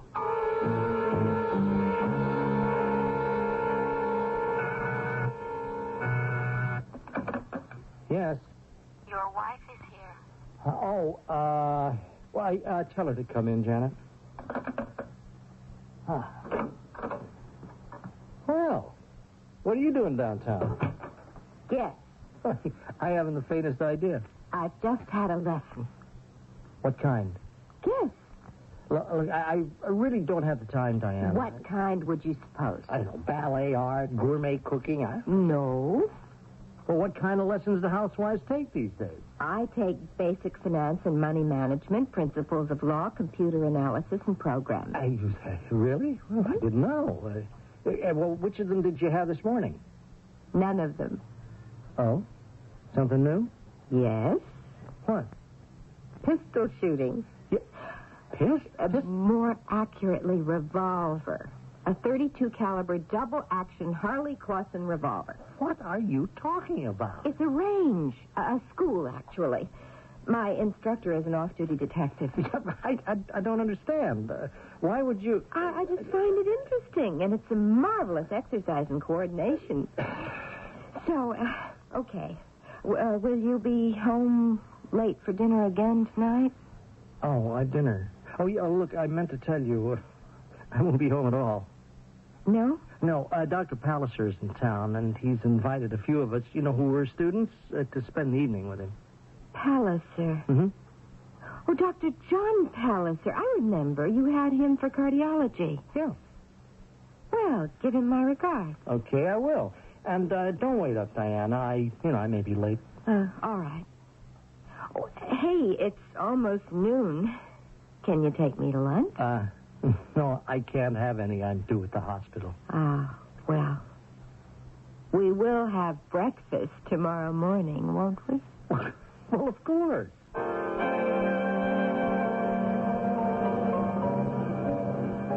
Alan? What is it, Janet? No, I don't suppose you have. You don't suppose I have what? If you had, we'd be talking about it, wouldn't we? Oh. Yes. Oh. Look, Janet, I am going to do it. Of course you are, darling. Of course. Hey, look, I mean it. Let's not talk about it. I am going to ask her for a divorce. Now, there is no two ways about that. I said, let's not talk about it. Why not? A woman like me, I suppose I could be called the other woman, is in a very awkward position. Oh, Janet. It's what your sports reporters call a no-win situation, isn't it? Please, Janet. If we continue to talk about it, I'll have to ask you when. And soon I'll be nagging you, won't I? Janet, I have every intention. And then I shall be like your wife, who nags you all the time. And you shall say to yourself, where is the improvement? And that's the end of me. Janet, I love you. And I love you. I just can't live with her any longer. Then don't. But it's easy to say don't. We have been married for 15 years. You don't know how hard she worked to put me through college and then through medical school. I'm sure she worked very hard. And look, there were some lean times when I was doing my residency, when I first went into practice. Yes. Well, it's only been recently that I've been making some decent money. And now? Janet, I have to do it. But at my own pace, in my own way. Of course. Just bear with me a little bit longer. I just have to get used to the idea. That's all.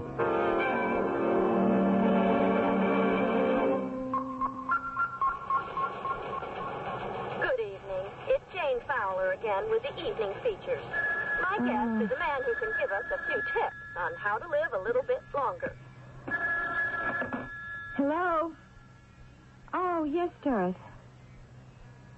Oh, I'd love to come downstairs for some bridge, but Alan isn't home. No, it's some kind of medical meeting with an old professor of his who happens to be in town tonight.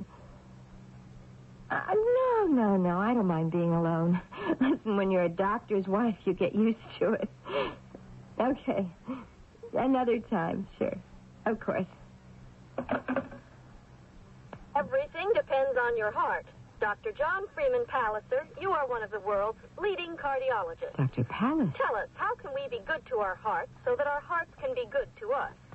Basically, it's a matter of common sense. Dr. Palliser.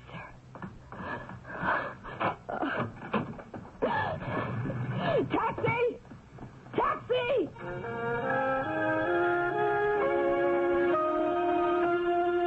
Oh, now, wait a minute, lady. Nobody's allowed in the building this hour of the night, not anymore. I want to see the Jane Fowler show. No, she don't have no audience. Is the show live? Oh, sure it's live. Is her guest live, too? Well, what do you think?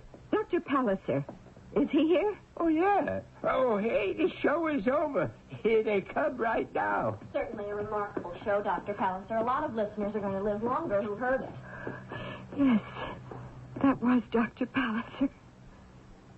That was Dr. Palliser. I love everything about you, Janet. You're fresh, you're new, you're exciting. You're something new to me, too. I want to go places. I take a year, 2 years, travel, see the world. And what about your practice? I've always wanted to be a sailor. What's the difference now? Come on, let's get out of here. All right. Shall we go to your place? It's late. Well, if it's late for you, then... No, not for me. What about her? Oh, well, she thinks I'm having a sort of medical meeting tonight. All right. What's that tone I detect in your voice? I wasn't aware of any particular. Oh, yes. Come on, what are you thinking about? I'm just thinking how nice it will be when we're close together. No, you are also thinking of something else. Yes. I also think you want to get caught. How can you say that? That would resolve matters for you, wouldn't it? What's the matter, darling? Oh, nothing. I'm just nervous, I suppose. Would you like to watch a little television? All right, okay. Oh, no, let's not. Well, why not? Because that'll make us like any old married couple. Okay, let's see if there's anything on, huh? If you say so. Let me look at the paper. I'm really sorry that I'm so nervous tonight. It's all right, darling. I'll tell you a program that we missed. Jane Fowler in the news. Well, why on earth would I want to watch Jane Fowler? Why is the name Palliser familiar? Palliser?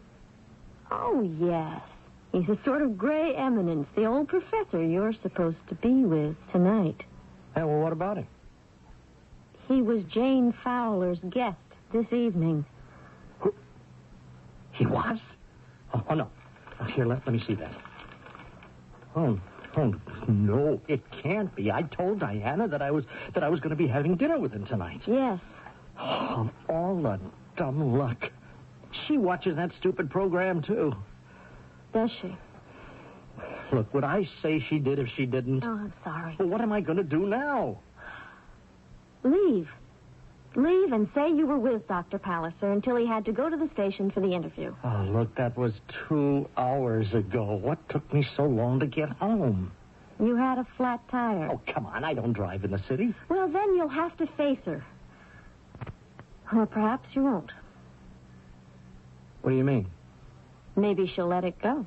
Oh, no. Not Diana. Oh, no, not her. Can you be sure? Maybe she doesn't want to face the prospect of a divorce either. What do you mean, either? Well, I'm willing to face it. All right. What does that all right mean? I better not say another word. It will have to be the wrong one. Janet, what am I going to do? Don't ask me. The reason I'm having trouble asking her is, well, I don't know what she'll do when I say it to her. I don't know how she's going to handle it. Alan, she'll have to accept it. Accept it the way a modern, intelligent, civilized woman would. Oh, boy, these things sound so glib, so pat. Oh, darling, what can I tell you? Suppose she does find out, huh? What is she going to do? You'll have to wait and see, won't you? Yeah. Yes, I guess I will. Darling, let me make you something warm to drink. No, I'm all right. Well, maybe I'd better be getting home. I'm going to have to face her sooner or later. Yes, you will. Is that the doorbell? Yes. It's Diana.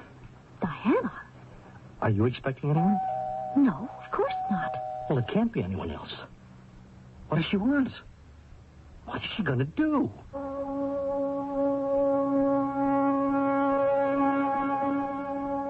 A good enough question on which to end our first act. And what is she going to do? She seems to be a rather volatile lady, no? And we know she's a rather good markswoman with a revolver. Does this mean we are in for fireworks in Act 2?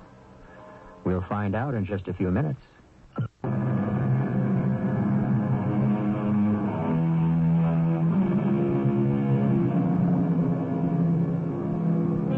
Nothing can be more suspenseful or frightening than the knock on the door late at night when you don't know who it is. Of course, it can even be more suspenseful and frightening when you do know who it is. No one can be more terrifying than the stranger whom we've known all our lives. It's Diana. It must be Diana. Let me find out. How? I'll ask. No. Don't say anything. Now, maybe she'll think there's no one here and she'll just go away. But if I... Be quiet. Don't say anything. Alan, I told you. let me in. Open the door. No, don't open it. But you will have to face her. I know. I know you're in there, Alan. Open this door. Better open the door. She is angry. She is too angry now. You asked for it. She's got a gun. She's shooting people out. Oh, no. Diana! Yes. It's Diana. Look, you've got a pistol. It's a revolver, you can see. Now, Diana. Is Professor Palliser here, too? If he is, I hope he's wearing more clothes than you are. Diana, we must talk. Oh, yes, I'm going to talk. With this. And now, Miss Janet Morse. Now for you.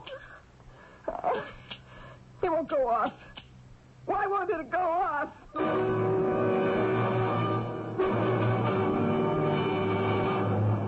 Mrs. Manley? She shot him. She wanted to shoot me, too. Mrs. Manley, Carl, take a look at him. Where's your phone? It's you, Sergeant Davis. Imagine you here. Yes, sir. Hello, Davis here. I'm at 98 West Hartford. Now, you get an ambulance here fast. Is he still breathing, Carl? Yes, he is. Yeah, it's a shooting, all right. Why, what can I tell you? I showed her how to do it myself. No, nothing. Just forget it.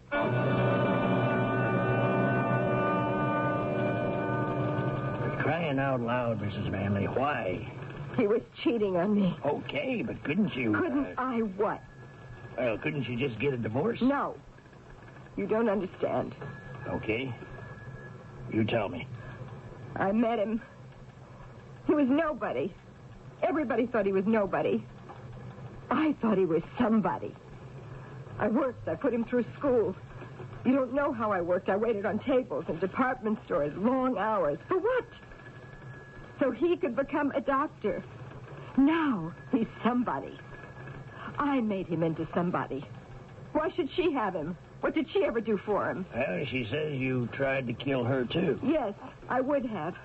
The gun was empty. All right, Mrs. Manley. Is he alive? The hospital says he's critical. I'm sorry. I should have killed him. You don't mean that. I don't know what came over me. All of a sudden, I must have gone crazy. Well, Detective Harley here has taken down everything you said. And that could be your statement. Are you willing to sign it? Why not, Sergeant? It's the truth.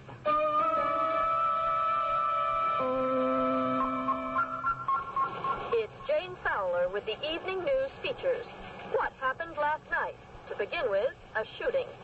Dr. Alan Manley, noted cardiologist, and as fate would have it, a former student of my guest last night, the famous Dr. Palliser, was gunned down by his wife, Diana, who caught him with his very delectable nurse, Miss Janet Morse. Diana hunted the pair down in the love nest, shot the lock off the door, and went to work on her hubby.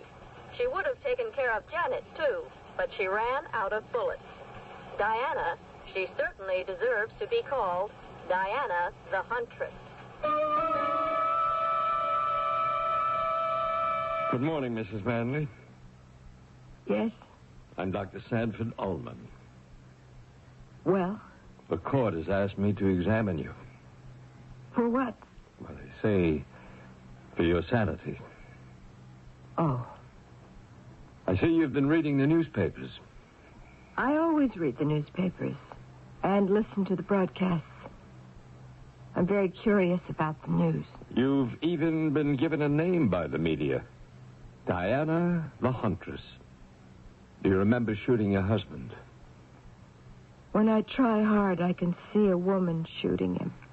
And who is that woman? She looks like me. But is she you? She has to be me. They found me there, the police. Your husband may or may not live. Are you aware of that? Yes. If he dies, you can be prosecuted for murder. Murder? Yes. Now, how did you find out that your husband was having an affair? It was an accident. He said he was going to spend an evening with an old professor of his. And then I saw the professor on the Jane Fowler show. Yes? I caught him in a lie, and suddenly I saw everything. Please tell me what you mean by everything. Oh, the evenings. He said he was busy. Well, doctors have many busy evenings. Doing what? It isn't the way it used to be when he went out on house calls. No, everything just came together. His nurse. That's Miss Morse. The way he looked at her. The certain tone I would sometimes hear in his voice when he spoke to her. A look? A tone of voice? That was all you needed? Yes. Because it was the same look he had in his eye. The same tone he had in his voice. When he used to be in love with me. And for that reason, and that reason alone, you tried to kill him. Isn't that reason enough? Before you saw Dr. Palliser on the news program, you had absolutely no idea that he was being unfaithful? I told you, no. None. All right, Mrs. Manley. Do you have anything else you want to say to me? What would I have to say? Think about it. I'll be back here tomorrow morning. Something might occur to you. Miss Morse? Yes? May I come in? Not if you're a newspaper reporter or with television. No. I'm a doctor. Oh, I probably need one by this time. Thank you. What do you do for a headache? The best thing is to find the basic cause. I suppose so. But that might take a lifetime. Yeah, it usually does. Why are you here? How well did you know Mrs. Manley? Not very. But you knew something about her. It was mostly at second hand. What he would tell me. Or what did you know at first hand? Only what I could see when she would come to the office to bother him. You said bother. So you know something already. It was obvious that she was bothering him. How? She would always be there to complain about something. Such as? Neglect. That's what it all amounted to. Why wasn't he home more often? I suppose she simply couldn't understand that a doctor has a great many obligations that keep him away from home. Oh, yes. And as it turns out, one of them was you. Only because I was more important to him. How did she behave toward you? She was always quite cordial. Did she suspect you in any way of having an affair with her husband? If she did, she never showed it. I see. Well, you've been quite helpful to me, Miss Morse. I wish you could be helpful to me. Someone should get the media off my back. I can't leave the house without being surrounded. I'm sorry. I suppose I'll spend the rest of my life being known as the other woman. Well, think of her. She'll always be known as Diana the Huntress. I don't think either of us really fit our parts.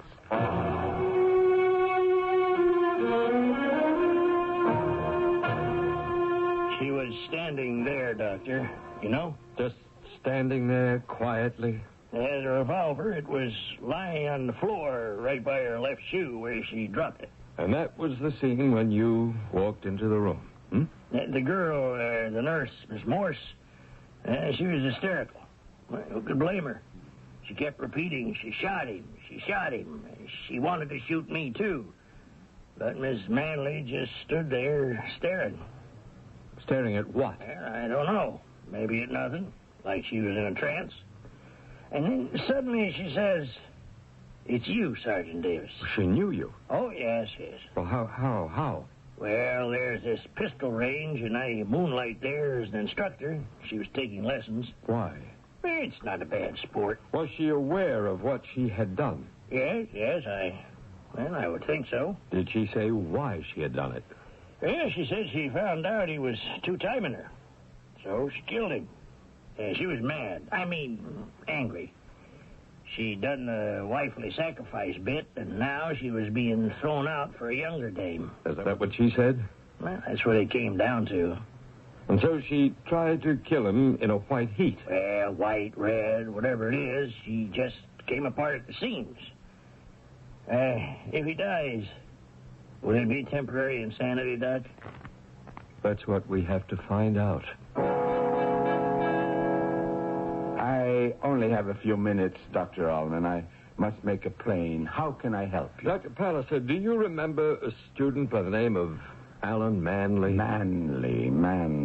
Why is that name familiar? Oh, yes, it's been in the news. His wife tried to shoot him. Do you remember him? Is he that Manley? Which Manley?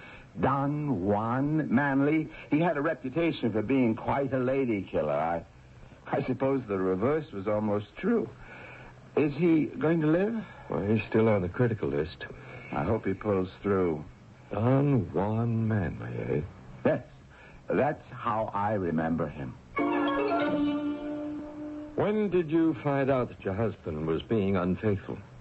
I told you when I caught him in that lie about Dr. Palliser. No, I don't believe it.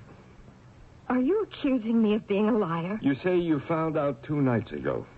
I say you knew long before then. I say you knew it 15 years ago. That isn't true. That is not true. It is or it isn't. It gets down to the basic question. What did she know, and when did she know it? Well, whatever she knew and when, one thing is certain. We are going to know it all in Act 3.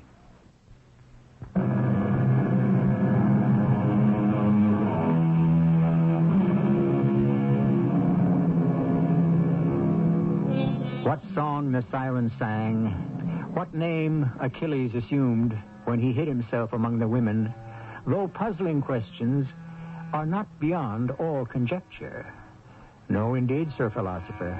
The most puzzling questions are not those of the far away, the long ago, but the plain, simple, everyday ones that always exist between men and women.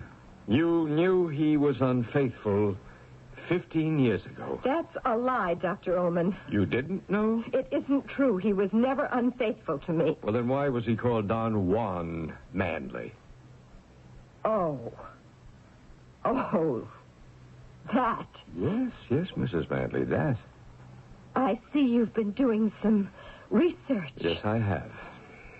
You know what they say about knowledge. A little bit is worse than nothing at all. The same thing can be said about research. You dig, but you only scratch the surface. We do? Had you dug deeper, you'd have found out it was a joke. It was a joke. He was the most repressed, the shyest man in the class. I'm sure I was the first girl he ever really kissed. That's why they called him Don Juan. You know how cruel people can be when it comes to a joke. How did you meet him? I was working in the campus coffee shop. I was behind the counter. It was getting late and they're closing. And he was sitting there, just sitting. He'd finished eating long ago. And so I remember I said to him, "Would you like to pay that check? It's time to close." I'm sorry. Tomorrow's another day. Yeah. $1.80 tax. Huh? Oh, yeah, I have it here somewhere.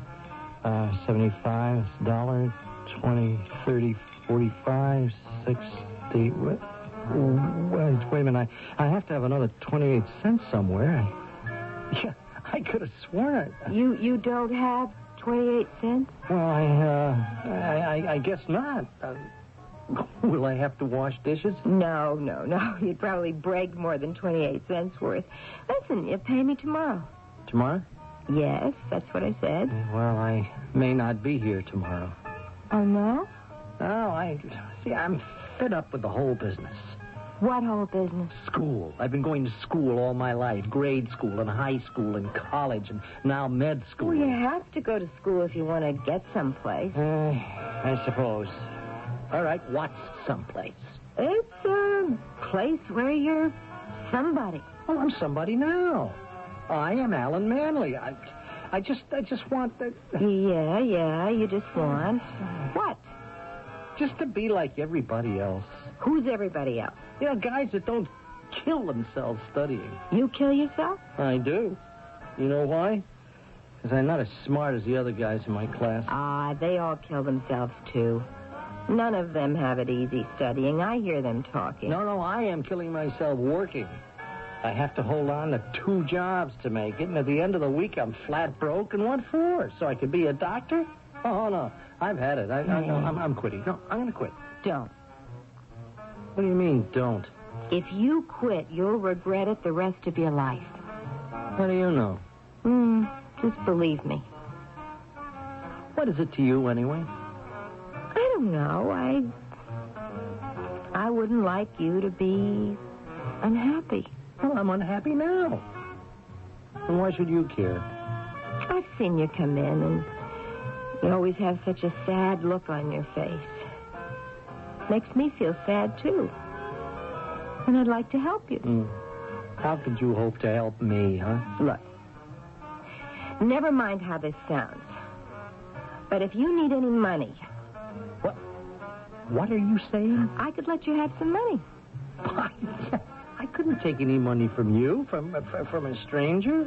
Well, we wouldn't have to be strangers. And I never met a girl like you before. Well, that's not much of a compliment. You strike me as a fellow who hasn't met many girls. Oh, yeah. But I guess if more girls were like you, well, I mean, I would have met more girls. Yeah, there's certainly nothing special about me. I never even finished high school. But you're somebody. Oh, I don't feel as if I were somebody. I could make you feel like somebody. And you are going to be a doctor.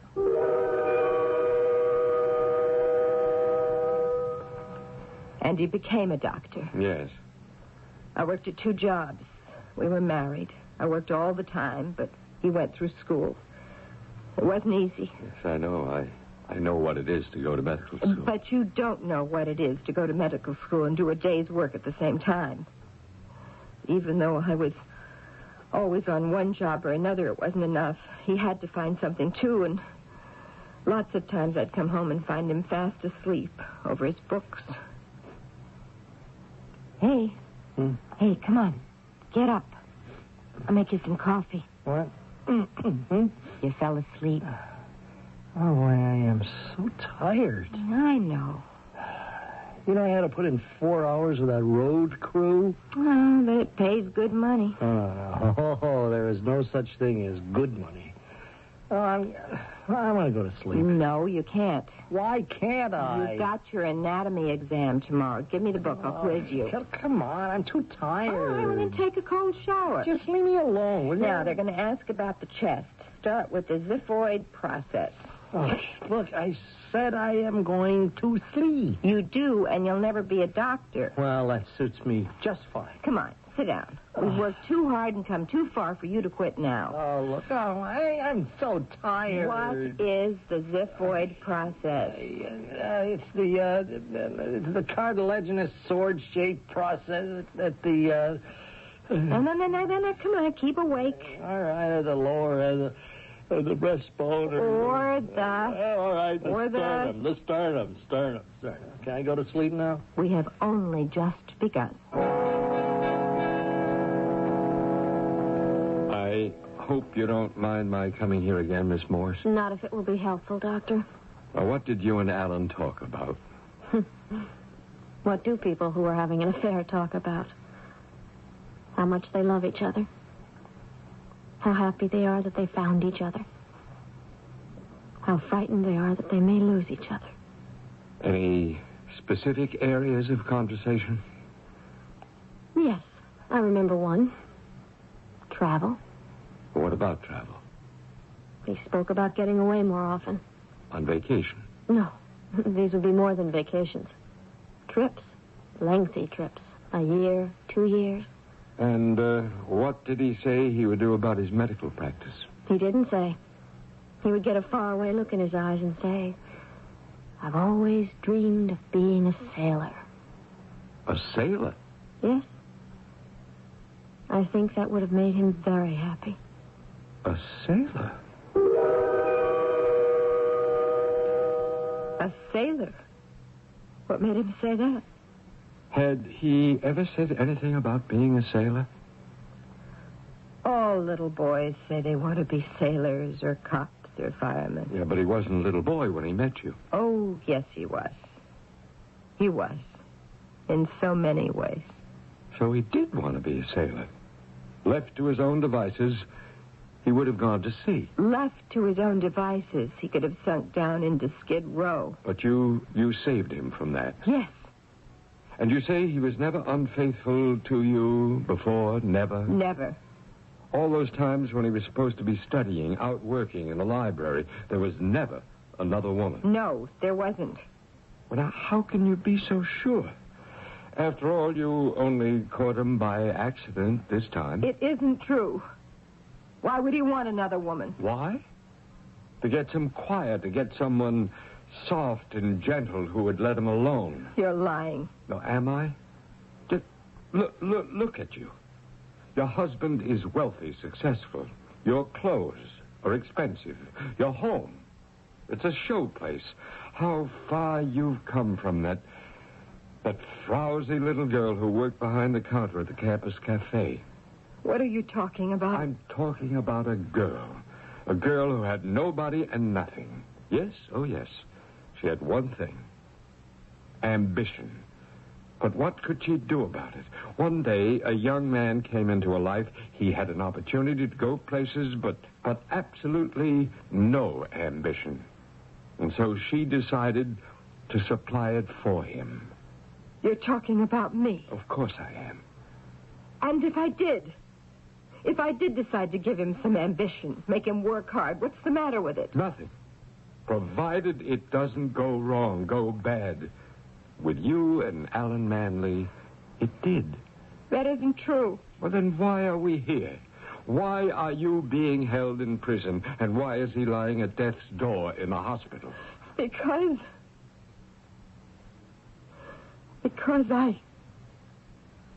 I couldn't control myself.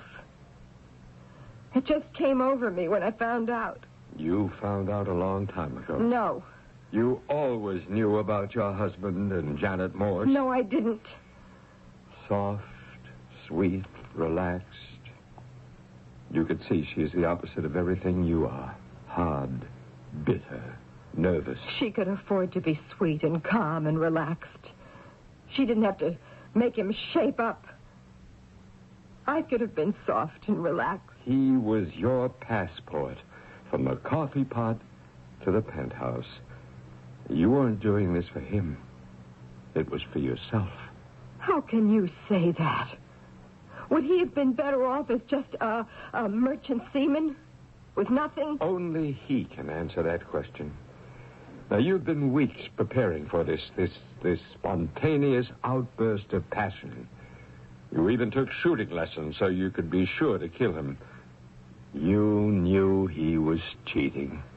You can't prove that. You were getting ready for a new life without him. You were taking courses. He has money, so do you.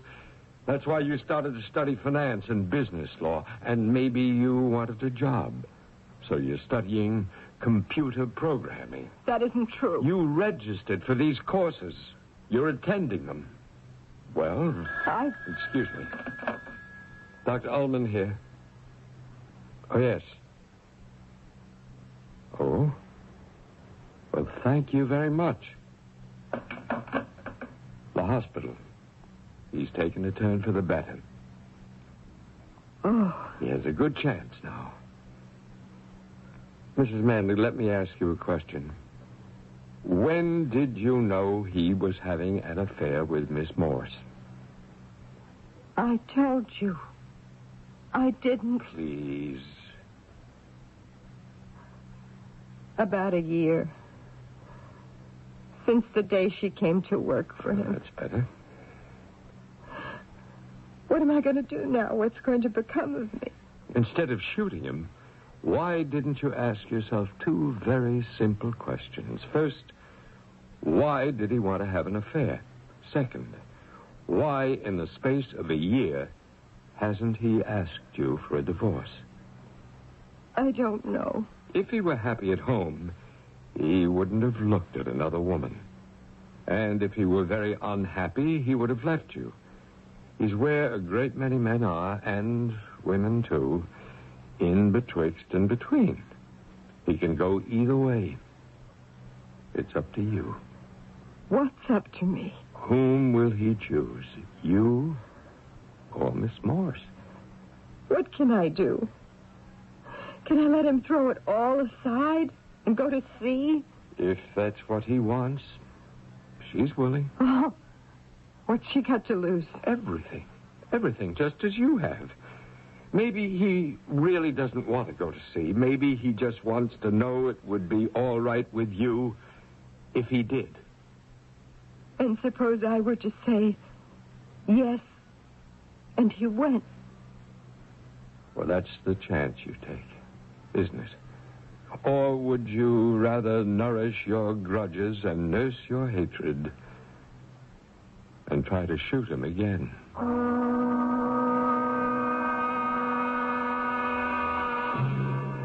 We always like to close these little tales, if we can, on a question. Thus, we have a story that never ends, but goes on and on, just like life itself. Of course, if Diane and Alan patch it up and live happily ever after, no one will care to hear anything about it. But if there is another shooting, oh, my, that makes a story, doesn't it? I'll be back shortly.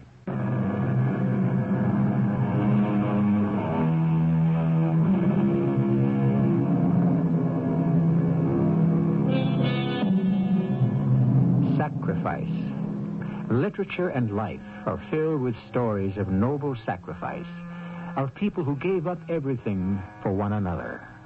And there is a certain aura of nobility attached to it. The word sacrifice itself in Latin literally means to make something sacred.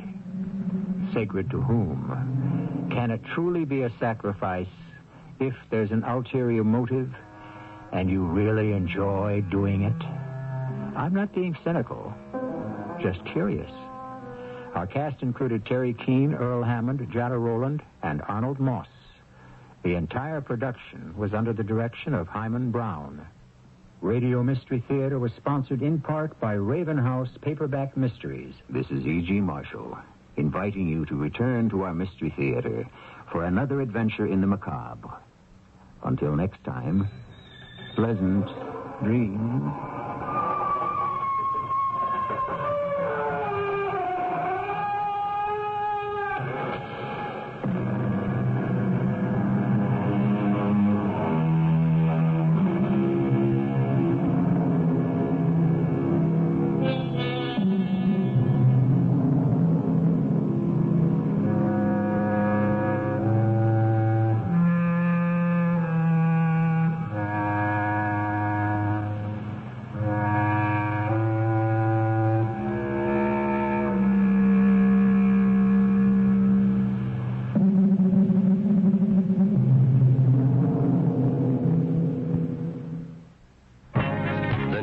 WGN television. It comes at 9 o'clock, a full hour ahead of the others, and you get more news. The others compress Chicago's news with the rest of the world. We don't. We give you both, and in depth. You get more of Chicago's news, weather, and sports from people who know Chicago. Veteran news reporter John Drury, with 20 years of Chicago broadcasting experience. The most gratifying part of this business is being on the street and reporting the news, and that's what I do. Meteorologist Tom Skilling. I spend 6 hours each day preparing for the 9 o'clock weather segment. And veteran Chicago sportscaster Bill Frink. I've been covering sports here in Chicago since 1963. Now, that's a long time. The 9 o'clock news is more than headlines. You'll get a complete summary of important world and national events from Pat Harper, Steve Bosch, and Bill Jorgensen in New York. More news, earlier than the others from experienced journalists. The 9 o'clock news, nightly on journalists. The 9 o'clock news, nightly on journalists. The 9 o'clock news, nightly on journalists. The 9 o'clock news, nightly on journalists. The 9 o'clock news, nightly on journalists. The 9 o'clock news, nightly on journalists. The 9 o'clock news, nightly on journalists. Good morning. This is Neil Strasser with the CBS World News Roundup. Murderer, murderer, the shouts in San Francisco as thousands of demonstrators protested, some violently. A jury's finding that former city supervisor Dan White was guilty of voluntary manslaughter, not first-degree murder, in the killings of Mayor George Moscone and Supervisor Harvey Milk, an avowed homosexual. The evidence showed that White, unhappy because Moscone refused to give him back the job he had resigned, shot the mayor 4 times, reloaded his gun, and shot Milk 5 times. But the jury agreed with defense testimony that he was suffering a mental collapse, a verdict that could see White a free man within 5 years. And that brought the protesters, many of them homosexuals themselves, to City Hall. Harold Dow reports. The demonstrators shouted slogans protesting what they considered the injustice of the verdict. There were more than 4,000 of them. Tensions were high. They shouted and screamed and finally rioted, breaking windows in City Hall and surrounding buildings. They pounded on doors. They threw bricks and bottles and burned police cars. Hundreds of riot-equipped police officers began a counter-assault, forcing the demonstrators away from the front steps of City Hall. Some of the protesters were injured in the exchange. Blood could be seen on the heads and faces of some of them. But most of the injured were police officers, hit with flying bricks or bottles. The streets in front of San Francisco City Hall looked like the aftermath of a war zone. But the most damaging result of last night's riot was not visible. The credibility of the gay community may have also been destroyed. Something that took years to establish, one police officer said, disappeared in a few hours. Harold Dow, CBS News, San Francisco. A first-degree conviction for White could have meant a death penalty. In Florida, only the federal courts now stand between 2 convicts and the electric chair tomorrow. Bruce Hall reports. John Spinkelink and Willie Darden have lost a series of last-minute appeals in state and federal courts, increasing the chances they will be executed Wednesday morning. They will make final appeals to the U.S. Supreme Court, but that court has already turned down Spinkelink 4 times. Death penalty opponents are continuing their around-the-clock vigil at the state capitol in Tallahassee, and demonstrators are scheduled to begin gathering later today at the Florida State Prison near Stark. Inside the prison, Spinkelink and Darden have been moved to cells near the electric chair. The prison superintendent says they are becoming apprehensive, but still believe they will get a stay of execution. But apparently their only hope rests with the courts, as state officials say they will take no action to halt the executions. Bruce Hall, CBS News, at the Florida State Prison. The executions, if carried out, would be the first in Florida since 1964, and the first in the U.S. since Gary Gilmore went before a firing squad in Utah in January 1977. In Canada, as in Britain a few weeks ago, it's the Liberals versus the Conservatives. But the feeling is the voters may give the balance of power to a small third party, the Socialist New Democrats, in today's parliamentary elections. Steve Young has more from Toronto. Liberal Party leader Pierre Elliott Trudeau, in final campaign appearances, argued that Canada needs to gain full charge of its destiny and eliminate Britain's influence on Canadian constitutional affairs. One skeptic said the subject of constitutional patriation, as Trudeau calls it, is somewhat less important to most Canadians than Dutch elm disease. It left people wondering if Trudeau expects to lose and wants to go out on a lofty issue. Conservative candidate Joe Clark's aides feel confident that despite polls showing it's neck and neck, Clark will win at least a plurality of the seats in Parliament. Accordingly, Clark cut back the number of his appearances in the closing days of the campaign to avoid the possibility of any last-minute gaffe.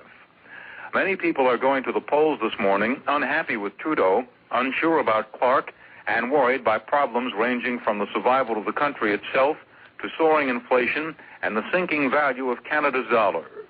Canadians are expected to vote in a government controlling only a minority of the seats in Parliament, a government that would have a hard time dealing with those challenges in the months ahead. Steve Young, CBS News, Toronto.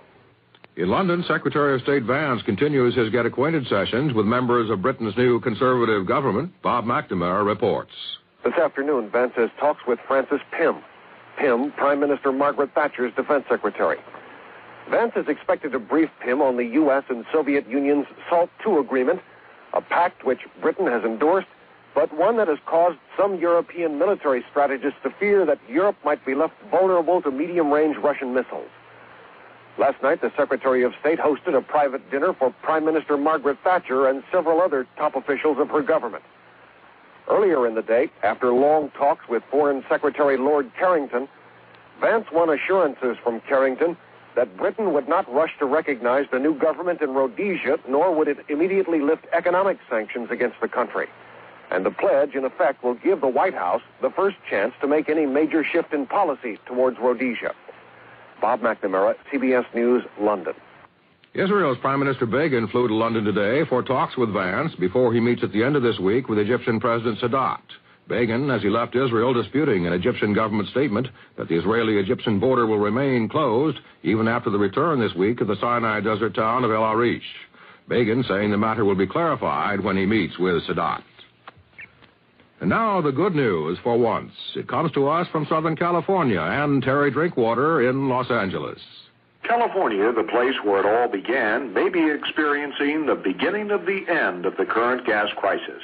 Yesterday, the lines were appreciably shorter, and today, an even day in the allocation program, officials predict shorter waits, perhaps 15 minutes, and in some places no waits at all. The reasons? Slightly less driving, some fuel-conscious economical driving, deliveries to big stations of a little bit more fuel as state emergency supplies are released to the public. Then, too, the refiners, anticipating the White House decision for more gas to California next month, are speeding up their deliveries now. Attendants report less topping off. There's a tendency for motorists to plan ahead now because more stations are posting their hours, though most all of the hours still remain limited. Newspaper, television, and radio stations aren't emphasizing the story as much. That also may have lessened the panic. But, said one editorialist this morning, we hope Californians have learned their lesson. The lines may be shorter, but the gas crisis isn't over. It never will be. Terry Drinkwater, CBS News, Los Angeles. Elsewhere, there is still concern about supplies this coming holiday weekend. Thus, Ohio says most of its stations will be open in Ohio, and New York predicts tight but adequate supplies of gasoline. Today in Washington, more testimony about the finances of Senator Herman Talmadge before the Senate Ethics Committee from his former administrative aide, Daniel Minshew.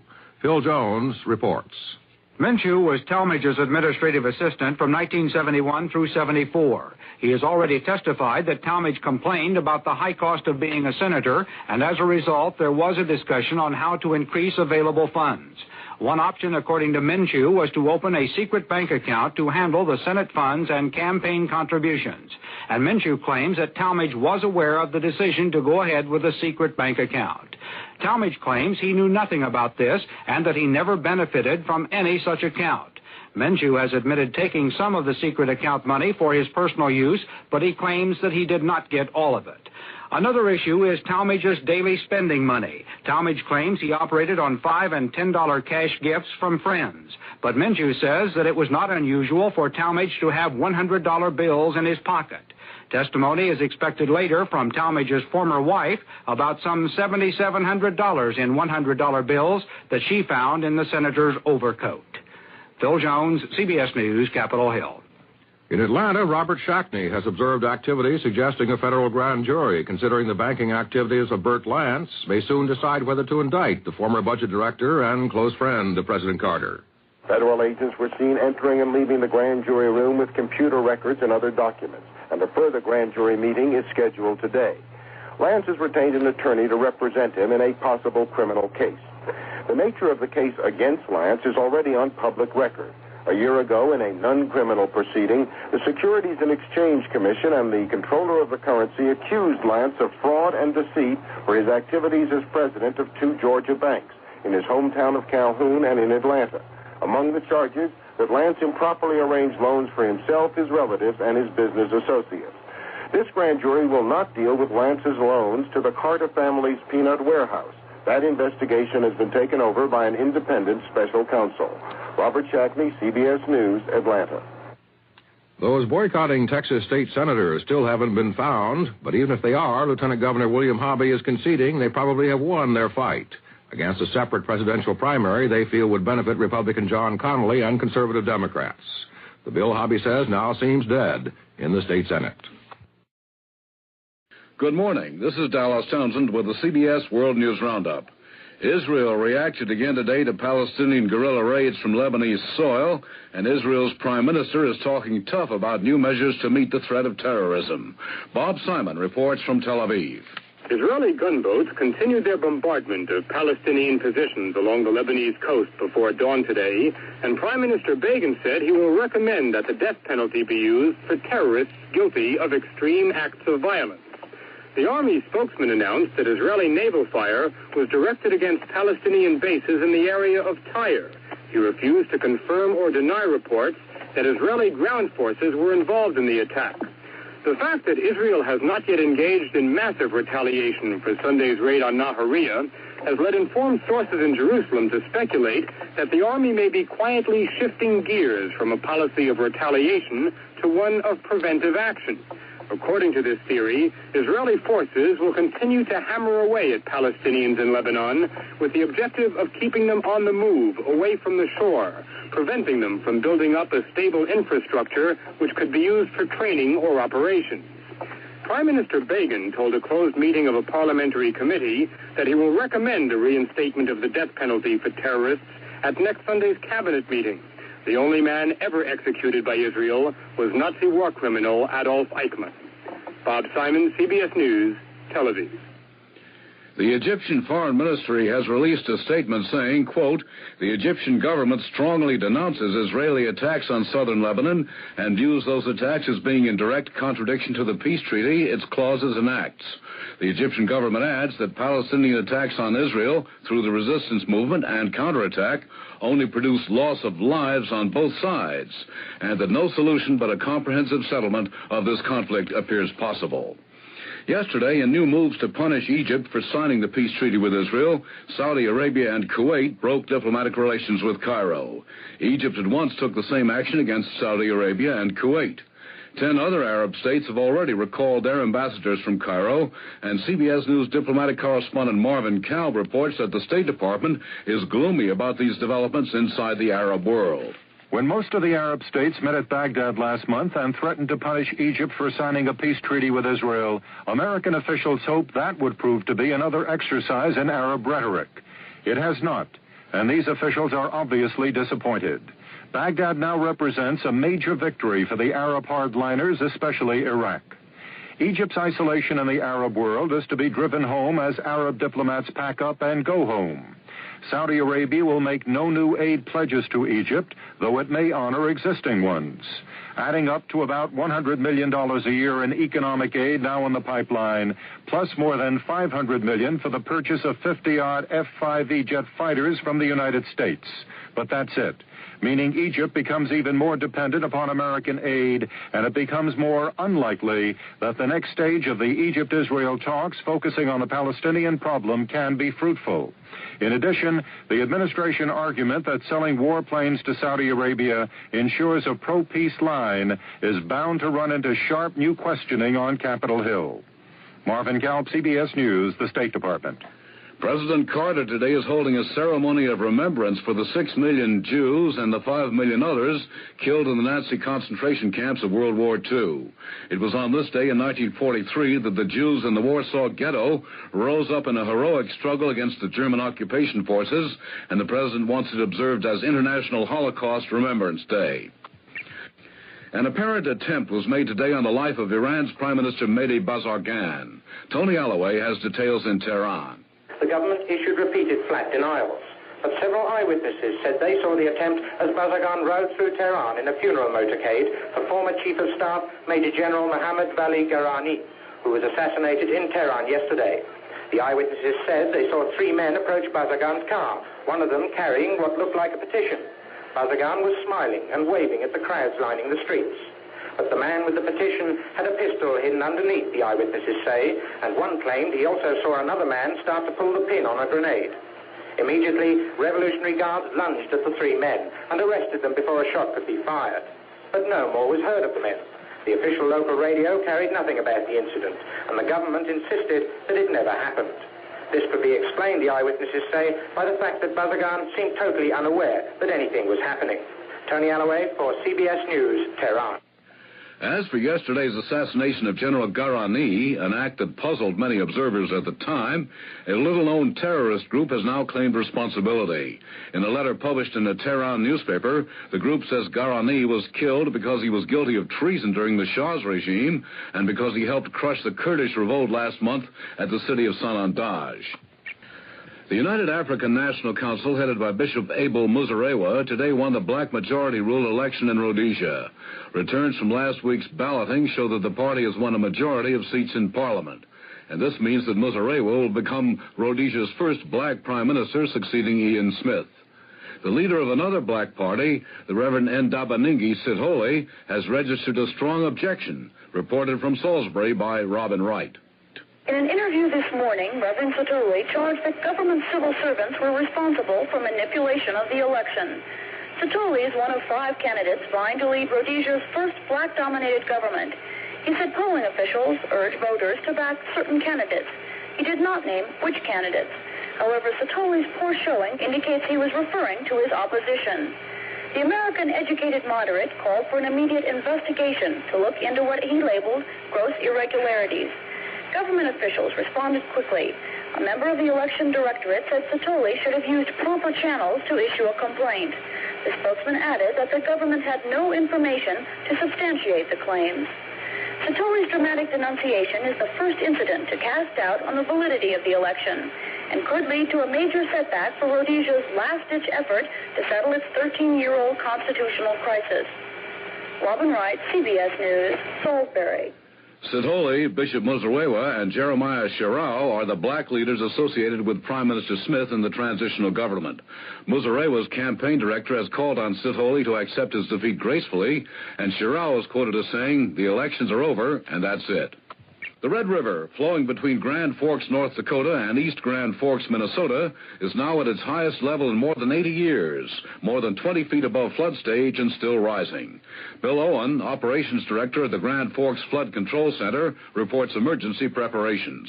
The University of North Dakota is not holding classes today so that students can fight some flood situations, and the Chamber of Commerce has asked that all businesses that are non-essential businesses, that they close and allow their employees also to fight the flood. Things are pretty quiet in town as far as business activity is concerned, but it's not quiet as far as our flood fighting activities are concerned. Thousands of volunteers stood guard along the dikes at Grand Forks during the night. Many of them came from high schools as far as 50 miles away. This is the 25th day of the mechanics' strike against United Airlines, the nation's largest air carrier. Contract negotiations under the auspices of a federal mediator have resumed in Denver, but some believe the walkout is far from over. And Mitchell Krause in New York reports that the impact is mounting. Every day, United's fleet of 340 planes remains grounded. The airline loses an estimated $2 million. Money it must pay out as interest on loans and as half salaries for its 7,000 executives, some of whom are working as cleaning personnel on planes United services for other airlines. Meanwhile, almost 30,000 United employees have been furloughed in addition to the 18,000 mechanics on strike, and United is sacrificing $9 million a day in revenue to airlines still flying. The financial impact is especially severe this year, the first year the airline industry has no mutual aid pact, which provided United with $48 million following a 16-day strike in 1975, money other airlines remitted to United from business they had gained because of the United strike. So far, an estimated 2 million airline trips have been canceled, even though operating airlines have increased their passenger loads substantially. Mitchell Krause, CBS News, New York. Rubber Workers President Peter Bomarito is still talking about a possible strike against the Big Four tire companies as negotiations continue in Washington between the union and one of the Big Four, Uniroyal. Federal mediator Wayne Horvitz is taking part, and Bomarito doesn't like that. He says, quote, the government ought to get the hell out of the free collective bargaining. An airliner with 57 people aboard has disappeared on a domestic flight in Ecuador, and authorities have commenced an intense aerial search. They say that the plane has almost certainly crashed.